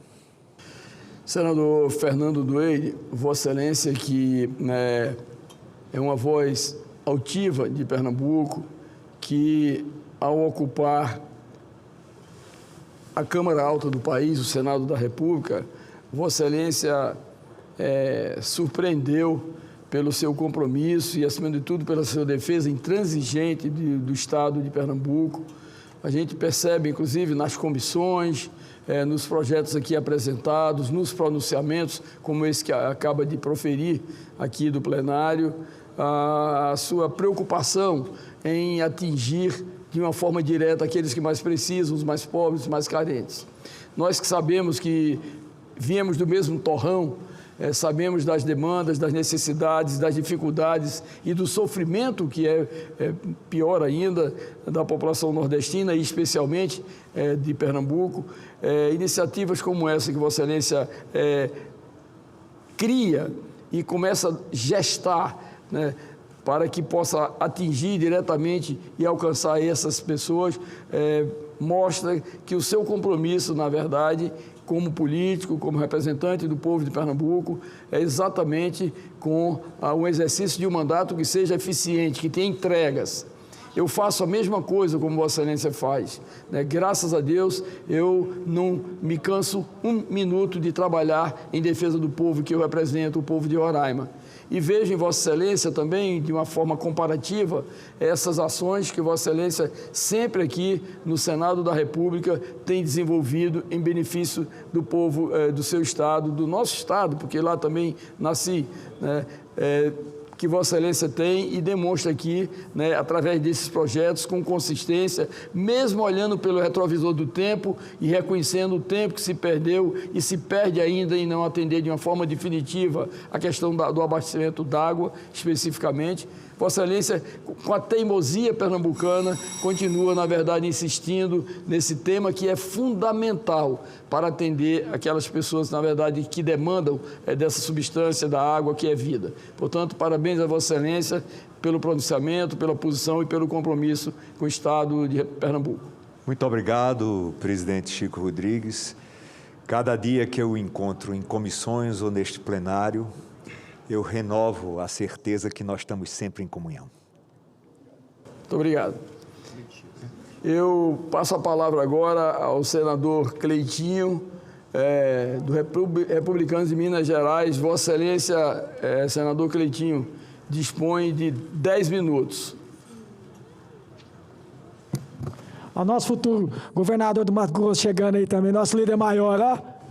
Aqui. Minas e Mato Grosso junto. Governador de Minas. A voz do povo é a voz de Deus, né, gente? Pois é.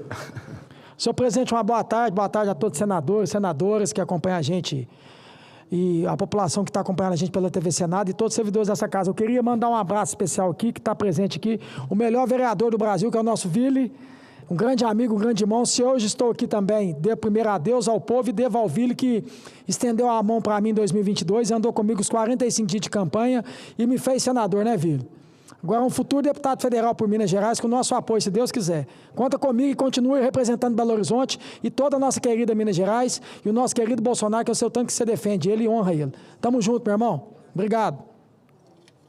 Senhor presidente, começa a minha fala aqui, que eu acredito que os 81 senadores, inclusive o presidente dessa casa aqui, deveria posicionar depois do carnaval agora sobre a questão do impeachment desse senhor aqui, ó.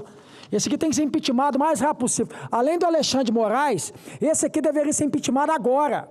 Eu já deveria começar a caçar ele aqui agora. Aqui. E eu não tenho medo e eu vou falar. Eu já assinei o pedido de impeachment dele e eu espero que os 81 senadores façam o mesmo. Se a gente quiser moralizar esse país aqui, a gente precisa moralizar a justiça do Brasil. Porque senão eles vão continuar desmoralizando o Brasil, o STF. A gente está falando aqui que a Polícia Federal mostrou em conversas do Vorcaro, repassando para empresas ligadas ao TOF, esse valor aqui, gente, aqui ó, 35 milhões de reais. Esse ministro, trabalhando no STF, até agora ele conseguiu, com seu salário, 8 milhões. Só que isso aqui foi 35 milhões.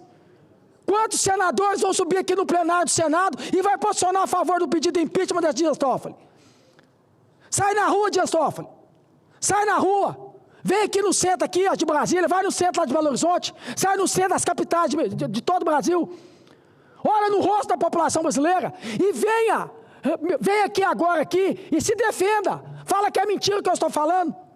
Fala que eu estou falando que é mentira. Pois eu espero, viu, presidente, que todos os senadores, infelizmente aqui agora tem você, o presidente, eu e mais a senadora. 3 senadores aqui, mas eu espero que mais tarde, a hora que tiver aqui a reunião, né, para a votação, que os 81 senadores, inclusive o presidente Davi Alcolumbre, se posicione e aceite o pedido de impeachment do ministro Dias Toffoli, que faça dar andamento. Pois eu acho que é obrigação de cada senador, aqui, como eu estou fazendo aqui, se posicionar para a gente poder impeachmentar o ministro Dias Toffoli. Já não basta o ministro Alexandre de Moraes, a questão do contrato da esposa dele de 130 milhões e agora os Dias Toffoli. Agora é o seguinte, se o que a gente está falando aqui, se eu estou me posicionando aqui é mentira, se defenda. Se defenda. Pois eu espero, eu já vi alguns senadores se posicionando aqui, que todos os senadores da República, os 81, independente de partido, de lado, de esquerda e direita, se posicionem a favor do impeachment do ministro Dias Toffoli. Para hoje, a população brasileira quer resposta, é para hoje. Inclusive, senhor presidente, eu queria aqui chamar a atenção de todo o povo, agora em especial aqui, de Minas Gerais, é porque até o Rogério Marinho está aqui, eu quero conversar com ele assim que acabar meu pronunciamento, porque lá em Minas Gerais, lá é um estado que pode sempre definir a eleição, né, para a futura eleição agora do Brasil, para 2027, né, para quem pode ser o presidente do país. Eu já deixo aqui claro aqui que meu apoio para o pré-candidato aqui é o Flávio Bolsonaro, e eu acredito que quem é de direita não tem que ficar no meio termo, não. Não tem que ficar 50%, não. Tem que ficar 51%, 50%. Tem que ser 101% a favor da pré-candidatura do Flávio Bolsonaro. Todos políticos de direita. Não tem que ficar com ladainha, não. Se a gente quiser varrer a esquerda de uma vez por toda, o PT de uma vez por toda, tem que apoiar o Flávio Bolsonaro. Não tem que ficar nesse mimimi danado, não. Não tem que ficar dividindo aqui, não. O candidato é ele, a gente tem que apoiar ele. Independente do que vai acontecer lá em Minas Gerais lá. Mas agora eu queria chamar a atenção aqui de toda Minas Gerais. Porque está lá falando, né, que se eu vou vir candidato, se eu vou ter partido, se eu não vou ter partido, se vai puxar meu tapete, se eu vou ser ou não vou ser. Inclusive falando que eu não estou preparado para ser candidato a governador. Realmente eu não estou preparado para ser. Para roubar, para desviar, para prometer para a segurança pública que ia dar, né, recomposição, mandou os deputados votar e depois vetou. Para isso eu não estou preparado. Eu não estou preparado para poder fazer lobby com mineradora, pelo contrário, eu estou preparado para poder ferrar com as mineradoras, para fazer elas pagarem mais, já que elas gostam de dar, né, propina para um monte de político e para um monte de lobista lá dentro de Minas Gerais, eu vou fazer elas pagar mais imposto, porque ele não precisa dar propina, aí devolve para o povo. Isso eu estou preparado. Eu estou preparado para poder sentar, quando for fazer contrato, em vez de fazer contrato em favor de empresas, de pedágios, fazer contrato a favor do povo, porque hoje lá virou totalmente uma Minas Gerais pedagiada, e que favorece o quê? Favorece as empresas. Para isso eu não estou preparado, eu estou preparado para fazer o certo. Eu estou preparado para olhar na cara da população e falar: isso aqui eu consigo, isso aqui eu não consigo. Eu estou preparado para não mentir para o povo mineiro. Agora, preparado para roubar, para desviar, para mentir, isso eu não estou mesmo não, gente. Não espere de mim, que eu não estou. Eu não estou. Mas eu estou muito bem preparado. E se a população mineira quiser que eu venha candidato, vai ser o povo mineiro que vai escolher.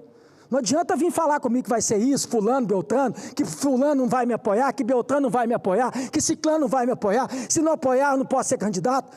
Meu amigo, primeiro que a única coisa que pesa aqui é a mão de Deus. Essa pesa em mim. Deus que manda em mim e o povo que manda em mim. E lá hoje as pesquisas mostram, porque eu não tenho dinheiro para fazer pesquisa. Eu não dou conta. Eu não tenho dinheiro. Mas tem pesquisa interna para tudo quanto é lugar lá em Minas Gerais lá. Por que não divulga? Por que não mostra? Igual mandam para mim aqui no WhatsApp aqui que eu estou com 45%. Aí eu vou ser covarde? Se 45% da população mineira quer que eu venha pré-candidato a governador, eu vou pegar e vou ser covarde? Não. Eu deixei bem claro aqui nessa tribuna, aqui tem mais de um ano falando isso. Que inclusive lá os candidatos falam o seguinte, os candidatos de direita, que a gente tem que se unir, a direita tem que se unir. Eu falei, ok. Eu fiz vários gestos aqui dizendo o seguinte: se o próprio Nicolas quisesse ser o candidato a governador, eu apoiaria ele, porque a gente é muito parecido, o voto é muito igual, eu apoiaria com o maior prazer. O Nicolas não quiser, parece que não quer vir, né? Então, com 45%, se o povo quer que eu venha, eu estou à disposição. Agora eu vou definir isso, vou conversar com Deus, com a minha família, né, com meus amigos, né, com o povo, vou sair na rua. Agora quem vai escolher isso é o povo, que fique claro isso, que fique claro isso. E aí eu deixei bem claro, falei o seguinte, um ano atrás, tem um ano isso, falei, ó gente, dessas pesquisas, lá, quem estiver na frente da direita, os candidatos da direita, eu apoio. Então vou ter que me apoiar, porque as pesquisas mostram que eu estou na frente. Então eu estou igual o Chaves quando ele estava vendendo churros. Ele lá comprava os churros e comia os churros. Eu lá comprava e voltava. Então eu vou me apoiar. Eu vou me apoiar, porque eu deixei isso bem claro há um ano atrás. Falei, gente, a pesquisa está aí. Se na pesquisa o candidato de direita que estiver na frente, eu apoio. As pesquisas estão mostrando que aí é o uai. Então tem que ser eu, uai. Aí eu vou ter que me apoiar, uai. Agora, se o povo quiser, se os políticos, né, os partidos quiserem me apoiar, sejam bem-vindos. Se não quiser, eu sei que o povo, 45% está, e eu vou com o povo para a rua, sem estrutura, sem nada. Eu falava isso na campanha de senadora, falei assim, ó, o Davi, quem conhece a história de Davi e Golias? O Davi não ganhou de Golias? Davi ganha de novo. É só me dar a oportunidade. Muito obrigado, senhor presidente. Senador Cleitinho, senador Cleitinho, por favor. Vossa Excelência poderia substituir aqui a presidência para que eu possa também falar, mas eu quero registrar aqui, senador Cleitinho, que nós estamos acabando de chegar do Supremo Tribunal Federal, a CAI, a Comissão de Assuntos Econômicos, Margarete Busetti está aqui, também com o presidente Renan, e lá fomos tratar da questão do Banco Master. É função da Comissão de Assuntos Econômicos exatamente fiscalizar e legislar. E, infelizmente, o que nós estamos vendo hoje, senador Cleitinho, talvez seja um dos maiores escândalos do sistema financeiro da história do Brasil. E o pior, envolvendo muitos estados brasileiros, a previdência dos estados e de municípios brasileiros. Isso pode colocar em risco a esperança de milhões de brasileiros que contribuíram e que estamos hoje também vivenciando a CPMI do INSS.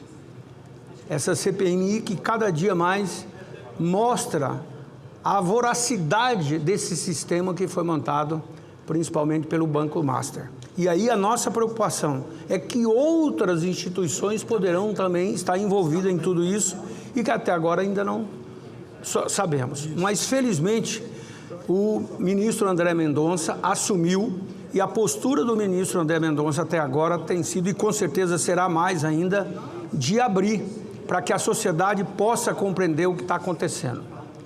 E olha, já a decisão do ministro foi exatamente devolver para que a CPMI do INSS pudesse cumprir o seu papel de investigação. Imagina a decisão que tinha sido dada por um ministro do Supremo para recolher os documentos para que a CPMI não pudesse fazer a investigação. Felizmente, o ministro André Mendonça recompôs essa situação e a esperança de todos nós é que a CPMI possa cumprir o seu papel de investigar e colocar na cadeia todos aqueles que desviaram os recursos. Agora, infelizmente, a decisão até agora ainda do governo é de que seja devolvido esse dinheiro para aqueles que foram lesados com dinheiro da própria Previdência. E isso pode colocar em risco, quebrar a Previdência. E, claro, mais desesperança para todos os velhinhos, velhinhas, aqueles que continuam ainda contribuindo sem saber o que será o dia de amanhã. Por isso, nós temos que dar resposta. E assim a gente espera que também, não só a CAI, como a CPMI do INSS, e se for o caso, montarmos também a CPMI do Banco Master. Passo a palavra, passo a presidência a Vossa Excelência.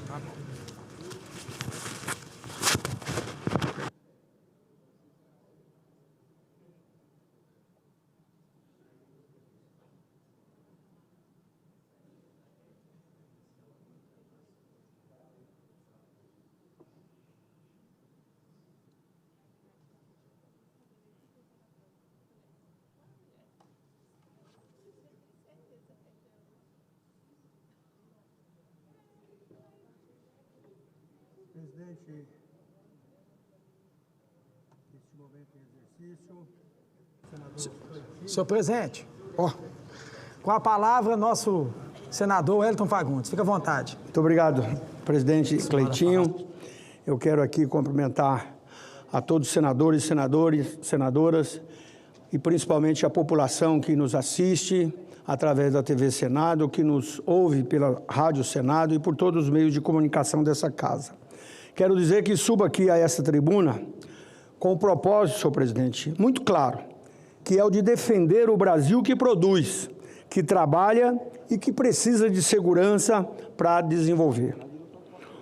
O que acontece, e aconteceu agora nos últimos dias, no Porto Organizado de Santarém, no Pará, não é uma disputa política. É uma crise de ordem, de responsabilidade e de funcionamento do Estado.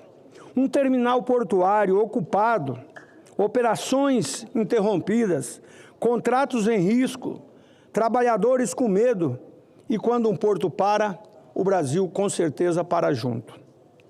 Porto não é do governo, porto não é de partido, não é de grupo. Porto é uma infraestrutura estratégica, é peça de engrenagem da nossa economia nacional. É pelo porto que se escoa a produção, é pelo porto que o agro, a indústria e o comércio conseguem competir. É pelo porto que a gente garante emprego, renda e arrecadação em milhares de municípios. Após cerca de um mês de protestos e ocupação no terminal da Cagil por povos indígenas, o governo federal revogou, através de um decreto, nesta segunda, o decreto 12.600/2025, que afetava o rio Tapajós, Madeira e Tocantins. Isso porque os indígenas denunciavam riscos ambientais, sociais e falta de consulta prévia para a dragagem e privatização do rio Tapajós. O direito de manifestar é legítimo. Democracia é isso. Diálogo é o caminho. Mas invadir, ocupar, impedir o trabalho, ameaçar trabalhador e paralisar uma infraestrutura crítica não é protesto. É ilegalidade. E ilegalidade não pode ser tratada com passividade. O Estado brasileiro assistiu tudo de braços cruzados. É aqui que é preciso ir firme na raiz do problema. Parte dessa tensão é resultado de promessas feitas e não cumpridas, compromissos assumidos pelo governo brasileiro em fóruns internacionais, inclusive durante a COP30.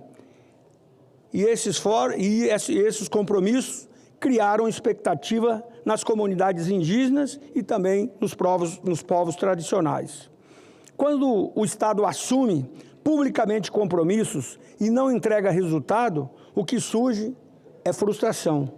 E frustração, sem diálogo efetivo e sem resposta concreta, transforma-se em revolta. Faltou coordenação, faltou clareza, faltou ação enérgica e sincera por parte do governo federal para tratar o tema com antecedência e responsabilidade. E aí, senhor presidente, quando o governo não cumpre o que promete, cria-se um vácuo. E esse vácuo acaba sendo preenchido pelo conflito.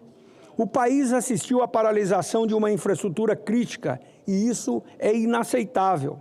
Se há uma decisão judicial reconhecendo a ilegalidade da ocupação e mesmo assim não existe ação efetiva para cumprir a ordem, o recado que fica é ruim. É o recado da fragilidade institucional. E fragilidade institucional custa muito caro para a nação, principalmente para o trabalhador.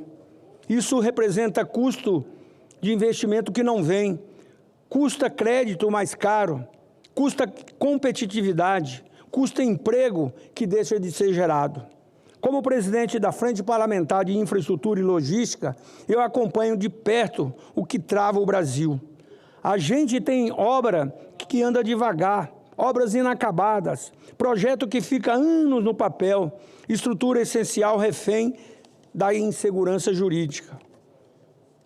Olha para a Ferrogrão, uma ferrovia extremamente importante para o Brasil, que espera há anos uma definição. Há tempo demais. Temos rodovias importantes da mesma situação. Quero me referir à BR-158, que após criar uma reserva indígena, reserva Maratussé, impediu o asfaltamento daquela estrada. E agora tivemos ainda a paralisação de um porto estratégico do Arco Norte, corredor fundamental para o meu estado do Mato Grosso, para o estado do Pará, Rondônia, Amazonas e toda a região centro-oeste e norte, cuja produção depende diretamente dessa rota. Não é um problema local, é um problema nacional.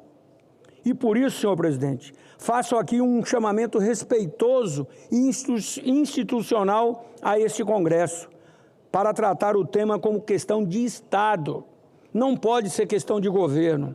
Não é uma pauta partidária, não é uma disputa ideológica, é uma questão de interesse nacional. O que aconteceu em Santarém impacta a credibilidade do Brasil. E isso, quando a gente fala do Brasil, é com o mundo todo. E aí, claro, afeta todo o nosso país. E aí, com isso, eu convido aqui também os governadores desses estados diretamente afetados, Mato Grosso, Pará, Rondônia, Amazonas, e todos aqueles cuja produção utiliza o corredor do Arco Norte a se somarem nessa mobilização nacional. Precisamos de uma ação coordenada do Congresso, dos governadores e também do governo federal. O investidor, o comprador lá de fora, o mercado, todos olham para o Brasil e fazem uma pergunta simples. O país consegue garantir previsibilidade? E previsibilidade tem 3 pilares: respeito à lei, segurança jurídica e ação firme do Estado quando a legalidade é violada, que é o que está acontecendo agora. Diálogo não é sinônimo de paralisia. Mediação não é sinônimo de omissão. Compreensão não é sinônimo de tolerar o que é ilegal. O governo federal precisa agir, precisa cumprir e fazer cumprir a lei. Precisa honrar compromissos assumidos. Infraestrutura não pode ser refém de improvisação ou insegurança. O Brasil precisa, acima de tudo, amadurecer institucionalmente. Conflitos se resolvem na mesa, na lei, na justiça, não com o país parado e a economia em risco. O Brasil precisa de estar tomando decisões para que o mercado possa também acreditar no nosso país. Por isso, estamos falando de desenvolvimento, de competitividade, de oportunidade, de futuro para milhões de brasileiros. E o Senado não pode se calar quando a engrenagem do crescimento é interrompida. Sem ordem, não há crescimento sustentável. Sem segurança jurídica, não há confiança. Sem previsibilidade, não há futuro próximo. E é isso que a gente espera que todos nós, senadores, Congresso Nacional, governo, judiciário, se unam para garantir que oportunidades de geração de emprego e de desenvolvimento sejam efetivamente garantidos. É isso, senhor presidente. Muito obrigado. Eu que agradeço, senador Wellington Fagundes. Convido agora a nossa querida, grande mulher, Margarete Busetti, do nosso querido estado de Mato Grosso, com a palavra.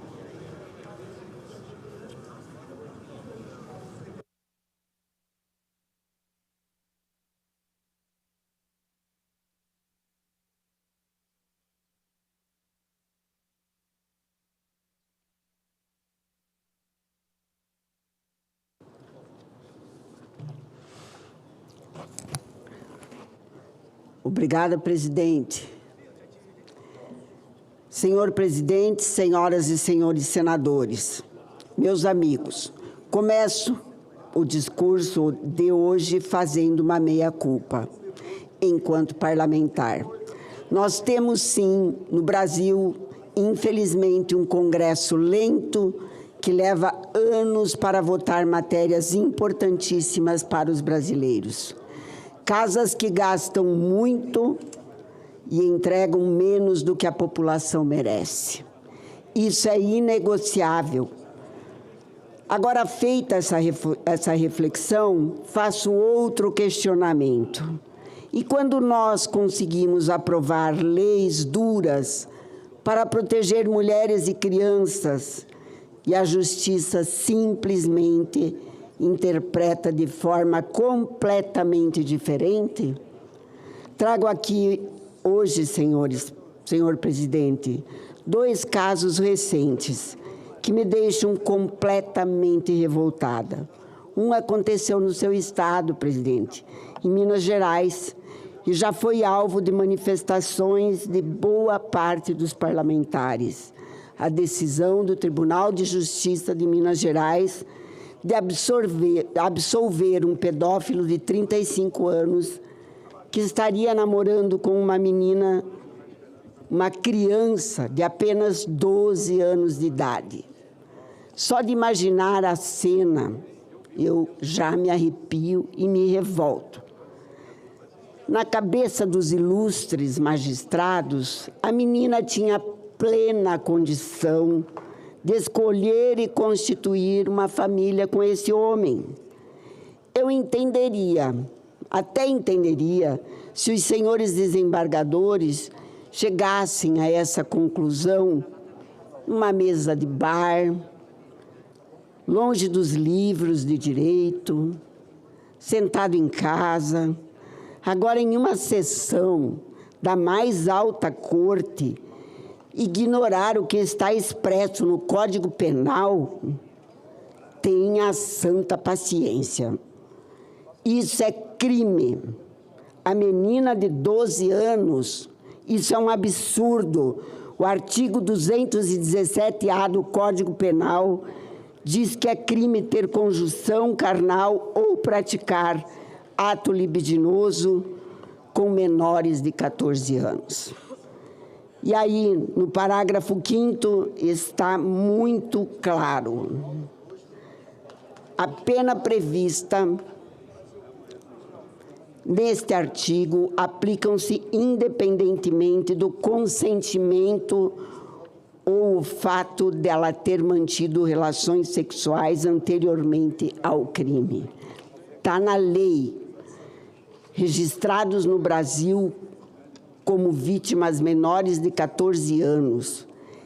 E é uma realidade brutal que revela a dimensão do problema e torna ainda mais grave e incompreensível uma decisão como essa do Tribunal de Justiça de Minas Gerais. Para justificar o injustificável, chegou-se a citar no relato da própria menina: ele comprava cestas básicas para minha mãe. De todos os meus namorados, ele foi o que mais me tratou bem. Gente, ela tem 12 anos. Aí eu me pergunto, como o relator vê normalidade nisso? Como transformar claros sinais de vulnerabilidade em argumento para absolvição? Chegou a dizer que o acusado era bom para a vítima e para a família, como se isso pudesse afastar aquilo que a lei define de forma objetiva. Outro caso que me tirou o sono aí vem do meu estado, presidente. Mato Grosso, no município de Sorriso. Um homem que foi filmado batendo na companheira com um taco de sinuca, com uma brutalidade imensa, foi absolvido pelo Ministério Público após a mulher ir à Justiça e dizer que retirava a queixa. Isso pode soar, em um primeiro momento, como uma decisão acertada do Ministério Público e da Justiça. Não fosse o ato de violência doméstica ser ação penal pública incondicionada. O que isso significa? Que o processo não depende da vontade da vítima para continuar. O Estado tem que assumir a responsabilidade, porque sabe que muitas mulheres estão sob coação moral.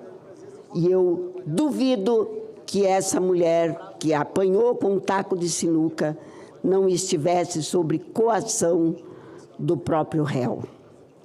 A lei existe porque tem dependência econômica, pressão familiar ou medo. E a lei é justamente para impedir que a violência seja silenciada. Trago aqui o conteúdo da ADI 4424, que foi relatada pelo então ministro Marco Aurélio do Supremo Tribunal Federal. Naquele julgamento ficou claro que transferir para a vítima o peso de decidir se o agressor será processado perpetua o ciclo de violência. O STF reconheceu que a mulher não pode ter condições reais de sustentar a acusação sozinha e, por isso, o Ministério Público deve agir independentemente da manifestação. Agora temos um homem que é notadamente agressivo, filmado e preso, e por isso, ele foi preso por isso, e ele está de volta à casa da vítima, ele volta a comandar os negócios da família, voltou a comandar a casa. E a nós, que defendemos aqui todos os dias, mulheres e crianças, só resta rezar para que o pior não aconteça. E aqui está o ponto que une esses dois casos. O problema é que, em ambas as situações, não é a ausência da lei. O problema começa a ser a forma como algumas decisões acabam esvaziando a razão de existir dessas normas. Nem o Código Penal, quando trata do tema estupro de vulnerável, nem a decisão do STF e o artigo 41 da Lei Maria da Penha, que trazem a figura da ação penal pública incondicionada, tem por objetivo tolher o direito ou garantias individuais, mas sim proteger vítimas em situação de extrema vulnerabilidade. Presidente, não se trata aqui de atacar o Judiciário ou o Ministério Público. Trata-se de reafirmar um compromisso institucional com aquilo que o próprio Estado brasileiro decidiu: proteger a vida. E aqui nós estamos falando de vida de mulheres e a dignidade de crianças, porque, no fim das contas, leis fortes não bastam se a aplicação delas começa a perder o sentido para o qual as mesmas foram criadas. Muito obrigada, presidente.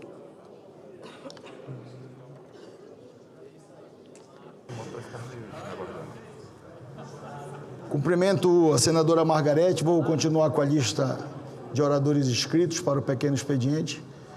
Pela ordem de inscrição, concedo a palavra ao senador Magno Malta. Em seguida, o senador Plínio Valério.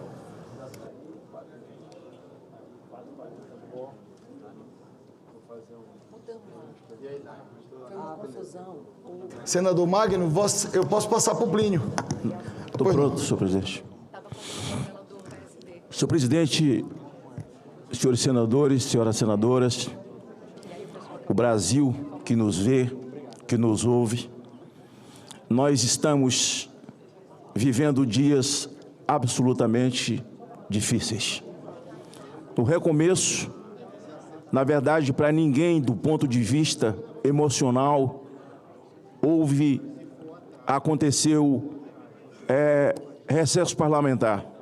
Para mim, de uma forma muito específica, vivendo muitos intempéries de cirurgias, mas agradecendo a Deus pelo fato de respirar, de estar vivo e ter voz, e dar voz para quem não tem voz.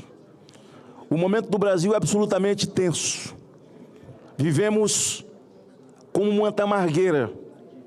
O profeta Jeremias, quando se dirigia ao povo, exortando o povo do seu erro, ele diz: vós sois como tamargueira. A tamargueira é uma árvore, senhor presidente, senhores senadores, que é muito bonita de longe, quando você se aproxima, ela só tem casca, ela é oca por dentro. É assim, o Brasil parece uma tamargueira, só tem casca e por dentro está apodrecido. Jesus chamou diferente, chamou de sepulcro caiado. Sepulcro, por dentro, por fora tem uma lápide, tem datas, mas dentro tem um esquife podre. O Brasil está sendo vendido internacionalmente por um presidente, um descondenado, que mente quando está no exterior, que estourou esse país, que gasta mais do que arrecada e arrecada muito, porque são muitos os impostos. O Brasil não tem carga tributária. Aqui o empresário, ele é tão somente gerente de uma empresa que ele acha que é dele, porque não tem carga tributária, pertence já ao governo. E nesse regime que já estamos vivendo ditatorial no Brasil, onde o desmando moral é o que há de mais grave, dois problemas, um problema espiritual e um problema moral.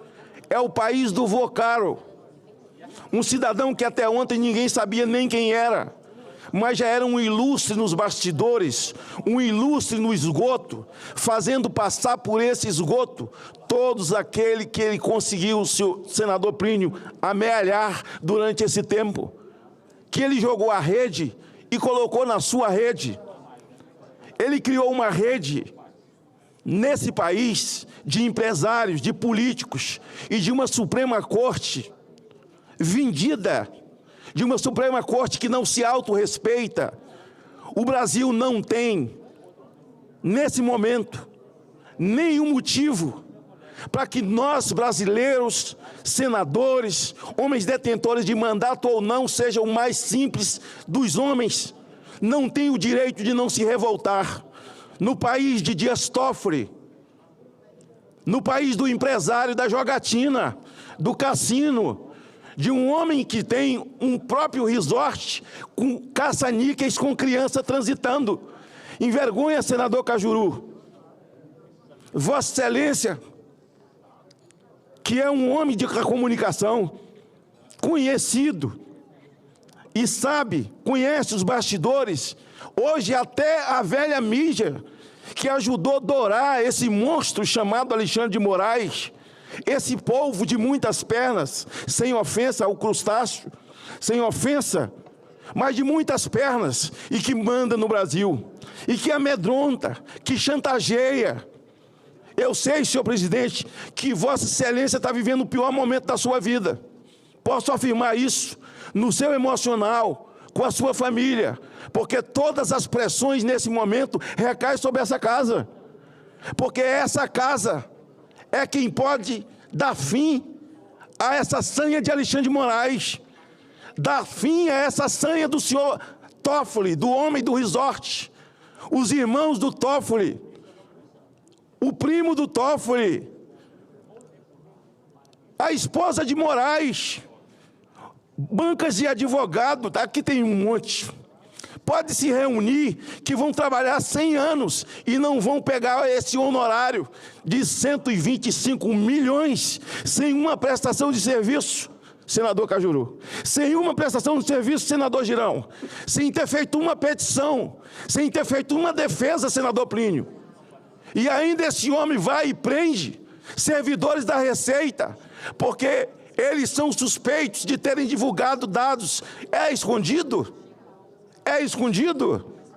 Então o ministro tem direito de fazer negócios, no caso dele, um grande lobista, o senhor Alexandre de Moraes, além de ser tantas outras coisas, ditador, mandatário, vítima, juiz, delegado, aquele que pune, aquele que sustenta uma narrativa mentirosa, vão fazer 7 anos, pelo amor de Deus, desse inquérito desgraçado das fake news, que nunca chega ao fim.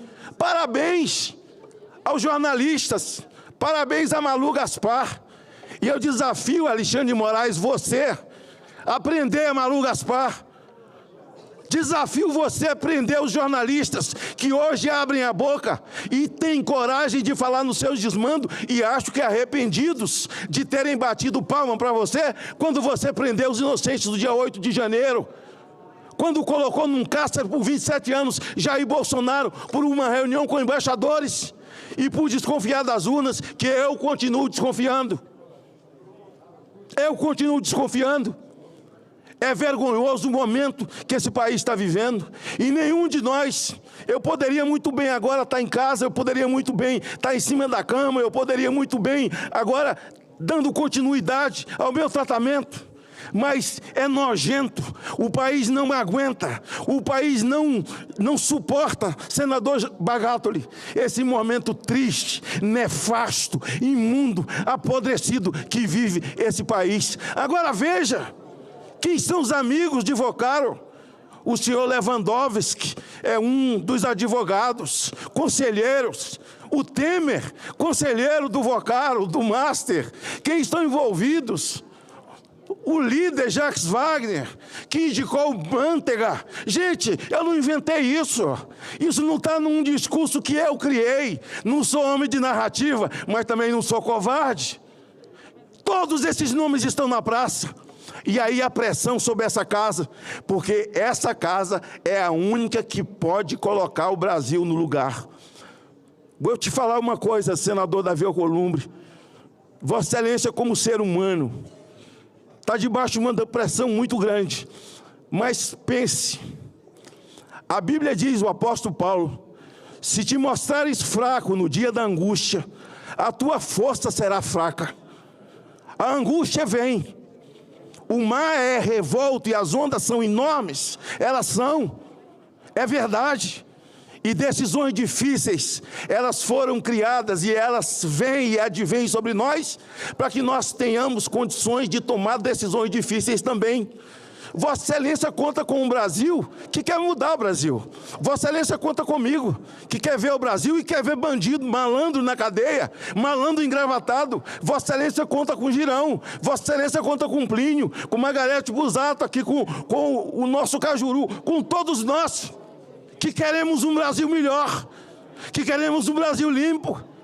É difícil, Vossa Excelência é jovem, mas esse papel está na sua mão. E Deus não lhe desamparará. Deus não lhe desamparará num momento difícil. Vossa Excelência estava aqui conversando comigo. A gente sabe como Vossa Excelência é no relacionamento pessoal, com a mão no meu ombro e dizendo a mim, Magno, se recupera. Se recupera. Busca a tua saúde, porque é a pior coisa mesmo, senador. Vossa Excelência está certo. Você pode sentir dor em qualquer lugar do seu corpo, mas os joelhos, as articulações dos joelhos, parece que elas são as mais importantes do nosso corpo, porque seguram o nosso corpo, e dor nessa parte do corpo realmente é insuportável. E eu podia atender o conselho de Vossa Excelência, e o meu corpo pede isso, mas a minha indignação, a minha nojeira é tão grande, e encerro falando, com base no discurso da senadora Margarete Busato. Eu fui o primeiro a entrar no CNJ, no Conselho Nacional de Justiça, contra os 2 desembargadores que deram legalidade a um homem, um troglodita de 38 anos de idade, estuprador de uma criança de 12 anos de idade. Vossa Excelência sabe da CPI da pedofilia. E encerro lhe fazendo um pedido.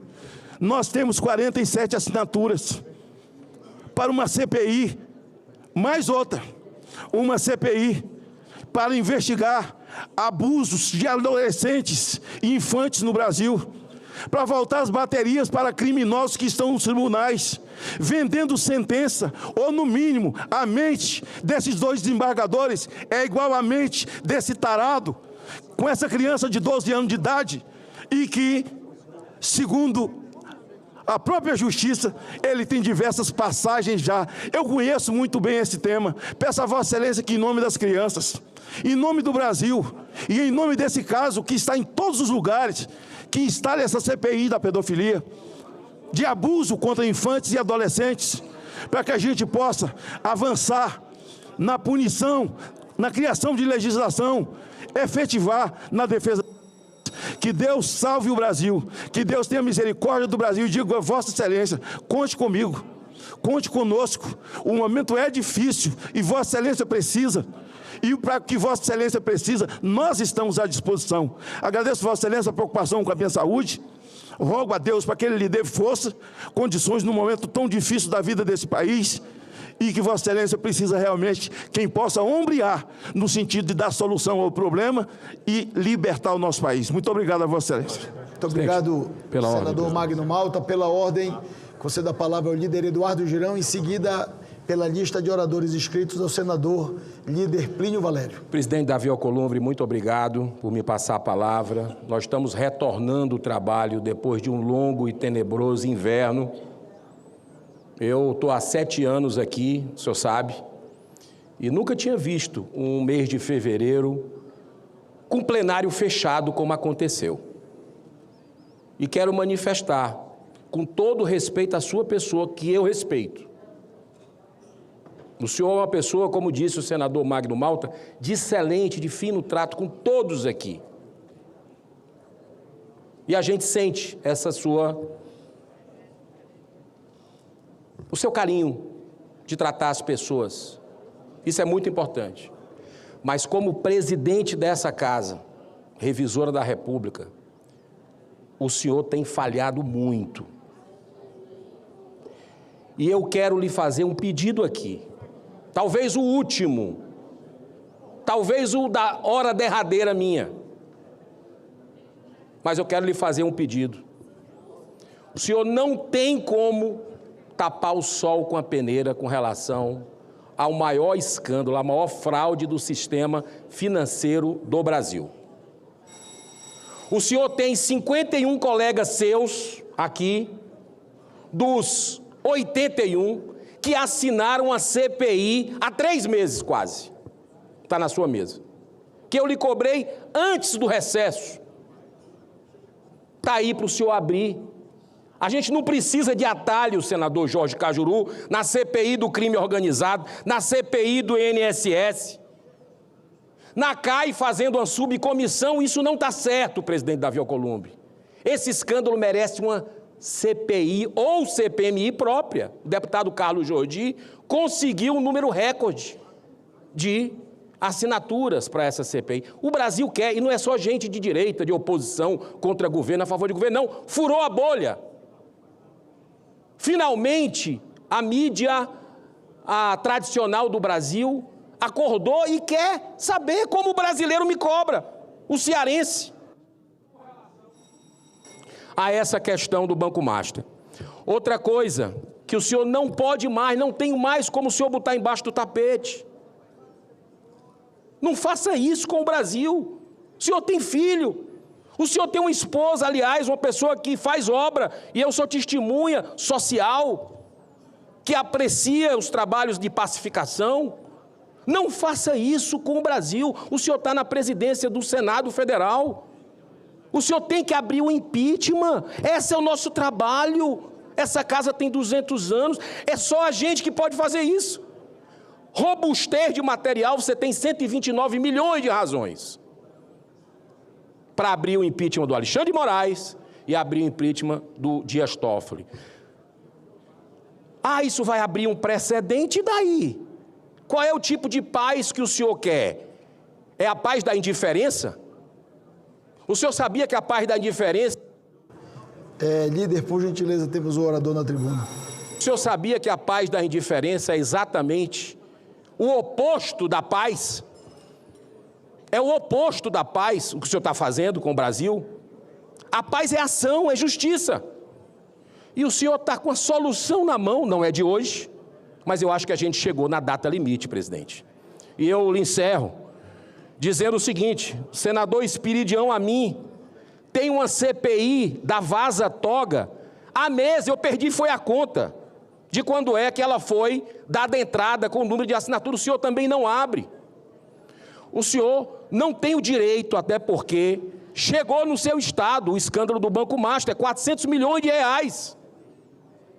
O senhor devia ser o primeiro a chegar e dizer: vamos atrás disso, vamos investigar isso. E eu espero que o senhor faça isso, porque o Senado não é para estar a serviço de quem quer que seja. O Senado é uma casa que tem que ser respeitada e não está. Para encerrar, no último minuto eu lhe agradeço a tolerância. O Senado está desmoralizado, presidente Davi Alcolumbre, estou lhe dizendo, olhando nos seus olhos. E o senhor é um dos responsáveis, talvez o maior, porque teve o senhor primeiro, 2019, que o senhor prometeu que ia acabar com o segredismo da República, e o senhor que fez o sigilo do careca de 100 anos do INSS, que roubou os velhinhos e aposentados, foi o senhor que fez isso.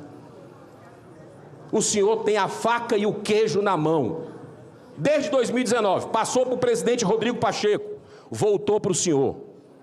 Não faça isso com o nosso Brasil.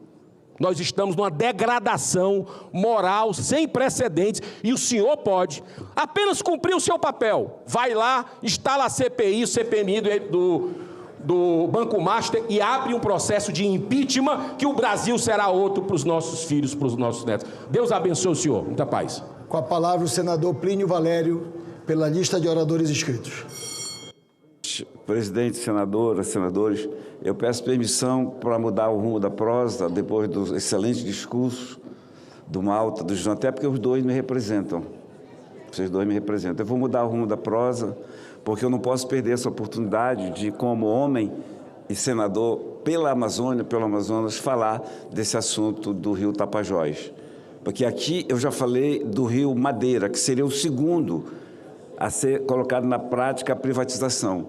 Quando eu disse aqui, falei até que a teoria de conspiração era minha, mas que eles iriam entregar o Rio Madeira à JBS ou aos chineses.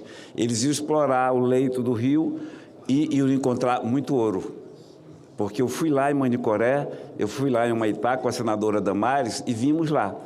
Em nome do meio ambiente, eles destruíram o meio ambiente. Porque famílias estavam tirando gramas de ouro com bomba, que não sugava nada. Imagine só dragas no Madeira. Por isso que eu me aliei ao povo do Pará em relação ao Tapajós, porque evitando em Tapajós, evitamos no Madeira e Tocantins. Foi tão forte a reação popular, a agressão ambiental, representada pelo controle do Rio da Amazônia, que o governo recuou. Decreto que está no Diário Oficial de hoje, 24 de fevereiro, simplesmente revogou outro decreto, o de número 12.600, de 28 de agosto de 25, que privatizava o empreendimento nas hidrovias do Rio Madeira, Tapajós e Tocantins.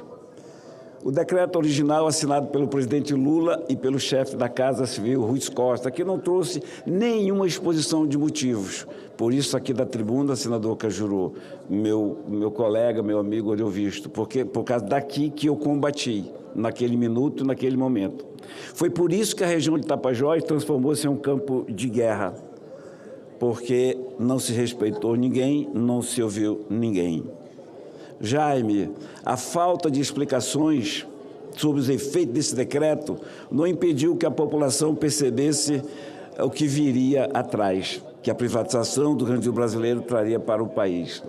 Cajuru, nós temos aí certas cautelas com o tempo de verbos. Eu, Plínio Valério, tenho. A anulação do decreto original não significa por si só que o governo desistiu dos seus motivos, até porque trata-se do PT. Os recursos naturais vindicados aos grandes rios da Amazônia é motivo de cobiça, e já faz tempo isso.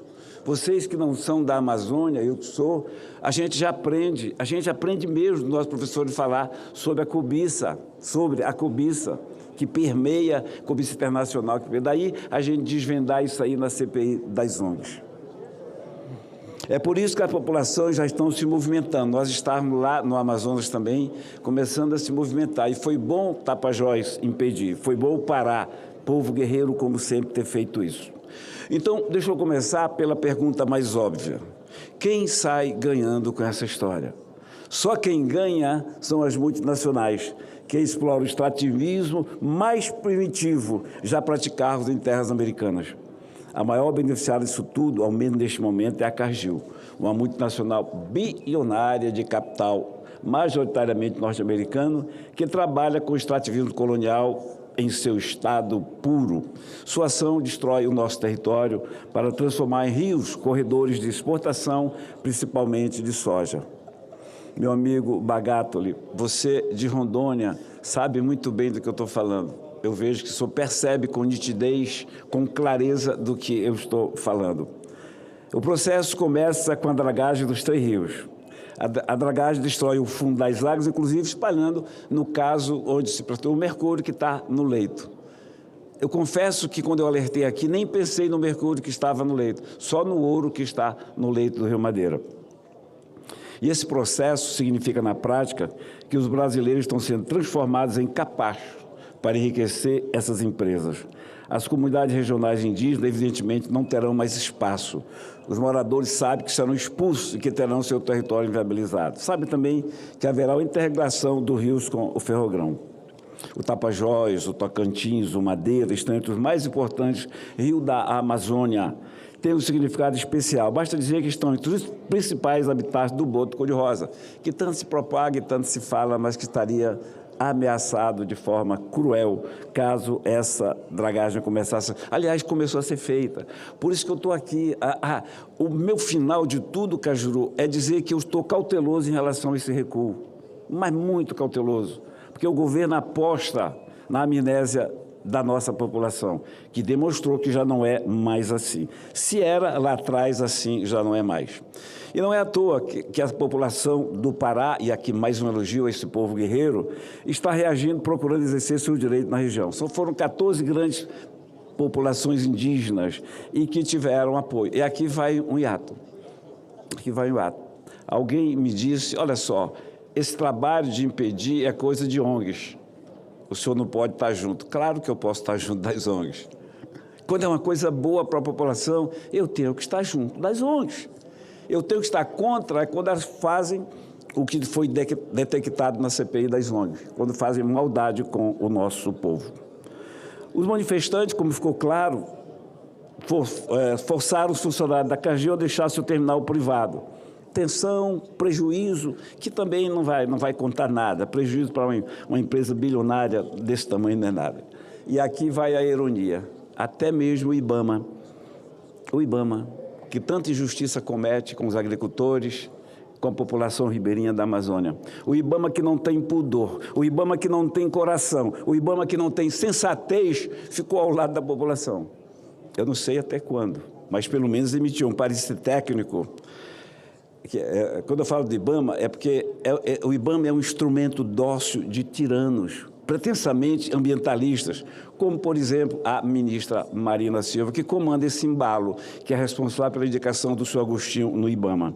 Até mesmo o IBAMA se posicionou a favor da população, fazendo um estudo técnico, cheio de detalhes. Se tratando de CMBio, IBAMA, Meio Ambiente, essa questão do Ministério de Povos Indígenas, eu desconfio de tudo. A partir daí, o IBAMA admitiu o óbvio. Os graves impactos sobre a fauna aquática. Obras como a dragagem de um rio estão listadas no rol das que precisam de licenciamento ambiental, embora os efeitos específicos variem conforme o contexto hidrológico, ecológico e social. Existe já estudo que descreve os riscos. Vamos a um caso específico lá do Pará, no Tapajós, o Tabuleiro de Monte Cristo. Para quem não sabe, Tabuleiro é um santuário à proteção de quelônios. Nós temos muito isso lá no Amazonas. Uma área de reconhecida relevância ecológica para a reprodução de quelônios amazônicos, com destaque para a tartaruga da Amazônia e o pitiu. Lá no Amazonas nós temos o tracajá, o iaçá, a tartaruga. A região é historicamente integrada às ações de monitoramento, proteção e manejo reprodutivos, coordenada pelo programa Quelônios da Amazônia, sob a responsabilidade do IBAMA.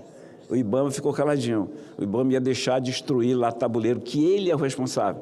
Mas a grita foi geral e o IBAMA, dócil, escravo de interesses internacionais, acabou por emitir o parecer técnico. Presidente, senadoras, senadores, se o problema foi aparentemente resolvido com a revogação do decreto de privatização, por que estaríamos agora citando todo esse risco? Muito simples.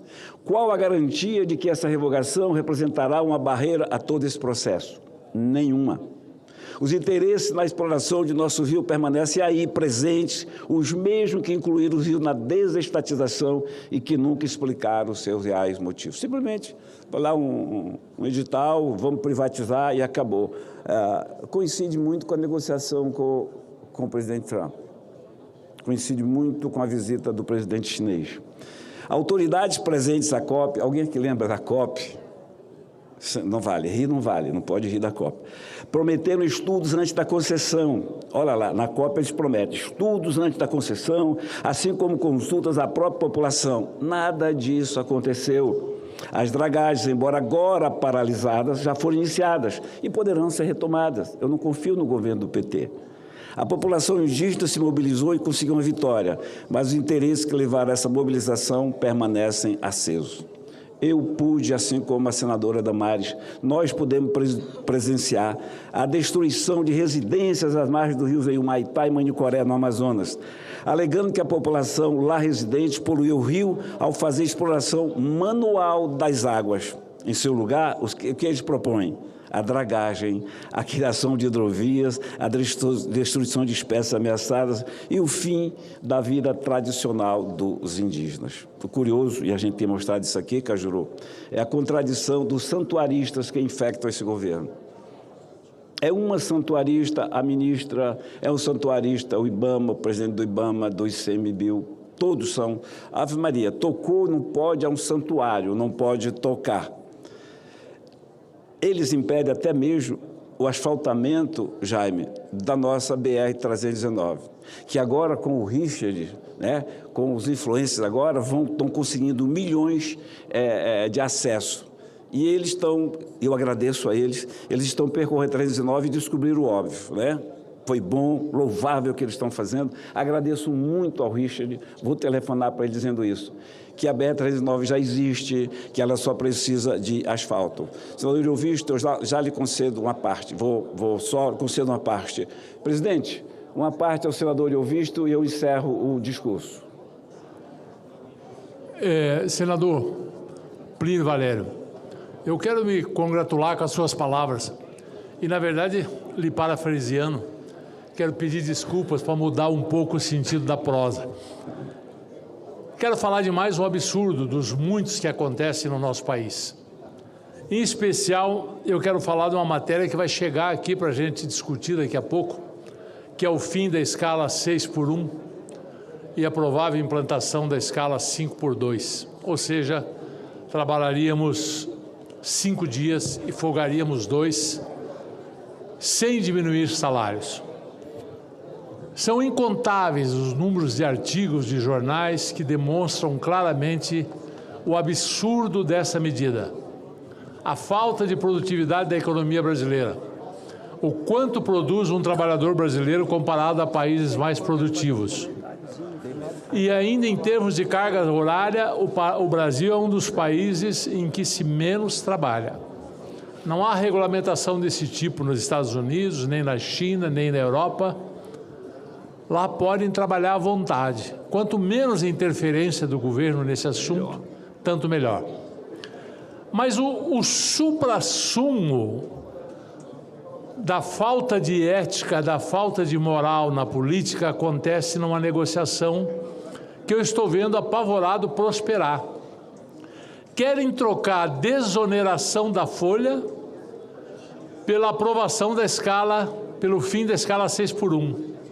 É mais ou menos assim, Plínio, como se eu te dissesse: Plínio, vota a favor do meu absurdo e eu votarei a favor do seu absurdo. Aprove uma coisa ruim e eu aprovarei uma coisa péssima. O Brasil perde 2 vezes. Perde 2 vezes. É incrível que alguém tenha tido essa ideia e que ela esteja prosperando na Câmara dos Deputados. Querem voltar à desoneração da folha, com aqueles velhos argumentos de que vai fazer e acontecer, que vai aumentar emprego, etc. e tal. Tudo mentira, a gente sabe que é tudo mentira. Mas o pior é que ignoram que a Previdência brasileira está quebrada. A Previdência brasileira não vai conseguir pagar as aposentadorias que está prometendo. O déficit, o que o governo gasta com a Previdência são números absurdos, o que todo mês o governo federal tem que completar. Então querem onerar ainda mais essa Previdência, desonerando alguns setores. Isso é lobby, puro lobby, sem nenhuma lógica pensando no trabalhador ou na sustentabilidade da Previdência. E, do outro lado, uma campanha absolutamente demagógica, eleitoreira para dizer assim, vocês vão trabalhar menos e ganhar a mesma coisa. Duas estupidez, uma maior do que a outra. Dois oportunismos, um maior do que o outro. E o meu medo é que os dois sejam aprovados. No Brasil de hoje, eu já não estranho mais nada. Só para te fazer mais uma parte, você falou de um absurdo presente, eu quero falar de um absurdo que está se avizinhando. Um futuro muito próximo. Obrigado, Plínio. Obrigado, Ariovisto. De um absurdo que tem sido este governo do PT. Eu falava dos santuaristas que impedem o asfaltamento da BR-319. Na CPI, a ministra me disse assim, não é possível se derrubar 400 quilômetros de floresta virgem para apenas o passear de carro. Nesse episódio do naturalista, do mentalista Richard, ele estava num quadriciclo, foi abordado por um soldado, um guarda da Polícia Rodoviária Federal, que disse a ele assim, está gravado, está no vídeo, triciclos não podem trafegar nesta rodovia. Ele estava na BR-319 e dizendo que o Richard não podia trafegar naquela rodovia, ou seja, a rodovia existe. Como eu tenho dizendo aqui milhares de vezes que a rodovia existe. Você brasileiro, o Brasil precisa entender isso. Você é vítima de mentira, de manipulação, de narrativas falsas nessa questão ambiental. Eu encerro, presidente, na verdade, dizendo que, na verdade, o que está destruindo não é apenas a floresta, mas todos os rios e toda a área a ser transformada em monocultura. É a concessão de terras que começa pela dragagem. A revogação do decreto original suspendeu essa ofensiva, mas por quanto tempo? Cajuru, eu não sei por quanto tempo. Eu só sei que o tempo que eu tenho aqui deste primeiro mandato, porque o segundo vai vir, eu gastarei combatendo essa insensatez, essa hipocrisia e essa cretinice. Eu encerro, presidente, mas ele pede, mas eu já encerrei, ele pede o Jaime, como ele vai falar e me representa, o meu final de discurso será feito pelo Jaime.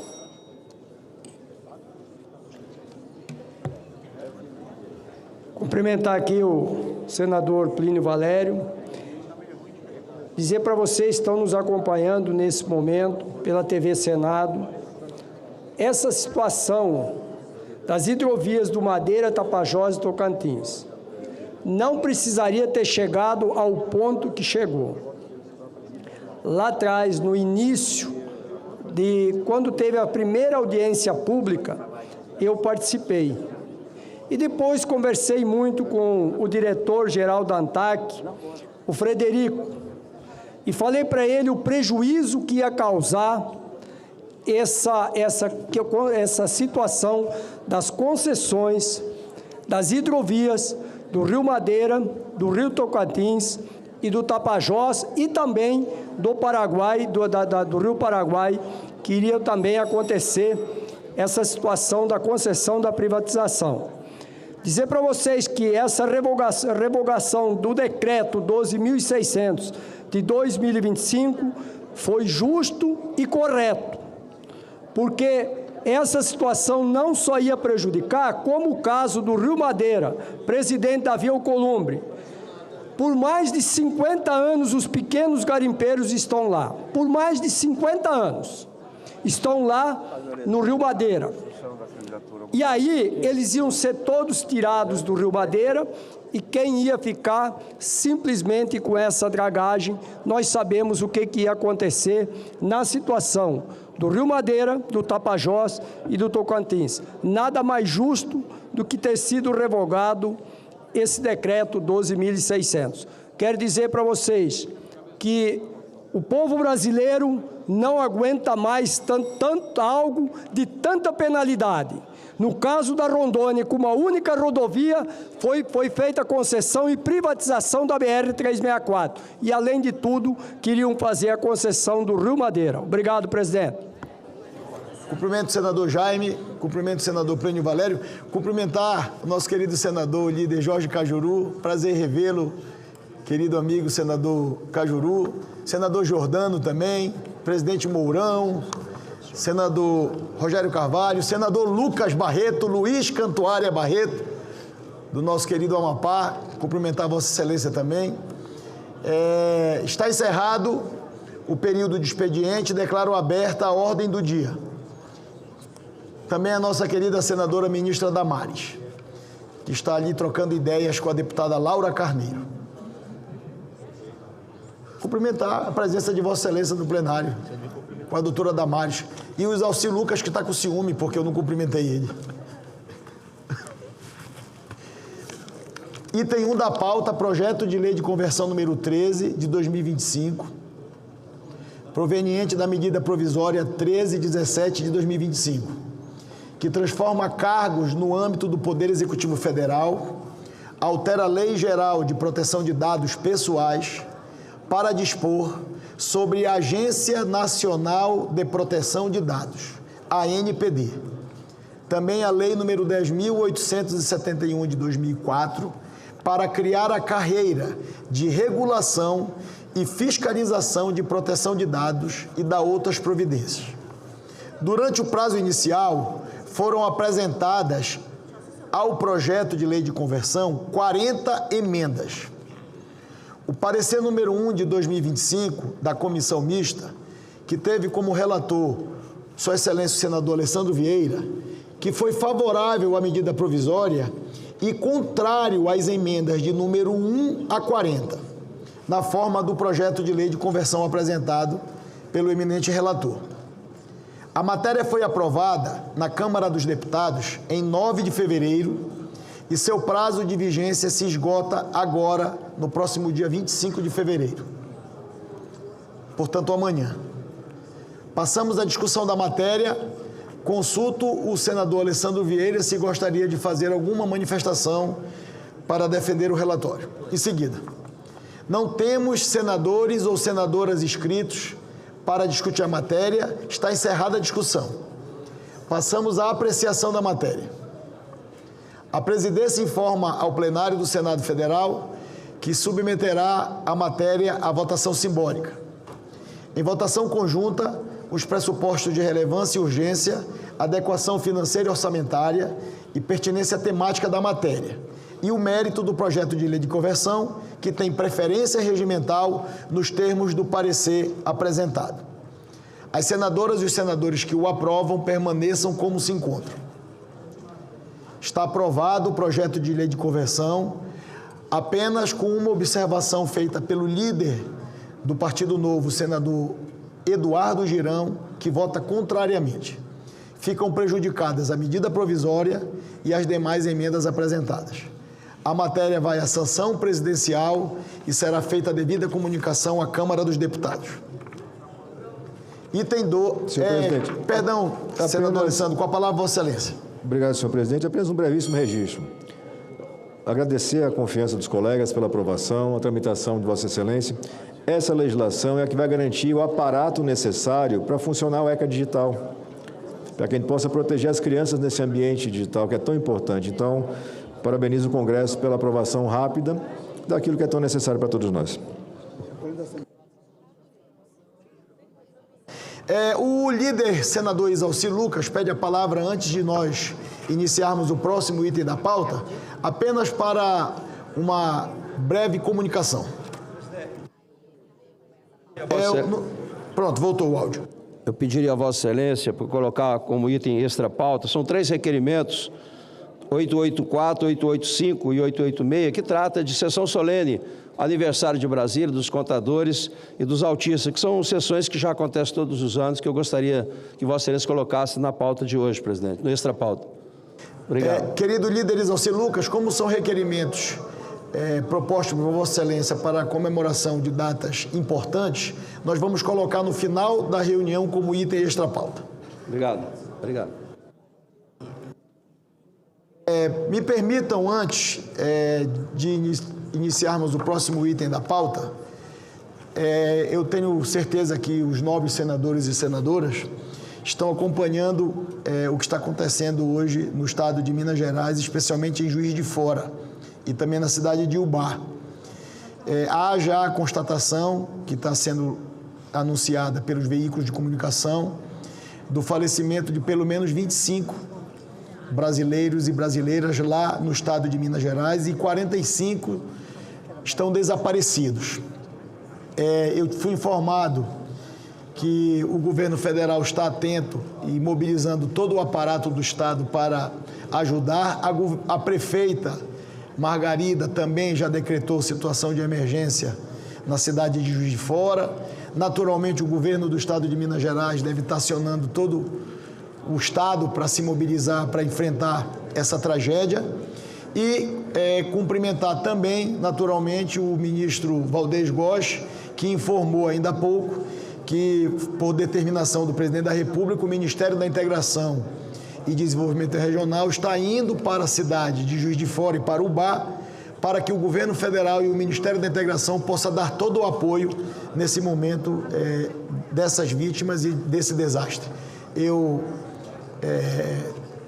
com todos os senadores, naturalmente, ficamos muito tristes com o falecimento dessas pessoas e desejamos força aos seus familiares. Com a palavra, o senador Sérgio Moro. Presidente, eu só quero fazer um registro aqui de pesar, porque o Paraná assistiu nesse final de semana um crime brutal, um crime atroz. Um indivíduo invadiu o convento da Congregação das Irmãs Servas de Maria Imaculada, na pequena cidade de Ivaí, no interior do Paraná. E esse indivíduo, que vou me abster de dizer o nome, acabou assassinando de maneira cruel uma freira de 82 anos, a freira Nádia Gavansky. Quero registrar aqui o meu voto de pesar, vou apresentar o requerimento nesse sentido, porque é uma pessoa que dedicou a vida a Deus e ao próximo e, infelizmente, foi vítima desse assassinato cruel. São aqueles crimes que nós, muitas vezes, até colocamos em dúvida a sanidade da própria humanidade. Mas sabemos que esse indivíduo que foi preso, e espero que responda severamente pelos seus crimes, não representa o retrato que nós temos do nosso país e da humanidade em geral. Fica aqui o meu pesar e minha solidariedade à congregação das irmãs.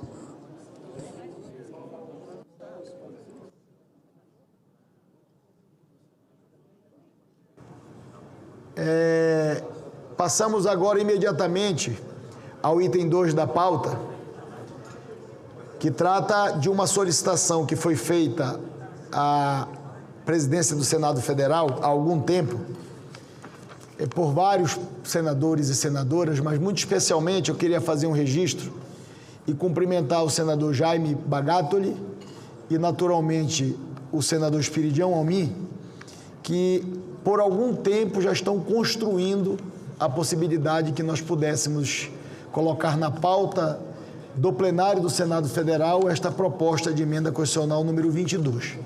Eu vou fazer a leitura do enunciado da proposta de emenda constitucional, mas eu gostaria de fazer esse registro, porque eu sei que desde o ano passado o senador Jaime Bagatoli, naturalmente com o senador Espiridião Almin, com as lideranças também do governo e os líderes partidários, havia uma cobrança que nós pudéssemos colocar essa proposta para deliberarmos no plenário do Senado Federal.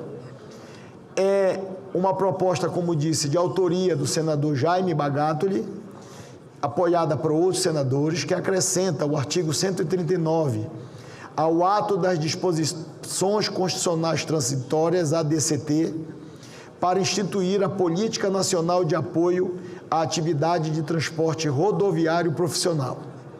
O parecer número 56 de 2025 da Comissão de Constituição, Justiça e Cidadania, que teve lá na CCJ o relator, o senador Espiridião Almin, foi favorável à proposta e à emenda número 2 apresentada e pelo acolhimento parcial da emenda número 1, na forma da emenda número 3, substitutivo, que apresenta. Perante a mesa, informo ao relator, foi apresentada a emenda de número 4, que já foi disponibilizada na tramitação da matéria e que será encaminhada imediatamente à publicação. Poderão ser oferecidas novas emendas até o encerramento da discussão da proposta, em primeiro turno. Foi apresentado o requerimento número 990 de 2025, de autoria dos senhores líderes partidários, solicitando para esta matéria tramitação em calendário especial. Em votação, o requerimento apresentado. As senadoras e os senadores que o aprovam permaneçam como se encontram. Está aprovado o requerimento de calendário especial. A matéria depende de parecer de plenário apenas sobre a emenda apresentada na mesa. Faço a designação do eminente senador Esperidião Amin, que foi o relator na Comissão de Constituição e Justiça, para proferir o parecer em plenário da emenda apresentada. Com a palavra, senador Esperidião Amin.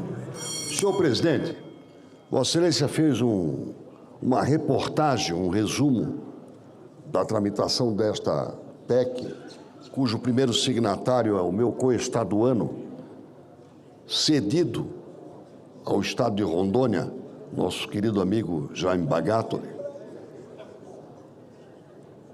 que tem como objetivo, isso já foi exaustivamente debatido. Primeiro, por que uma PEC para dispor sobre as condições de trabalho do motorista?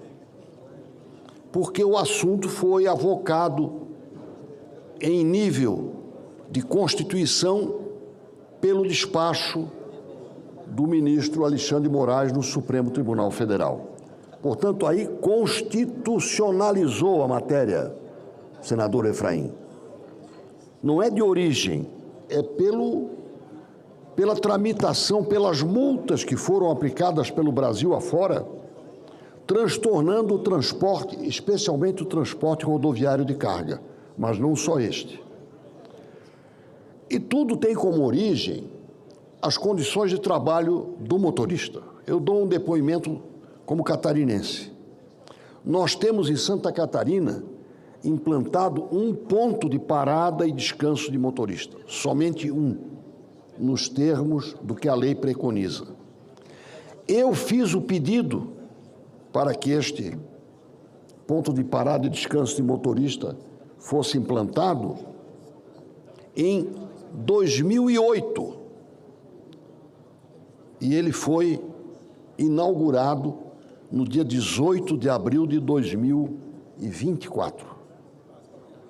Depois do despacho da NTT, que era de 2014, já com a concessão sendo questionada, mais 10 anos se passaram, ou seja, de 2014 a 2024, para que Santa Catarina conquistasse um ponto de parada e descanso de motorista numa área que já era propriedade da União, porque lá se situara antes a praça de pedágio da concessão, desativada. Tínhamos uma área, portanto, que poderia receber esse ponto de parada, que só foi inaugurado no dia 18 de abril de 2024, portanto, há quase 2 anos. A falta desse dispositivo que dá dignidade ao motorista, que respeita a sua qualidade de vida minimamente razoável, que lhe dá o descanso para poder dirigir com mais segurança, em nome disso foram criados obstáculos artificiais.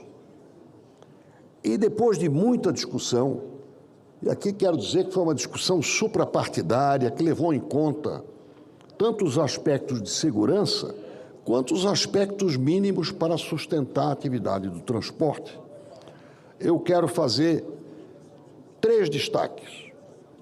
Primeiro, a iniciativa do senador Jaime Bagatoli. É muito difícil encontrar um proponente de uma emenda constitucional que tenha vindo da boleia do caminhão.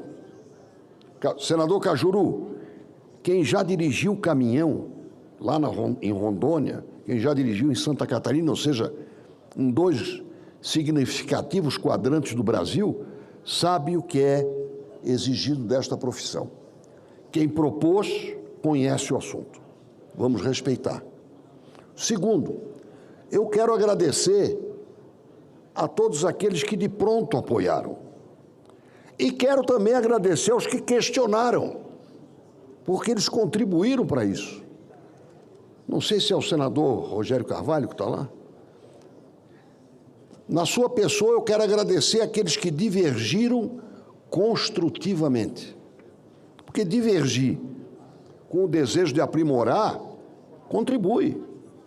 E ela pode não estar perfeita, mas com esta emenda, que eu estou acolhendo, a emenda número 4, nós chegamos a um termo de bom senso, para que o Brasil possa satisfazer minimamente os quesitos de segurança e dar um mínimo de segurança ao operador do transporte, que é o motorista. E o terceiro agradecimento, senador Jaime Bagato, eu quero compartilhar com Vossa Excelência, tanto no PPD quanto nesta PEC, os motoristas se mobilizaram, especialmente os autônomos.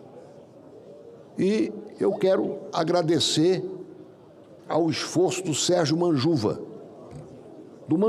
caminhoneiro, que pleiteou o PPD, agradeceu ao ministro, no caso o ministro que inaugurou o PPD de Santa Catarina, foi o ministro Renan Filho, e a respeito desta PEC, ajudou com contribuições que construíram isso que eu acredito que seja um consenso com bom senso. Este é, senhor presidente, o relatório que eu faço resumidamente sobre o assunto, repetindo que acolho a emenda número 4, que representa, a meu ver, a síntese do acordo obtido. Permaneço à sua disposição. Obrigado, senador Esperidião Amin. O parecer é favorável à proposta e às emendas número 2 e 4, e pelo acolhimento parcial da emenda número 1 e pela rejeição da emenda número 3, na forma da emenda número 5, substitutivo que apresenta agora. Discussão da proposta e das emendas em primeiro turno. Apenas o senador Jaime Bagato está inscrito como autor. Vossa Excelência mantém a inscrição? Com a palavra, Vossa Excelência.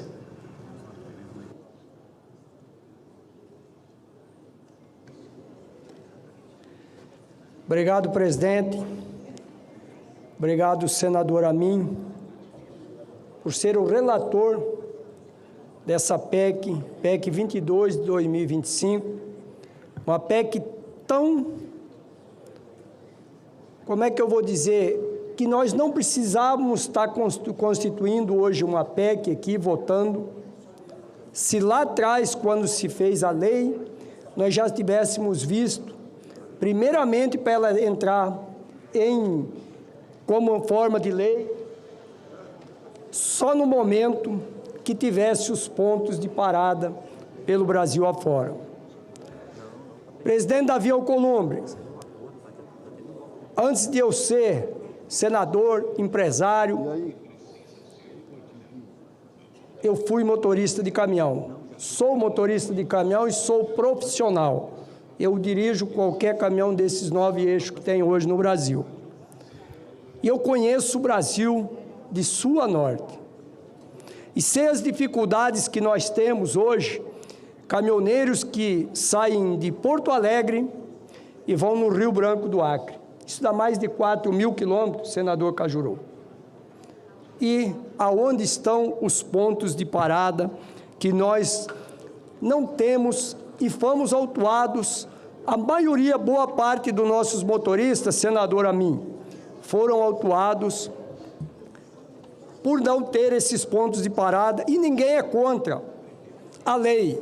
Só que antes de se cumprir a lei, precisa que tenha os pontos de parada. E dizer para vocês que essa PEC é muito importante hoje, nós precisamos uma contribuição dos nossos pares senadores e senadoras para que isso seja aprovado hoje, essa PEC aqui. Senhor presidente, senhoras e senhores senadores, hoje é um dia muito especial para mim. e tenho certeza para milhões de brasileiros que vivem e fazem nossa economia girar, debaixo do sol, de chuva, enfrentando estradas ruins e a saudade da família. E antes de qualquer coisa, não posso deixar de fazer um registro muito importante. Como representante e senador do estado de Rondônia e nascido em Santa Catarina, mesma terra do meu amigo senador Amin, é uma alegria compartilhar este momento com um catarinense de valor, o senador Esperidião Amin. Digo sempre que somos irmãos de terra e de propósito. E esse trabalho que hoje apresentamos é também fruto do esforço conjunto desse grande parlamentar, que tanto contribuiu para a elaboração do relatório desta PEC. Falo aqui com muito orgulho dos nossos caminhoneiros e caminhoneiras, que são verdadeiros heróis das estradas do Brasil. Está na pauta desta casa a PEC 22 de 2025, a chamada PEC dos caminhoneiros, que cria a Política Nacional de Apoio à Atividade de Transporte Rodoviário Profissional. Essa proposta é fruto de muito trabalho, de muito estudo e de escuta. Ela não nasceu de gabinete, ela nasceu da estrada, do barro, do diesel, da luta diária de quem não deixa o Brasil parar. Em resumo, ela traz os parâmetros para a criação dos pontos de paradas obrigatórios nas rodovias, com banheiros, segurança, alimentação e locais dignos para descanso. Porém, o mais importante é que ela garante que nenhum caminhoneiro deve ser multado por não conseguir fazer o descanso, caso esses pontos ainda não existam. Ou seja, essa PEC chega para corrigir uma injustiça que vem desde 2015, quando foi sancionada a Lei dos Caminhoneiros, que na prática só trouxe obrigações rigorosas, mas não entregou uma infraestrutura mínima para que isso fosse cumprido. Igual o senador Amin acabou de falar, só existe um ponto de parada lá no estado de Santa Catarina. É como eu digo, não dá para punir se o caminhoneiro não tem onde parar com segurança. A rigidez da lei sem a infraestrutura adequada só traz prejuízo e mais riscos nas estradas.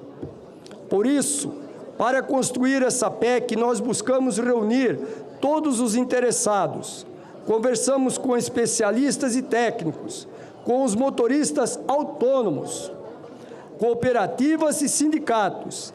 Cada linha dessa PEC carrega a voz de quem vive o dia a dia atrás do volante. Essa PEC não é minha, não é do senador Amin, ela é do Brasil que trabalha. É de cada caminhoneiro que acorda cedo sem saber como será o seu dia na estrada, se vai conseguir chegar com segurança ao destino e ainda levar o sustento para casa. O que queremos com essa proposta é algo simples e justo: garantir dignidade, reconhecimento e políticas permanentes para o transporte rodoviário profissional. É a hora de o Estado brasileiro dizer de forma clara e constitucional: nós valorizamos quem move o Brasil. Senhores e senhoras senadoras, esta é uma PEC que todos sabem a responsabilidade que isso representa. Precisamos da maioria qualificada, precisamos de união, de diálogo e de compromisso acima das diferenças partidárias. Eu peço o apoio de cada um dos colegas nessa votação. O voto de vocês será lembrado por milhares de famílias brasileiras que dependem do transporte de carga para viver. Essa é uma oportunidade histórica para o Senado Federal, mostrar que conhece o trabalho duro de quem carrega esse país pelas estradas. Vamos juntos fazer justiça com essa categoria que é sinônimo de força e coragem. Não posso encerrar, senador Amin, sem registrar meu agradecimento às entidades do setor de transporte, em nome do Jorge Marreta, que é da Cooperativa de Transportes lá do meu estado de Rondônia, que representa com dignidade os profissionais que mantêm o nosso país em movimento. E lá por Santa Catarina, agradecer em nome do Manjuva, o caminhoneiro. Agradeço em especial a equipe de consultores do Senado Federal que prestou auxílio ao nosso gabinete desde o começo da apresentação dessa proposta. E meu caro amigo senador Amin, sigamos juntos nessa parceria de trabalho no Congresso Nacional, como senadores que somos, de fé, de trabalho e de compromisso com o Brasil. Com humildade, mas com firmeza, peço o voto favorável de todos os colegas para que possamos aprovar essa PEC e escrever juntos mais uma página bonita na história do Senado Federal. Muito obrigado e que Deus abençoe os caminhoneiros e o senador Amin e o nosso Brasil. Muito obrigado, presidente. Cumprimento o senador Jaime Bagatoli pelo brilhante pronunciamento em defesa desta proposta. Continua em discussão, conceda a palavra à senadora Tereza Leitão para discutir a matéria. Obrigada, senhor presidente, senhor relator, senador Espiridião Amin, senhor autor, senador Jaime Bagatoli.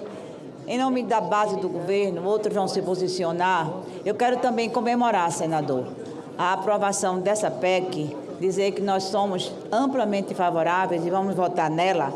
E quero destacar 5 pontinhos, ou 6, quem sabe, chegue a meia dúzia, né? O problema central dessa PEC, que no relatório está bem consolidado, conciliar a obrigação de descanso do motorista profissional com a realidade da infraestrutura disponível nas estradas, evitar punições injustas e permitir o fracionamento do intervalo de descanso interjornada. Esse é um ponto que tem a ver também com a vida e com a segurança das pessoas. Segundo, quero destacar, assim como já foi destacado, senador, o processo de diálogo, conduzido pelo governo, conduzido pela relatoria, conduzido pelo Senado, envolvendo várias entidades do setor, CNT, CNTA, CNTT, CNTTL e órgãos como a Secretaria de Relações Institucionais, a Casa Civil, Ministério dos Transportes, da Justiça, Trabalho e Emprego e a AGU, mostrando que realmente a importância da PEC precisava desse arcabouço, desse leque, né, de intervenções. Terceira, a evolução do texto, relator. A evolução do texto, que foi muito positiva. A relação fez algumas correções, a redação fez algumas correções necessárias, a superação de lacunas que poderiam fragilizar a fiscalização federal, gerar vulnerabilidade para os trabalhadores, tudo isso está muito bem resolvido no relatório. Depois, as medidas que o governo tomou, além do texto constitucional, que são necessárias e pertinentes. A política pública de ampliação dos pontos de parada e descanso é uma reivindicação já aqui levantada pelo senador Jaime. A integração com concessões e metas de cobertura, exemplos de entregas e expansão anunciada, que é o PAC de novas unidades. Por fim, a nossa mensagem final. A nossa mensagem final é de aprovação da PEC como uma medida equilibrada que preserva a segurança viária, protege o trabalhador, dá racionalidade regulatória ao setor, aposta na ampliação da infraestrutura disponível aos motoristas profissionais, caminhoneiros e motoristas de ônibus. E para Vossa Excelência, senador Espiridião Amin, que eu sei que é um excelente leitor, que é um apreciador da cena pública, das cenas da vida. Eu lhe pergunto, A vida de caminhoneiros já deu até série de TV. Quem não se lembra de carga pesada? Quem não se lembra daquelas histórias, né, da vida cotidiana dos caminhoneiros? E eu me reporto a Vossa Excelência. Vossa Excelência deve ser um leitor da filosofia de para-choque de caminhão. Tenho certeza disto. Essa PEC, esse contexto, essa construção daria uma boa inscrição em para-choque de caminhão, ou não? Daria, não daria, senador Jaime? Unidos vencemos, unidos superamos as dificuldades. É juntos que nós seguimos adiante. Controle a velocidade, mas não controle os seus sonhos de ter uma vida cada vez melhor para os caminhoneiros. Muito obrigada. Olha, senadora Tereza Leitão, se eu soubesse, eu tinha escolhido a Tereza Leitão para relatar, pô. Dá uma enciclopédia para muitos para-choques. Próximo senador inscrito, conceda a palavra ao líder Efraim Filho. Que é o segundo subscritor da PEC.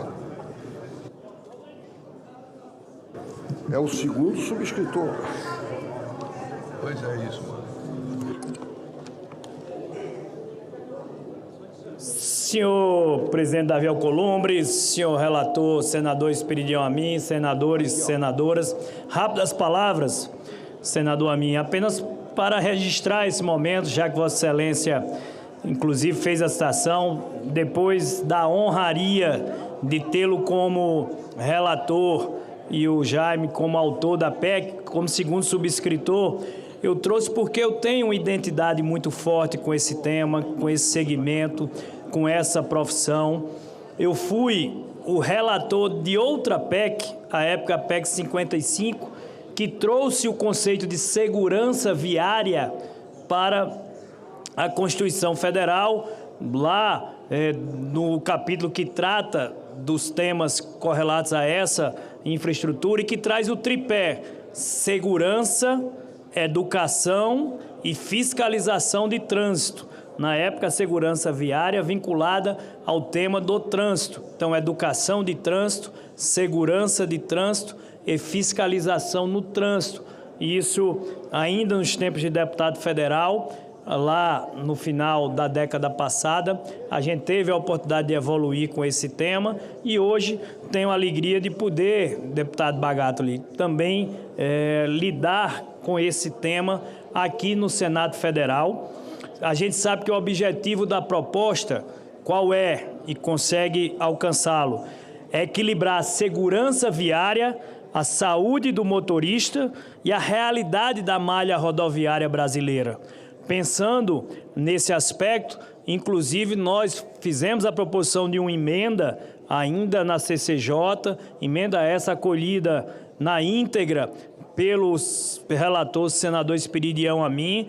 Logicamente, ela foi adaptada do ponto de vista de redação legislativa, mas teve incorporado, né, ao texto toda essa leitura, né, de mudanças e aperfeiçoamentos que se faziam necessários.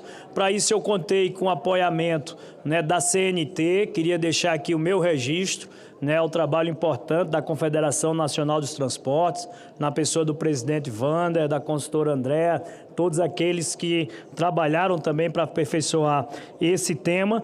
E essa emenda minha em especial, ela corrigiu uma lacuna técnica, garantindo a continuidade das operações com segurança para motoristas e usuários.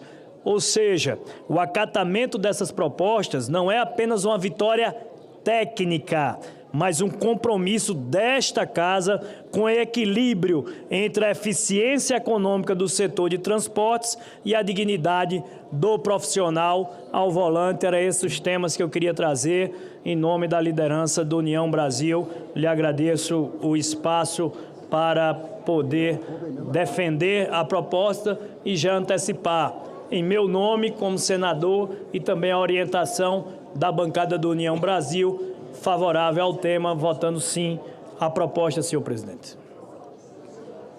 Cumprimento o senador Efraim Filho. Conceda a palavra à querida senadora ministra Tereza Cristina. Nós estamos fazendo a lista de oradores inscritos. Senador Marcos Rogério, senador Jorge Seif, senadora Margarete Busetti. Senhor presidente, senhoras e senhores senadores, faço uso da palavra para registrar o meu apoio à proposta da emenda à Constituição que estamos discutindo nessa sessão.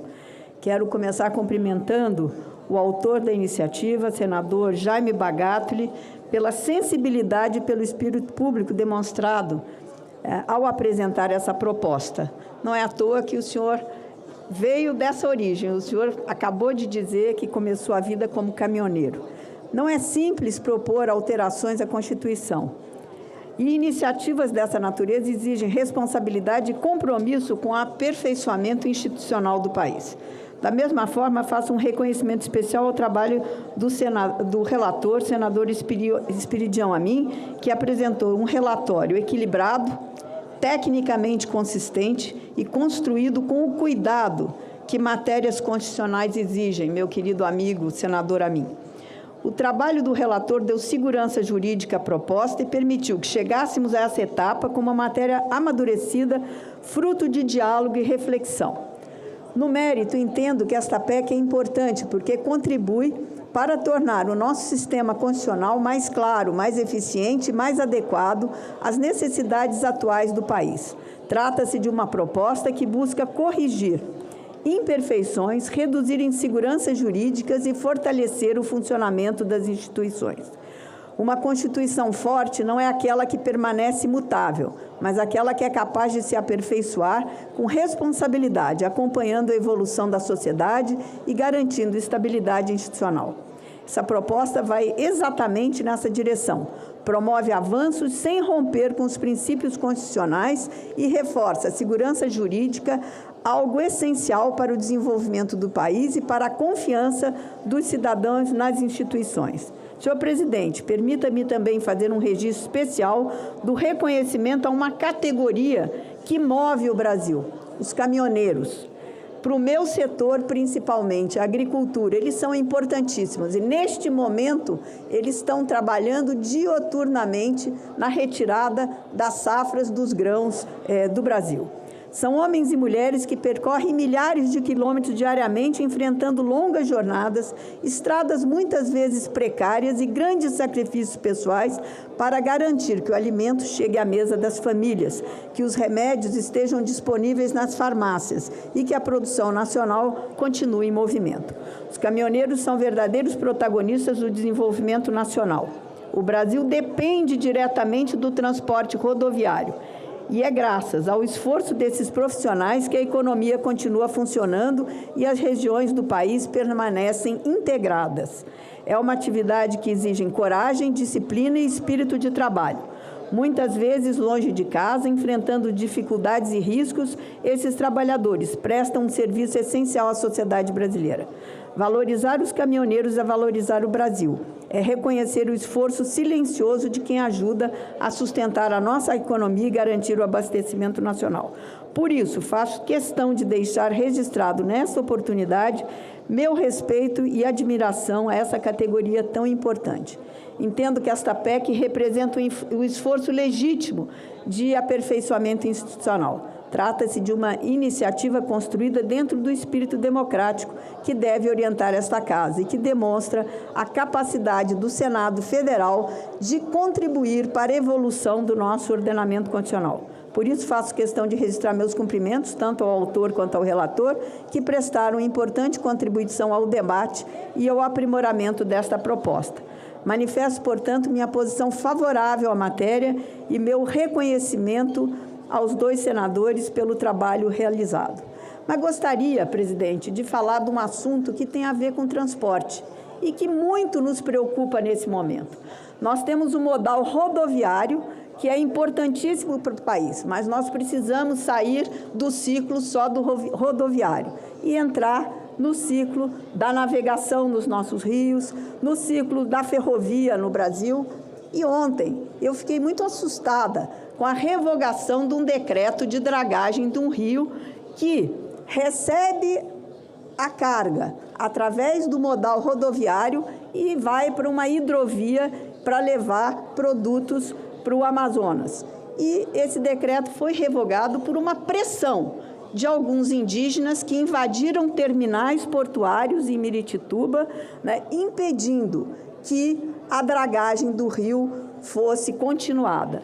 Isso é muito sério. Será que todas as vezes que tivermos alguém contra algum processo de desenvolvimento do nosso país, nós vamos ceder a essas pressões? Isso que aconteceu ontem eu acho muito sério e muito preocupante. Uma política do governo acertada e que se cede à pressão de invasores, porque, na verdade, discutir, ser contra, ser a favor, faz parte da democracia. Mas a invasão, a coação, não é uma coisa que nós possamos aceitar. Então, fica aqui a minha desilusão com o governo que, quando ele propõe uma política pública boa para o país, para o desenvolvimento, ele cede à pressão de alguns poucos que são contrários ao desenvolvimento do país. Muito obrigado, senhor presidente.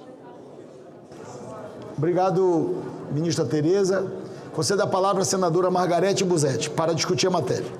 Obrigada, presidente. Obrigado aos dois senadores que estão me cedendo a palavra na sua frente aqui, mas eu tenho compromisso no CNJ, agora às 18 horas. Eu só quero parabenizar o autor dessa proposta, dessa PEC, o senador Jaime Bagatoli, o senador Amin, que fez um excelente relatório, e dizer que a segurança nas estradas dos nossos irmãos caminhoneiros é tudo que nós precisamos. O Jaime vem dessa classe de trabalhadores, entende muito bem o que é segurança nas estradas. E dizer a você, Tereza Leitão, que eu li muito para-choque de caminhão. Eu sou desse ramo e eu, dentro da minha empresa, tenho até um quadro que é referente, é uma obra de arte referente a um para-choque de caminhão. E é muito legal. Eu, assim, me criei no meio de motorista de caminhão e é uma classe que eu defendo e tenho maior respeito e admiração.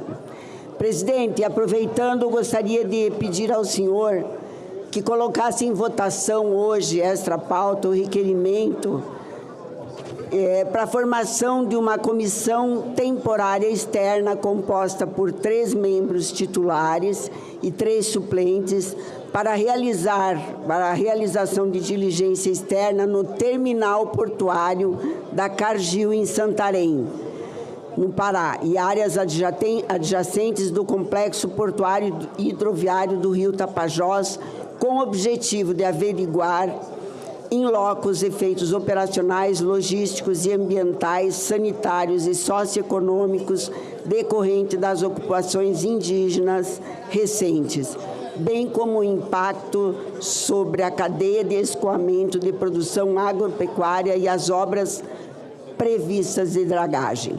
Muito obrigada, presidente.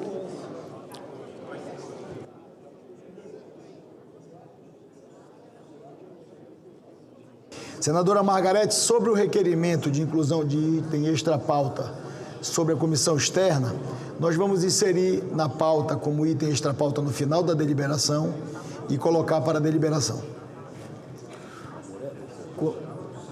Conceda a palavra, senador Seife.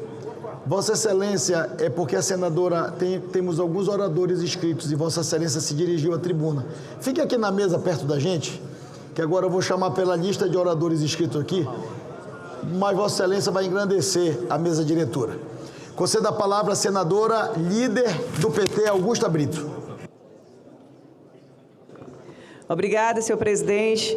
Quero aqui, da mesma forma, já elogiar o trabalho de alguns dias, de dezenas de reuniões do relator, senador Espiridião Amin, do autor, do senador Jaime Bagatoli, mas, sobretudo, da participação do governo federal, com todos os ministros correspondentes a realmente essa PEC, com a participação ativa também da nossa ministra Gleice Hoffmann, também a participação dos senadores, inclusive do senador que apresentou uma emenda, que foi o senador Rogério Carvalho, a esta PEC, viabilizando o que eu acho de suma importância, que é trazer justiça e qualidade de trabalho para os caminhoneiros. Eu quero aqui dizer que esse diálogo do governo, que foi feito tanto com os senadores, como com as instituições, como já foi falado aqui tão bem pela nossa vice-líder, né, aqui do PT, Tereza, que eu quero dizer que o discurso dela realmente tem que ir, né, para que a gente possa aí estar lá lendo, né, e tendo o prazer de passar e ver essas frases lá nos caminhões. Mas eu quero dizer da construção, da importância da construção democrática que eu vejo acontecer aqui sobre essa PEC. Nós temos aqui senadores que fizeram a proposta, que não são da base aliada do governo diretamente, mas como é um ótimo projeto e como o nosso governo se trata de um governo democrático que exatamente procura contribuir, quer contribuir com as boas propostas para que a gente possa fazer justiça e trazer dignidade a todos os trabalhadores e trabalhadoras, o nosso governo, o governo do presidente Lula, teve toda uma participação muito especial para que a gente pudesse aprovar esse projeto com algumas garantias, que eu quero aqui só citar rapidamente, já que já foi tão bem falado e demonstrado aqui, que é especialmente, recentemente, o ministro Renan, que é o ministro dos Transportes, ele anunciou também a ampliação da rede de pontos de parada, que é um dos pontos dessa PEC, que eu acho também muito importante, até para que possa ter a qualidade realmente das horas de descanso, que são obrigatórias para esses caminhoneiros e que não conseguiu, porque muitas vezes não tinha realmente aonde fazer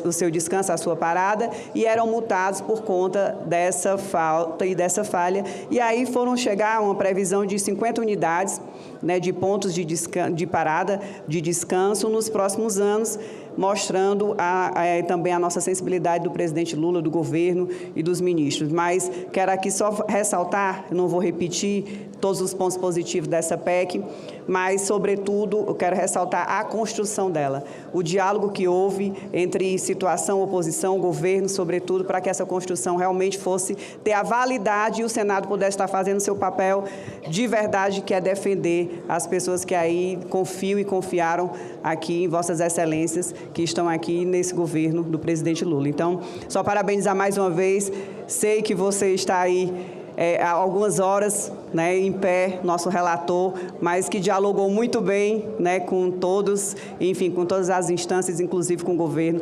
federal. Então, parabéns a todos, parabéns ao autor, e que bom que ele não desistiu, né? Tantas retiradas de pauta, tantas indas e vindas e reuniões, mas é assim que se constrói um projeto democrático, com a participação de todos. Parabéns. Muito obrigado. Concedo a palavra para discutir a matéria ao senador Rogério Carvalho.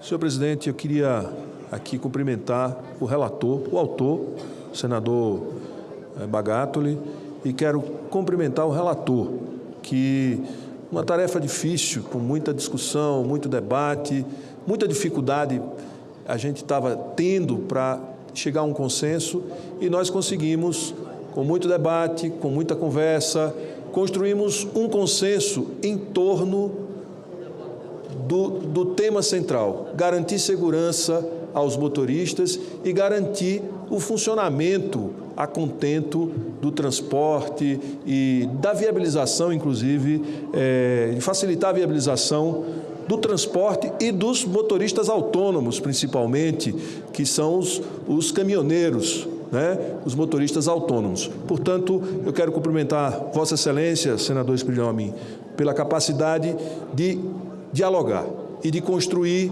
consensos que interessam ao país. E no mais, senhor presidente, eu quero também dizer que essa PEC, ela estimulou o debate e o governo assumiu e declarou publicamente que vai investir na construção desses centros, desses centros de paradas no Brasil inteiro. Pontos de parada e descanso de motoristas. Descanso no Brasil inteiro. Obrigado, senhor presidente. Eu acho que isso a gente contribuiu para aumentar a segurança dos caminhoneiros, de quem transporta o Brasil, né? E, ao mesmo tempo, criar conforto, condições para estabelecer uma rede que dê conforto e qualidade de vida a esses profissionais. Obrigado, senhor presidente. Se me permite só fazer um comentário, agradecendo a todas as observações, especialmente daqueles que divergiram construtivamente.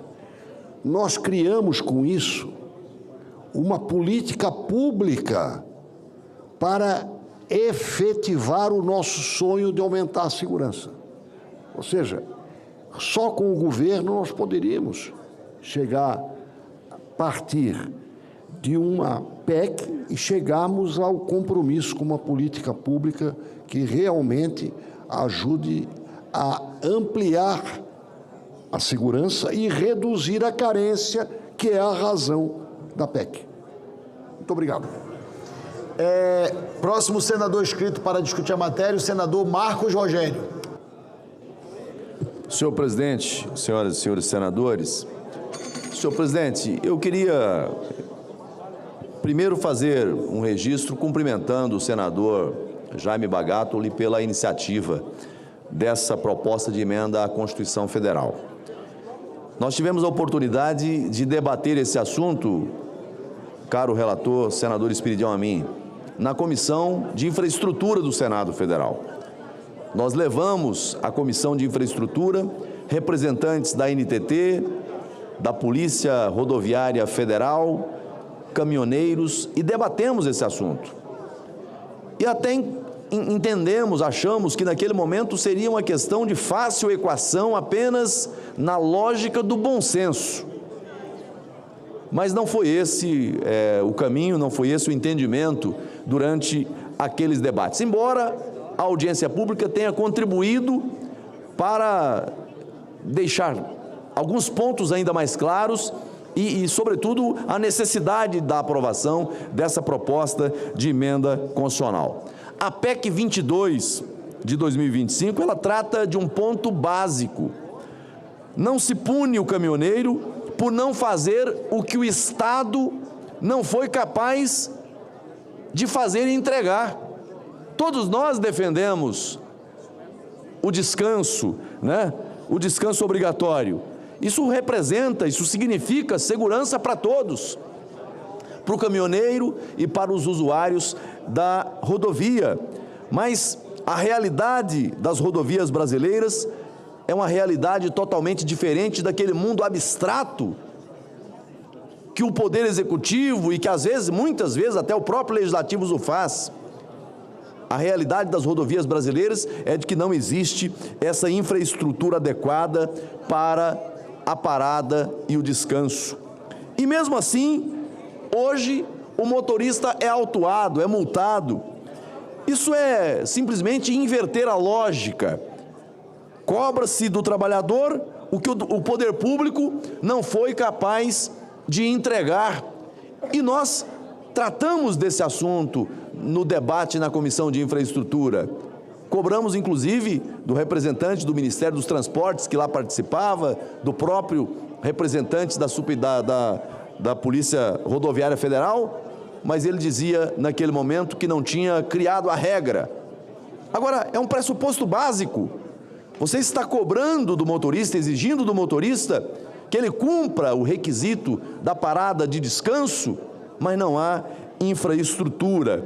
Então, nas tratativas com a NTT e com a Senatran, o próprio sistema regulatório, senhor presidente, reconheceu que a lei, apenas a lei, não é o bastante para fazer cumprir aquilo que está estabelecido.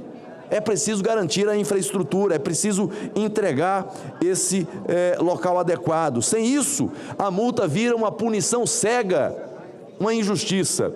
Então, a PEC 22, que o senador Jaime Bagatoli apresentou, ela vem no sentido justamente de dar uma resposta a esse aspecto. Ela faz o óbvio, inteligente, ela suspende a penalização enquanto não houver a infraestrutura necessária para que o motorista possa se valer desse espaço para cumprir a lei. Então, segurança não se decreta, se constrói, e é isso que estamos fazendo aqui. Então, minhas homenagens ao senador Jaime Bagatoli pela iniciativa E veja, é alguém que conhece o assunto, entende a dimensão do problema, e veio o senador Espiridião Amin com a experiência que tem, com o conhecimento que tem de causa, e traz um relatório realmente que nos dá a todos a segurança de que vamos votar uma emenda constitucional que atende ao interesse da segurança pública, mas com o cuidado de proteger o trabalhador que não dispõe desse espaço para a parada obrigatória de descanso. Muito obrigado, senhor presidente.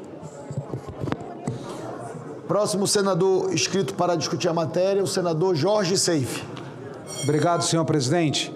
Senhor presidente, primeiramente eu quero prestigiar, homenagear o senador Jaime Bagatoli pela brilhante iniciativa e também, Jaime, a escolha do relator, o senador Espiridião Amin, que, independente de questões políticos, partidárias e eleitoreiras, é um patrimônio dessa casa e um patrimônio da política brasileira, e toda vez que nos brinda com uma relatoria, com um projeto, com certeza para engrandecer nosso Brasil. Minha admiração, senador Espiridião Amin, meus parabéns pela sua relatoria. Aqui, o debate hoje não é apenas uma proposta de alteração constitucional, senhor presidente. Nós estamos discutindo um reconhecimento institucional de uma categoria que sustenta o Brasil sobre rodas. Senador Amin, mais de 65% da carga transportada no nosso país depende do modal rodoviário. É o caminhoneiro que leva o alimento do campo à mesa. É o transporte rodoviário que mantém a indústria funcionando. E é ele que garante que o Brasil continue produzindo e exportando. Sem transporte rodoviário, não há economia no Brasil. E o que essa PEC está propondo é trazer segurança jurídica, previsibilidade para uma atividade que é estratégica para a nossa soberania. E não estamos falando, senhoras e senhores, de privilégio, falando de estabilidade, de instrumentos de apoio para quem trabalha sob a volatilidade extrema de combustível, de frete, de manutenção, de crédito e de intempéries climáticos. O Brasil já viveu momentos em que a paralisação de transporte mostrou de forma duríssima o quanto essa categoria é vital para o nosso país.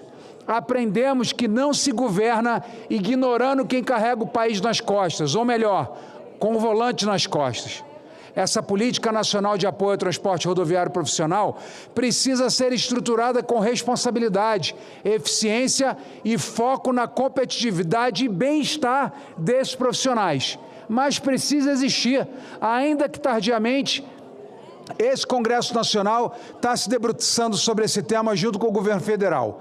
E o melhor, termos políticas permanentes do que soluções improvisadas em momentos de crise. Como representante de Santa Catarina, um estado exportador, produtivo e altamente dependente de logística rodoviária, não poderia deixar de manifestar apoio à iniciativa do senador Bagatoli e ao senador Amin, que fortalecem hoje, com essa PEC, nossa cadeia produtiva. A logística, senhor presidente, é um sistema circulatório da economia, e se ele falha, o país, senador Amin, adoece. Portanto, meu posicionamento é favorável à consolidação de instrumentos que tragam previsibilidade, dignidade e equilíbrio para os profissionais do transporte rodoviário. Apoiar o caminhoneiro, senhor presidente, é apoiar o Brasil que trabalha. Muito obrigado. O senador Espiridião Amin com a palavra. Só para agradecer ao senador Seife, assim como a todos os outros, a contribuição não apenas do elogio, mas da participação num momento tão importante que é a nossa deliberação. Informo ao plenário que não temos mais senadores inscritos para discutir a proposta. Não havendo mais quem queira discutir, está encerrada a discussão em primeiro turno. Passamos à apreciação da matéria. Votação da emenda número 5, substitutiva em primeiro turno, nos termos do parecer de plenário. Informo aos senadores e senadoras que a matéria depende, para sua aprovação, do voto favorável de 3/5 da composição da Casa, ou seja, pelo menos 49 votos sim. A votação está aberta. Consulto as lideranças partidárias para orientação de bancada. Como vota o PSD, líder Omar Aziz? O PSD vota sim, senhor presidente. PSD orienta o voto sim. Como vota o PL, líder Rogério Marinho?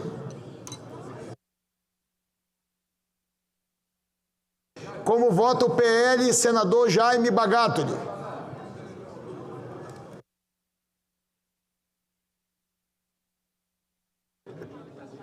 PL vota sim, presidente. PL orienta o voto sim. Como vota o MDB, senador Renan Calheiros?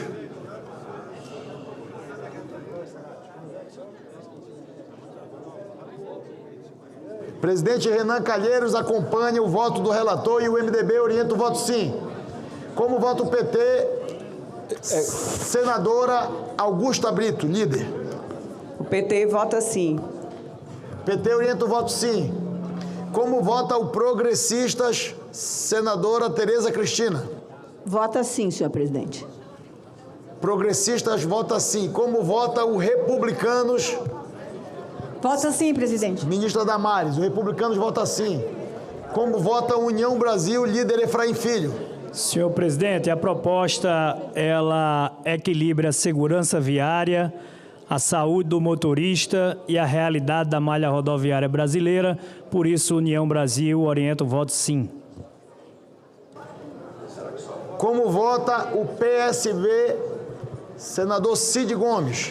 Senhor presidente, o PSB deseja não só apoiar esta iniciativa, esta emenda à Constituição, como louvar o trabalho do seu autor, deputado Jaime Bagatoli, do relator dessa matéria, senador Espiridião Ami, bem como a todos quantos nas diversas comissões e em entendimentos com ministérios contribuíram para que a matéria fosse aprovada ou chegasse aqui motivada por um consenso dos senhores senadores. O PSB vota sim, senhor presidente. PSB orienta o voto sim. Como vota o Podemos, senador Zequinha Marinho?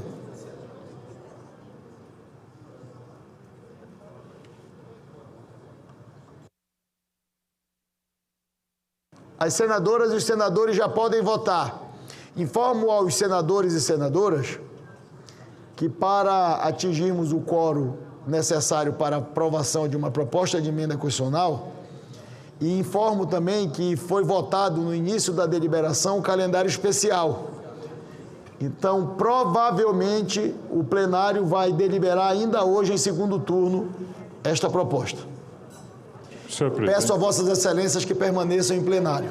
Com a palavra, pela ordem, o senador Flávio Arnes. Eu também pela ordem, viu, presidente? Depois. Agradeço a vossa excelência. Enquanto a votação está acontecendo, eu gostaria de solicitar à presidência a votação de 2 requerimentos na sequência. O requerimento número 32, inclusive o primeiro subscritor é o senador Eduardo Gomes, vice-presidente do Senado, da sessão especial para comemorar os 30 anos da TV Senado. Como o evento está próximo, né, se a gente pudesse aprovar o requerimento. E outro requerimento, com a concordância da primeira subscritora, senadora Damares Alves, é o requerimento número 14 de 2026, para uma sessão especial para comemorarmos o Brasil inteiro os 100 anos do movimento pestalozziano, das pestalozes, que é um movimento, sem dúvida, bastante antigo e importante no Brasil, na área da deficiência intelectual e múltipla. Isso aconteceria mais para frente, mas já para que eles possam organizar o Congresso de maneira adequada. Então, requerimento 14 e requerimento 32, senhor presidente. Obrigado. Senador Flávio Arnes, nós vamos incluir, assim como foi feito com as outras solicitações, como item extra pauta no final desta sessão.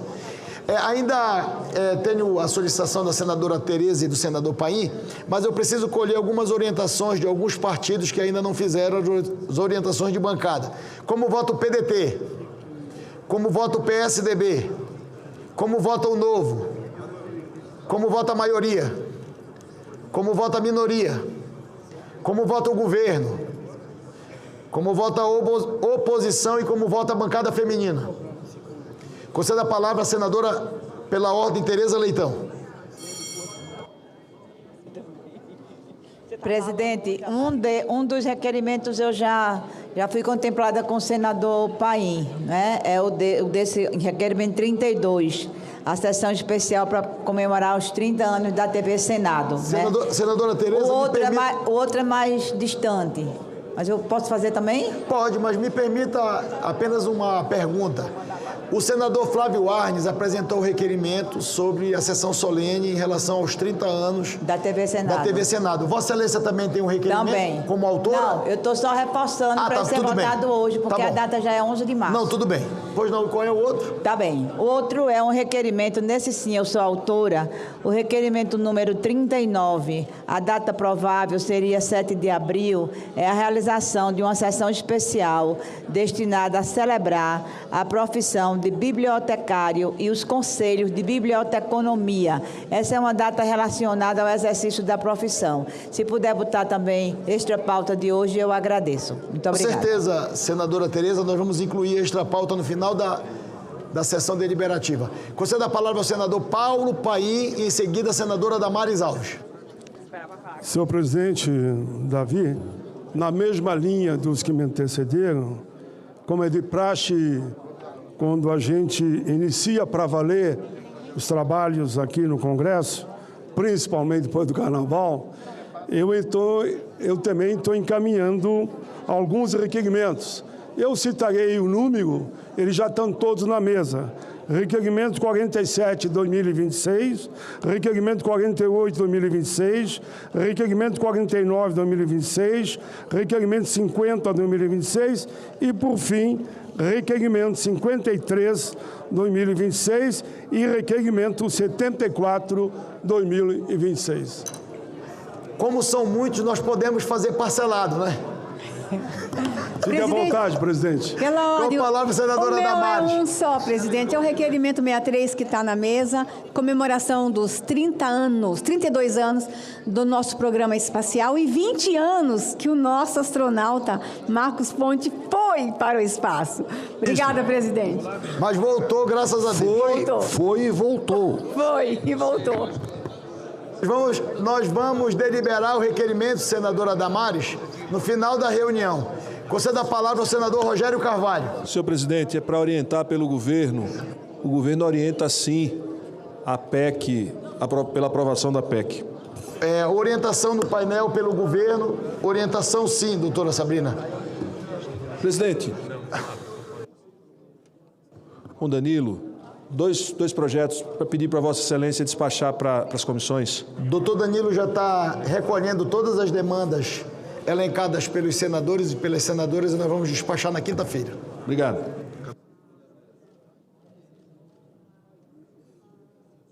Eu consulto, como há a unanimidade na orientação, já temos um quórum de 65 senadores, eu acho que eu já posso encerrar. Presidente. Ao senador Reis quer votar. Com a palavra o relator, senador Espiridião Amin. Eu ia sugerir isso, presidente. Na confiança de que a orientação foi toda favorável, e como nós temos o regime especial, ou seja, vamos poder fazer a votação do segundo turno, eu acho que Vossa Excelência, assim que o nosso senador Reis votar sim, senador Reis, vote sim, por favor. Acho que Vossa Excelência pode dar por encerrada. E para que eu não prejudique as deliberações seguintes, eu queria fazer um breve pronunciamento a respeito da votação depois do primeiro turno. Depois do primeiro ou do segundo? Não, depois do primeiro. Depois do primeiro. Senador Reis já votou? Está encerrada a votação. Em primeiro turno. Determina a Secretaria-Geral da Mesa que mostre no painel o resultado.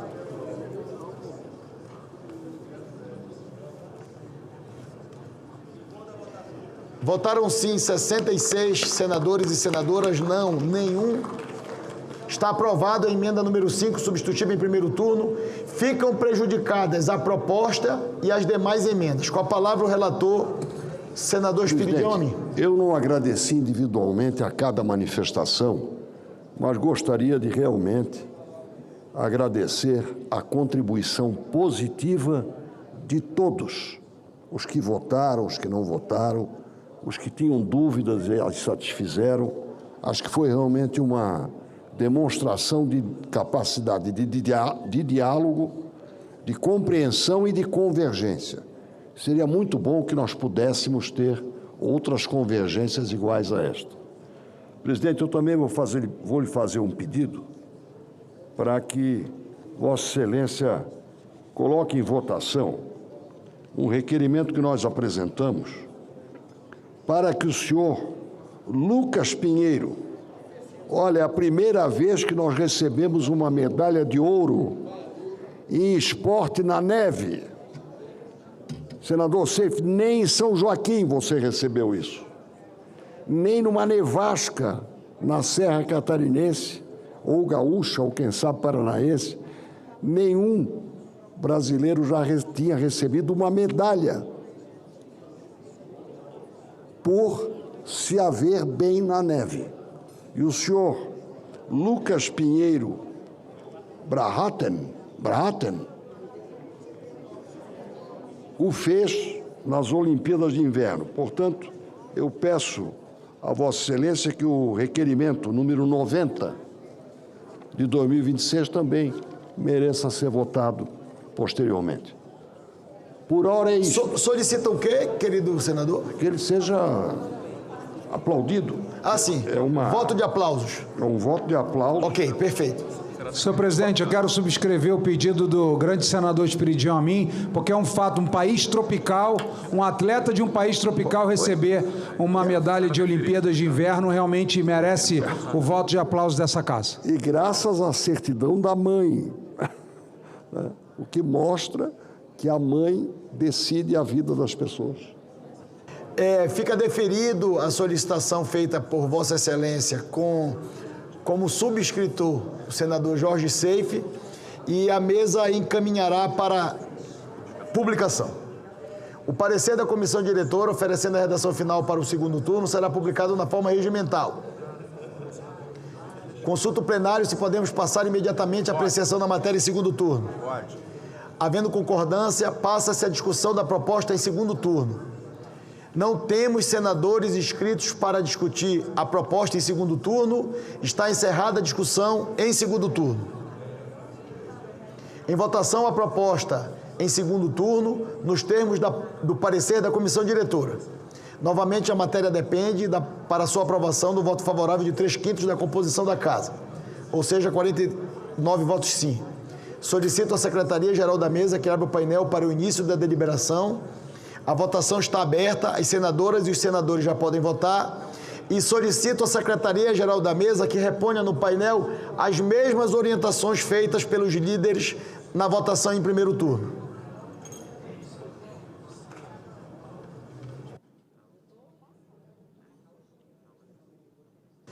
As senadoras e os senadores já podem votar.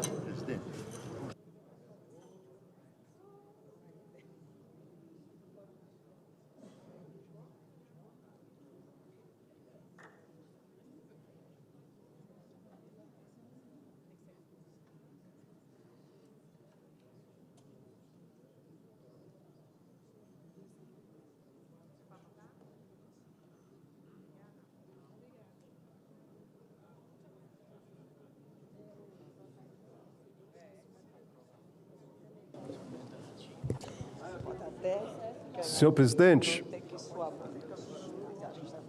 Presidente. Senador Cid, com a palavra você. Enquanto prossegue a votação, claro, sem atrapalhá-la, eu quero cumprimentá-lo e cumprimentar todos que fazem a mesa diretora nessa casa pelo novo painel.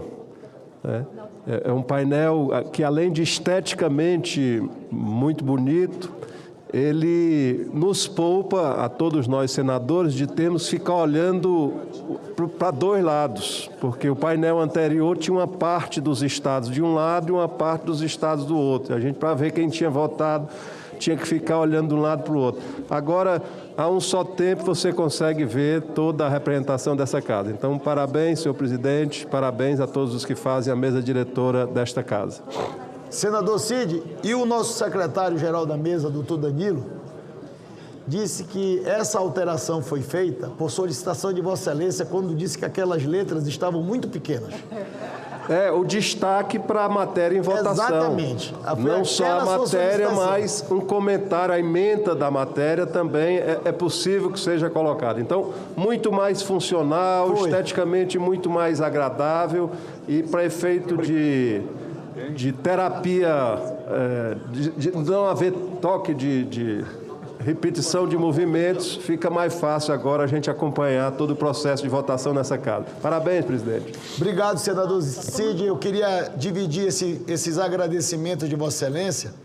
Quando nós retomamos o trabalho no retorno do recesso, esse foi um trabalho que foi exaustivo, feito pelos técnicos do Senado, por toda a coordenação de tecnologia do Senado Federal.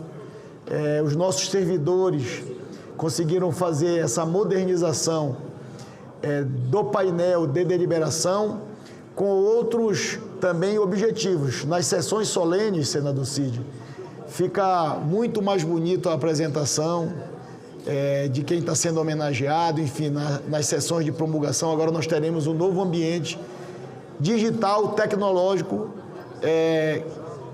apresentado aos senadores e ao Brasil. Então foi um trabalho dividido com todos os nossos servidores do Senado Federal. Sem querer ser incômodo, a modernidade desse painel permite, por exemplo, que um senador vá à tribuna e possa fazer um discurso colocando transparências, ou isso o regimento não permite? Se tivermos numa sessão solene que só em sessão solene ou de homenagem, ele muda, a configuração dele muda toda. É tudo digital, tecnológico. Alguns senadores ainda em plenário que ainda não votaram, que votaram em segundo turno. Senador Chico Rodrigues, senador Sérgio Petecão, senador Omar Aziz, senador Wilder Moraes, senador Fernando Dueire, senador Flávio Arnes, senador Efraim Filho, senador Rogério Carvalho. Eu queria pedir à assessoria que possa entrar em contato, porque nós tivemos 65 senadores votantes, estamos com 54, para que os senadores possam votar.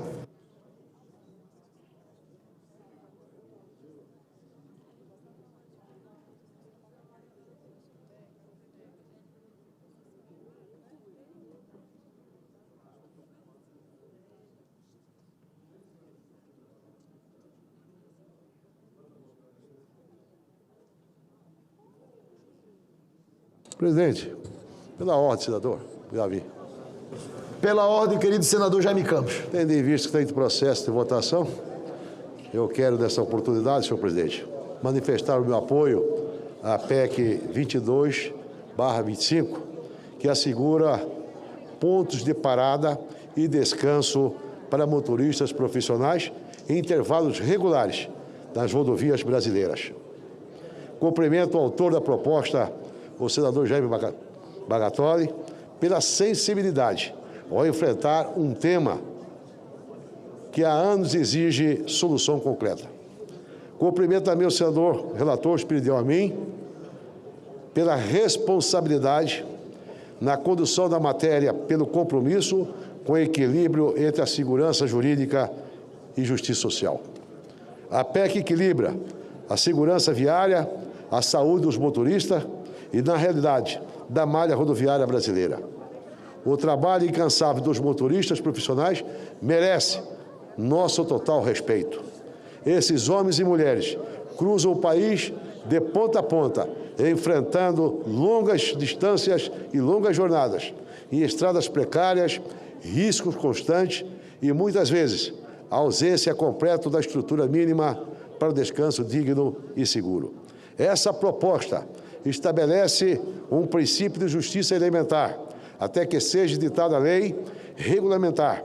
Nenhum motorista profissional poderá ser penalizado por descumprir os intervalos de descansos quando não houver a estrutura adequada no percurso. Por isso, reafirmo mais uma vez, defender os motoristas é defender o Brasil.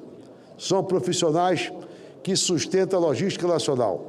São pais e mães de família que passam dias longe de casa para garantir o abastecimento do país. São trabalhadores que merecem todo o nosso reconhecimento, proteção institucional. De maneira que eu acho que este projeto do senador Jaime Bagatoli, relatado pelo ilustre senador Espírito Amin, ele com certeza ele é meritório. E, sobretudo, nós sabemos que o transporte do Brasil, quase 72%, é feito através do transporte rodoviário por pneus que trafegam nas rodovias brasileiras.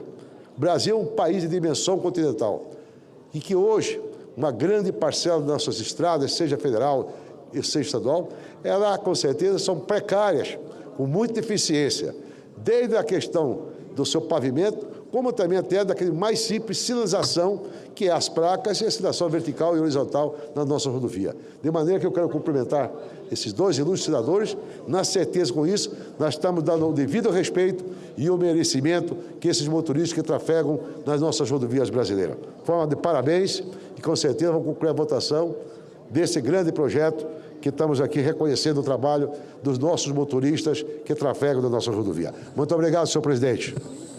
Obrigado, senador Jaime Campos. Nós ainda estamos em processo de votação. Vou conceder a palavra ao senador pela ordem, ao senador Chico Rodrigues. Senhor presidente Davi Alcolumbre, colegas senadores e senadoras, esse projeto concebido pelo nobre senador, ele tem, na verdade, no seu bojo, um significado imenso para o nosso país. O senador Bagatoli, ele, por conhecer, por saber das demandas, das necessidades, né, do transporte rodoviário no Brasil, ele tomou essa iniciativa que teve a sua aprovação por unanimidade.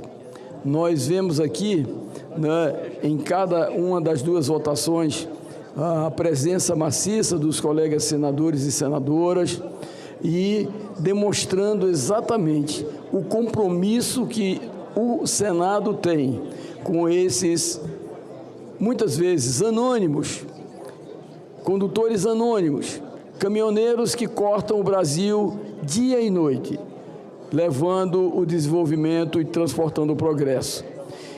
E até por uma questão mais sentimental, senhor presidente, eu especificamente gostaria de deixar esse registro porque o meu pai era caminhoneiro. Eu sei das dificuldades, quantas e quantas viagens eu fiz com ele na boleia de um caminhão, enfrentando tempos difíceis, situações difíceis, muitas vezes emergenciais. E eles, na verdade, teimam em continuar fazendo o transporte do progresso desse país. Portanto, o senador Bagatoli merece aqui todo o nosso respeito e admiração. Tenho certeza que aqueles que nos assistem nesse momento, toda a população brasileira, indistintamente, todos os segmentos da economia brasileira, que são dependentes, que são sim dependentes, porque mais de 75% do transporte brasileiro é feito através do transporte rodoviário. Então, quero deixar esse registro, deixar essa mensagem de apoio, porque é um projeto que vai beneficiar diretamente esses heróis da estrada.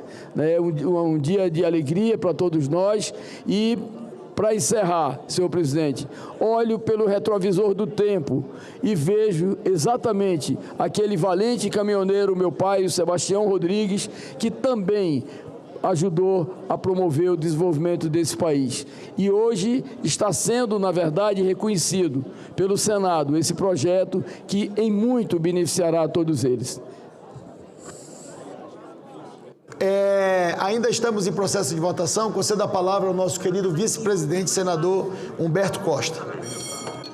Senhor presidente, senhoras senadoras, senhores senadores, é apenas no sentido de pedir a Vossa Excelência que possa colocar em votação, na primeira oportunidade, um pedido que foi feito de realização de uma sessão especial do Senado Federal em homenagem à TV Senado.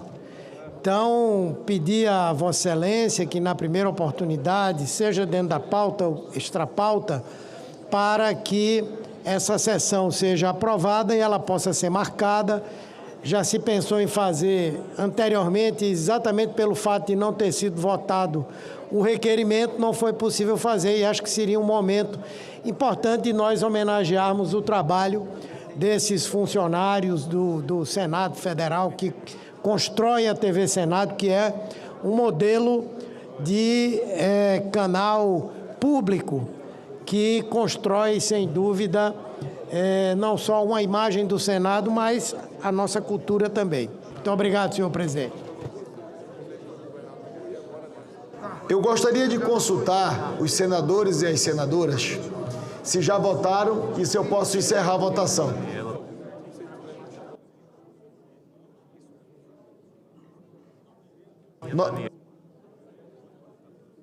A Secretaria-Geral da Mesa está informando que há uma solicitação da senadora Dorinha, do senador Flávio Bolsonaro e da senadora Daniela Ribeiro, que estão solicitando. Eu vou aguardar a solicitação dos senadores para que eles possam votar.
Senador Sérgio Fernando Moro, o item 3, Vossa Excelência é relator.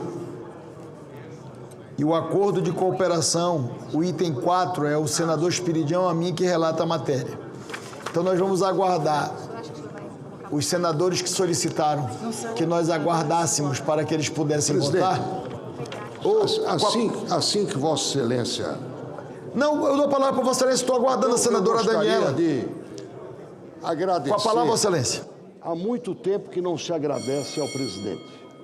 Nós temos criticado muito. Há muito tempo ou há pouco tempo? Temos criticado pela CPI da Vaza Toga, que ele não despachou, pela CPI... Mas crítica construtiva. Não, são sempre críticas construtivas, para que Vossa Excelência dê o parto adequado a esses projetos. Mas eu quero agradecer aqui a Vossa Excelência por ter despachado o projeto da anistia. Você sabia disso? O projeto da anistia que eu apresentei no dia 8 de janeiro, quando houve a notícia do veto à dosimetria, e nós vamos pedir que o senhor coloque a dosimetria para votar na primeira sessão do Congresso, eu disse, se houver o veto, eu vou apresentar o projeto de lei da anistia, porque ele é o segundo degrau da escada de Jacó. Depois vem a revisão do inquérito do 8 de janeiro. Então, eu queria dizer a Vossa Excelência, e vou aproveitar aqui a presença do senador Flávio Bolsonaro, foi ele que te elegeu na primeira eleição. Que o senador Renan não me escute agora, mas quando ele declarou o voto... Confusão. Né, aquela sessão animadíssima, que resultou, inclusive, na procriação de um senador a mais, porque apareceram 82 votos, né, com arresto de pastas, etc., mas foi o senador Flávio Bolsonaro que estreou elegendo Vossa Excelência presidente do Senado. Porque pelo menos 3 votos que não seriam de Vossa Excelência acabaram lhe dando a vitória no primeiro turno. E eu fiquei em segundo lugar. E não tenho mágoa nenhuma. Mas quero dizer o seguinte, o projeto da anistia, tramitando, vai significar uma esperança de nós não agravarmos a situação frágil, de pouco equilíbrio na polarização que vivemos. Preste atenção, o Ministério Público Militar deu entrada, como é da sua obrigação, nos pedidos de expulsão das Forças Armadas de Jair Bolsonaro, do almirante Garnier, do general Paulo Sérgio e do general Heleno. Mas, e o general Braga Neto. O que significa isso? Presidente, eu já lhe falei, a excomunhão, seja do cristianismo, seja do judaísmo, no judaísmo também tem excomunhão. O excomungado mais célebre do judaísmo, pode ser que no Rio Jordão não tenham lhe contado, foi Baruch Spinoza, defensor do liberalismo na filosofia. Ele foi expulso pelo Conselho de Sábios dos judeus de Amsterdã.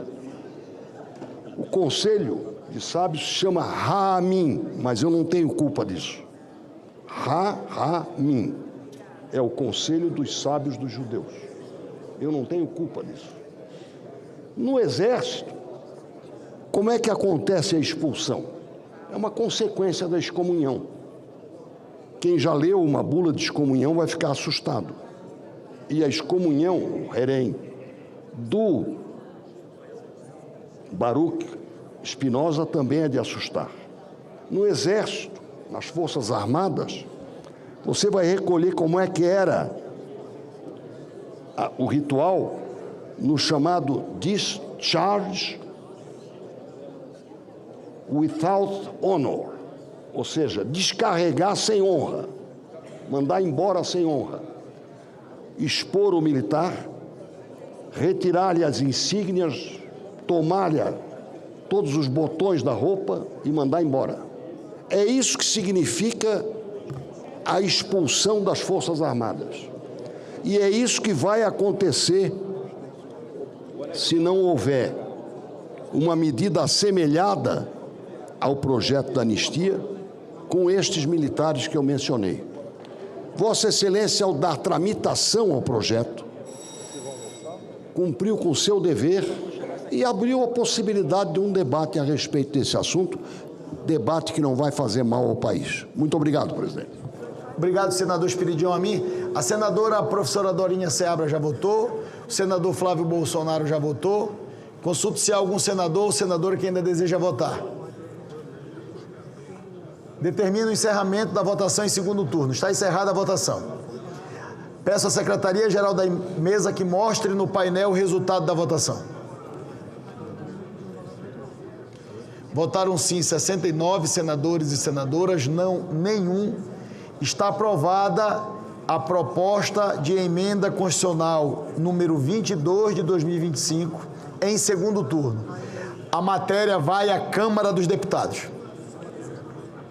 Item 3, projeto de lei número 5.391 de 2020, de autoria do deputado federal Carlos Jordi, que altera a lei número 11.671 de 2008 para incluir em estabelecimentos penais federais de segurança máxima o preso provisório ou condenado pela prática do crime de homicídio qualificado previsto no inciso 7º do parágrafo 2º do artigo 121 do Código Penal e a Lei de Execução Penal, para dispor sobre a aplicação do regime disciplinar diferenciado na forma que especifica.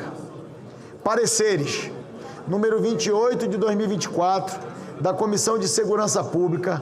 O relator da matéria foi o presidente da comissão, senador Flávio Bolsonaro, que foi favorável ao projeto com as emendas número 1 e 2 de redação. Parecer número 72 de 2025, da Comissão de Constituição, Justiça e Cidadania. O relator nesta comissão foi o senador Sérgio Moro, que foi favorável ao projeto e às emendas de redação 1 e 2 e a emenda número 3 de redação que apresenta. A presidência comunica ao plenário que após análise do teor da emenda número 1, não a considera meramente redacional. Desta forma, a sua aprovação ensejará o retorno desta matéria à Câmara dos Deputados. Passamos à discussão da matéria. Não temos senadores inscritos para discutir, está encerrada a discussão. Passamos à apreciação. A presidência submeterá a matéria à votação simbólica. Votação do projeto e das emendas em turno único nos termos dos pareceres. As senadoras e os senadores que aprovam permaneçam como se encontram. Aprovado o projeto com as emendas de número 1 a 3. O parecer da comissão diretora, oferecendo a redação final, será publicado na forma regimental. Em discussão, a redação final. Está encerrada a discussão. Em votação. As senadoras e os senadores que a aprovam permaneçam como se encontram. Aprovada a redação final, a matéria retorna à Câmara dos Deputados e eu concedo a palavra ao senador Sérgio Moro, relator da matéria. Presidente, eu só quero registrar aqui, relatei esse projeto, que é do deputado federal Carlos Jordi, projeto de lei 5391/2020, e para ser de fácil entendimento, esse projeto manda um recado ao mundo do crime, ao crime organizado especialmente, que quem cometer um atentado, assassinar um policial, aquilo que chamam nos filmes, até senador Jaime Campos, o cop killer, assassino de policiais, vai cumprir a pena em penitenciária federal de segurança máxima, 22 horas em cela individual por dia, com 2 horas de recreação apenas fora da cela individual. Regime de cárcere duro, sim, mas um regime de cárcere necessário para alguém que tenha a ousadia de cometer um assassinato contra um policial. Então, nós precisamos ser rigorosos com essa matéria. Fizemos leves modificações no texto, volta agora à Câmara para provavelmente ser confirmadas essas modificações que não alteram propriamente o mérito. Mas quero aqui registrar os meus elogios também ao deputado Carlos Jordi, que trouxe essa matéria. Tomo também a liberdade aqui de só externar o meu cumprimento ao deputado Vermelho, deputado federal Vermelho do Sudoeste do Paraná, que nos faz presente aqui no Senado Federal. Muito obrigado, senhor presidente. Obrigado, irmão. Obrigado, senador Sérgio Moro. Aproveito a oportunidade que Vossa Excelência faz menção a esta votação, que a decisão da presidência e da mesa, junto com a Secretaria-Geral em relação àquela emenda de redação, agradecer a compreensão de Vossa Excelência. Nós ficamos algumas sessões tentando construir um entendimento com os técnicos a partir do regimento e da Constituição, e Vossa Excelência compreendeu que não cabia aquelas alterações como emenda de redação. Muito obrigado pela compreensão de Vossa Excelência, pelo menos nós avançamos agora. Votamos a matéria e retorna à Câmara dos Deputados. Eu tenho certeza também, presidente, que na Câmara, como as modificações são muito pontuais, que deve ser aprovado rapidamente, né? Mas foi bem tranquila a conversa que tivemos e, evidentemente, seguimos a orientação da mesa diretora e do secretário, doutor Danilo. Obrigado, senador. Item 4, projeto de decreto legislativo número 270 de 2024, de iniciativa da Comissão de Relações Exteriores e Defesa Nacional da Câmara dos Deputados, que aprova o texto do acordo de cooperação entre o Governo da República Federativa do Brasil e o Governo da República do Benin em matéria militar, assinado no Rio de Janeiro em 12 de abril de 2023. O parecer favorável número 99 de 2025 da Comissão de Relações Exteriores e Defesa Nacional, e o relator da matéria foi o senador Espiridião Amin, na CRE. Passamos à discussão da matéria. Não temos senadores inscritos para discutir a matéria, está encerrada a discussão. Passamos à sua apreciação. A presidência submeterá a matéria à votação simbólica. Votação do projeto em turno único nos termos do parecer. As senadoras e os senadores que aprovam permaneçam como se encontram. Aprovado o projeto, a matéria vai à promulgação e será feita a devida comunicação à Câmara dos Deputados. Vamos iniciar agora a deliberação das solicitações de item extra-pauta. Como são apenas datas comemorativas e requerimentos de sessão solene, informo às senadoras e aos senadores que nós não teremos mais deliberação de matéria. Nós concluímos a ordem do dia. Só foi o compromisso que nós fizemos com os requerimentos extra-pauta e nós vamos deliberar todos ainda no dia de hoje. Pela ordem, concedo a palavra ao senador Alessandro Vieira. Obrigado, senhor presidente. Apenas para fazer um registro para casa, nesse momento, a Câmara dos Deputados inicia a votação do PL antifacção. O PL antifacção, vamos recordar aqui, foi votado e aprovado por unanimidade pelo Senado. Uma relatoria minha com a colaboração de vários colegas. Esse projeto, senhor presidente, foi elogiado pelas associações e entidades de delegados, secretários de segurança, Ministério Público, especialistas em combate ao crime organizado. Por quê, especialmente? Porque o Senado teve a felicidade de ajustar o texto para que ele seja duro para o criminoso rico e para o criminoso pobre. Mas, infelizmente, presidente, a Câmara dos Deputados vai apreciar o relatório e o relator fez uma escolha. A escolha do relator Derrite foi retomar trechos do texto que impedem a atuação dura da justiça e da polícia contra o criminoso rico. Ao fazer a alteração como fez, a redação como está posta, que vai a voto ainda, você vai ter que resultado.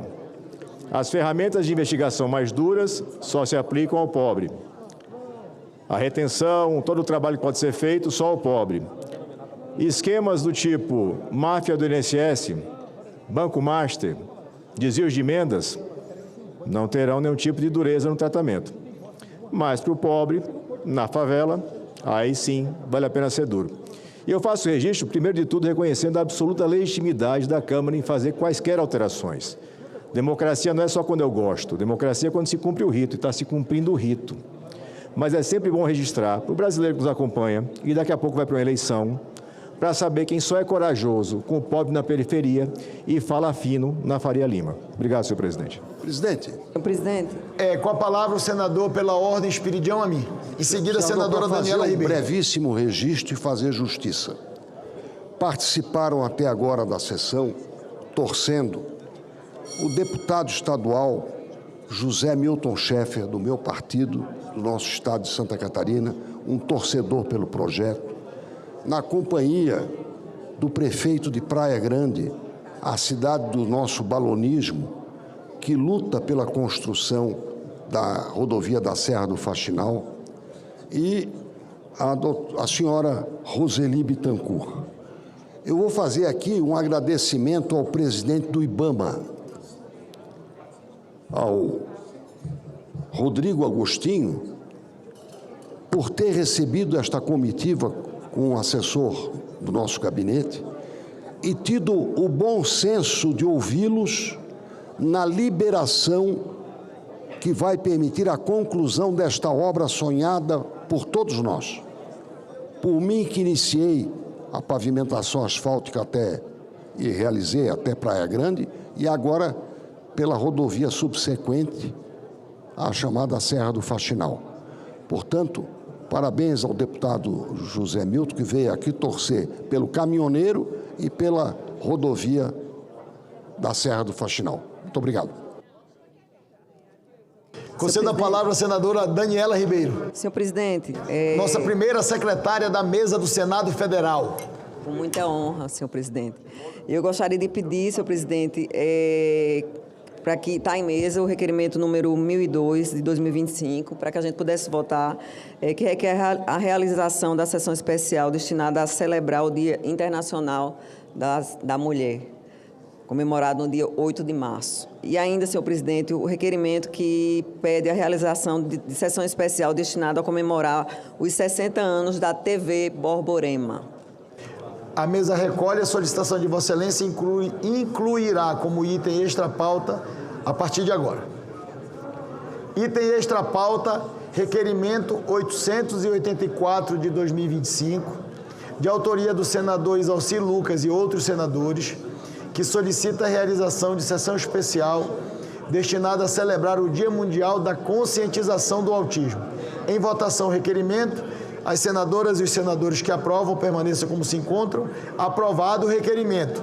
A sessão será agendada pela Secretaria-Geral da Mesa. Item extra-pauta, requerimento 885 de 2025, de autoria do senador Isalci Lucas e outros senadores, que solicita a realização de sessão especial destinada a celebrar o 66º aniversário de Brasília. Em votação, requerimento. As senadoras e os senadores que aprovam permaneçam como se encontram. Está aprovado o requerimento. A sessão será agendada pela Secretaria-Geral da Mesa. Item extra-pauta, requerimento 886 de 2025, de autoria do senador Isalci Lucas e outros senadores, que solicita a realização de sessão especial destinada a celebrar o Dia do Contabilista. Em votação, o requerimento. As senadoras e os senadores que aprovam permaneçam como se encontram. Está aprovado o requerimento. A sessão será agendada pela Secretaria-Geral da Mesa. Item extra-pauta, requerimento número 63, de 2026, de autoria da senadora Damares Alves e outros senadores, que solicita a realização de sessão especial destinada a celebrar os 32 anos de criação da Agência Espacial Brasileira, AEB. Em votação, requerimento. As senadoras e os senadores que aprovam permaneçam como se encontram. Está aprovado o requerimento. A sessão será agendada pela Secretaria-Geral da Mesa. Item extra pauta, requerimento 107 de 2026, de autoria da senadora Margarete Guzzetti, que solicita a constituição de uma comissão temporária externa, composta de 3 membros titulares com a mesma quantidade de membros suplentes, para, no prazo de 120 dias, realizar diligência externa no terminal portuário da Cargill, em Santarém, no Pará, e áreas adjacentes do complexo portuário e hidroviário do Rio Tapajós, com o objetivo de averiguar em loco os efeitos operacionais, logísticos, ambientais, sanitários e socioeconômicos decorrentes das ocupações indígenas recentes, bem como o impacto sobre a cadeia de escoamento de produção agropecuária e as obras previstas de dragagem e da licitação. Em votação, requerimento. As senadoras e os senadores que aprovam permaneçam como se encontram. Está aprovado o requerimento e será cumprida a deliberação de plenário. Item extra pauta, requerimento número 14 de 2026, de autoria da senadora Damares Alves e outros senadores, que solicita a realização de sessão especial destinada a celebrar o centenário do movimento pestalozziano no Brasil. Em votação, requerimento. As senadoras e os senadores que aprovam permaneçam como se encontram. Aprovado o requerimento, a sessão será agendada pela Secretaria-Geral da Mesa. Item extra pauta, requerimento número 32 de 2026, de autoria do senador Eduardo Gomes e outros senadores, que solicita... Eduardo Gomes ou Flávio Arnes? Não, outros senadores falaram também, mas o senador era o primeiro substitutor. Pois não. De autoria do senador Eduardo Gomes e outros senadores, que solicita a realização de sessão especial destinada a comemorar os 30 anos da TV Senado. Em votação, requerimento. As senadoras e os senadores que aprovam permaneçam como se encontram. Aprovado o requerimento, a sessão será agendada pela Secretaria-Geral da Mesa. Item extra pauta, requerimento 39 de 2026, de autoria da senadora Tereza Leitão e outros senadores, que solicita a realização de sessão especial destinada a celebrar a profissão de bibliotecário e os conselhos de biblioteconomia. Em votação, requerimento. As senadoras e os senadores que aprovam permaneçam como se encontram. Aprovado o requerimento, a sessão será agendada pela Secretaria-Geral da Mesa. Item extra pauta, requerimento 47 de 2026, de autoria do senador Paulo Paim e outros senadores, que solicita a realização de sessão especial destinada a comemorar o Dia Internacional dos Direitos Humanos. Em votação, requerimento. As senadoras e os senadores que o aprovam permaneçam como se encontram. Está aprovado o requerimento. A sessão será agendada pela Secretaria-Geral da Mesa. Item extra pauta, requerimento número 48 de 2026, de autoria do senador Paulo Paim e outros senadores, que solicita a realização de sessão especial destinada a celebrar o Dia de Zumbi e da Consciência Negra. Em votação, requerimento. As senadoras e os senadores que aprovam permaneçam como se encontram. Está aprovado o requerimento. A sessão será agendada pela Secretaria-Geral da Mesa. Item extra pauta, requerimento 1002 de 2025, de autoria da senadora Daniela Ribeiro e outros senadores, que solicita a realização de sessão especial destinada a celebrar o Dia Internacional das Mulheres. Em votação, requerimento. As senadoras e os senadores que aprovam permaneçam como se encontram. Está aprovado o requerimento. A sessão será agendada pela Secretaria-Geral da Mesa. Item extra pauta, requerimento número 75 de 2026, de autoria da senadora Daniela Ribeiro e outros senadores, que solicita a realização de sessão especial destinada a comemorar os 60 anos da TV Borborema. Em votação, requerimento. As senadoras e os senadores que o aprovam permaneçam como se encontram. Está aprovado o requerimento e a sessão será agendada pela Secretaria-Geral da Mesa. Requerimentos de licença. Requerimentos número 13, 14, 15, 18, 22 e 25 de 2026, de autoria dos respectivos senadores Astronauta Marcos Pontes, Soraya Tronic, Laércio Oliveira, Flávio Arnes, Eduardo Gomes e Jorge Seife, que solicitam, com fundamento no artigo 40 do Regimento Interno, licença dos trabalhos da Casa para participarem de missões oficiais nos termos das autorizações da Presidência do Senado Federal. As senadoras e os senadores que os aprovam permaneçam como se encontram. Estão aprovados todos os requerimentos e será cumprida a deliberação de plenário. Pela ordem, senhor presidente. Pela ordem, senador Paulo Paim. Presidente, Vossa Excelência votou 2 requerimentos. Eu apresentei 6. É porque era parcelado, estava combinado. Mas eu quero pedir a Vossa Excelência que pelo menos fosse votados os 6, o de número 74, que trata do feminicídio no Brasil. Senador Paim, pode ser amanhã todos os outros? Os que ficaram faltando, já remanescentes? Ok, sem problema. Eu vou colocar todos os outros amanhã na sessão. Perfeito. Tá bom? Muito obrigado.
Queria agradecer aos nossos senadores e senadoras que ficaram aqui até o encerramento da deliberação, senadora Dorinha, senador Jaime, senador Randolfo Rodrigues, senadora Jussara, senadora Augusta, senador Fernando Faria, senador Paulo Paim.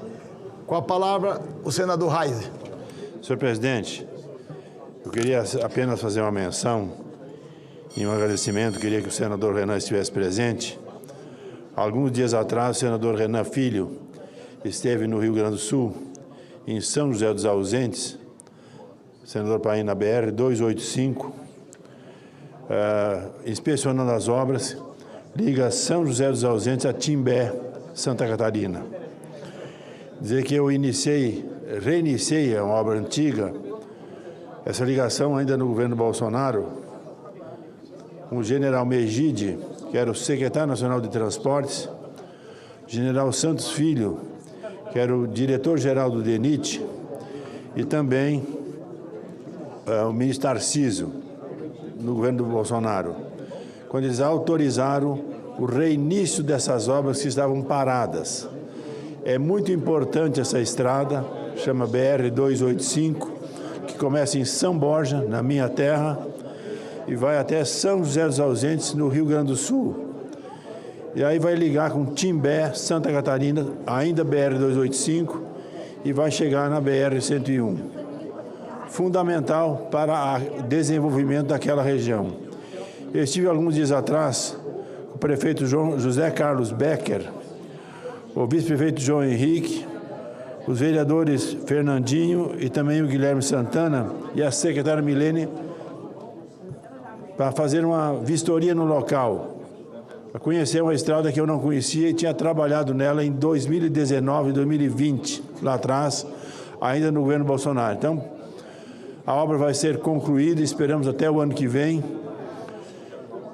E uma das demandas, quando eu comecei a trabalhar o Porto de Arroio do Sal em 2018, nosso grande Fernando Carrion, que foi deputado federal aqui desse congresso, foi prefeito de Passo Fundo e nos trouxe a ideia do Porto do Arroio do Sal. Heinz, essa obra é fundamental para o nosso Porto do Arroio do Sal, para ligar toda a região norte do Rio Grande do Sul, Erechim, Passo Fundo, Carazinho, Vacaria, Lagoa Vermelha, vai sair por essa estrada para chegar na 101 e dali ir para o Porto de Arroio do Sal.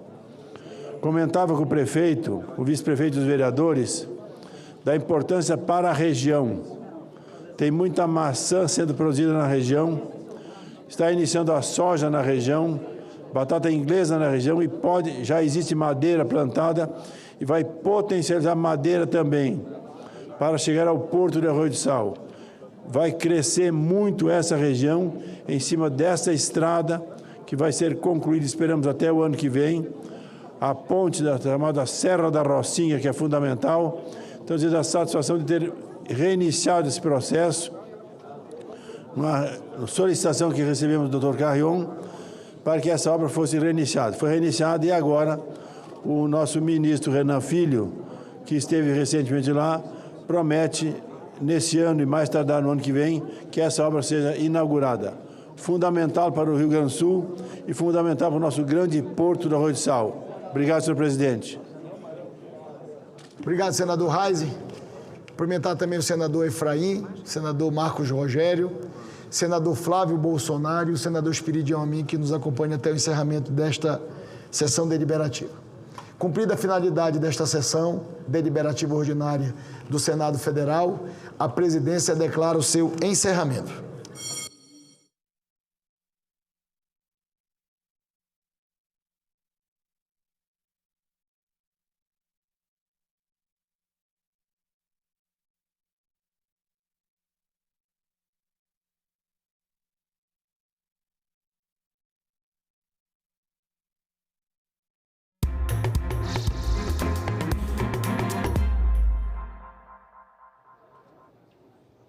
Olá, boa noite. O plenário do Senado acaba de aprovar a proposta de emenda à Constituição que assegura pontos de parada e descanso aos motoristas profissionais em intervalos regulares.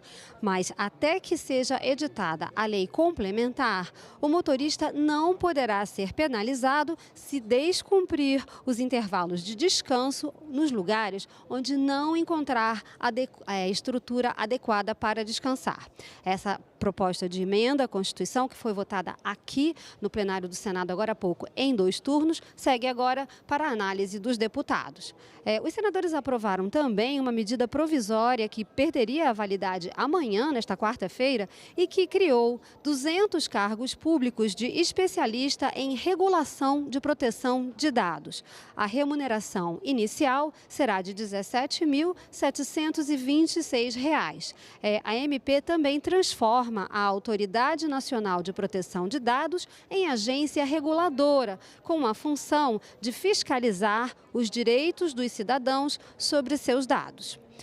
E mais um projeto aprovado agora há pouco em plenário determina a transferência preferencial para presídios federais de acusados ou condenados por homicídios de policiais e outras autoridades. Atualmente existem no Brasil 5 penitenciárias federais, todas de segurança máxima, e estarão sujeitos à transferência para essas penitenciárias os presos por crimes contra, por exemplo, policiais federais, rodoviários, federais, ferroviários, civis, militares, penais, bombeiros, integrantes das Forças Armadas, da Força Nacional e também os parentes dessas autoridades em até 3º grau. Esses presos, eles poderão ser colocados também no regime disciplinar diferenciado, que é bem mais rígido que o regime normal. Eles não podem progredir de regime nem ter liberdade condicional. Essa matéria volta agora para a análise dos deputados também. E hoje à tarde, senadores da Comissão de Assuntos Econômicos se reuniram com o ministro André Mendonça, do Supremo Tribunal Federal, para tratar do depoimento do ex-dono do Banco Master, o Daniel Vorcaro, na comissão. Além de tratar do depoimento, os senadores também buscam receber informações da investigação. Veja a entrevista coletiva do senador Renan Calheiros. Nós fizemos uma reunião muito produtiva com o ministro André Mendonça, requisitamos algumas informações, falamos no depoimento da próxima semana do Daniel Vorcaro, e discutimos aspectos do que seria o transporte, a custódia e outras coisas mais. Os senadores vão estar à disposição de vocês para responder as perguntas, né? Hoje nós fizemos uma reunião com a CVM, estamos encaminhando providências, ainda não recebemos as informações do Banco Central, que está dependendo de um despacho do relator ministro André, e ainda não recebemos, pasme, as informações do Tribunal de Contas da União, que faz a fiscalização pública em nome do Poder Legislativo. Eu não sei o que é que está havendo, porque eu fui pessoalmente ao tribunal, pedi ao presidente do tribunal que mande uma cópia dos procedimentos que foram abertos no Tribunal de Contas para acabar com a liquidação do Banco Master, e até agora, apesar da indiscutível possibilidade de fazermos a requisição dessas informações, até agora nós não tivemos o retorno. E que dia que será? Terça-feira, e hoje ele não prestou depoimento. Essas foram as principais notícias, então, aqui do Senado Federal na tarde desta terça-feira. Você acompanha outras informações a qualquer momento pela nossa internet e daqui a pouquinho, às 19h30, no nosso jornal Senado Notícias. Até lá!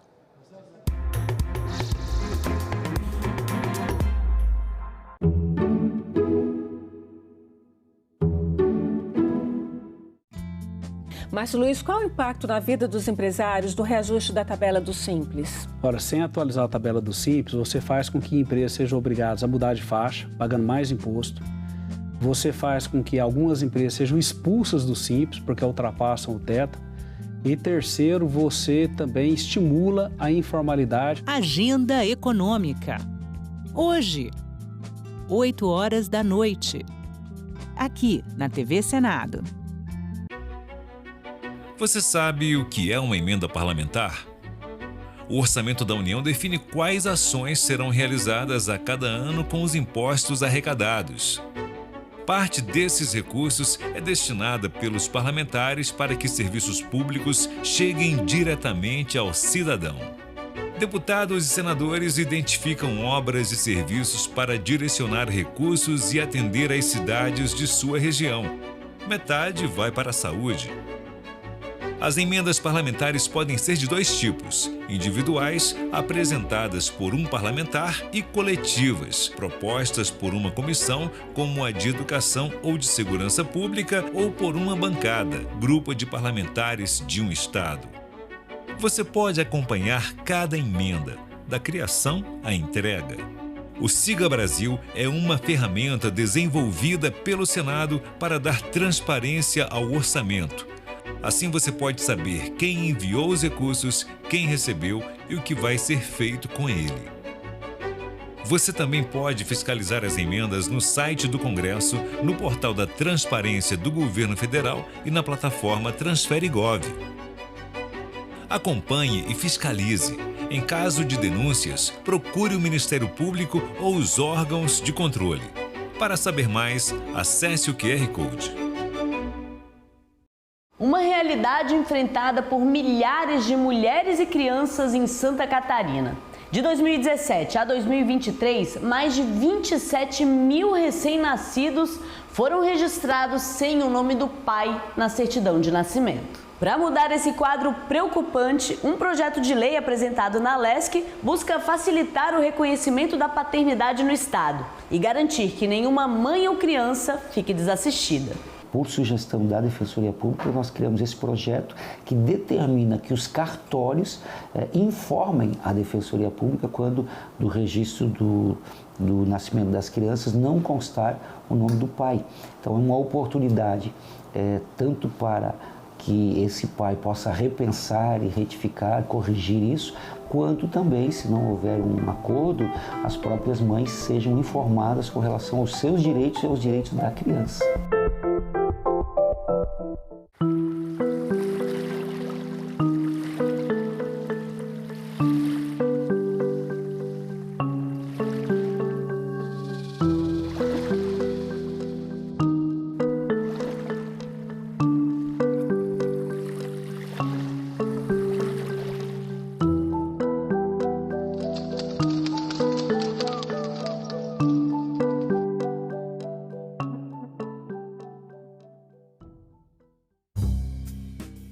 O Brasil precisa se unir, todos os estados brasileiros, o governo federal, os municípios, todos têm a mesma responsabilidade.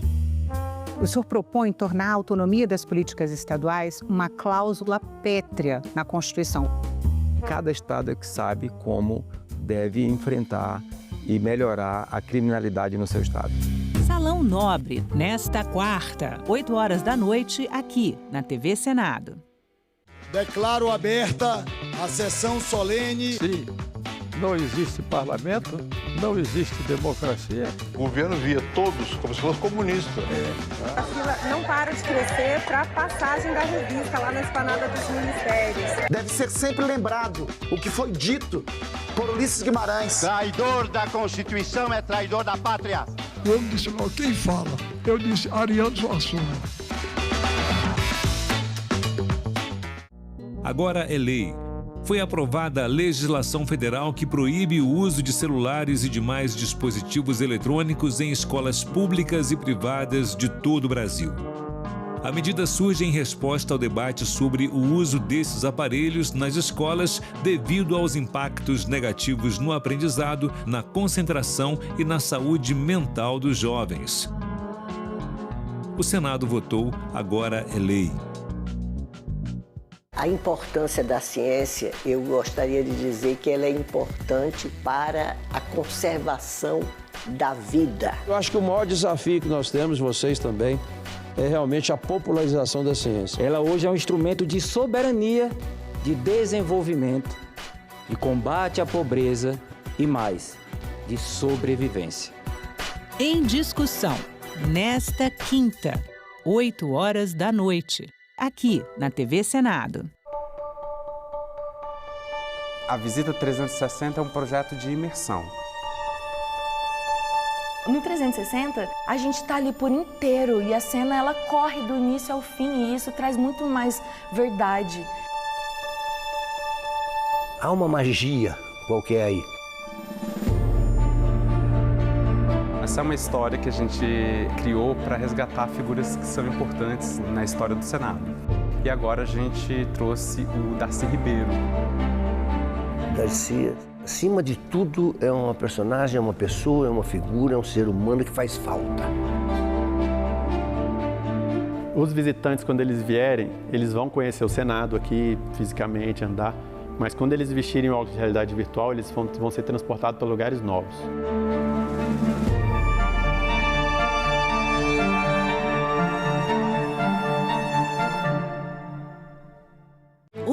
Cabe dentro de um museu. É só entrar e deixar a curiosidade te guiar. Objetos, documentos, roupas, fotografias. Cada detalhe guarda a memória de quem construiu nossa história. Cada detalhe conta sobre quem fomos, quem somos e para onde vamos. No museu, o passado ganha voz, ganha vida, ganha sentido. Museus, onde o passado encontra o presente e inspira o futuro. Visite, descubra, valorize.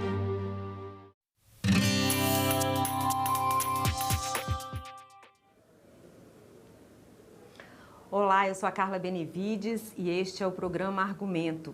O fim da escala 6x1, que são 6 dias de trabalho para 1 de descanso, é uma das prioridades do governo federal. Aqui no Congresso, projetos nesse sentido também ganham força, tanto na Câmara dos Deputados quanto no Senado. Aqui conosco no estúdio está o senador Rogério Carvalho, que é o relator de um projeto que trata desse tema e que já foi aprovado pela Comissão de Constituição e Justiça do Senado e é de autoria do senador Paulo Paim. Senador, muito obrigada pela sua presença. Bom estar aqui, Carla.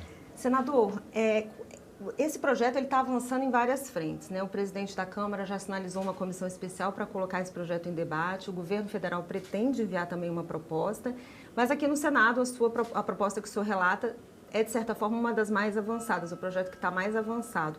Como é que o senhor vê esse cenário político de um projeto que até pouco tempo atrás não tinha tanto, né, não era tão bem recebido? Como é que o senhor vê essa sinalização política agora? Bom, eu acho que na medida em que esse tema começou a ser debatido na sociedade e os benefícios que a redução da jornada vai gerar para os trabalhadores, para as famílias e para toda a sociedade, começa a mudar e a pressionar o Congresso para aprovar essa matéria. Porque nas pesquisas de opinião, a redução da jornada é o tema que mais mobiliza as pessoas. As pessoas querem a redução da jornada.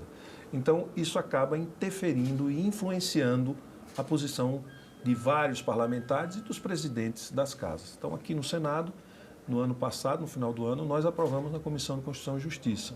Tivemos um voto contra, né?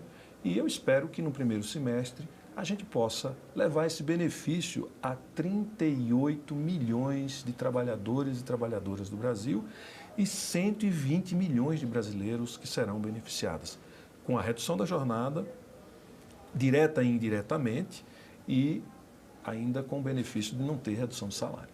Senador, essa é uma tendência, de certa forma, internacional, né? Há vários países que já adotam essa escala 5x2, às vezes, em alguns lugares até 4x3.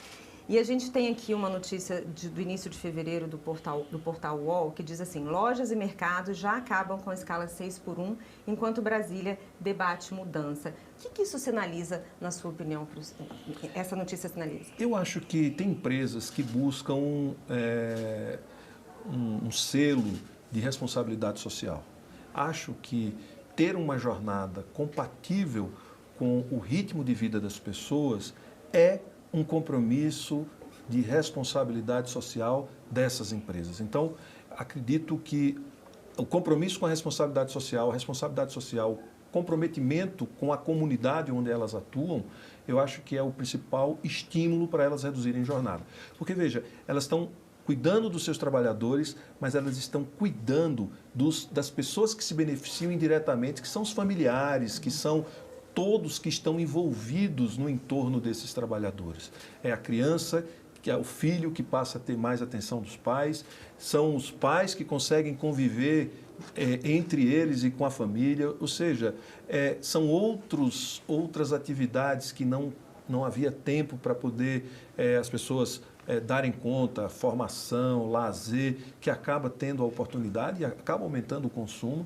Então, eu acho que isso, para essas empresas, significa o compromisso social que elas têm e que se estende aos seus funcionários e o que isso gera de benefício onde esses funcionários vivem e atuam. Então, eu acho que isso é um bom sinal de que é um tema de interesse de toda a sociedade, a não ser daqueles que ainda acham que produtividade, que riqueza se gera com exploração e com negligência ao bem-estar das pessoas. Ainda tem gente que acha que crescimento econômico, riqueza se gera com mal-estar e com o sofrimento das pessoas. Os críticos a essas propostas argumentam que vai haver aumento, né, de custo, né, inclusive redução também na oferta de emprego. Como é que o senhor responde a essas questões? Deixa eu dizer aqui, olhando para a câmera, Carla,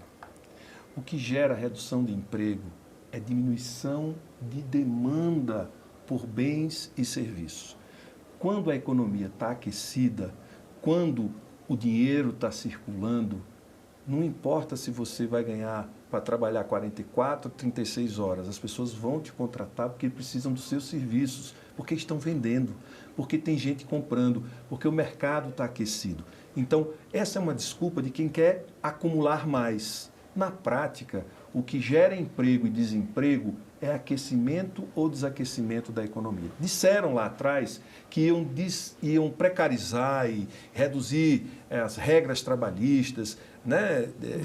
Diminuir as exigências para a contratação, que isso geraria emprego. Isso não gerou emprego, isso aumentou. No período em que isso foi feito, aumentou o desemprego. Sabe por que aumentou o desemprego? Porque o país estava com a economia fragilizada, porque não estava circulando dinheiro, porque a população mais pobre estava ganhando menos, o salário mínimo era menor, tudo não tinha os programas que a gente tem de transferência de renda. Isso tudo gera o aquecimento da economia, gera demanda e gera emprego. Então, se tiver menos gente, quer dizer, trabalhadores trabalhando menos horas, vai ter necessidade de mais trabalhadores e de mais tecnologia e o bem-estar de toda a sociedade. O que prevê exatamente o projeto que o senhor está relatando, que é de autoria do senador Paulo Paim? O nosso projeto prevê uma redução no ano subsequente à aprovação da PEC de 44 para 40 horas. E ao longo dos 4 anos subsequentes, uma redução de 1 hora de trabalho semanal a cada ano. Então, esse projeto levaria 5 anos para poder ser implementado na totalidade e a jornada sairia de 44 para 36 horas semanais sem redução de salário. Vai gerar desemprego? Vai aumentar. Aumenta um pouco o custo, mas aumenta a demanda por bens e serviços, porque mais pessoas vão trabalhar, mais massa salarial vai ter no mercado e com isso a gente vai ter também o mais importante é as pessoas poderem ter vida além do trabalho. Porque quando se fala em redução da jornada, ninguém pensa num chefe de família que vive só, o pai ou a mãe, né, que cria seus filhos sozinhos. Como é que faz? Fica aqui, em que período? Ou um casal, os dois trabalhando, em que período eles ficam com os filhos? Em que período eles convivem? Né? Então é preciso que a gente pense nas pessoas. Senador, qual é a expectativa de votação dessa proposta? Né? Além dela, tem outras duas, né? Tem a da Câmara e tem também a que deve vir do governo. O que o senhor acha? Qual deve ser a proposta que deve encabeçar essa aprovação, esse projeto do fim da escala 6x1? E qual é o prazo que deve ser? Porque tem eleição esse ano. Eu espero que aqui no Senado a gente possa votar no plenário antes do dia 1º de maio, que é Dia do Trabalhador. Acho que é uma forma da gente homenagear os trabalhadores e as trabalhadoras brasileiros. Então, eu espero que o presidente paute até maio. Qual a proposta que vai ser definitivamente aprovada pelas duas casas vai depender muito da mobilização da sociedade.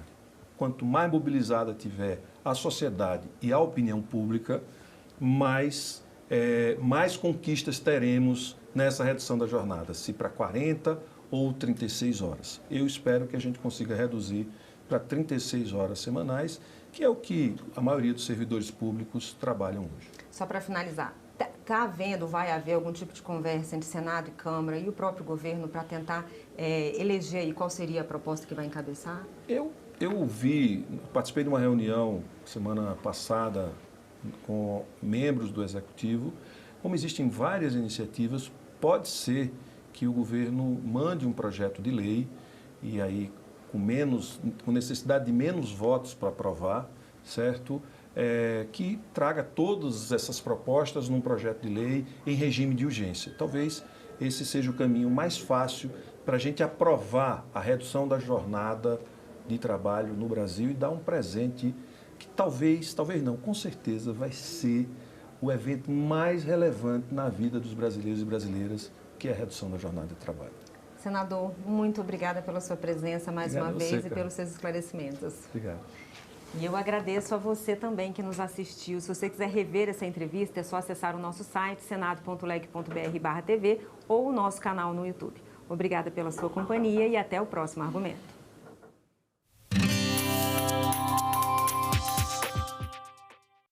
A Assembleia de Minas vai ao encontro de brasileiros deportados.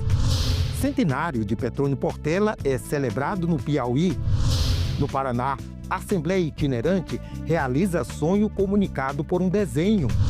E uma exposição permanente vai homenagear a Lei Orgânica do Distrito Federal. Tudo isso no Parlamento Brasil. Parlamento Brasil, toda sexta, 8 horas da noite, aqui na TV Senado. Mário de Andrade, quando leu Kornblum, ele conta em carta para o Alceu Amorós Lima que ele ficou desesperado de comoção lírica. Essa leitura provavelmente aconteceu em 1926 e já começa paralelamente a criar uma Macunaíma dele. Nas margens desse livro já temos o início de um trabalho e esse exemplar acabou se tornando um manuscrito. Essas anotações já são esboços de trechos do Macunaíma do Mário de Andrade. Um trabalho de assimilação, deglutir aquilo tudo e surgir uma nova coisa daquilo. Em 1944, Mário de Andrade acrescenta o subtítulo que estava faltando, O Herói Sem Nenhum Caráter. Você sabe o que é uma emenda parlamentar? O Orçamento da União define quais ações serão realizadas com os impostos arrecadados. Parte destes recursos é destinada a emendas parlamentares. Deputados e senadores direcionam recursos para obras e serviços em sua região. Você pode acompanhar e fiscalizar as emendas no portal Siga Brasil, no site do Congresso, no portal da Transparência do Governo Federal e na plataforma TransfereGov. Havendo o número regimental, declaro aberta a 64ª reunião extraordinária da Comissão de Assuntos Sociais da Terceira. A CAS, Comissão de Assuntos Sociais, é uma das comissões mais importantes aqui do Senado Federal. Ela tem uma abrangência muito grande, porque é um tema muito vasto.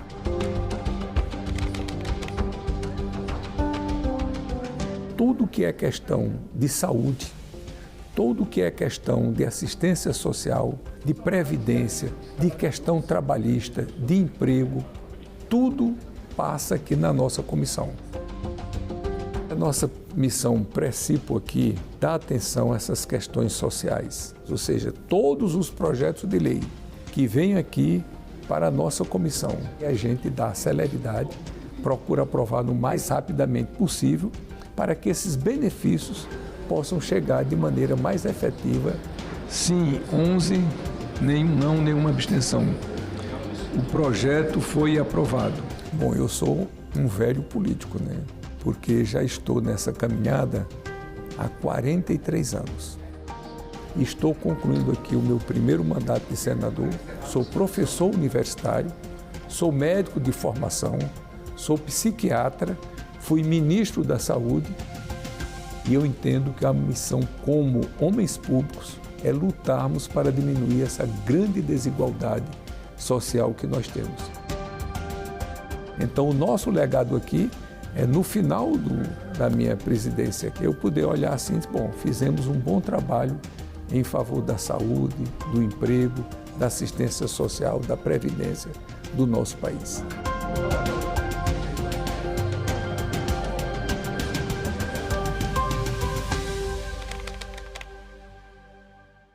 Quando eu era mais novo, eu não tinha uma condição melhor de comprar um lanche e tal. E a gente ia pra passear, assim, final de semana. E eu sempre percebia, assim, olhares diferentes do segurança e tal. Às vezes passava um rádio pro outro segurança e tal, pra ficar de olho na gente, entendeu? Sim, entendi. Então eu vi, assim, meio que um tratamento diferente com a gente. Senadoc, neste sábado, 9 horas da noite, aqui na TV Senado.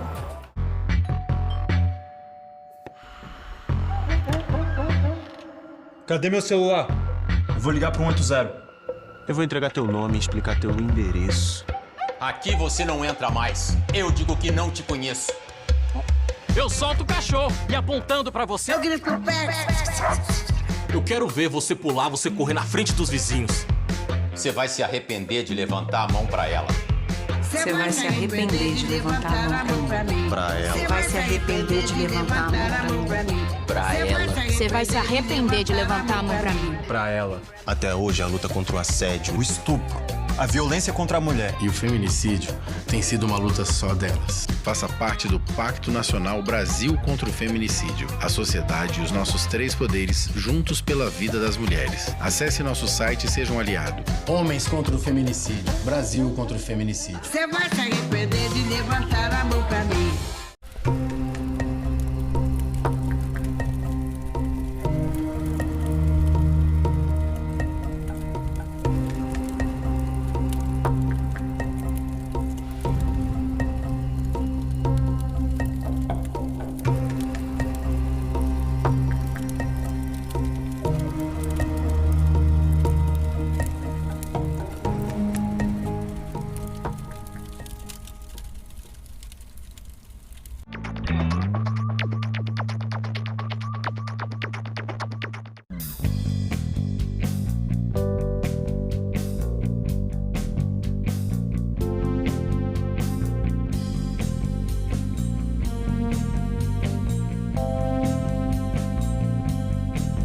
A gente também fala tupi. O nome do estado do Maranhão vem do tupi e é formado por 2 termos, mar mais nhan.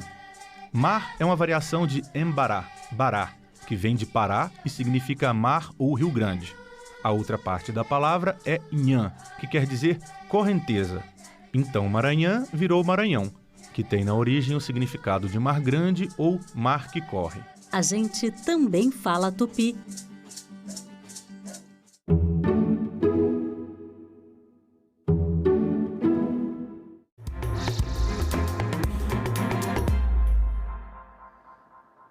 Boa noite. Hoje é terça-feira, 24 de fevereiro, e o Senado Notícias está no ar. Pontos de descanso para motoristas profissionais. Proposta de emenda à Constituição aprovada hoje no plenário do Senado assegura o direito para esses motoristas em rodovias. A proposta de emenda à Constituição assegura pontos de parada e descanso nas rodovias para motoristas profissionais em intervalos regulares. Até que seja editada a lei regulamentar, o motorista não poderá ser penalizado se descumprir os intervalos de descanso onde não encontrar estrutura adequada no percurso. Por que uma PEC para dispor sobre as condições de trabalho do motorista?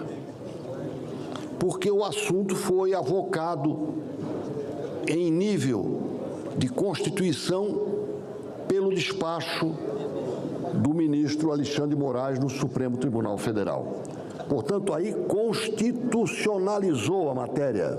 Essa PEC chega para corrigir uma injustiça que vem desde 2015, quando foi sancionada a Lei dos Caminhoneiros, que na prática só trouxe obrigações rigorosas, mas não entregou uma infraestrutura mínima para que isso fosse cumprido. Não dá para punir se o caminhoneiro não tem onde parar com segurança. A rigidez da lei sem a infraestrutura adequada só traz prejuízo e mais riscos nas estradas. Os senadores também aprovaram a criação de uma agência reguladora para tratar da proteção de dados pessoais. Outro projeto, também aprovado hoje, determina a transferência de acusados ou condenados por homicídio de policiais para presídios federais. Os senadores aprovaram a medida provisória que cria 200 cargos públicos de especialista em regulação de proteção de dados. A remuneração inicial será de R$ 17.726.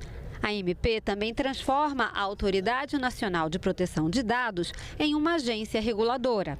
Ela é responsável por fiscalizar o direito dos cidadãos sobre seus dados. Essa legislação é a que vai garantir o aparato necessário para funcionar o ECA digital, para que a gente possa proteger as crianças nesse ambiente digital que é tão importante. O plenário também aprovou o projeto que determina a transferência preferencial para presídios federais de acusados ou condenados por homicídio de policiais e outras autoridades.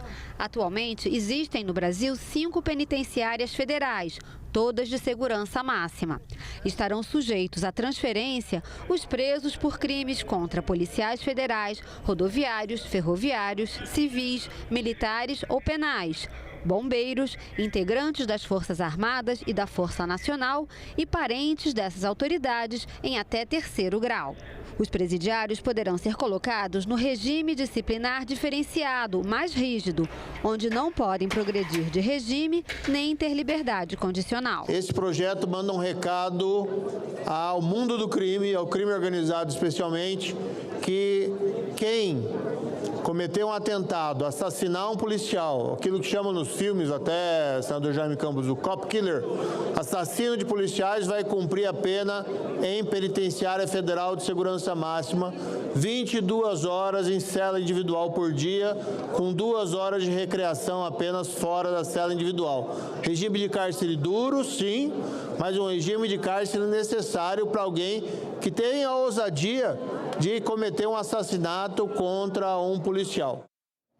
O presidente do Senado, Davi Alcolumbre, expressou durante a sessão plenária de hoje solidariedade aos habitantes das cidades de Juiz de Fora e Ubá, em Minas Gerais, atingidas por fortes chuvas ontem.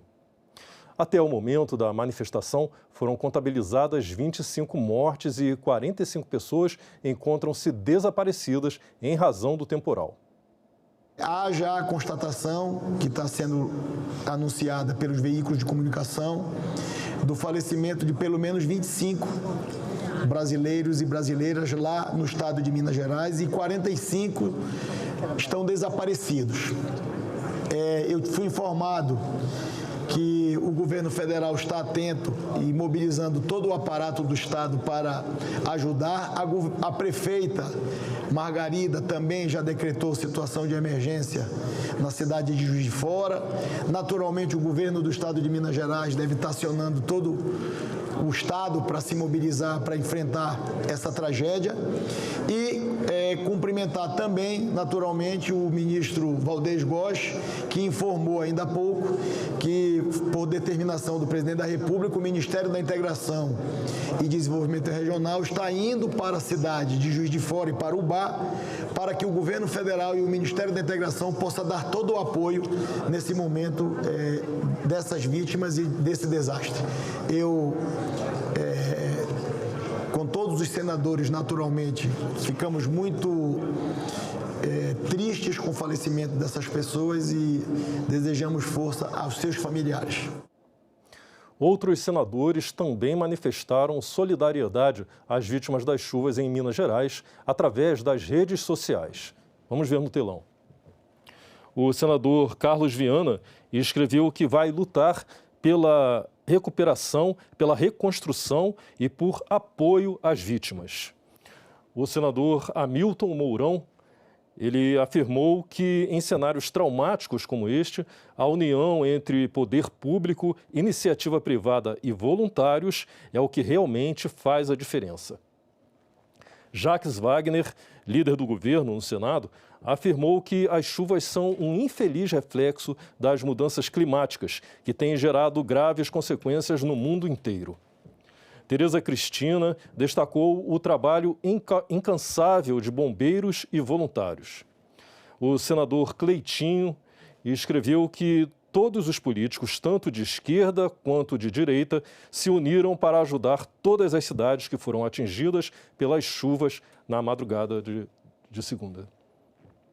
Flávio Bolsonaro afirmou que as orações dele estão com cada família atingida e também com os bombeiros, equipes de resgate e voluntários que seguem trabalhando incansavelmente para socorrer vítimas, buscar desaparecidos e levar apoio a quem mais precisa.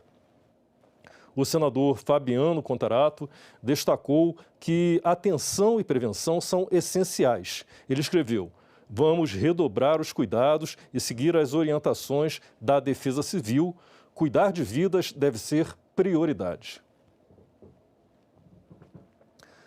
O grupo de trabalho da Comissão de Assuntos Econômicos, que acompanha as investigações sobre o Banco Master, ouviu na manhã de hoje o presidente interino da Comissão de Valores Mobiliários, João Carlos Uzeda Accioli. O Zé Cioli fez um diagnóstico do caso do Banco Master. Segundo ele, houve um superdimensionamento de ativos em fundos exclusivos com informações que não refletiam adequadamente a realidade dos investimentos. O Zeda destacou que, em casos de fraude, a principal responsabilidade é de quem comete a irregularidade, mas afirmou que episódios de grande repercussão exigem o aperfeiçoamento dos mecanismos de supervisão para evitar novas ocorrências. Qual é a lógica de existir uma agência do Estado para cuidar de investidores? A ideia basicamente é que se você tem o capitalismo de massa se dá sempre por pequenos valores de muita gente. Captando pouco de muita gente, você consegue mais dinheiro do que muito dinheiro de pouca gente. Isso faz com que justifique a existência de uma agência que olhe por aqueles que não têm condição e nem incentivo individual de fazê-lo. A CVM vai olhar os fundos dedicados ao pequeno poupador, ao investidor individual, cujas participações são pequenas o suficiente para que ele não tenha condições de verificar. Mas o senador Eduardo Braga afirmou que a autarquia foi omissa. E não dá para dizer que a CVM não foi omissa. Me perdoe. Não dá para dizer que a CVM não foi omissa. A concentração e a qualidade dos ativos, a principal dúvida do mercado, costuma girar em torno da composição das carteiras dos fundos geridos ou ligados ao banco. E aí a pergunta: quais medidas de supervisão estão sendo aplicadas para verificar a qualidade dos ativos de créditos privados nos fundos gerados pelo Banco Master? Existe algum indício de precificação artificial de títulos de baixa liquidez? É claro que havia, senhor presidente. E a CVM era exatamente a autarquia responsável para denunciar isto ao mercado. E não o fez, por omissão, senhor presidente. A CVM comunica ao MPF, em junho de 25, os indícios de aporte de quase 500 milhões de reais em clínicas de laranja. Algumas coisas não foram feitas por desenho institucional, mas é um desenho institucional justamente que a gente quer aprimorar. O senador Isalci Lucas questionou o presidente interino da CVM sobre as investigações em relação ao BRB. A consequência disso tudo acabou culminando com um rombo bilionário do BRB. O banco que é dos brasilienses. O senhor João, a CVM foi avisada do vespeiro que era o Banco Master e a Reag Investimento, e eu pergunto para o senhor, não foi feito nada porque não confiava nos relatórios técnicos que alertaram isso? Tem 24 processos só em relação BRB e Master e Reag. Investigação que diz que o BRB fabricou contratos para justificar desvio de 12 bilhões, então tem esclarecimentos da companhia, então tem o processo que decorre daí. Eu não tenho a menor dúvida que houve uma omissão clara, não é só de CVM, pelo menos está aí os processos, mas em todo o processo, senador Renan. A gente realmente tem que acompanhar, fazer um pente fino, onde que houve o erro, porque se foram abertos os processos, né, estão sendo ainda julgados e aconteceu a fraude, em algum lugar existe um gargalo nesse processo, ou mesmo a questão da omissão. A gente realmente tem que avaliar isso. Como o BRB é uma companhia aberta, quem tomou aquela decisão que vai lesar os acionistas do BRB está sujeito à fiscalização da CVM, por ser companhia aberta, não por ser banco. Logo depois da reunião da Comissão de Assuntos Econômicos, os senadores do Grupo de Trabalho sobre o Banco Master foram ao Supremo Tribunal Federal. Eles conseguiram do ministro André Mendonça a confirmação de que o dono do Banco Master, Daniel Vorcaro, vai depor na comissão na próxima terça-feira, às 10 horas. O dono do Banco Master, Daniel Vorcaro, vai prestar depoimento terça-feira, dia 3 de março, no grupo de trabalho da Comissão de Assuntos Econômicos do Senado, que investiga o assunto. Ele chegará como convidado e poderá ir junto com seu advogado. A informação foi dada pelo grupo de senadores, que se reuniu com o ministro do Supremo Tribunal Federal, André Mendonça. O ministro André Mendonça colocou à disposição União toda a infraestrutura com absoluta discrição, com todo o respeito, inclusive com o uso da estrutura até para transporte do advogado de defesa, para que a comissão pudesse fazer a audiência com o senhor Vocário. O advogado de defesa assumiu o compromisso, né, de ele vir na terça-feira presencialmente. E o ministro aqui se dispôs à Polícia Federal buscá-lo com a aeronave da Polícia Federal. A nossa preocupação com outras instituições que também correm risco, que tem dinheiro de previdência dos estados, e isso foi uma preocupação que nós colocamos para o ministro. Nós não queremos só essa questão, mas também o Banco Central, a CVM, precisa investigar imediatamente se tem alguma outra instituição que corre o risco de dar um prejuízo enorme ao povo brasileiro. Esse sistema foi tão voraz que também atingiu muitos municípios brasileiros. E isso pode deixar milhões de pessoas sendo desesperadas, porque amanhã previdência de pequenos municípios podem estar sendo atingidos também. O presidente do grupo de trabalho, Renan Calheiros, lamentou que ainda não recebeu informações solicitadas a órgãos como o Banco Central e o Tribunal de Contas da União. Ainda não recebemos as informações do Banco Central, que está dependendo de um despacho do relator ministro André. E ainda não recebemos, pasme, as informações do Tribunal de Contas da União, que faz a fiscalização pública em nome do Poder Legislativo. Sentimos uma decisão por parte do ministro André de estabelecer toda a transparência possível que não prejudique o andar das investigações. Há determinadas matérias que precisam estar ainda sob sigilo para que não se prejudique a investigação, mas há outras que não mais. É bom a gente manifestar o respeito com que o ministro André recebeu a comissão e o reconhecimento dele da legitimidade da comissão e do grupo de trabalho de fazer o trabalho que está fazendo. A palavra de ordem lá dentro foi transparência. O presidente do Senado, Davi Alcolumbre, e o presidente da Câmara dos Deputados, Hugo Mota, se reuniram hoje com o presidente do Supremo Tribunal Federal, ministro Edson Fachin, para discutir a remuneração de servidores públicos e o teto constitucional.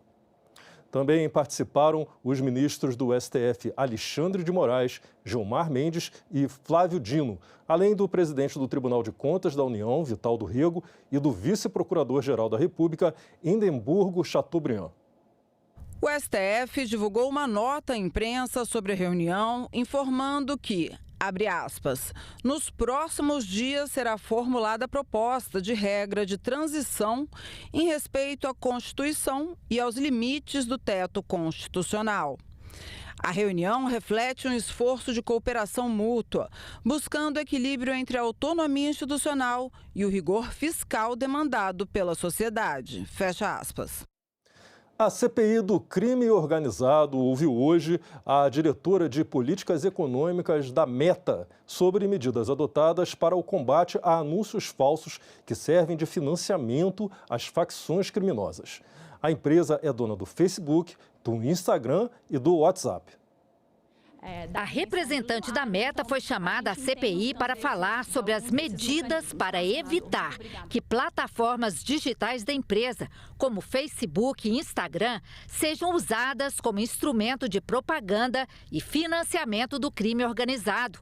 Na CPI, Iana Dumareschi afirmou que prevenir golpes nessas plataformas é uma prioridade da Meta e que a empresa tem investido na atualização tecnológica para detectar indícios de golpes antes mesmo das denúncias. Na dimensão do produto, nós removemos conteúdos, combatemos comportamentos que empregam meios para enganar ou fraudar usuários e empresas, ou ainda para impulsionar engajamento. Isso inclui conteúdos que buscam coordenar ou promover essas atividades em nossas plataformas. As nossas regras de uso prevêem que anunciantes não podem veicular anúncios que promovam produtos, serviços, esquemas ou ofertas que utilizem práticas enganosas ou fraudulentas, incluindo golpes para obter dinheiro ou dados pessoais de terceiros. Segundo ela, no ano passado, a empresa removeu em todo o mundo mais de 134 milhões de anúncios fraudulentos e 12 milhões de contas. Um esforço que reduziu em 55% as reclamações de usuários. Existe um problema no modelo de negócios que a senhora descreve, que é a transferência integral da responsabilidade para o usuário. A cada instante a senhora repete frases na linha do depois que tem a denúncia, pela quantidade de denúncia, pelo volume de demanda que chega externamente para vocês. Se o golpista acessa, cria conta de anúncios, essa conta não tem verificação por parte da empresa se aquele golpista, ele está falando, por exemplo, vou citar um nome, Casas Bahia. Hamilton Mourão, computador de casa, abre um perfil Casas Bahia. Publica um anúncio Casas Bahia. Eventualmente alguém cai nesse golpe. A empresa em nenhum momento verifica se Casas Bahia é Hamilton Mourão. Ela não faz identificação do usuário. A esmagadora maioria das violações que nós vemos nas nossas plataformas, elas são removidas antes da denúncia. Tá? E isso implica em quê? Como que a gente chega nesse resultado? A gente tem equipes de investigadores que se valem de outros sinais. Então, são sinais de risco, né? Alguns a gente pode, né? A gente fala mais abertamente, outros são elementos de inteligência mesmo, né? Então, mas questões, por exemplo, de VPN, aquela conta usa VPN, não usa, de onde está vindo aquela conta, localização, qual é a origem do número, né? Qual é o método de pagamento que está registrado na conta de anúncio, né? Isso tudo são sinais, o tempo da conta, como eu coloquei, né? Então, isso tudo são sinais que a nossa equipe de investigadores observa muito antes da denúncia. Nesta quarta-feira, a CPI faz nova reunião para votar cerca de 70 requerimentos. São pedidos de informações, de quebras de sigilo e convocações, como, por exemplo, de pessoas ligadas às fraudes no Banco Master, de governadores e ainda dos ministros Dias Toffoli e Alexandre de Moraes. A CPI também pretende ouvir nesta quarta-feira o ex-deputado estadual pelo Rio de Janeiro, Tiago Santos Silva, conhecido como TH Joias, preso no ano passado por ligações com o Comando Vermelho. Mas esse depoimento ainda depende de autorização do Supremo Tribunal Federal. Acordo Mercosul-União Europeia. Argentina e Uruguai saíram na frente. Falta pouco para a aprovação final dos congressos nos dois países. Aqui no Brasil, foi dado hoje o primeiro passo na Comissão da Representação Brasileira no Mercosul. Foi o que se esperava. Mesmo quem tem críticas a fazer, votou pela aprovação do Tratado de Livre Comércio entre Mercosul e União Europeia. As ponderações têm a ver com os riscos de alguns setores produtivos diante da concorrência dos produtores europeus. Continuaremos com a concorrência desleal, o preço entra no Brasil baixo subsidiado e isso quem paga a conta é o produtor de leite lá na porteira. A falta de contrapartida da União Europeia para os produtos lácteos brasileiros e uma grande ameaça à agregação de valor aos nossos queijos finos, que é o que a gente está tentando fazer agora. Então, é só essa parte que eu quero deixar registrado a minha crítica ao acordo, mas deixar registrado também que voto favorável. Vantagens à vista, as oportunidades, entre outras, virão do acesso privilegiado a um mercado consumidor de 700 milhões de pessoas, o que pode fazer com que nosso PIB cresça até 0,46% a mais até 2040. Nem todo mundo vai ficar satisfeito com esse acordo.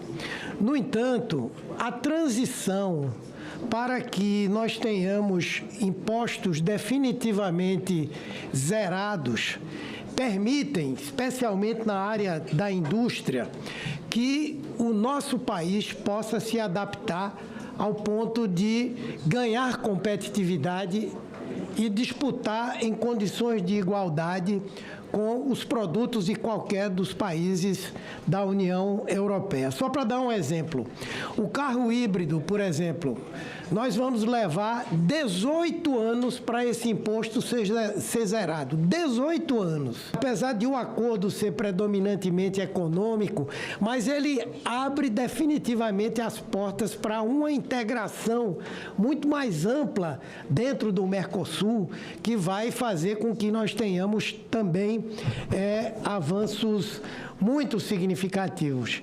Então, eu considero que aprovar esse acordo nós termos um avanço significativo para o Brasil. Com a aprovação de hoje, restam o exame e a votação do texto pelos plenários das duas casas do Congresso nos próximos meses. Um enorme desafio que o Brasil tem que ficar atento para observar esse calendário estabelecido, para não permitir que lá na frente a nossa indústria desapareça completamente. Nós precisamos lutar contra tudo aquilo que impede o nosso desenvolvimento econômico e, em especial, o crescimento da nossa indústria.